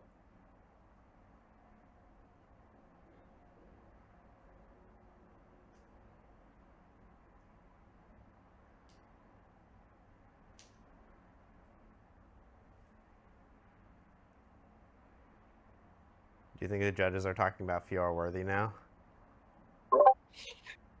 I don't know what else they could be talking about. Yeah. And now they're going to be like, I don't know if we can rewind through 2 Last Rites activations, Kennen milling 2 cards, like multiple combats. I forget what exactly the Riftbound TR says. I know how Magic handles this is like GRV partial fix, move the object to the correct zone, which in this case just means the Fiora is dead now. Just make it dead. Yeah, I mean, if I was, the judge here and I was going to make up a rule, yeah, I don't know. I guess I would probably just leave it in play. You could just say, I guess one thing you could do is just ask the players, like, have you made any plays where you would have played differently if the Fiora was dead, and if they both just say, no, I haven't, then you just kill the Fiora and it's fine. But that's obviously very inconsistent. All right, they've got to be doing a backup. This is like so many seconds here. So they're doing a complicated rewind. No, I guess not. Oh, it does look like the Fiora is dead. Yeah, so maybe they rewound and then replayed all the same actions. Or maybe they just had to talk about it for a while to come to the conclusion that actually it's fine if we just kill the Fiora.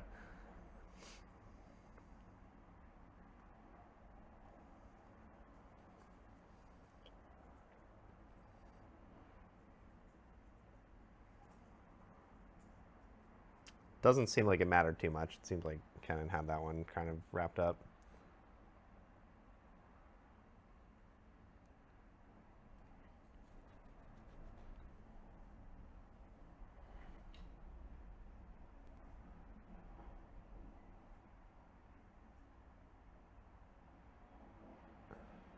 Yeah, my goal for this stream is to watch the entire set of coverage. Because tomorrow I'm going to stream with Anu, and I don't know when else I would get to do this coverage stream, so... all right. I think I am out after this one. All right, well, So... I think this one is over. Okay. Have fun with top 8 and such. I don't know if there's another one before top 8. It looks like there is. I think this is the last one, yeah. Okay. All right, thanks for joining. All right.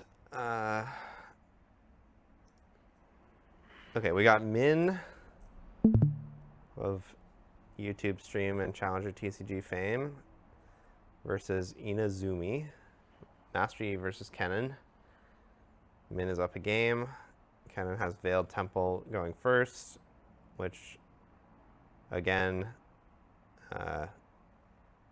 is interesting. It's not what my team was doing, but it seems like it's pretty standard.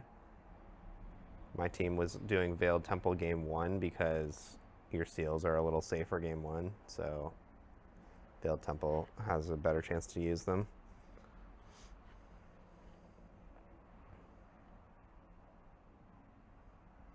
And Inazumi has the Vi, which is probably good in this Master Yi matchup, but,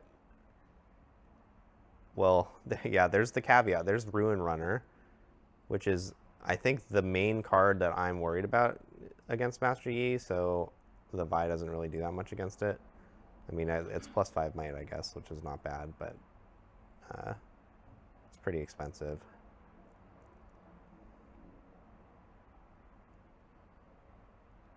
All right, does this Kennen have something nice to flow? I don't... Oh, there's a Lightning Rush in there somewhere. Okay. He plays a stacked deck as well. There's a Last Rites just picked up, which is pretty good. There's a Rasa in the trash. There's a Fizz in the trash.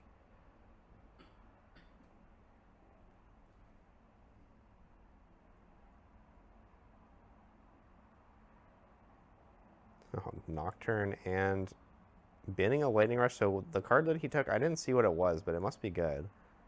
Because I saw that Lightning Rush and I was like, oh, hell yeah, Lightning Rush.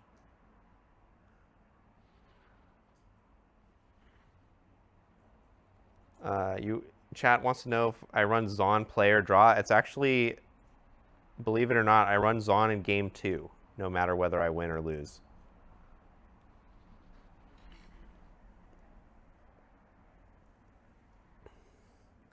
Did he pay the power for Ride the Wind? He tapped one of his seals.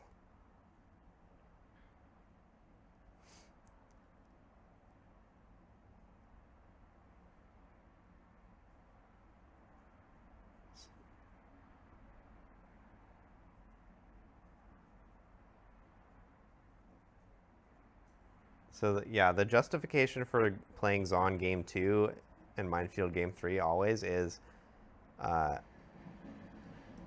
me just pause so I can explain this. So if I win game 1, then in games 2 and 3, I need to win one of those games. So to make that the most likely outcome, I want to spend my, I guess before I get into this, Zon, Warrens, and Minefield basically do the same thing. Neither one, like, you know, really matters whether you're on the going first or second. It's just that Minefield is just a better version of Zon Warrens. So Minefield is more favorable for Kennen. So in the game where you have Minefield, you will get more win percentage from your battlefield than the game where you have Zon Warrens. But otherwise, the game is basically the same. So if I have one game won, then what I need is one more game win out of the next two. And so I would like to spend my additional percentage in the game where I'm already the most favored, which is the game where I'm going first, which is game 3. Because that makes it more likely that I win the match. And then the opposite is true if I lose game 1. Then I need to win both sideboarded games. So I'd like to spend my extra percentage in the game where I'm at my weakest in order to even out the chance of victory for both sideboarded games to make it the most likely that I win both games. So I'll play Minefield on the draw if I need to win on the draw game, and if I can throw away my going second game, then I'll play Minefield on the play.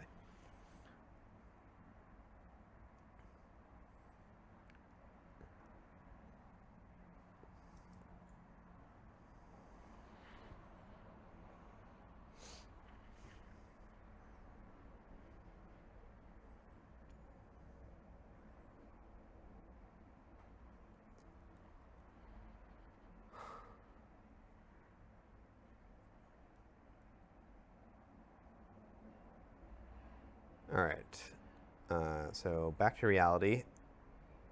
There's a massive Ruin Runner sitting on Veiled Temple, which is very uncomfortable for Kennen. Like, there's a Rebuke, a Switcheroo. None of these cards do anything against Ruin Runner.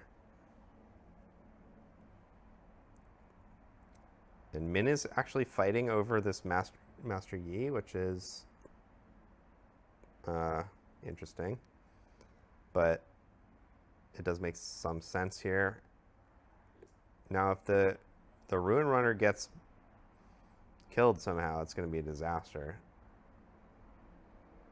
If Min spent his pump, but he does have one up still, so he can probably protect it with a Switcheroo or something.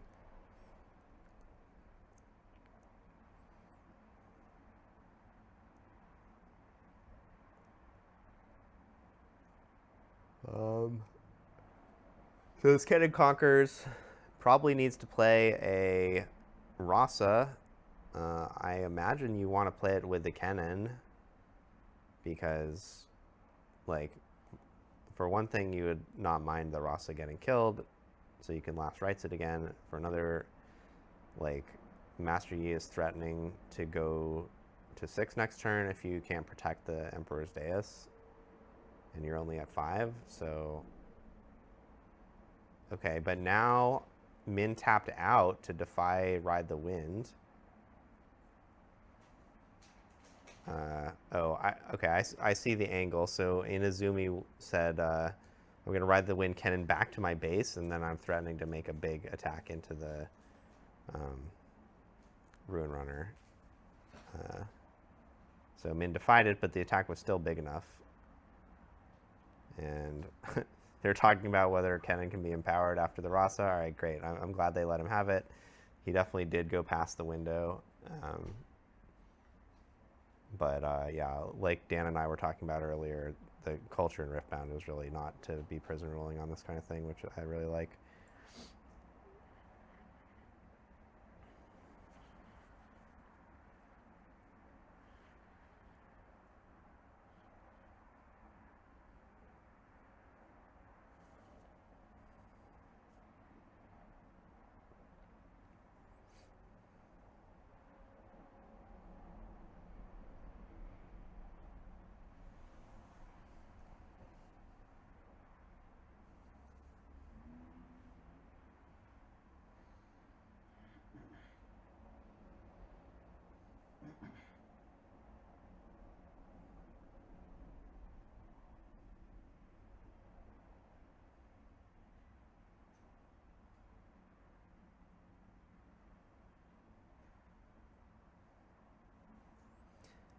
All right, so Kennen is at 6 because of that Veiled Temple Conqueror.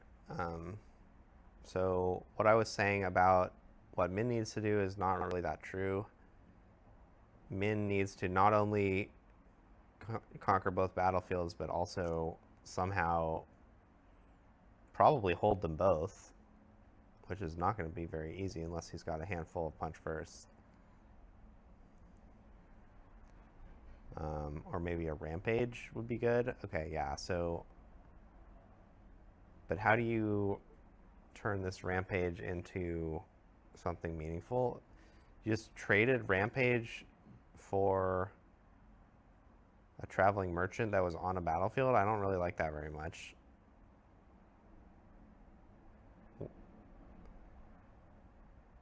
Is there another rampage? No, okay, Min just messed this turn up, it looks like, and gave up. I'm not sure if he had a winning line, but certainly what he did not really further his goals.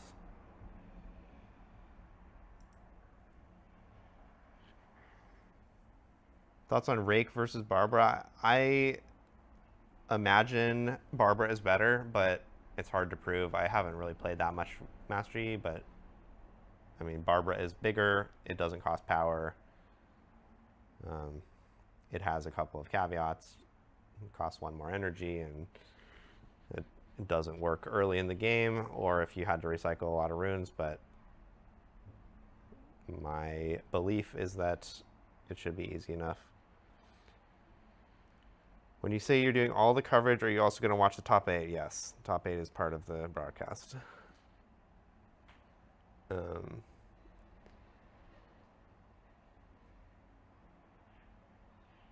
Alright, so Kennen has 5 purple runes.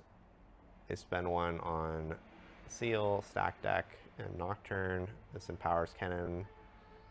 Yep, and then I imagine the plan was to play the Kennen champion, but now that you hit Nocturne and tapped your Seal, you can start thinking about other options. Wow, okay, so hitting Nocturne with Ride the Wind means you get to get both battlefields here, which is really nice. And then you need to discard something off Zon Warrens. It's probably going to be Gust.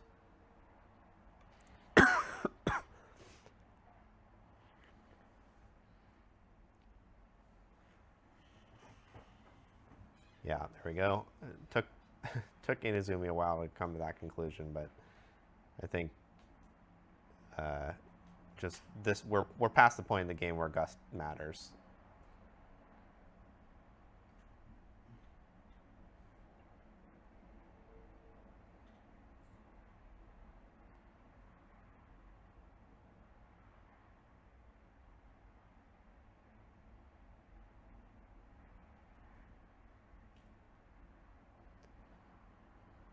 Okay. Alright, we got some more cantripping. Nocturne held. Now Nocturne can gank over to Starspring, or the Merchant can go to Starspring. Both are reasonable depending on what your hand is. Okay, if it was this, it probably... Well, so you could have walked the Merchant over there, walked Nocturne back, and then make the same play with Rasa and get 2 loots. So this means that Inazumi likes their hand.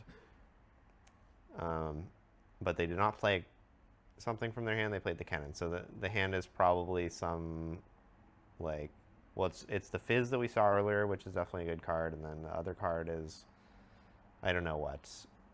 Lightning Rush. Nope, it's not Lightning Rush. There's 3 in the trash. Could be Last Rites would be a good card to hang on to here.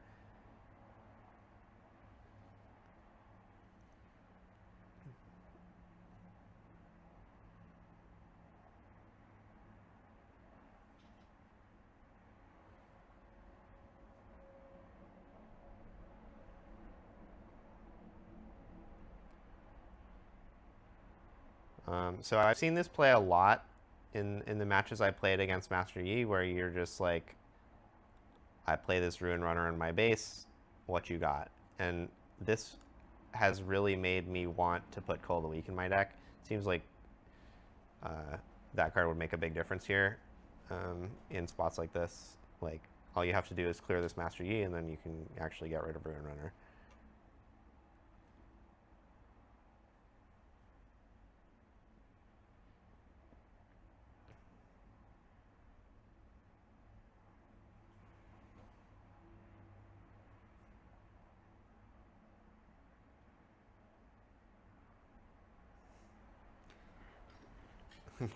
This showdown indicator at the bottom is kind of nice. All right, 6-6 Nocturne trades for Master Yi, and now where's Skull of the Week?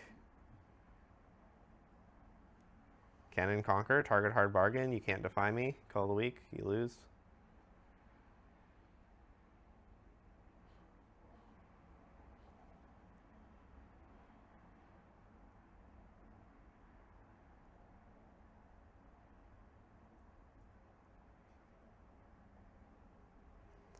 Okay, so if you're putting the Nocturne in base, then what is your plan for this cannon? I see there's a Rebuke, there's a Tentacles.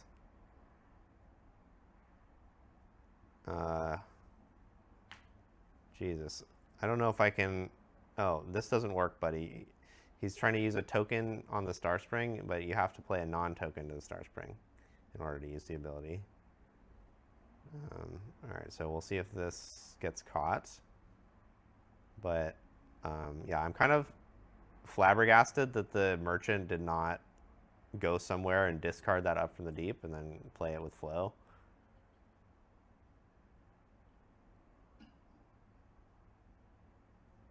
Yeah, also, like, how does Min not know how the Star Spring works? Have I been streaming all day? Yes.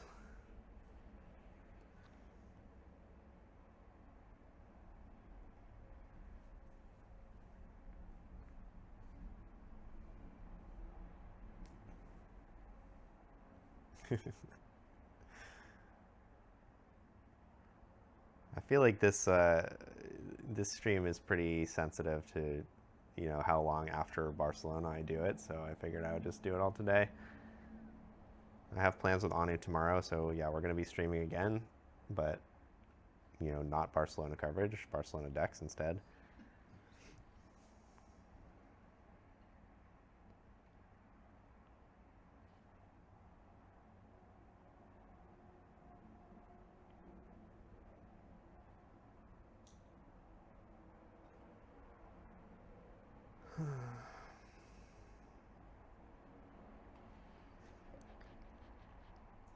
Is Ornn the best deck now? No, definitely not. I haven't played a single game with it, but there's no way.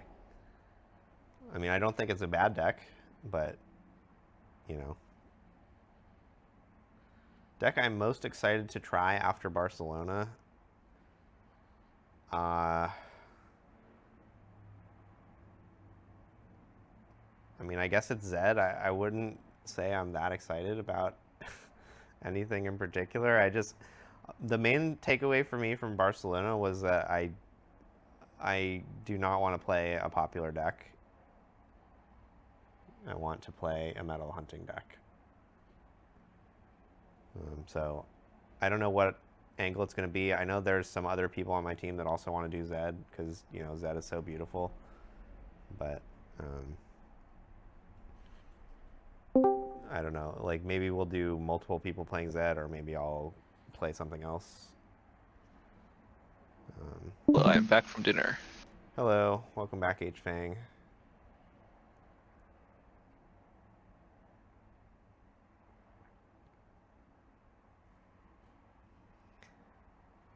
So we've got Min playing for top 8 here against Inazumi, but yeah, it's not enough. Okay, so surely this is the last match of this footage. Nope, I guess not.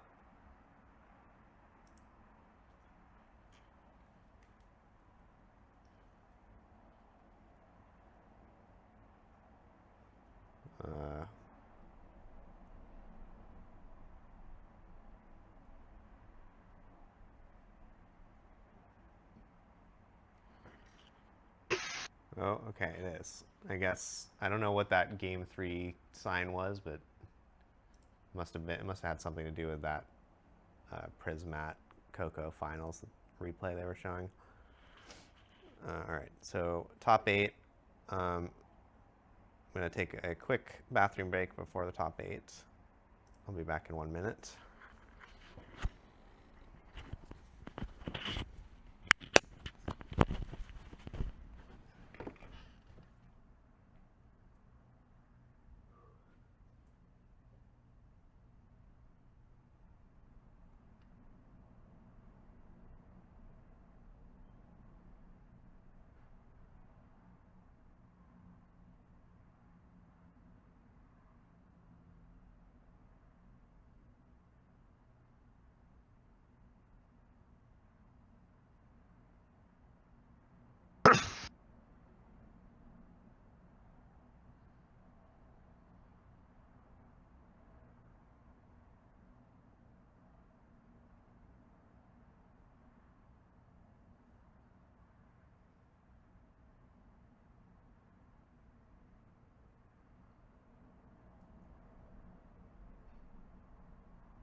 All right.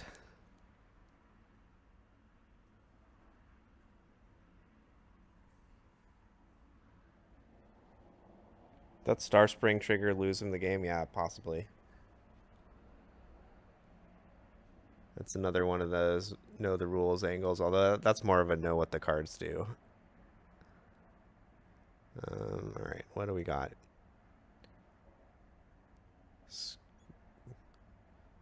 Okay, that was a past. This is past action from Squirtle.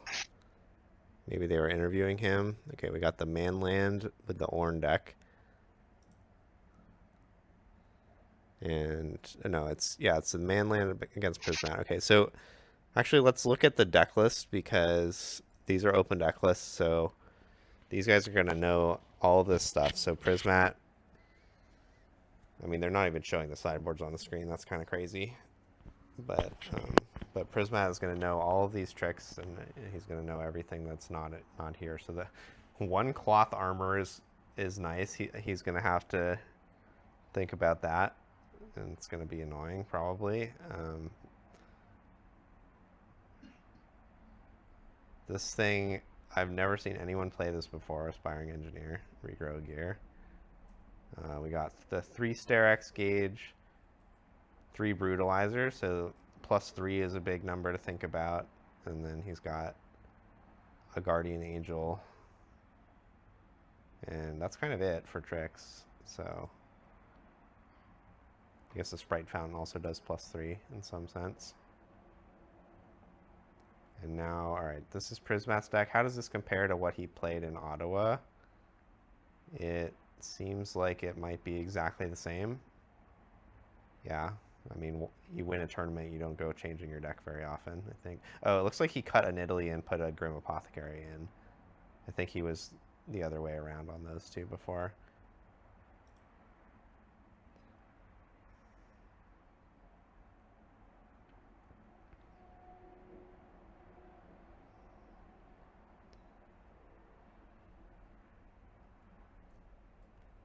All right. Ooh, Veiled Temple from the Manland. So there's that Porobot combo I was talking about.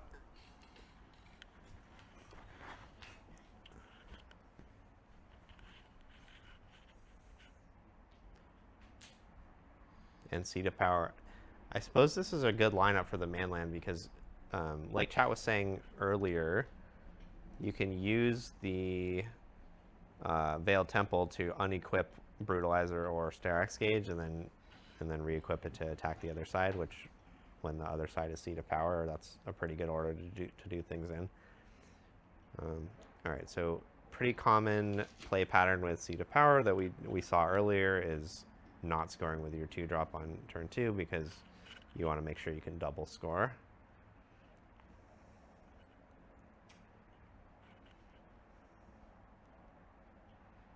And wow, just Ornn. Picking up Sterak's Gauge, you've got a Seal of Focus in play. Not a terrible setup. Ornn is a 5, so that's big enough to go over Kaisa and make Prismat do something to protect her, which is nice.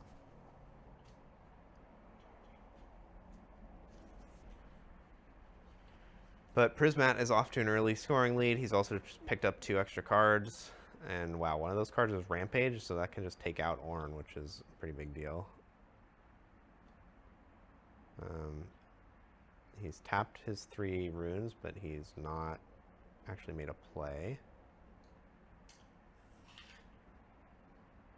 Yeah, so I guess he was deciding whether to spend power on that or not, because you could just like play a unit, pump the Kaisa, and trade it, but that's probably not what he was deciding.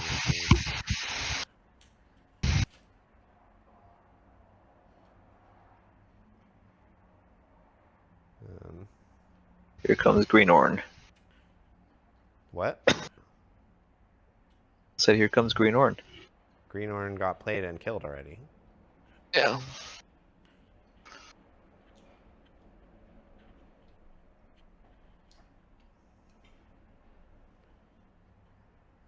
All right, so oh, that's a nice Porobot combo. You don't have to just use it like a Lucian, you can also use it like a Accelerate unit.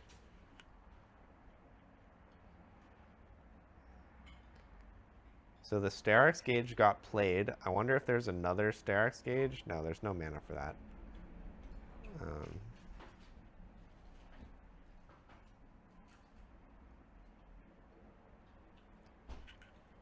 All right, hold on. Let me look at what was in Prismat's hand there. Feyfolk, 2 Thrill of the Hunts, a Nidalee, a Grim Apothecary, and a Rampage. So, all right, what's the goal this turn? We want to take down this guy. Also take down this guy, or is that even possible? Yeah, you'd have to use Thrill of the Hunt probably. So you could go here, clear this, and then Thrill of the Hunt over here and play Nidalee. Not very pleasant.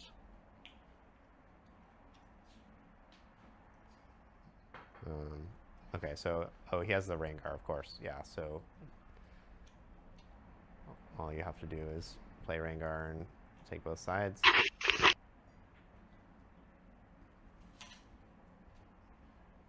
And then you have Thrill of the Hunt to potentially dodge something like a Sprite Fountain trying to kill your Rengar. Although I wonder if he's thinking about just playing Thrill of the Hunt and retreating the Rengar now. That doesn't seem worth doing to me. It would mean that if there's a Defy, then it has to get used while the Seal is tapped, but okay, so he's actually not even worried about protecting Rengar at all, and just plays the Feyfolk. All right, so what does he have?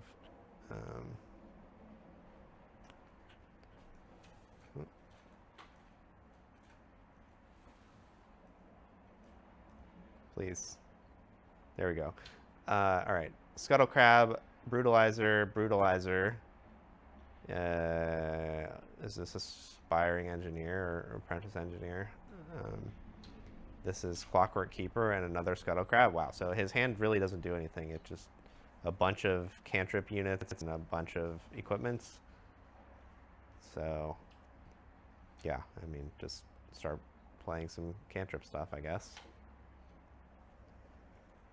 Once you get a few bodies in play, all those equipments are going to be pretty impressive, but he just picked up a Sterex Gauge, so really just a million copies of the same effect here. There's a Defy that will come in handy later against one of those thrills, potentially, or a Rampage. Looks like he is not enjoying the current state of affairs, though.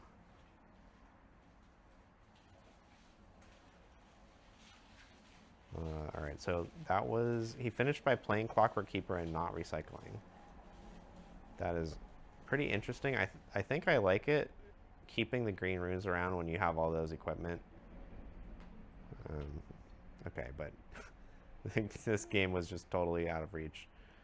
Prismat scored 6 and had 1 billion power in base, and the mainland just had 2 Scuttle Crabs and a Clockwork Keeper, and really no chance.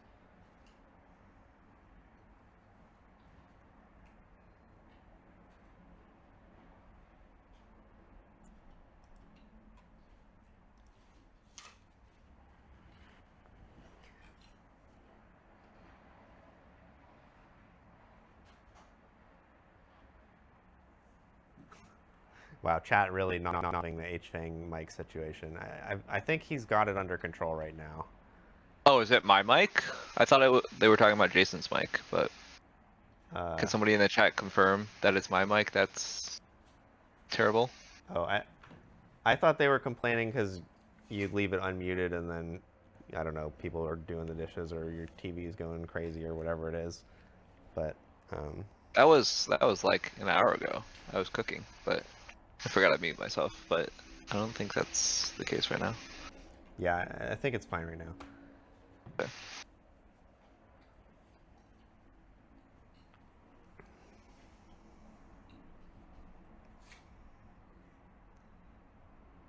All right, so we're going to the sideboard games when they're showing us the main deck again. It's classic.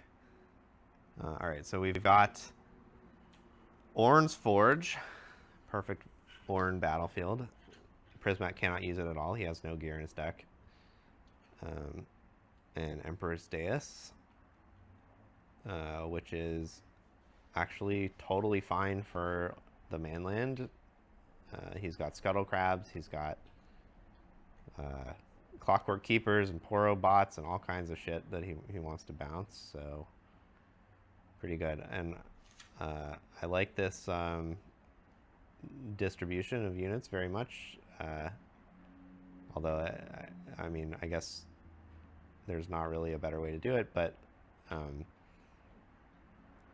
putting the real one on Ornn's Forge and the fake one on the dais means that if Prismat wants to conquer the dais, which is his best battlefield, he has to go over the Sprite. But then we paid 1 to downgrade the Sprite to a Sand Soldier, so I'm not sure what that's about. I guess maybe he was worried that Prismat would just go kill the Clockwork Keeper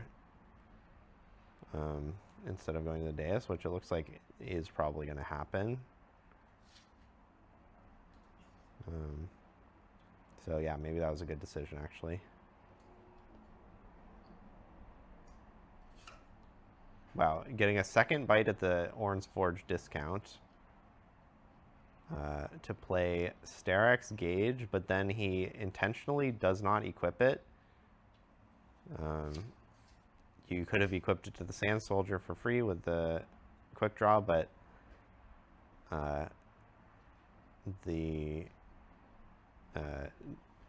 he wants it free so he can put it on that Sprite and go to the Ornn's Forge and get his point, which makes a lot of sense.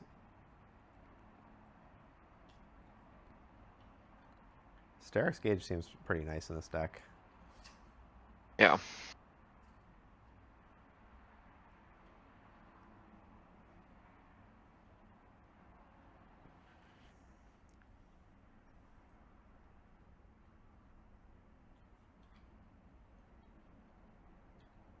So there's an interesting little thing at the end of this turn. This guy's name is Mateo, right? The mainland. I think it's Mateo. Anyway, Not sure. he had this brutalizer just sitting in his base that he developed and decided to tap his seal to equip it to the sprite, which makes sense because the sprite is going to die, so the brutalizer will get freed up, and then like you're tapping the seal, so you don't have to recycle a rune. But this should tell Prismat that there's no Defy in hand, because if there was a Defy, I think you would rather just keep up the seal to pay for the Defy. But chat says it is Mateo. Okay, thank you.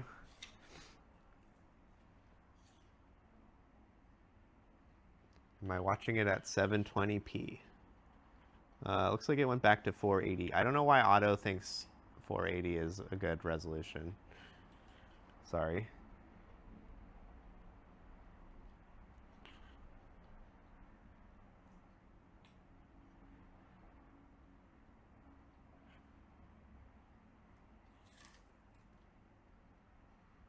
Also, I've just published Jason's guide onto Metafy. Awesome. To whom it may concern. Go read Jason's Lux guide on Aspirant's Climb Metafy.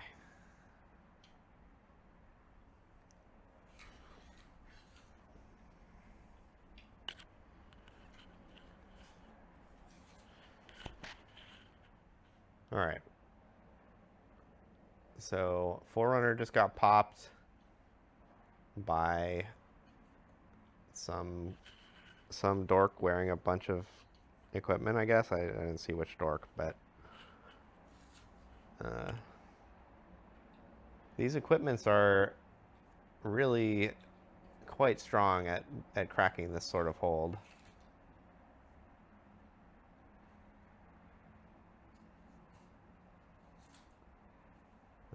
And he's got 2 free equips every turn.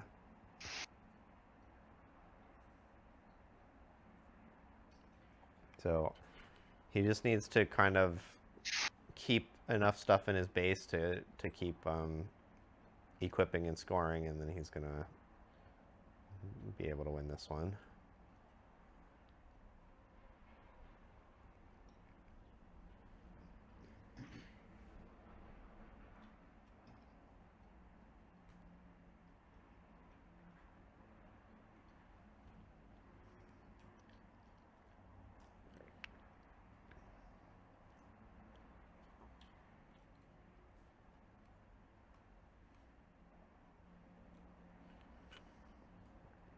All right, after a long tank, Prismat comes up with Sabotage. Seeing 2 pretty unpleasant cards. The Decree of Focus sort of doesn't do anything unique here because Mateo already has trillions of might every turn with his equipments. So maybe the Charm is a better pick, but I don't really I don't see a path to victory really for Prismat. His units are just not big enough to hold against this equipment. This equipment, yeah. So he's holding up Rengar. He's going to let one side get equipped and conquer, and then try to defend the other side. And it seems like he's not quite dead on board, but this does not seem like a very plausible win condition. Oh wow! That pike in his hand? No. Oh, it's Altar Kaisa. Okay, never mind. So he tried to defend against the first attack. I guess the idea there is, if I manage to kill this poor robot in combat, then you won't have 2 units to conquer with this turn. But the Manland had the Sprite Fountain in reserve to make short work of that. All right, here we go. Game 3. There's another Seat of Power and Star Spring this time.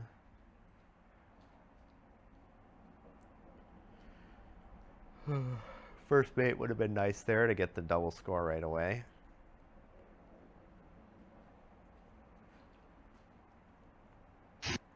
I really like lecturing Yordle in this deck.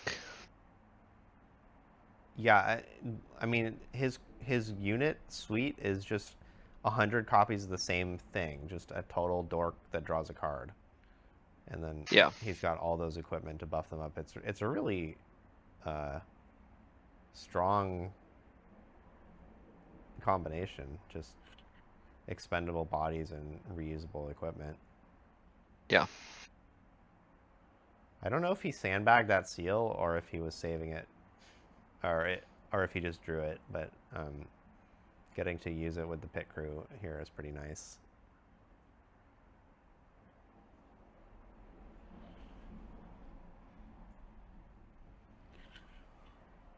So this turn, Alan spent a lot of time talking about this. Okay. All right. So the hand is Kaisa, Grim Apothecary, Rampage, Inferna, and First Mate.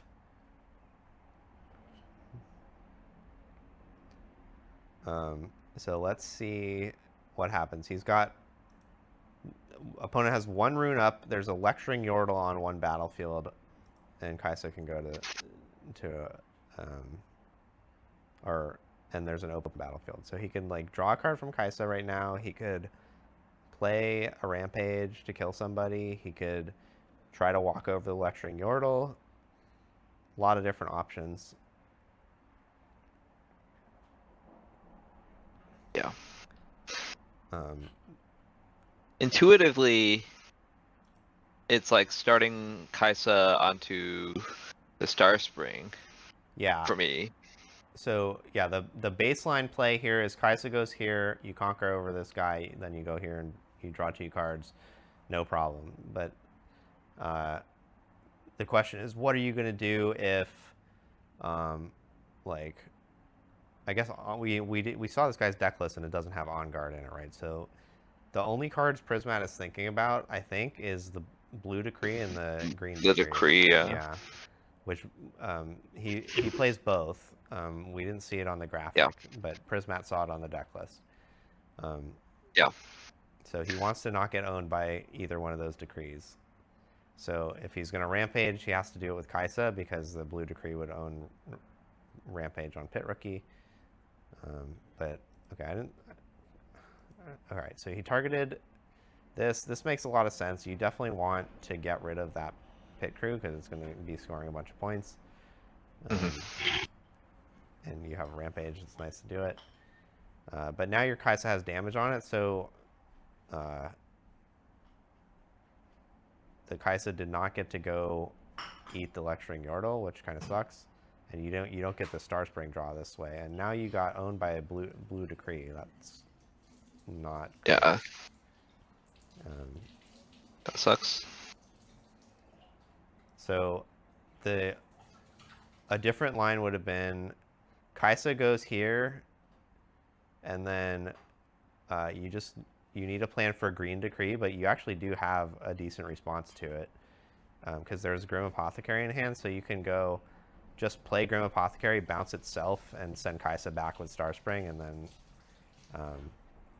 it becomes wasted. Yeah, the Green Decree does nothing, and then you can pump the Pit Rookie in base, and Pit Rookie can come walk over the Lecturing Yordle.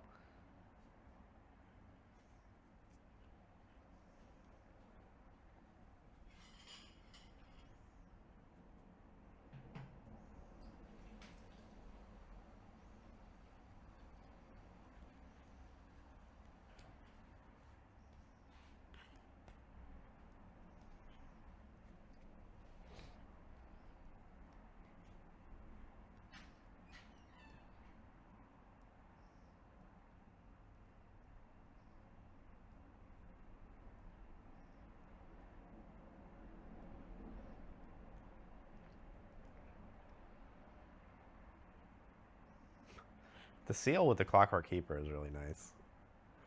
I haven't really seen that combination before. Well, most people haven't played the green seal before. Exactly.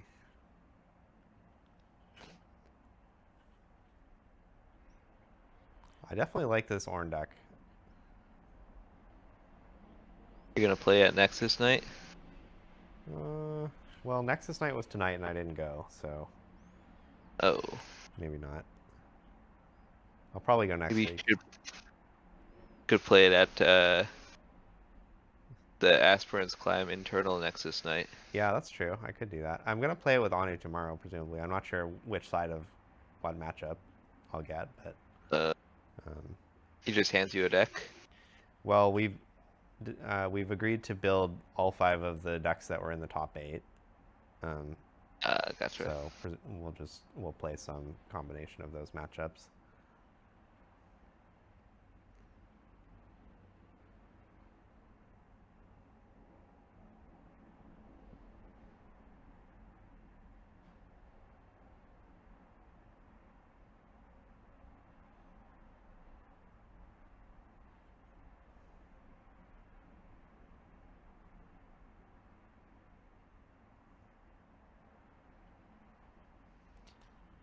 All right, so we got a Guardian Angel on this pit crew.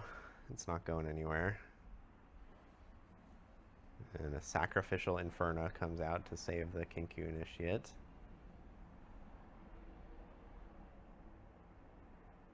Oh my god, playing the Poro bot, getting the Star Spring because it's a unit and the pit crew because it's a gear is pretty nice. Yeah. But now pit crew finds itself down by 3 here. But he's got the green decree now, which gives +4. That's perfect. Prismat is getting completely owned by decrees here. Yeah, this is why he was whining about them on Twitter, I imagine. Yeah.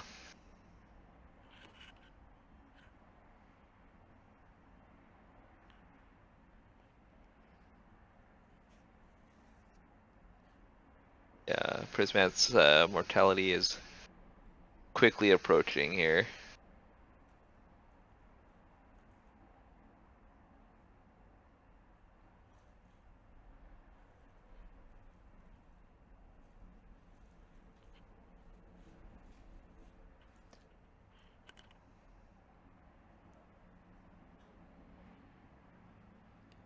All right, so yeah, Mateo's at 6. All he needs to do is conquer both sides. Seems like he's definitely going to do it. You just need to like not... Oh, there is actually a hiccup where this Brutalizer is going to be stuck on the pit crew. Even if you send in pit crew and it dies and trades with something. For sure, yeah. The Guardian Angel is going to protect it. Guardian. That's kind of funny. Yeah. So that's going to stop you from doing a equipment cascade play, but you can do Sprite Fountain to pull back the pit crew, make a Sprite. I don't know if there's a second gear. There's an Aspiring Engineer and a Poro Snacks, so I guess there is definitely a second gear. And then pit crew is a 5. Doesn't actually seem that comfortable to get all the conquers you need, so yeah.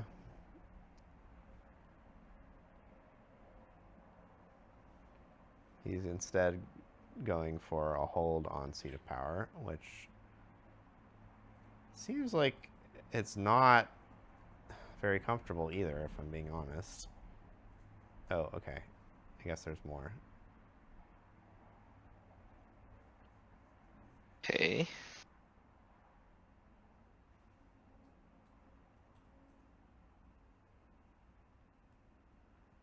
I wonder if the mid-turn Grim Apothecary changed his mind about something. Well, I guess that was enough. I'm not sure exactly what happened at the end there, but probably. I'm not sure either. Probably Prismat was just dead to the board. He showed a punch first, but sounds like. Yeah, then conceded immediately. Yeah, I mean, maybe he just figured he was just so cooked. Didn't matter if he could survive that turn. All right, we got Squirtle against Shabbat's Shalom.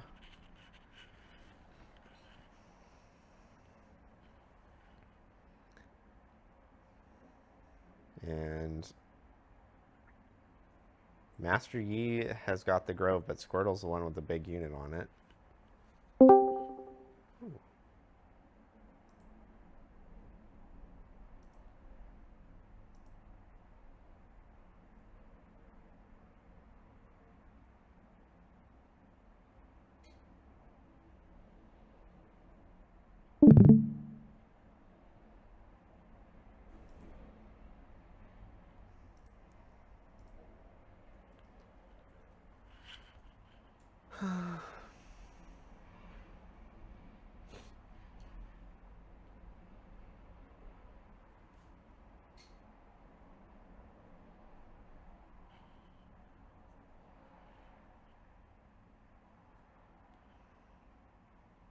Aurelia, not a super common card in Master Yi, I don't think. No. I guess it competes with a Kali for that slot, probably. Yeah, I think a lot of players on our team were experimenting with Aurelia. I think Tim had Aurelia in his deck when he won this past weekend. Oh. And said it was pretty good. All right. Starting to become more common. I mean, it definitely makes sense. You've got probably, 10 or 15 ways to target it.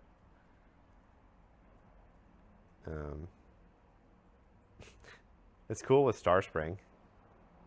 You get a little extra +1 when you send it home. Oh, yeah.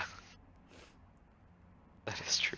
But yeah, it looks like the Grove is really backfired this game. We didn't see what happened earlier, but Squirtle's got it. He just held it, and he's digging in here for another hold. Yeah. And that's, I believe, a yellow cannon just got hidden, so that's... Oh, God. That's going to be tough to crack.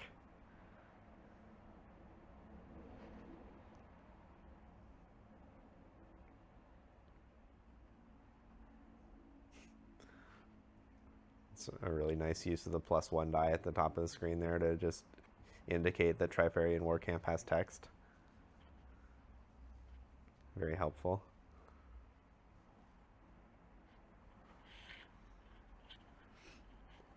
All right, so it's a check the situation out with Scuttlecrab. You don't see that every day, but that is one of the things Scuttlecrab can do. Knows about the cannon now. Yeah, he also knows about Hidden Blade, Defy.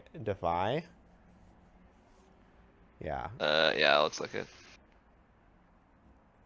It's quite a collection of cards. It's going to be very difficult to actually get anything done in terms of conquering here, and you do really need to make something happen.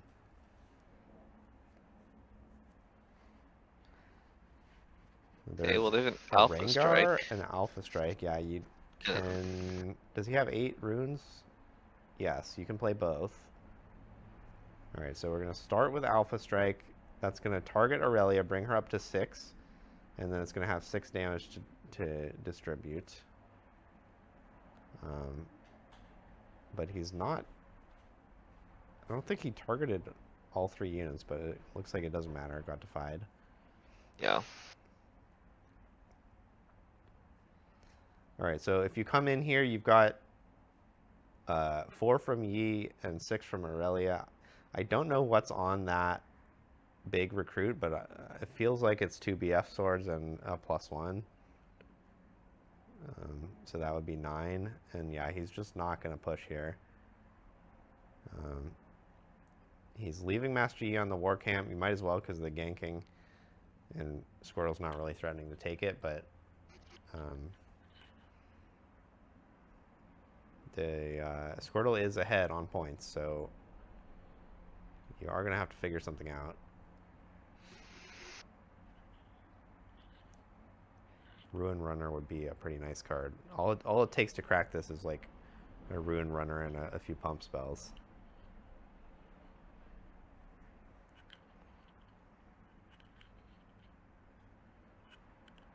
I guess if he's playing Aurelia, I don't think Aurelia and Ruin Runner are in the same deck. I see. Feels like a one or the other situation. Is that also true of Akali? Do you think all three of those cards go in the same slot? Yeah, I think it's just like a pretty like prickly large creature, you know, like deflect or can't be targeted or like etc. Like Yeah, makes sense. that kind of thing.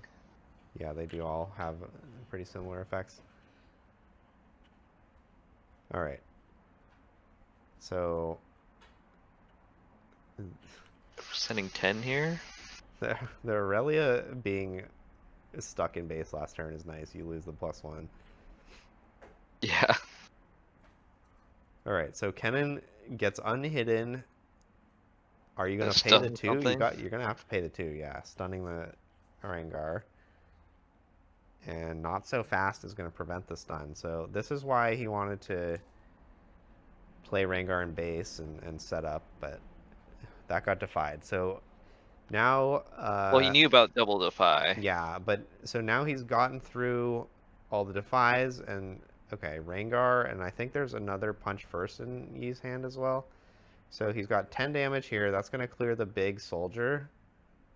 And then punch first will clear the rest, yeah, it looks like. punch first Aurelia should clear the rest. Oh, no. Okay. He just wants to win this combat right now, I guess. Oh, he's at 6. If he wins this combat, he just wins the game. That makes sense. No, he held he held the war camp this turn. Oh, right. Okay, never mind. Sorry. Okay. So now there's no way. Well, actually, he can probably hold on the war camp. Kind of hard for Squirtle to take both, right? Squirtle's got a lot of equipment, but he only has 2 units. Oh, well, I and- guess he can just like accelerate. Oh, he's got that hidden his, blade that we Zaire. know about, right? Yes, you that's just also true. Go here, you hidden blade, you win. Yeah. Okay, he's got the Yeah, accelerated with zero the for the Zaire's same here thing. too, yeah. Boop. Well played by Squirtle there. Yeah, we didn't see too much of the game, but I like I like what he did digging into the grove. He said, I'm gonna hold this battlefield, I'm gonna spend all my resources on it, you can't stop me, and he was right.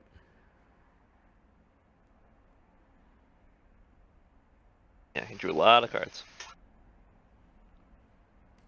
Alright, so we got Gonkra's Kennen. Let's look at this deck a little bit. I haven't studied the results or anything yet, so what does she got? She got only 1 last rites. That's interesting, yeah. Yeah, very this does not bear the results of our testing at all. We all thought last rites was pretty good. Yeah. She's got the Shadows of the Past so she does still have the 2 recursion Recurring pieces. effects. It's just one is the Shadows of the Past. So I don't think we played much with Shadows of the Past. So Yeah, we played it in week 1 and then decided it was a little expensive, but I think we never revisited it when we probably could have. All right, so she's also got 2 switcheroos. I only had 1, and I had a hidden blade as another hidden card. She's just said switcheroo is better. I think she might be right about that, to be honest. The hidden blade was not the easiest card to use. Yeah, and then there's 2 up from the deep, which we were not playing, I believe. Well, Alan has 2 up from the deep. I'm not sure. I don't know if Dan played the second up from the deep or not. I don't think so. Certainly not in the main deck. Yeah. But she does not have the dragon form to go with it, but the 2 switcheroos sort of do the same thing there. And then she's also got a second gust, and compared to my list, I had a salvage in one of those slots, and I don't know what the other card is. So, but yeah, overall very similar to what we played. Yeah. Especially without the harrowing Baron combo.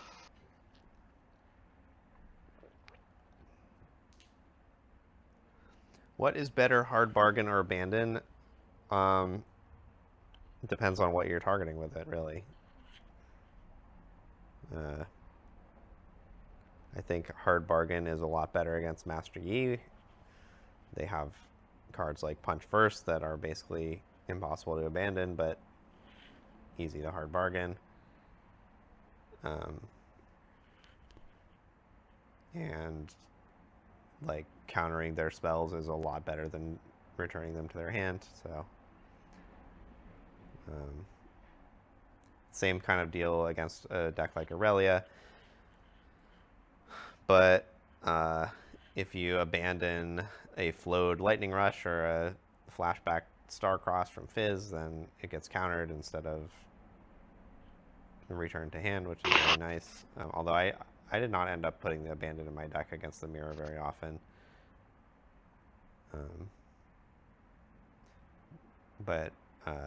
And then yeah, if you abandon, you know, some card like Singularity or Harrowing or something, that is often very devastating. And whereas if you hard bargain it and they pay another 2, that's, you know, not devastating. All right, so Gonka played turn 1 Kennen, and then is coming in for a Conquer. There's a judge call going right now. Did she replay a stack deck? Or... Yeah, she Yeah, floated a must have stack done deck that. and then looked at the first card and then stopped. Maybe she drew a sideboard card. Maybe. Oh. Oh, so that one card is the one she mulliganed. And so what's going on? Why? Oh, she's taking it back, or they're saying that doesn't work or something? Oh. She floated before she did Zon Warrens, which is not legal. Okay. Gotcha.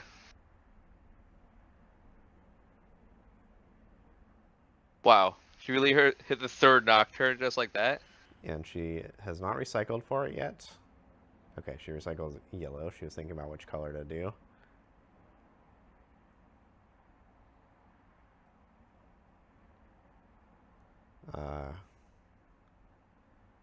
Okay, I think I heard some chatter about this line of play where she played the Nocturne to the Zon Warrens and is now hiding a card to defend it against the Sprite Fountain, where you could just play it into your base, but she did it to get +1 card off the Seat of Power, it seems like.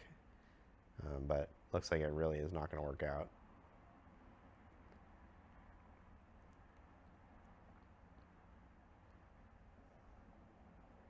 Okay. All right, so that didn't Nocturne is work out. dead. It was cute, but... Yeah, Kennen is dead too. You hate to see that.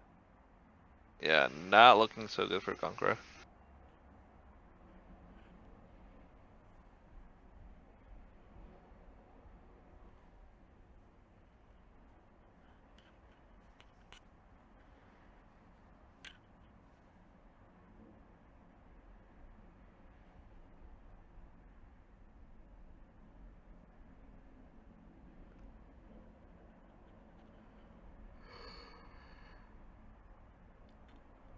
All right, so Mateo's at 5 points already. That is really crazy. Yeah.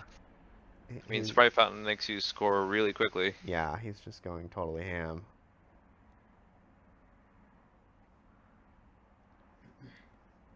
We got the Clockwork Keeper Seal of Focus combo again. Yeah, not gonna lie, this Thorn deck looks pretty good. It's certainly firing on all cylinders right now.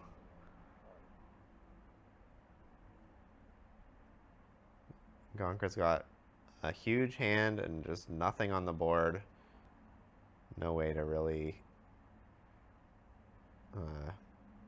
defend against all this equipment. I mean, same story. The equipment is just doing a great job at conquering over holds like this every game that we see. Yeah.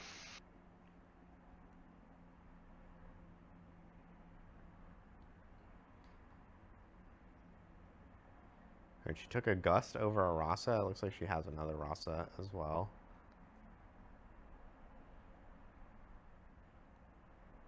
Okay. A pretty big hold, but kind of feels like Manland can just trivially break that. Yeah, that is definitely what it looks like. It might involve some The Poro body even drawing rune a card here. respecting. Holy, yeah. Alright, he's got 5 green runes that should represent about 15 extra might, so yeah. Yeah, okay, she's picking it up. Jeez. Yeah, this deck looks legit. Yep, that was pretty pretty impressive.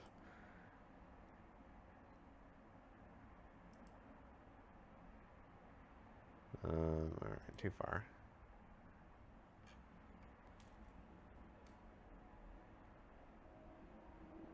I have to step off for the night, but Alright.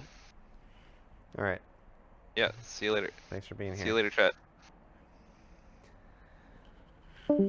Alright. So we got 2 drops on both sides. And there's double Veiled Tempo. The Porobot is going to go crazy this game.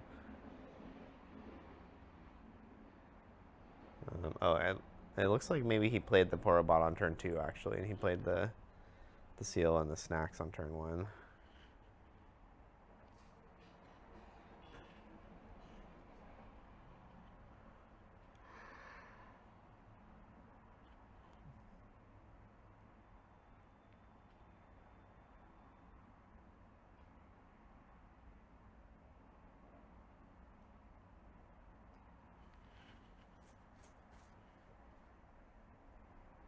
Ornn is really firing on all cylinders again. I mean, his deck has got to be really consistent. Like, all he does is play pump spells and 2-mana creatures that draw cards.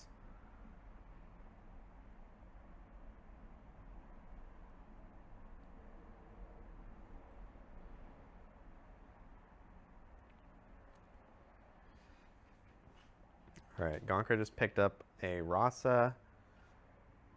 She's got another Rasa in hand. It looks like 7 cards in graveyard. Ride the Wind, Gusts. There's a Salvage in the trash, but she has no yellow and no way to access it right now.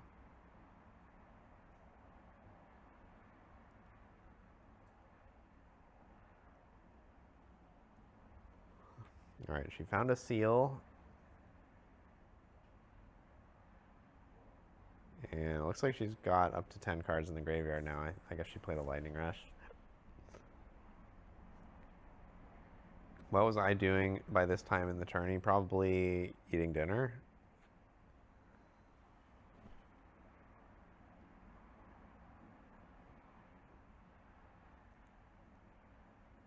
So a Sprite just comes in and kills a Rasa. Wow, another Sprite Fountain is going to kill the other Rasa. And then this cannon is going to get stomped by one of these 2 drops. I mean, this is just so strong. She's got this Gust against this guy who has all gustable units, and she just never has a target for it. Gusting the Porobot while he has 2 mana up. And he can just replay it to draw a card, but he countered it for some reason. I don't understand that at all.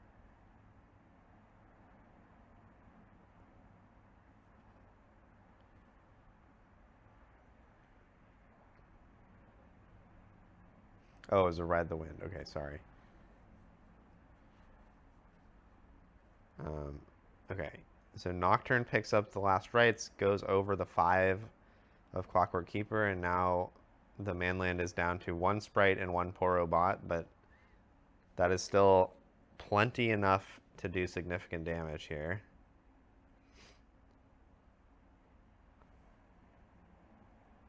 It seems like it's not quite possible for him to score both sides this turn,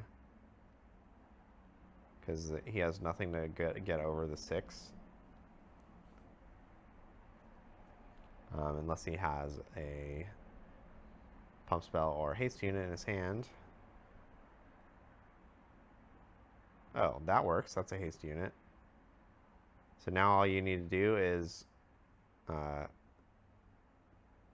equip the thing to the sprite, trade with a Nocturne.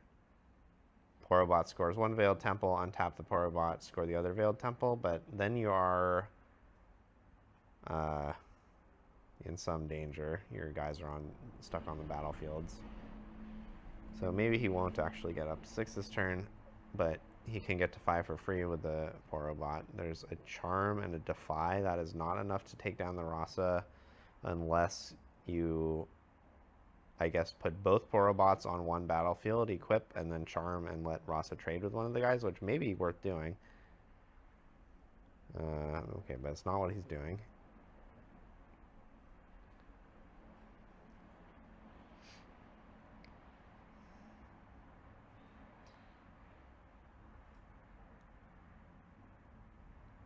I wonder what his plan is. This is actually kind of weird.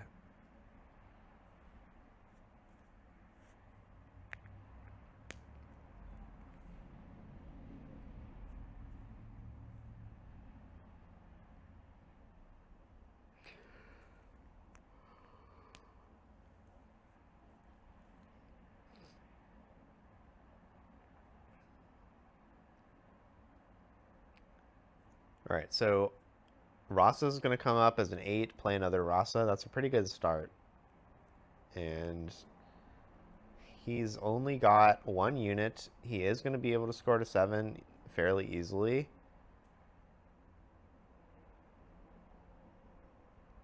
But it's not super clear how he would score to 8 at any point.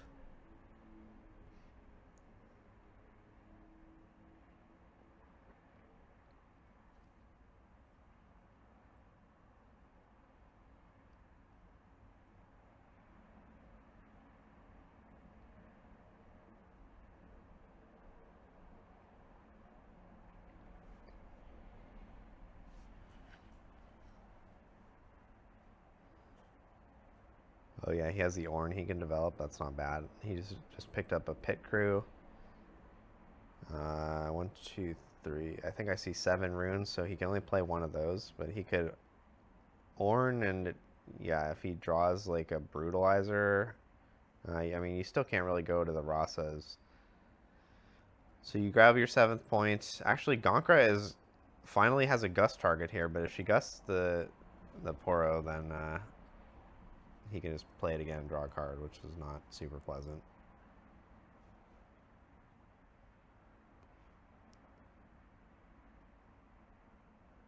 Yeah, alright, so he did.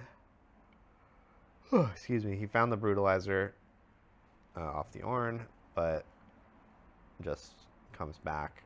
And not threatening to hold, especially not after that Nocturne.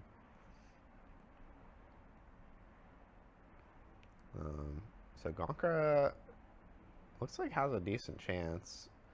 I don't know if there's another Rasa she can play right now off the Last Rites trigger. Yeah, Tide Turner is not a bad option. That lets you get the big Rasa to the other side. Trigger the Last Rites again. Maybe stack up something nice. I don't know what. Maybe just like a cannon.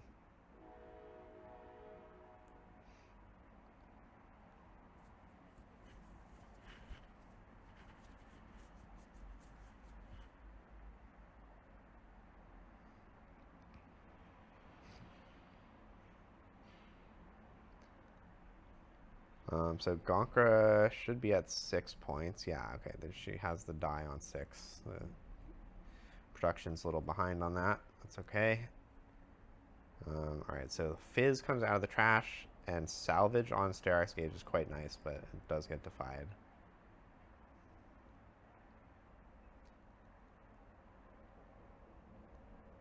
Salvage seems like the way to win this matchup. Get rid of all their equipment, and then their stupid dorks don't do anything.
All right, he used the charm offensively to finish the game.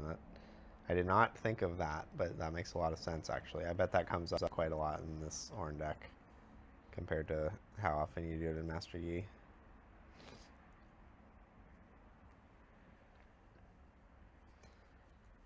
Yeah, Thermo Beam, definitely worth having. I think that was already a good card to play in Rengar, because Thermo Beam is actually pretty good against Kennen, and Brittle Steel is kind of not that good against Kennen. Thoughts on green Ornn over blue? I think it's clearly better in a deck like this.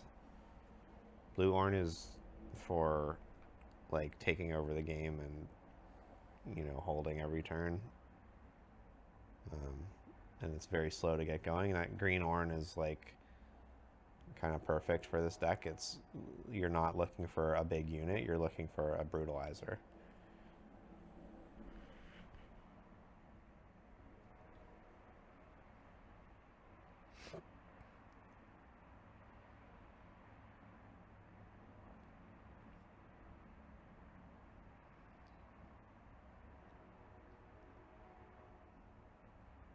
All right, so was that a ride the wind, score 2, use Sandswept Tomb angle? It looks like it was.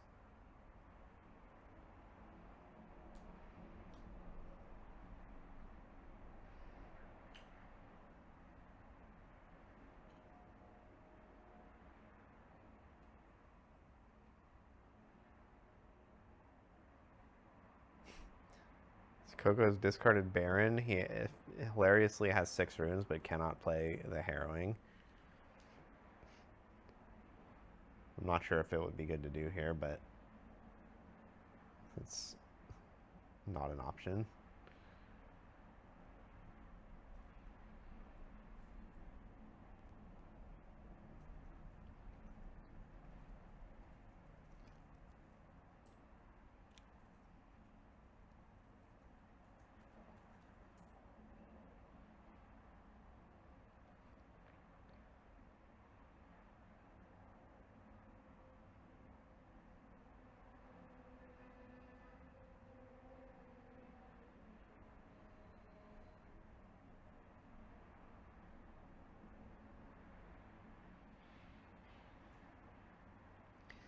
So Squirtle, once again, having a terrible draw. Does not have a turn 2 equipment, so he had to play the Azir. And looks like he's got 2 yellow decrees, which is kind of nice, but I mean, it's a very good card against Kennen. But there are kind of 2 important cards to hit with it. I don't know if he's going to actually play both of them. That would set him back a decent amount. Looks like he's considering accelerating the guards. It seems unnecessary. Why are we bringing all this stuff over? Is one of those guys tank or something? Oh, he's worried about switcheroo. Okay, sorry, I missed that there was a hidden card. I'm definitely getting a little tired.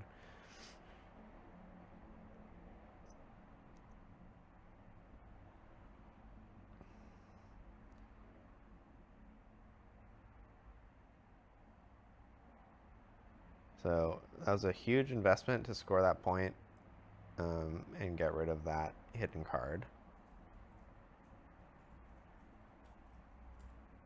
Alright, and he's willing to let the last right stay in play for a bit, as long as he's able to clear the units. There is a big graveyard, but yeah, nothing to equip, and the second copy of Last Rites really vindicates Squirtle's decision not to use a decree on it last turn. And he's got now guards to score both points this turn. Squirtle has really turned this around, but Coco top decks perfect card of Lightning Rush, and he's right back in the game now. So there's a Fizz. Fizz can pick up Ride the Wind, but it is not in time to use the Last Rites, which is very annoying. So he goes for something else, which was, oh, the Harrowing. All right, so we do get to see the Harrowing Baron combo for the first time. I guess the second time in this stream. All right, so, but it's just Baron against the world here. Coco just using Baron to get 1 point, and now it's a 14 might unit with a Last Rites attached, but Coco's down to only 3 runes, so I don't know. It's going to be tough. If he's got a Tide Turner, that will go a long way, because he can play Tide Turner, bring the Baron back, and then send it wherever it needs to go.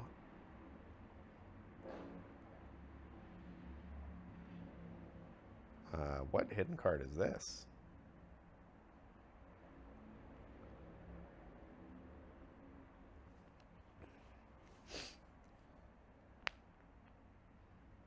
I thought I saw that he had a switcheroo in hand for a while, but switcheroo is like the worst possible hidden card you could have here.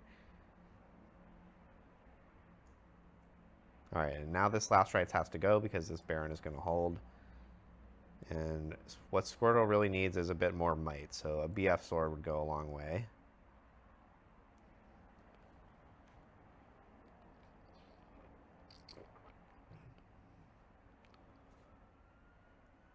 Alright, Squirtle up to 6, threatening to hold, but Coco can come up with a Tide Turner or Ride the Wind. He's gonna win, otherwise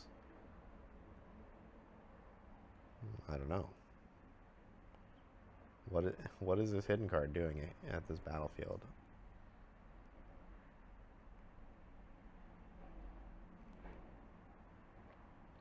Alright, so Nocturne is a ganking unit, but he needs action right now. And I do think I saw a Ride the Wind, actually. So that's really good for Coco.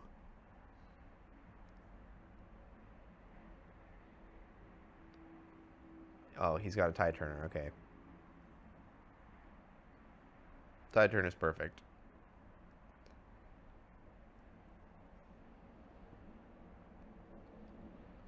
And he's got the Nocturne now, which will stop the Sandswept Tomb from holding. Another Rasa. I feel like this Rasa should be in base. Oh, sorry. I guess Coco's actually up to 7 points already. So he doesn't even need to stop a Sandswept Tomb. Squirtle needs to get 300 might in play this turn. It's not going to happen.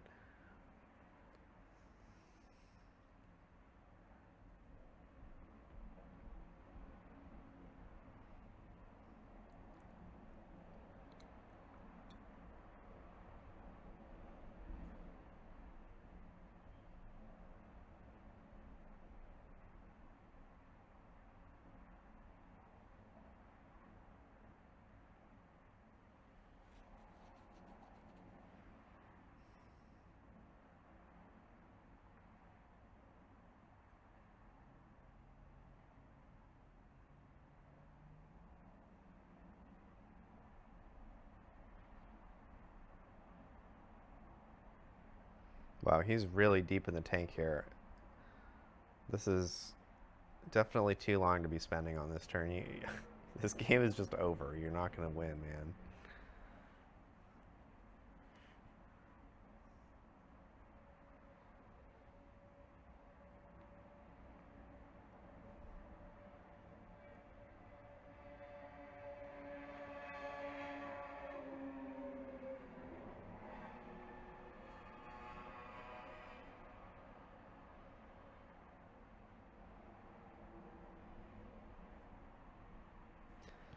Chat pointing out that Squirtle has Defy and had it up there, so Coco needed exactly the Tide Turner in order to swing that Baron over and get through. Otherwise, the Defy was going to stop Ride the Wind. Okay, Squirtle's going for something. Maybe he needs to like peel a Death Grip off the other Death Grip. No, it's not enough. All right.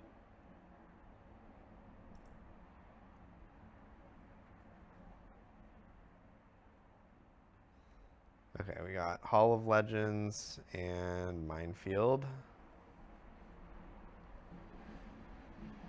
So Coco plays Minefield going second because he's got Sandswept Tomb going first.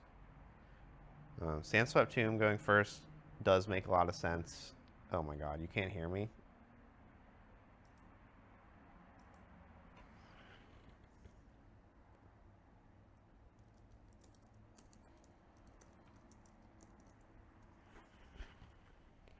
Chat, you can hear me? Okay, all right, thank you.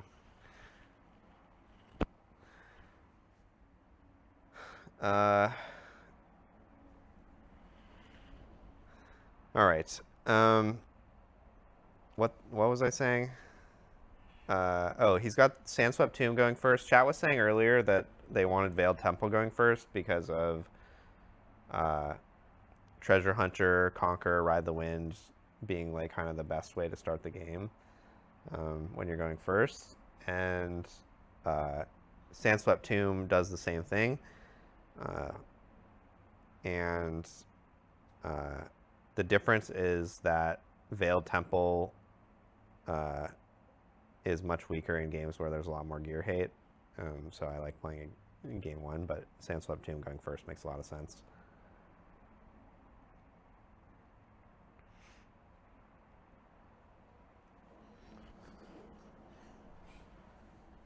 If this Ornn deck really picks up a lot, I think it would make quite a lot of sense for Kennen to use Sandswept Tomb instead of Veiled Temple, since Veiled Temple is, you know, really strong for Ornn, but generally speaking, most decks can use Sandswept Tomb better than Veiled Temple, so it makes more sense to use Veiled Temple right now, I think.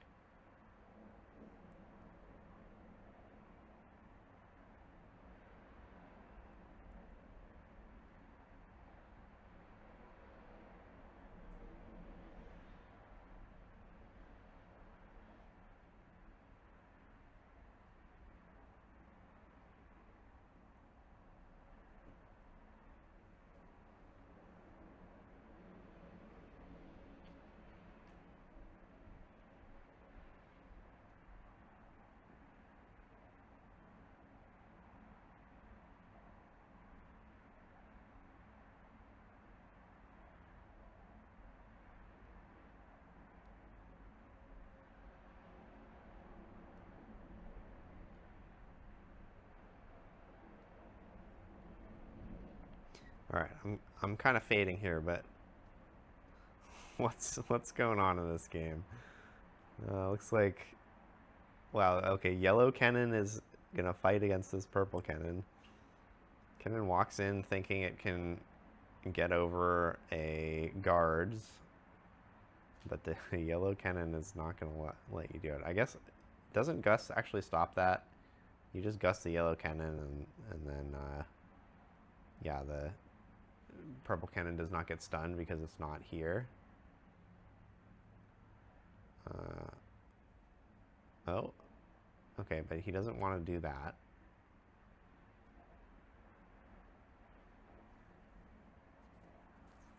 Huh. So I wonder if Coco knew he could Gus the yellow Kennen and stop the stun. So I feel like that would be more appealing to me. I mean, I guess, I don't know, maybe there's nothing to play with the Kennen, so he didn't care that much about conquering. But yeah, I guess he's got no way to get out. So it's not that good to conquer anyways. No, there's a flash with the Kennen. So yeah, what you should do is Gus the yellow Kennen, flow the flash and then get your guys out, and you've got 2 points. It seems a lot better than what Coco did. Oh, Kennen can stun anywhere? Oh. Sorry. Wait, are you sure? Because it was hidden, so shouldn't it have to stun at the battlefield where it was hidden?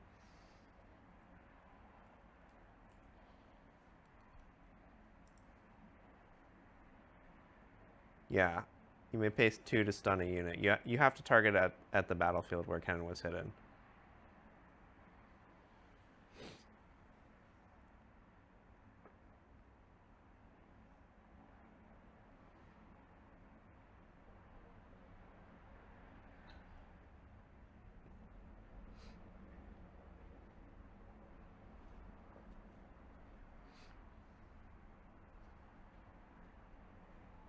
Oh.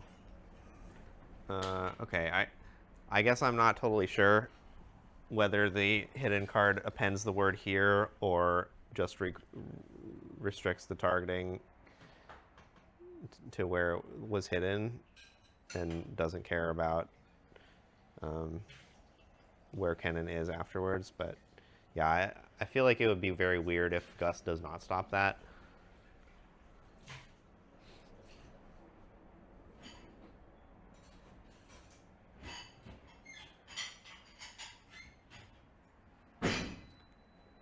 All right, but we've moved past it.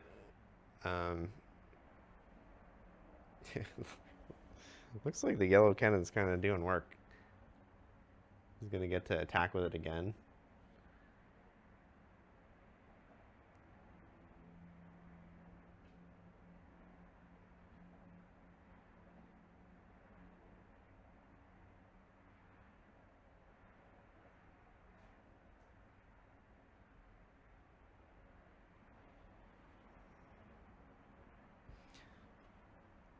All right.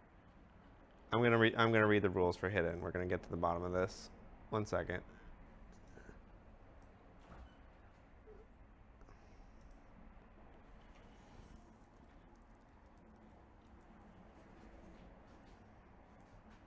All right, hold on. I need to make this bigger. I can't see anything.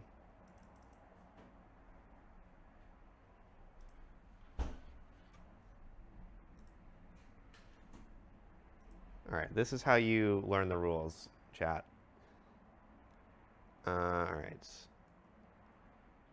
All right, what does this say?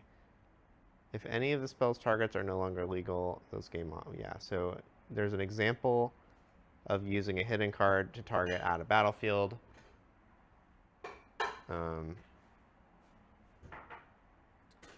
And it's showing that the targeting restriction applies to the hidden blade. Search for Blast Cone Fey. All right, somebody knows what I'm looking for, maybe.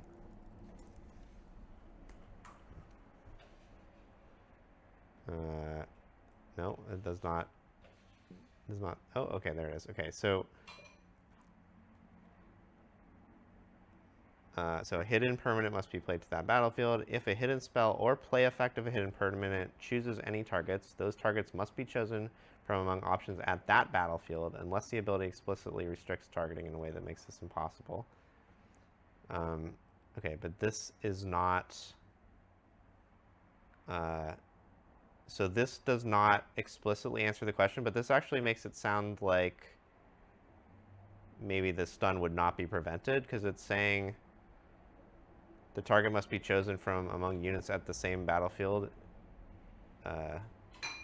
But I don't know if this is referring to the battlefield where Blast Cone Fey was hidden or the battlefield where Blast Cone Fey is at. I think it must be the one where it was hidden. So it's not saying units here, it's saying units at the Sandswept Tomb or whatever battlefield that was. So yeah, I think what I was saying is not true, and Gusting would not stop the stun. So, all right. Now I know.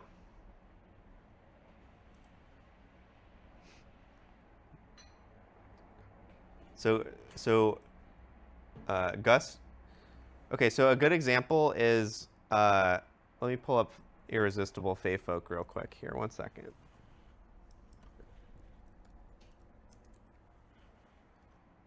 So, Irresistible Fae Folk says, when I move to a battlefield, you may move an enemy unit to that battlefield.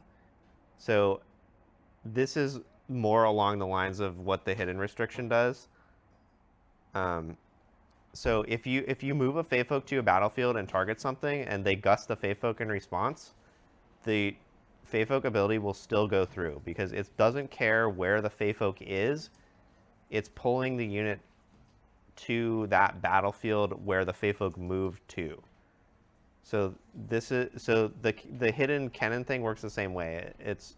It targets a unit at the battlefield that Kennen was hidden at. It doesn't actually care where Kennen is when the ability resolves.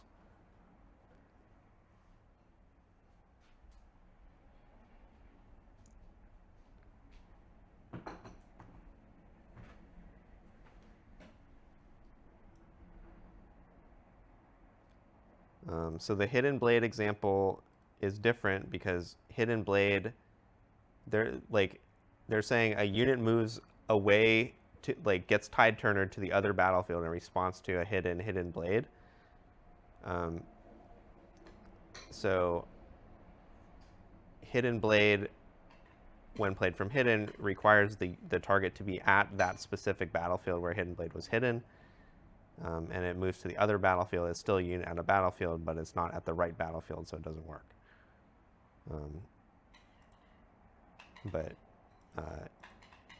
That's the ability cares about the location of the target. It does not care about the location of the unit that got played from hidden. So, all right, I am declaring this matter settled, and let's move on.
All right, so in this game, this yellow Kennen is really threatening to murder a bunch of people, which is kind of crazy. It can go to the Hall of Legends and eat the other Kennen, or it can strap the Brutalizer, go to the Minefield and eat the Rasa, but you could also do that with the Azir, so... Squirtle can definitely take both battlefields if he wants, but there is a pretty good backline for Coco. A Charm would be a nice card to have here, but I don't know if he runs that. Alright, so a Rise comes out for 3, and now Squirtle's question that he's going to have to answer is... does he want to take both sides? Because I think the first Conquer is going to be pretty free. It's just going to cost him 1 Sand Soldier, but the second one is going to be much more dangerous. Because that's going to end up leaving his Azir on a battlefield, I think is how it's going to end up. So looks like he's going to generate a recruit. I wonder if he wants to take back the Dorian Shield equip. No, I guess not. Okay, so... Oh, I see. So he's going to get his second recruit by pulling... No? Okay. So he just trades the Azure for the Rasa and a Conquer, basically. Interesting. I'm pretty surprised to see that. I feel like if you like equip that Dorian's shield to the Sand Soldier with Brutalizer, and then you could do a bunch of shenanigans with moving the guy with the Eye of the Herald, get a recruit, move the other guy, get another recruit. But yeah, maybe it doesn't end up working out, so.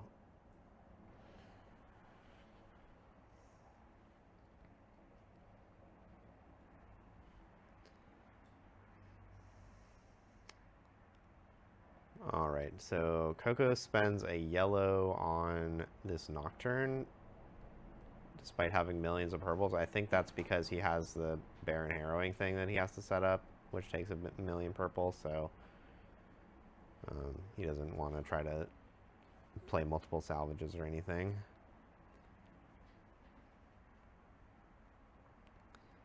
Fizz coming in with the last rites. It's going to play another Rasa. Not bad. But Coco is down on points, and he missed Minefield. So how is he gonna get a hold?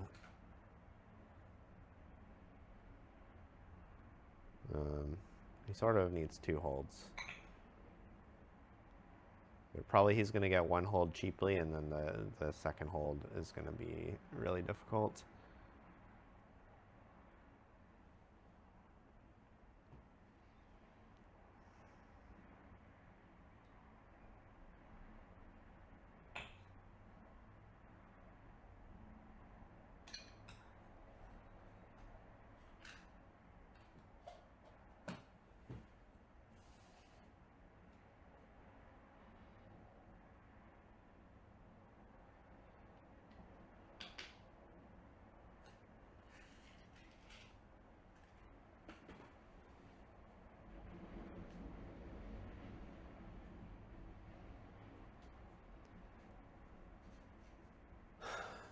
All right, so he's spending a Ride the Wind in order to not have to hold this turn, which is a little surprising because, like, what's your plan next turn? You're still just going to have to hold. Like, Squirtle is going to put 1 more unit on a battlefield, get a point. Potentially that battlefield will be Hall of Legends, and then he can generate a unit off that, so it's actually not going to cost him anything. And then Coco is going to have to hold. Oh, I understand. Coco is at 5 points, and he has Baron Harrowing that he can possibly do next turn. So maybe Squirtle is actually going to have to hold if he can't stop the Harrowing.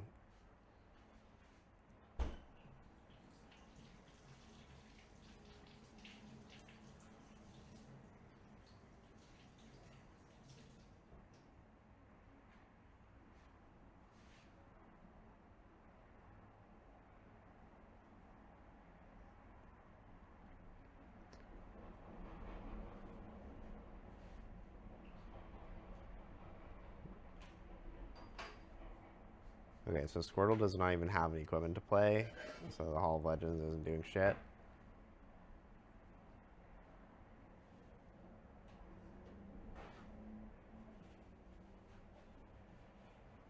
Alright, but he scored 2 anyways. I don't know what this means. Maybe it means that he is trying to respect Baron Harrowing, but I don't see how it could possibly work.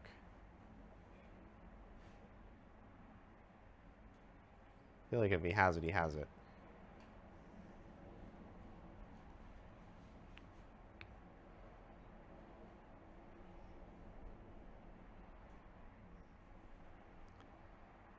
Maybe Squirtle thinks he can hold against what Coco has right now. No, he didn't put the cannon on the battlefield.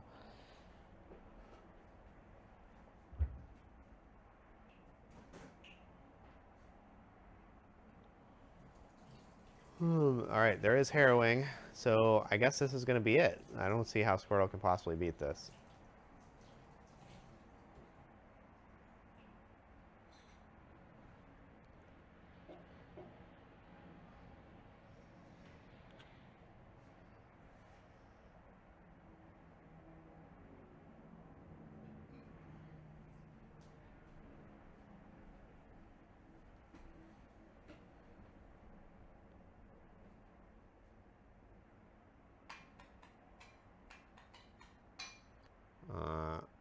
Alright, so what is the point of sending in just one guy?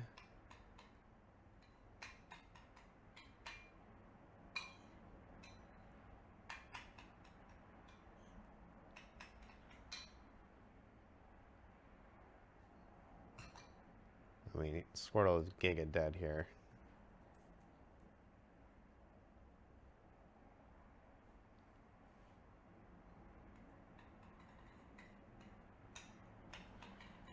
Alright, nice win by Coco. That Baron combo really mattered a lot that game.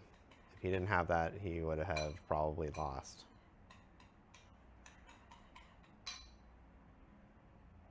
Which really makes you think.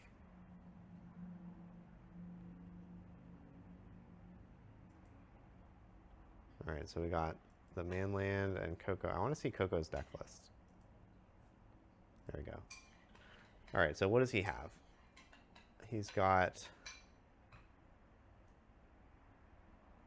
only one star-crossed. He's got the second tentacle.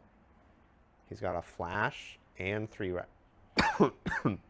Excuse me, flash and 3 ride the winds. He has Shadow Order Disciple as his 8th 2-drop. And he's got the double switcheroo, no hidden blade split.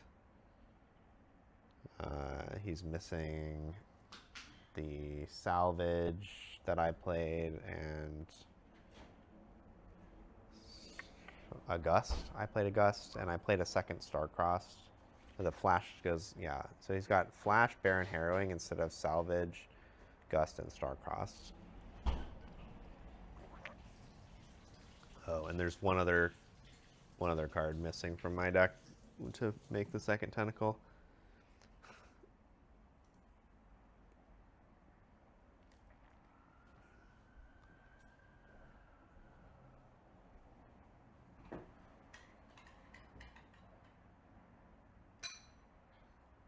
All right, I'm gonna use the restroom real quick before we get started with the finals here. Don't go anywhere.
All right. CTCG is Challenger TCG. They're a content creation / practice partners team. They do coaching. You think there's someone pilfering my utensil drawer? That's just someone eating their dinner.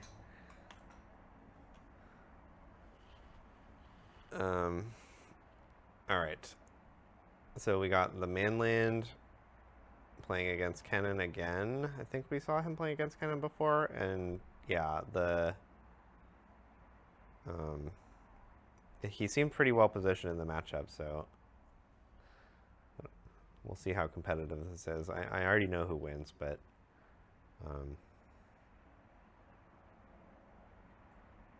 yeah, I don't know how it's going to play out. Oh wow, the helm comes down. Haven't seen this one in action yet, but it's got to be good at this point in the game against Kennen.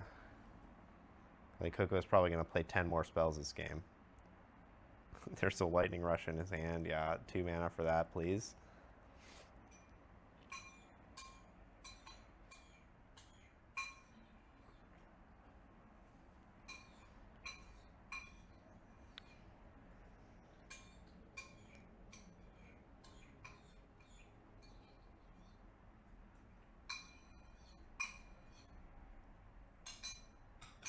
Another 2 mana lightning rush coming right up. Coco's gonna just lose all his units right now.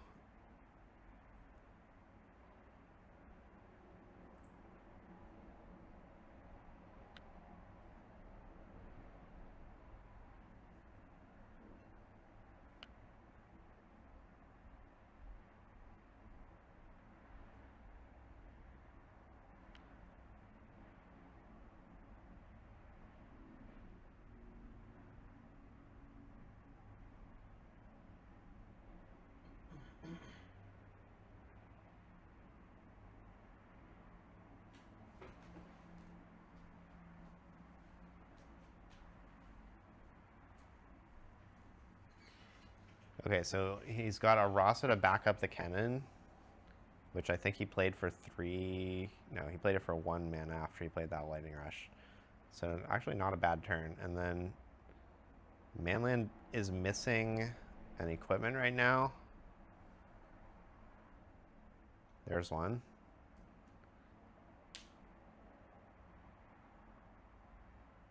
Oh, wow, he's got Brutalizer and Sterak's Gauge to make the crab kill Rasa. That's very nasty.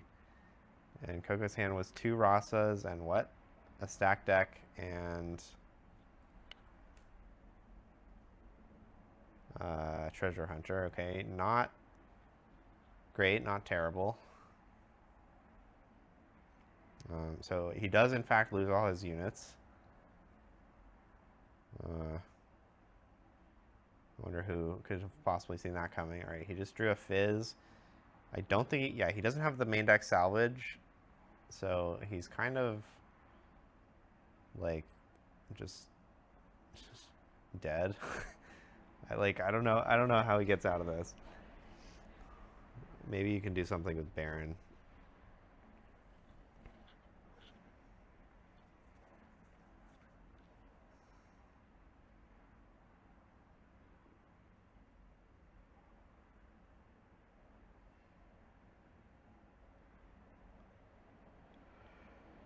Maybe the star cost would help. Get the pick crew off the board and I don't know, hope it slows him down. He's still got the Ornn to like go find some more gears. Alright, Coco's got Tentacles, but he chooses to play stack deck instead of paying 4 for Tentacles.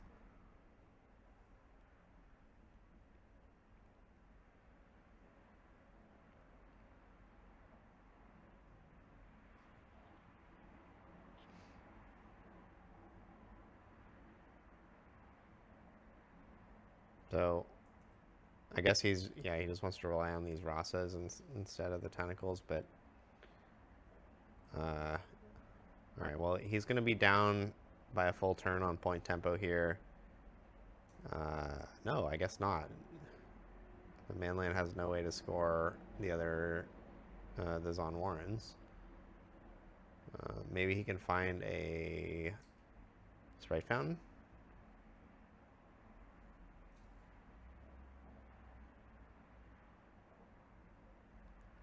Okay, I mean, he can score, but it's going to cost him the pit crew. So, yeah, unsurprisingly, he doesn't decide to do that. So, wait, oh, he got to 4 from holding. Never mind, that all makes sense. I saw the score wrong at the beginning of that turn.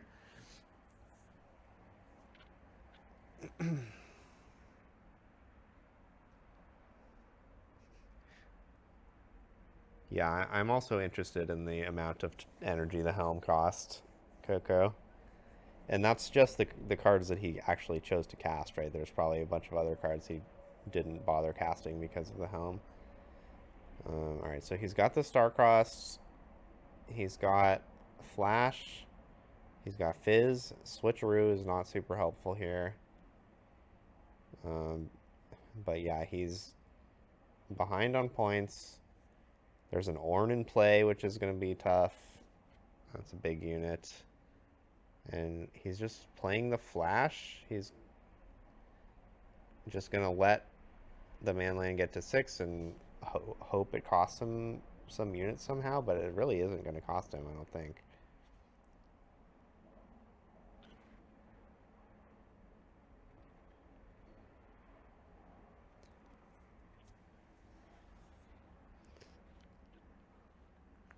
Yeah, I played a main deck salvage in Barcelona, and hilariously, my conclusion was that I should not have played a main deck salvage, but it certainly would have come in handy in a matchup like this.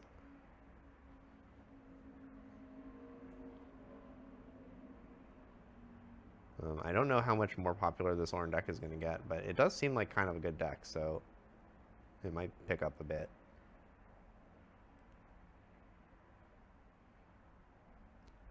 Alright, looks like the manland is going to cost himself absolutely nothing to score both battlefields, because he's going to play another gear. Okay, just a sprite found for no value is kind of funny.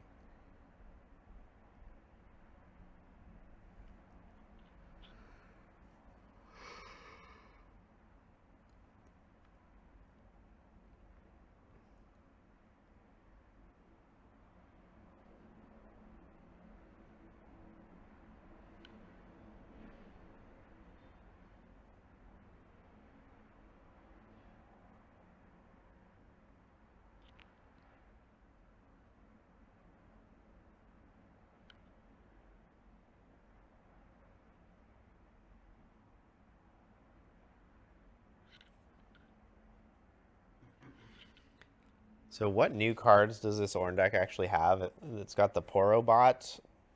The helm I don't think is very important. Are there many other cards? I feel like there's not that many. Which means that this Ornn deck could have existed before, but I think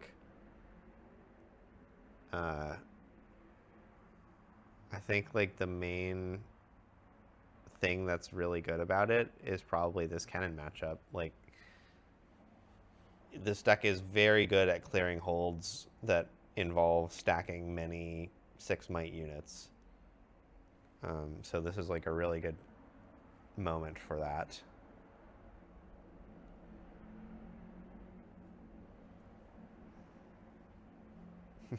So he sees the switcheroos, and then the 2 might Porobot goes in against the tentacle. That's nice.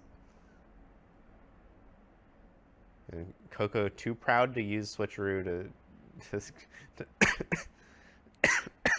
to go up to a 2 might tentacle, and now the sprite is just going to trade with Rasa.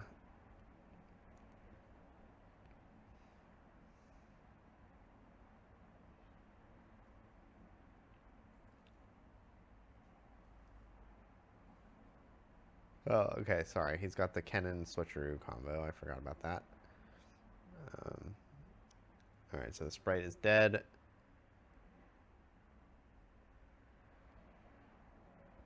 Now I guess Pit Crew will pick up the Brutalizer and go 9 to 8. No, okay. First he's going to start working on the other side a little bit.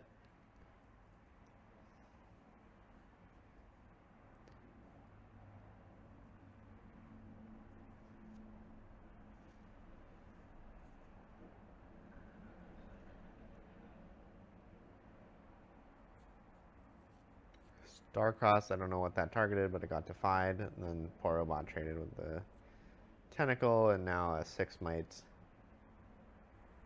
Sprite is going in against 4 and a 6. Surely you have to use the switcheroo now. Otherwise, what are you even going to target with it?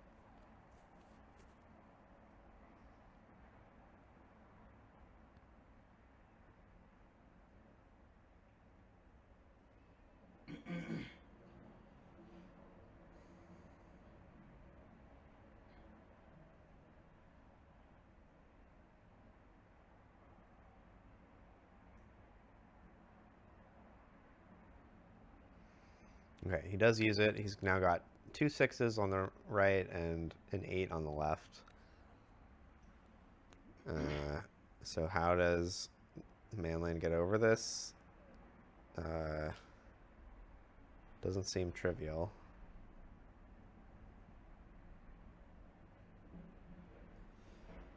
Oh, and Coco has... No, Coco's tapped out. Okay, so the Ride the Wind in his hand doesn't do anything. The Ride the Wind does mean that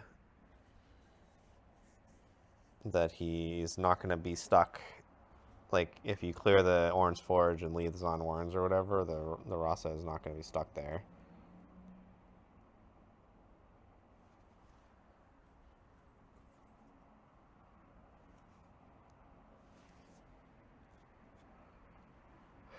Alright, so 8 to 8. Oh, wow, okay. There is another sprite found in the form of Aspiring Engineer. And that's enough to clear all the units. That's really the main goal that you have this turn.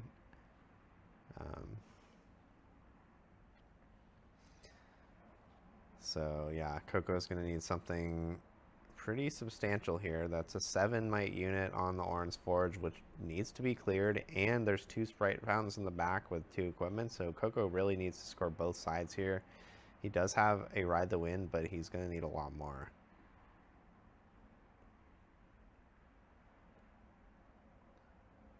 Like, really what you need is a Rasa, a Last Rites, and a Ride the Wind.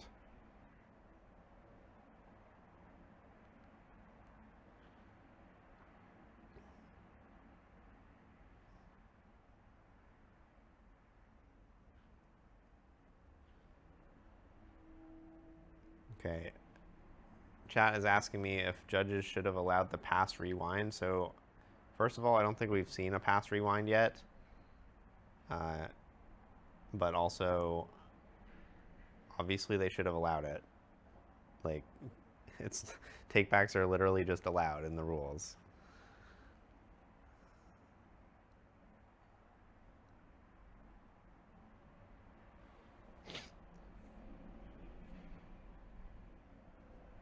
Alright, so Coco died.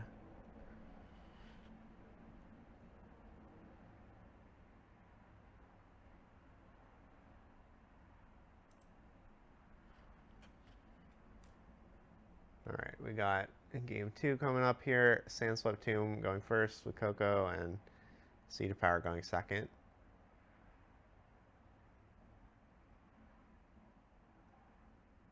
Coco missed 2 drop. No seal to go with this cannon. This is as bad as a draw can be for this cannon deck. No cantrip. He burned 2 Nocturnes. Really just everything going wrong here.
Wow.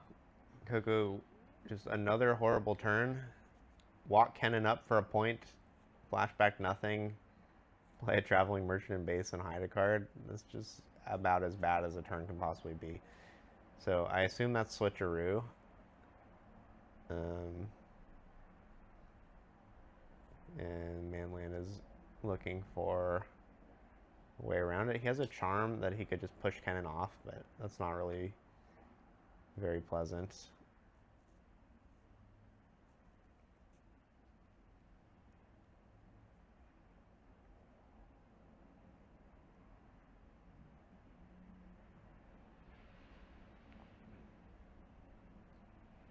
All right, so he decides he only needs to get to 2 this turn, doesn't need to fight. Are people allowed to record their games at RQs? Yes, that was explicitly allowed. It was mentioned in the creator Discord, so people could bring cameras or whatever, but the only caveat is you have to get your opponent's permission.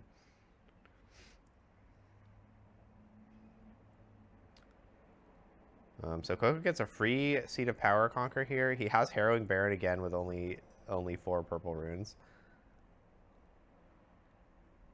But he will be able to play that later in the game if he's judicious with his rune expenditure. Second seal is going to help a lot with that. But now this Kennen is kind of stuck on the Sandswept Tomb with the switcheroo. That's not ideal. And there's a 3rd seal picked up off that salvage. Okay, the treasure hunter is now in with the switcheroo. That's a much better setup. Alright, Traveling Merchant is going to get munched for free, but this Sandswept Tomb is not looking too easy to get over, especially after the Brutalizer got salvaged. There's, I think, 2 Sterak's Gauge in hand, so I'm sure he could figure something out if he has the will to do so.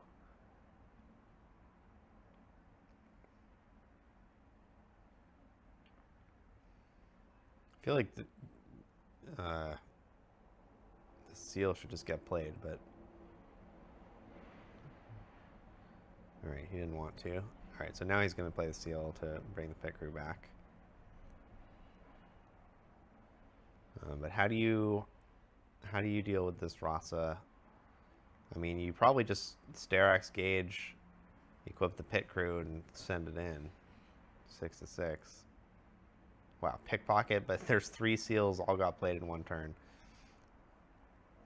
Oh, so he's... Alright, this play totally plays around switcheroo. Switcheroo is useless. Okay, I guess not, actually. That's Rasa is now 7 and Ornn is 6. That's... Okay, yeah, I guess switcheroo was useless.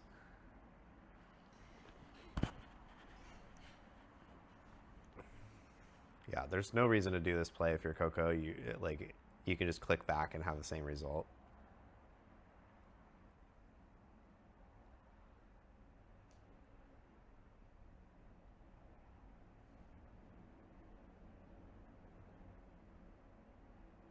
It's really interesting that he doesn't recycle for a Clockwork Keeper in a spot like this.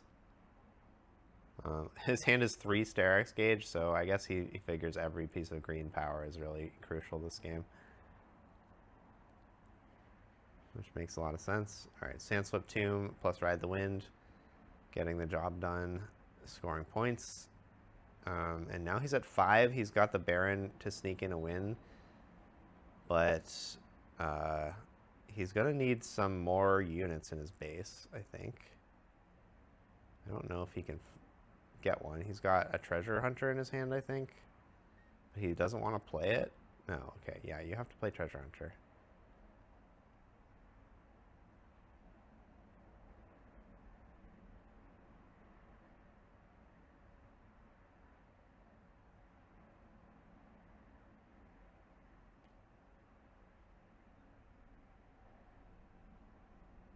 What is going on?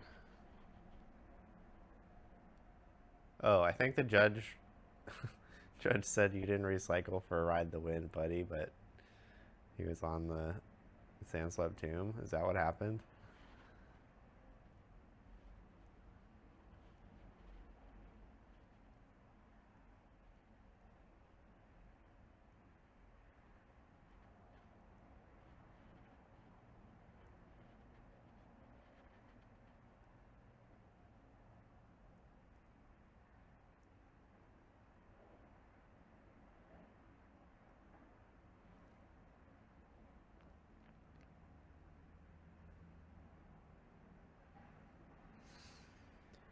Yeah, the problem with doing that kind of recording your match stuff is you just never get a high quality stream out of it. You can't really, like, if you're serious about playing your match, you can't talk about what your reasoning is for doing anything. You're not going to have a good view of especially your opponent's hand.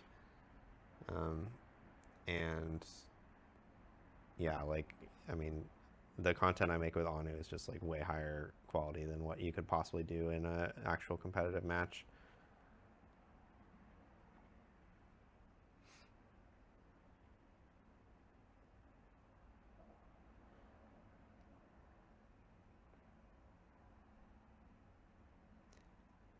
All right, so there is a Rasa and a Kennen in play. So this Baron play could work. I think it won't work against 3 Sterak's gauges. But, you know, it's probably worth attempting. But he doesn't want to. Okay, so is this the turn where he forgot the manland was at? Yeah, I see. So he just misunderstood the game state and he thought manland was at 6 points, but or 5 points, but he's actually at 6. Yeah, sometimes my opponents do this and I just tell them, like, don't make this play. I'm at 6. You can't do this. And they go, oh, I'm sorry. And they pick up their Nocturne and make a different play instead.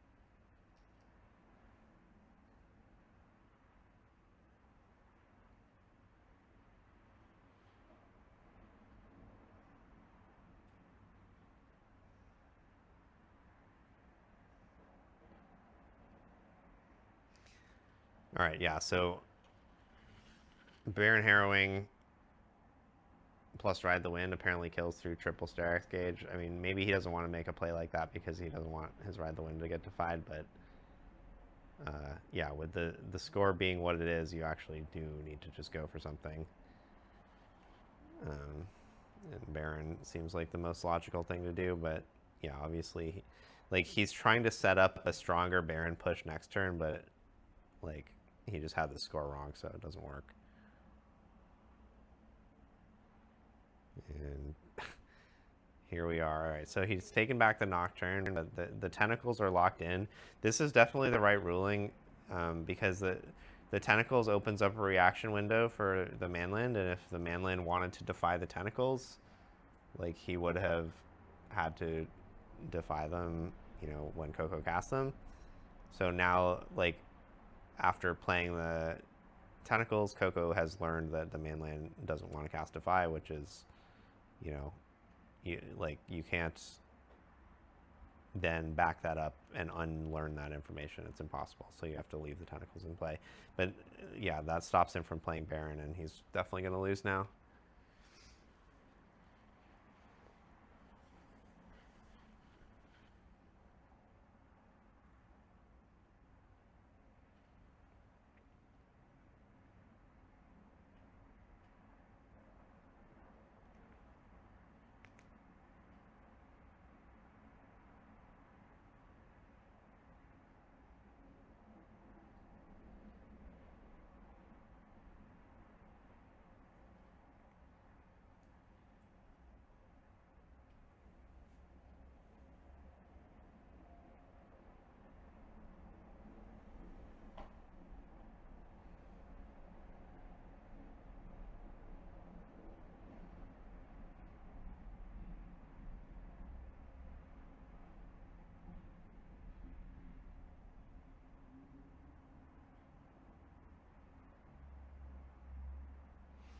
Okay, so it's actually pretty inconvenient for the manland that these Sterex gauges are ending up on the pickpocket instead of on the pit crew, because it'd be a lot easier to get the pit crew to swing over and score the other side. Now the pit crew is going to die, so actually might take the manland another turn or two to close this out.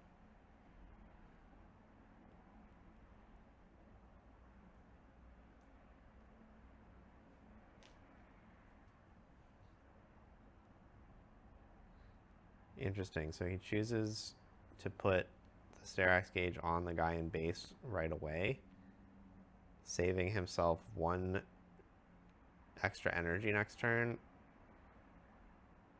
instead of playing it to defend against this Rasa, which would presumably kill the Rasa in combat.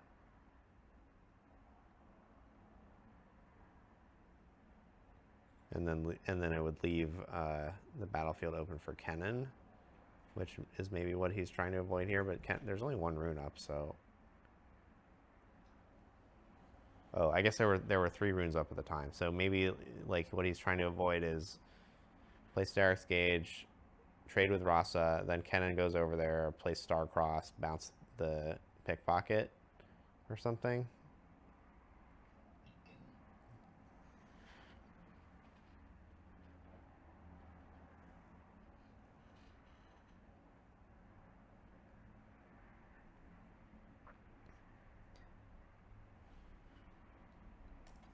All right, so all right, that's it. I guess Manland wins. Good game. Well played. Very cool deck. Chat says, with the current take-back rules, if you just play units or gear with no triggers, can you take back the entire turn? I think the actual take-back rules say that you can only undo like 1 action. I don't think that's a particularly good rule, and I think like if you go like, I play Traveling Merchant, I'll play Treasure Hunter. Wait, shit, I want to take those back. You should just be able to take them both back, but I don't know if you get a judge involved if they will actually let you take those back. If I was the judge, I would let you take them back, but it's not totally clear what would actually happen. Oh, the Rasa had Assault. That was just not marked. Okay, sure. All right, yeah, that was cool. Really nice win for Mateo. Congratulations. Yeah, I mean,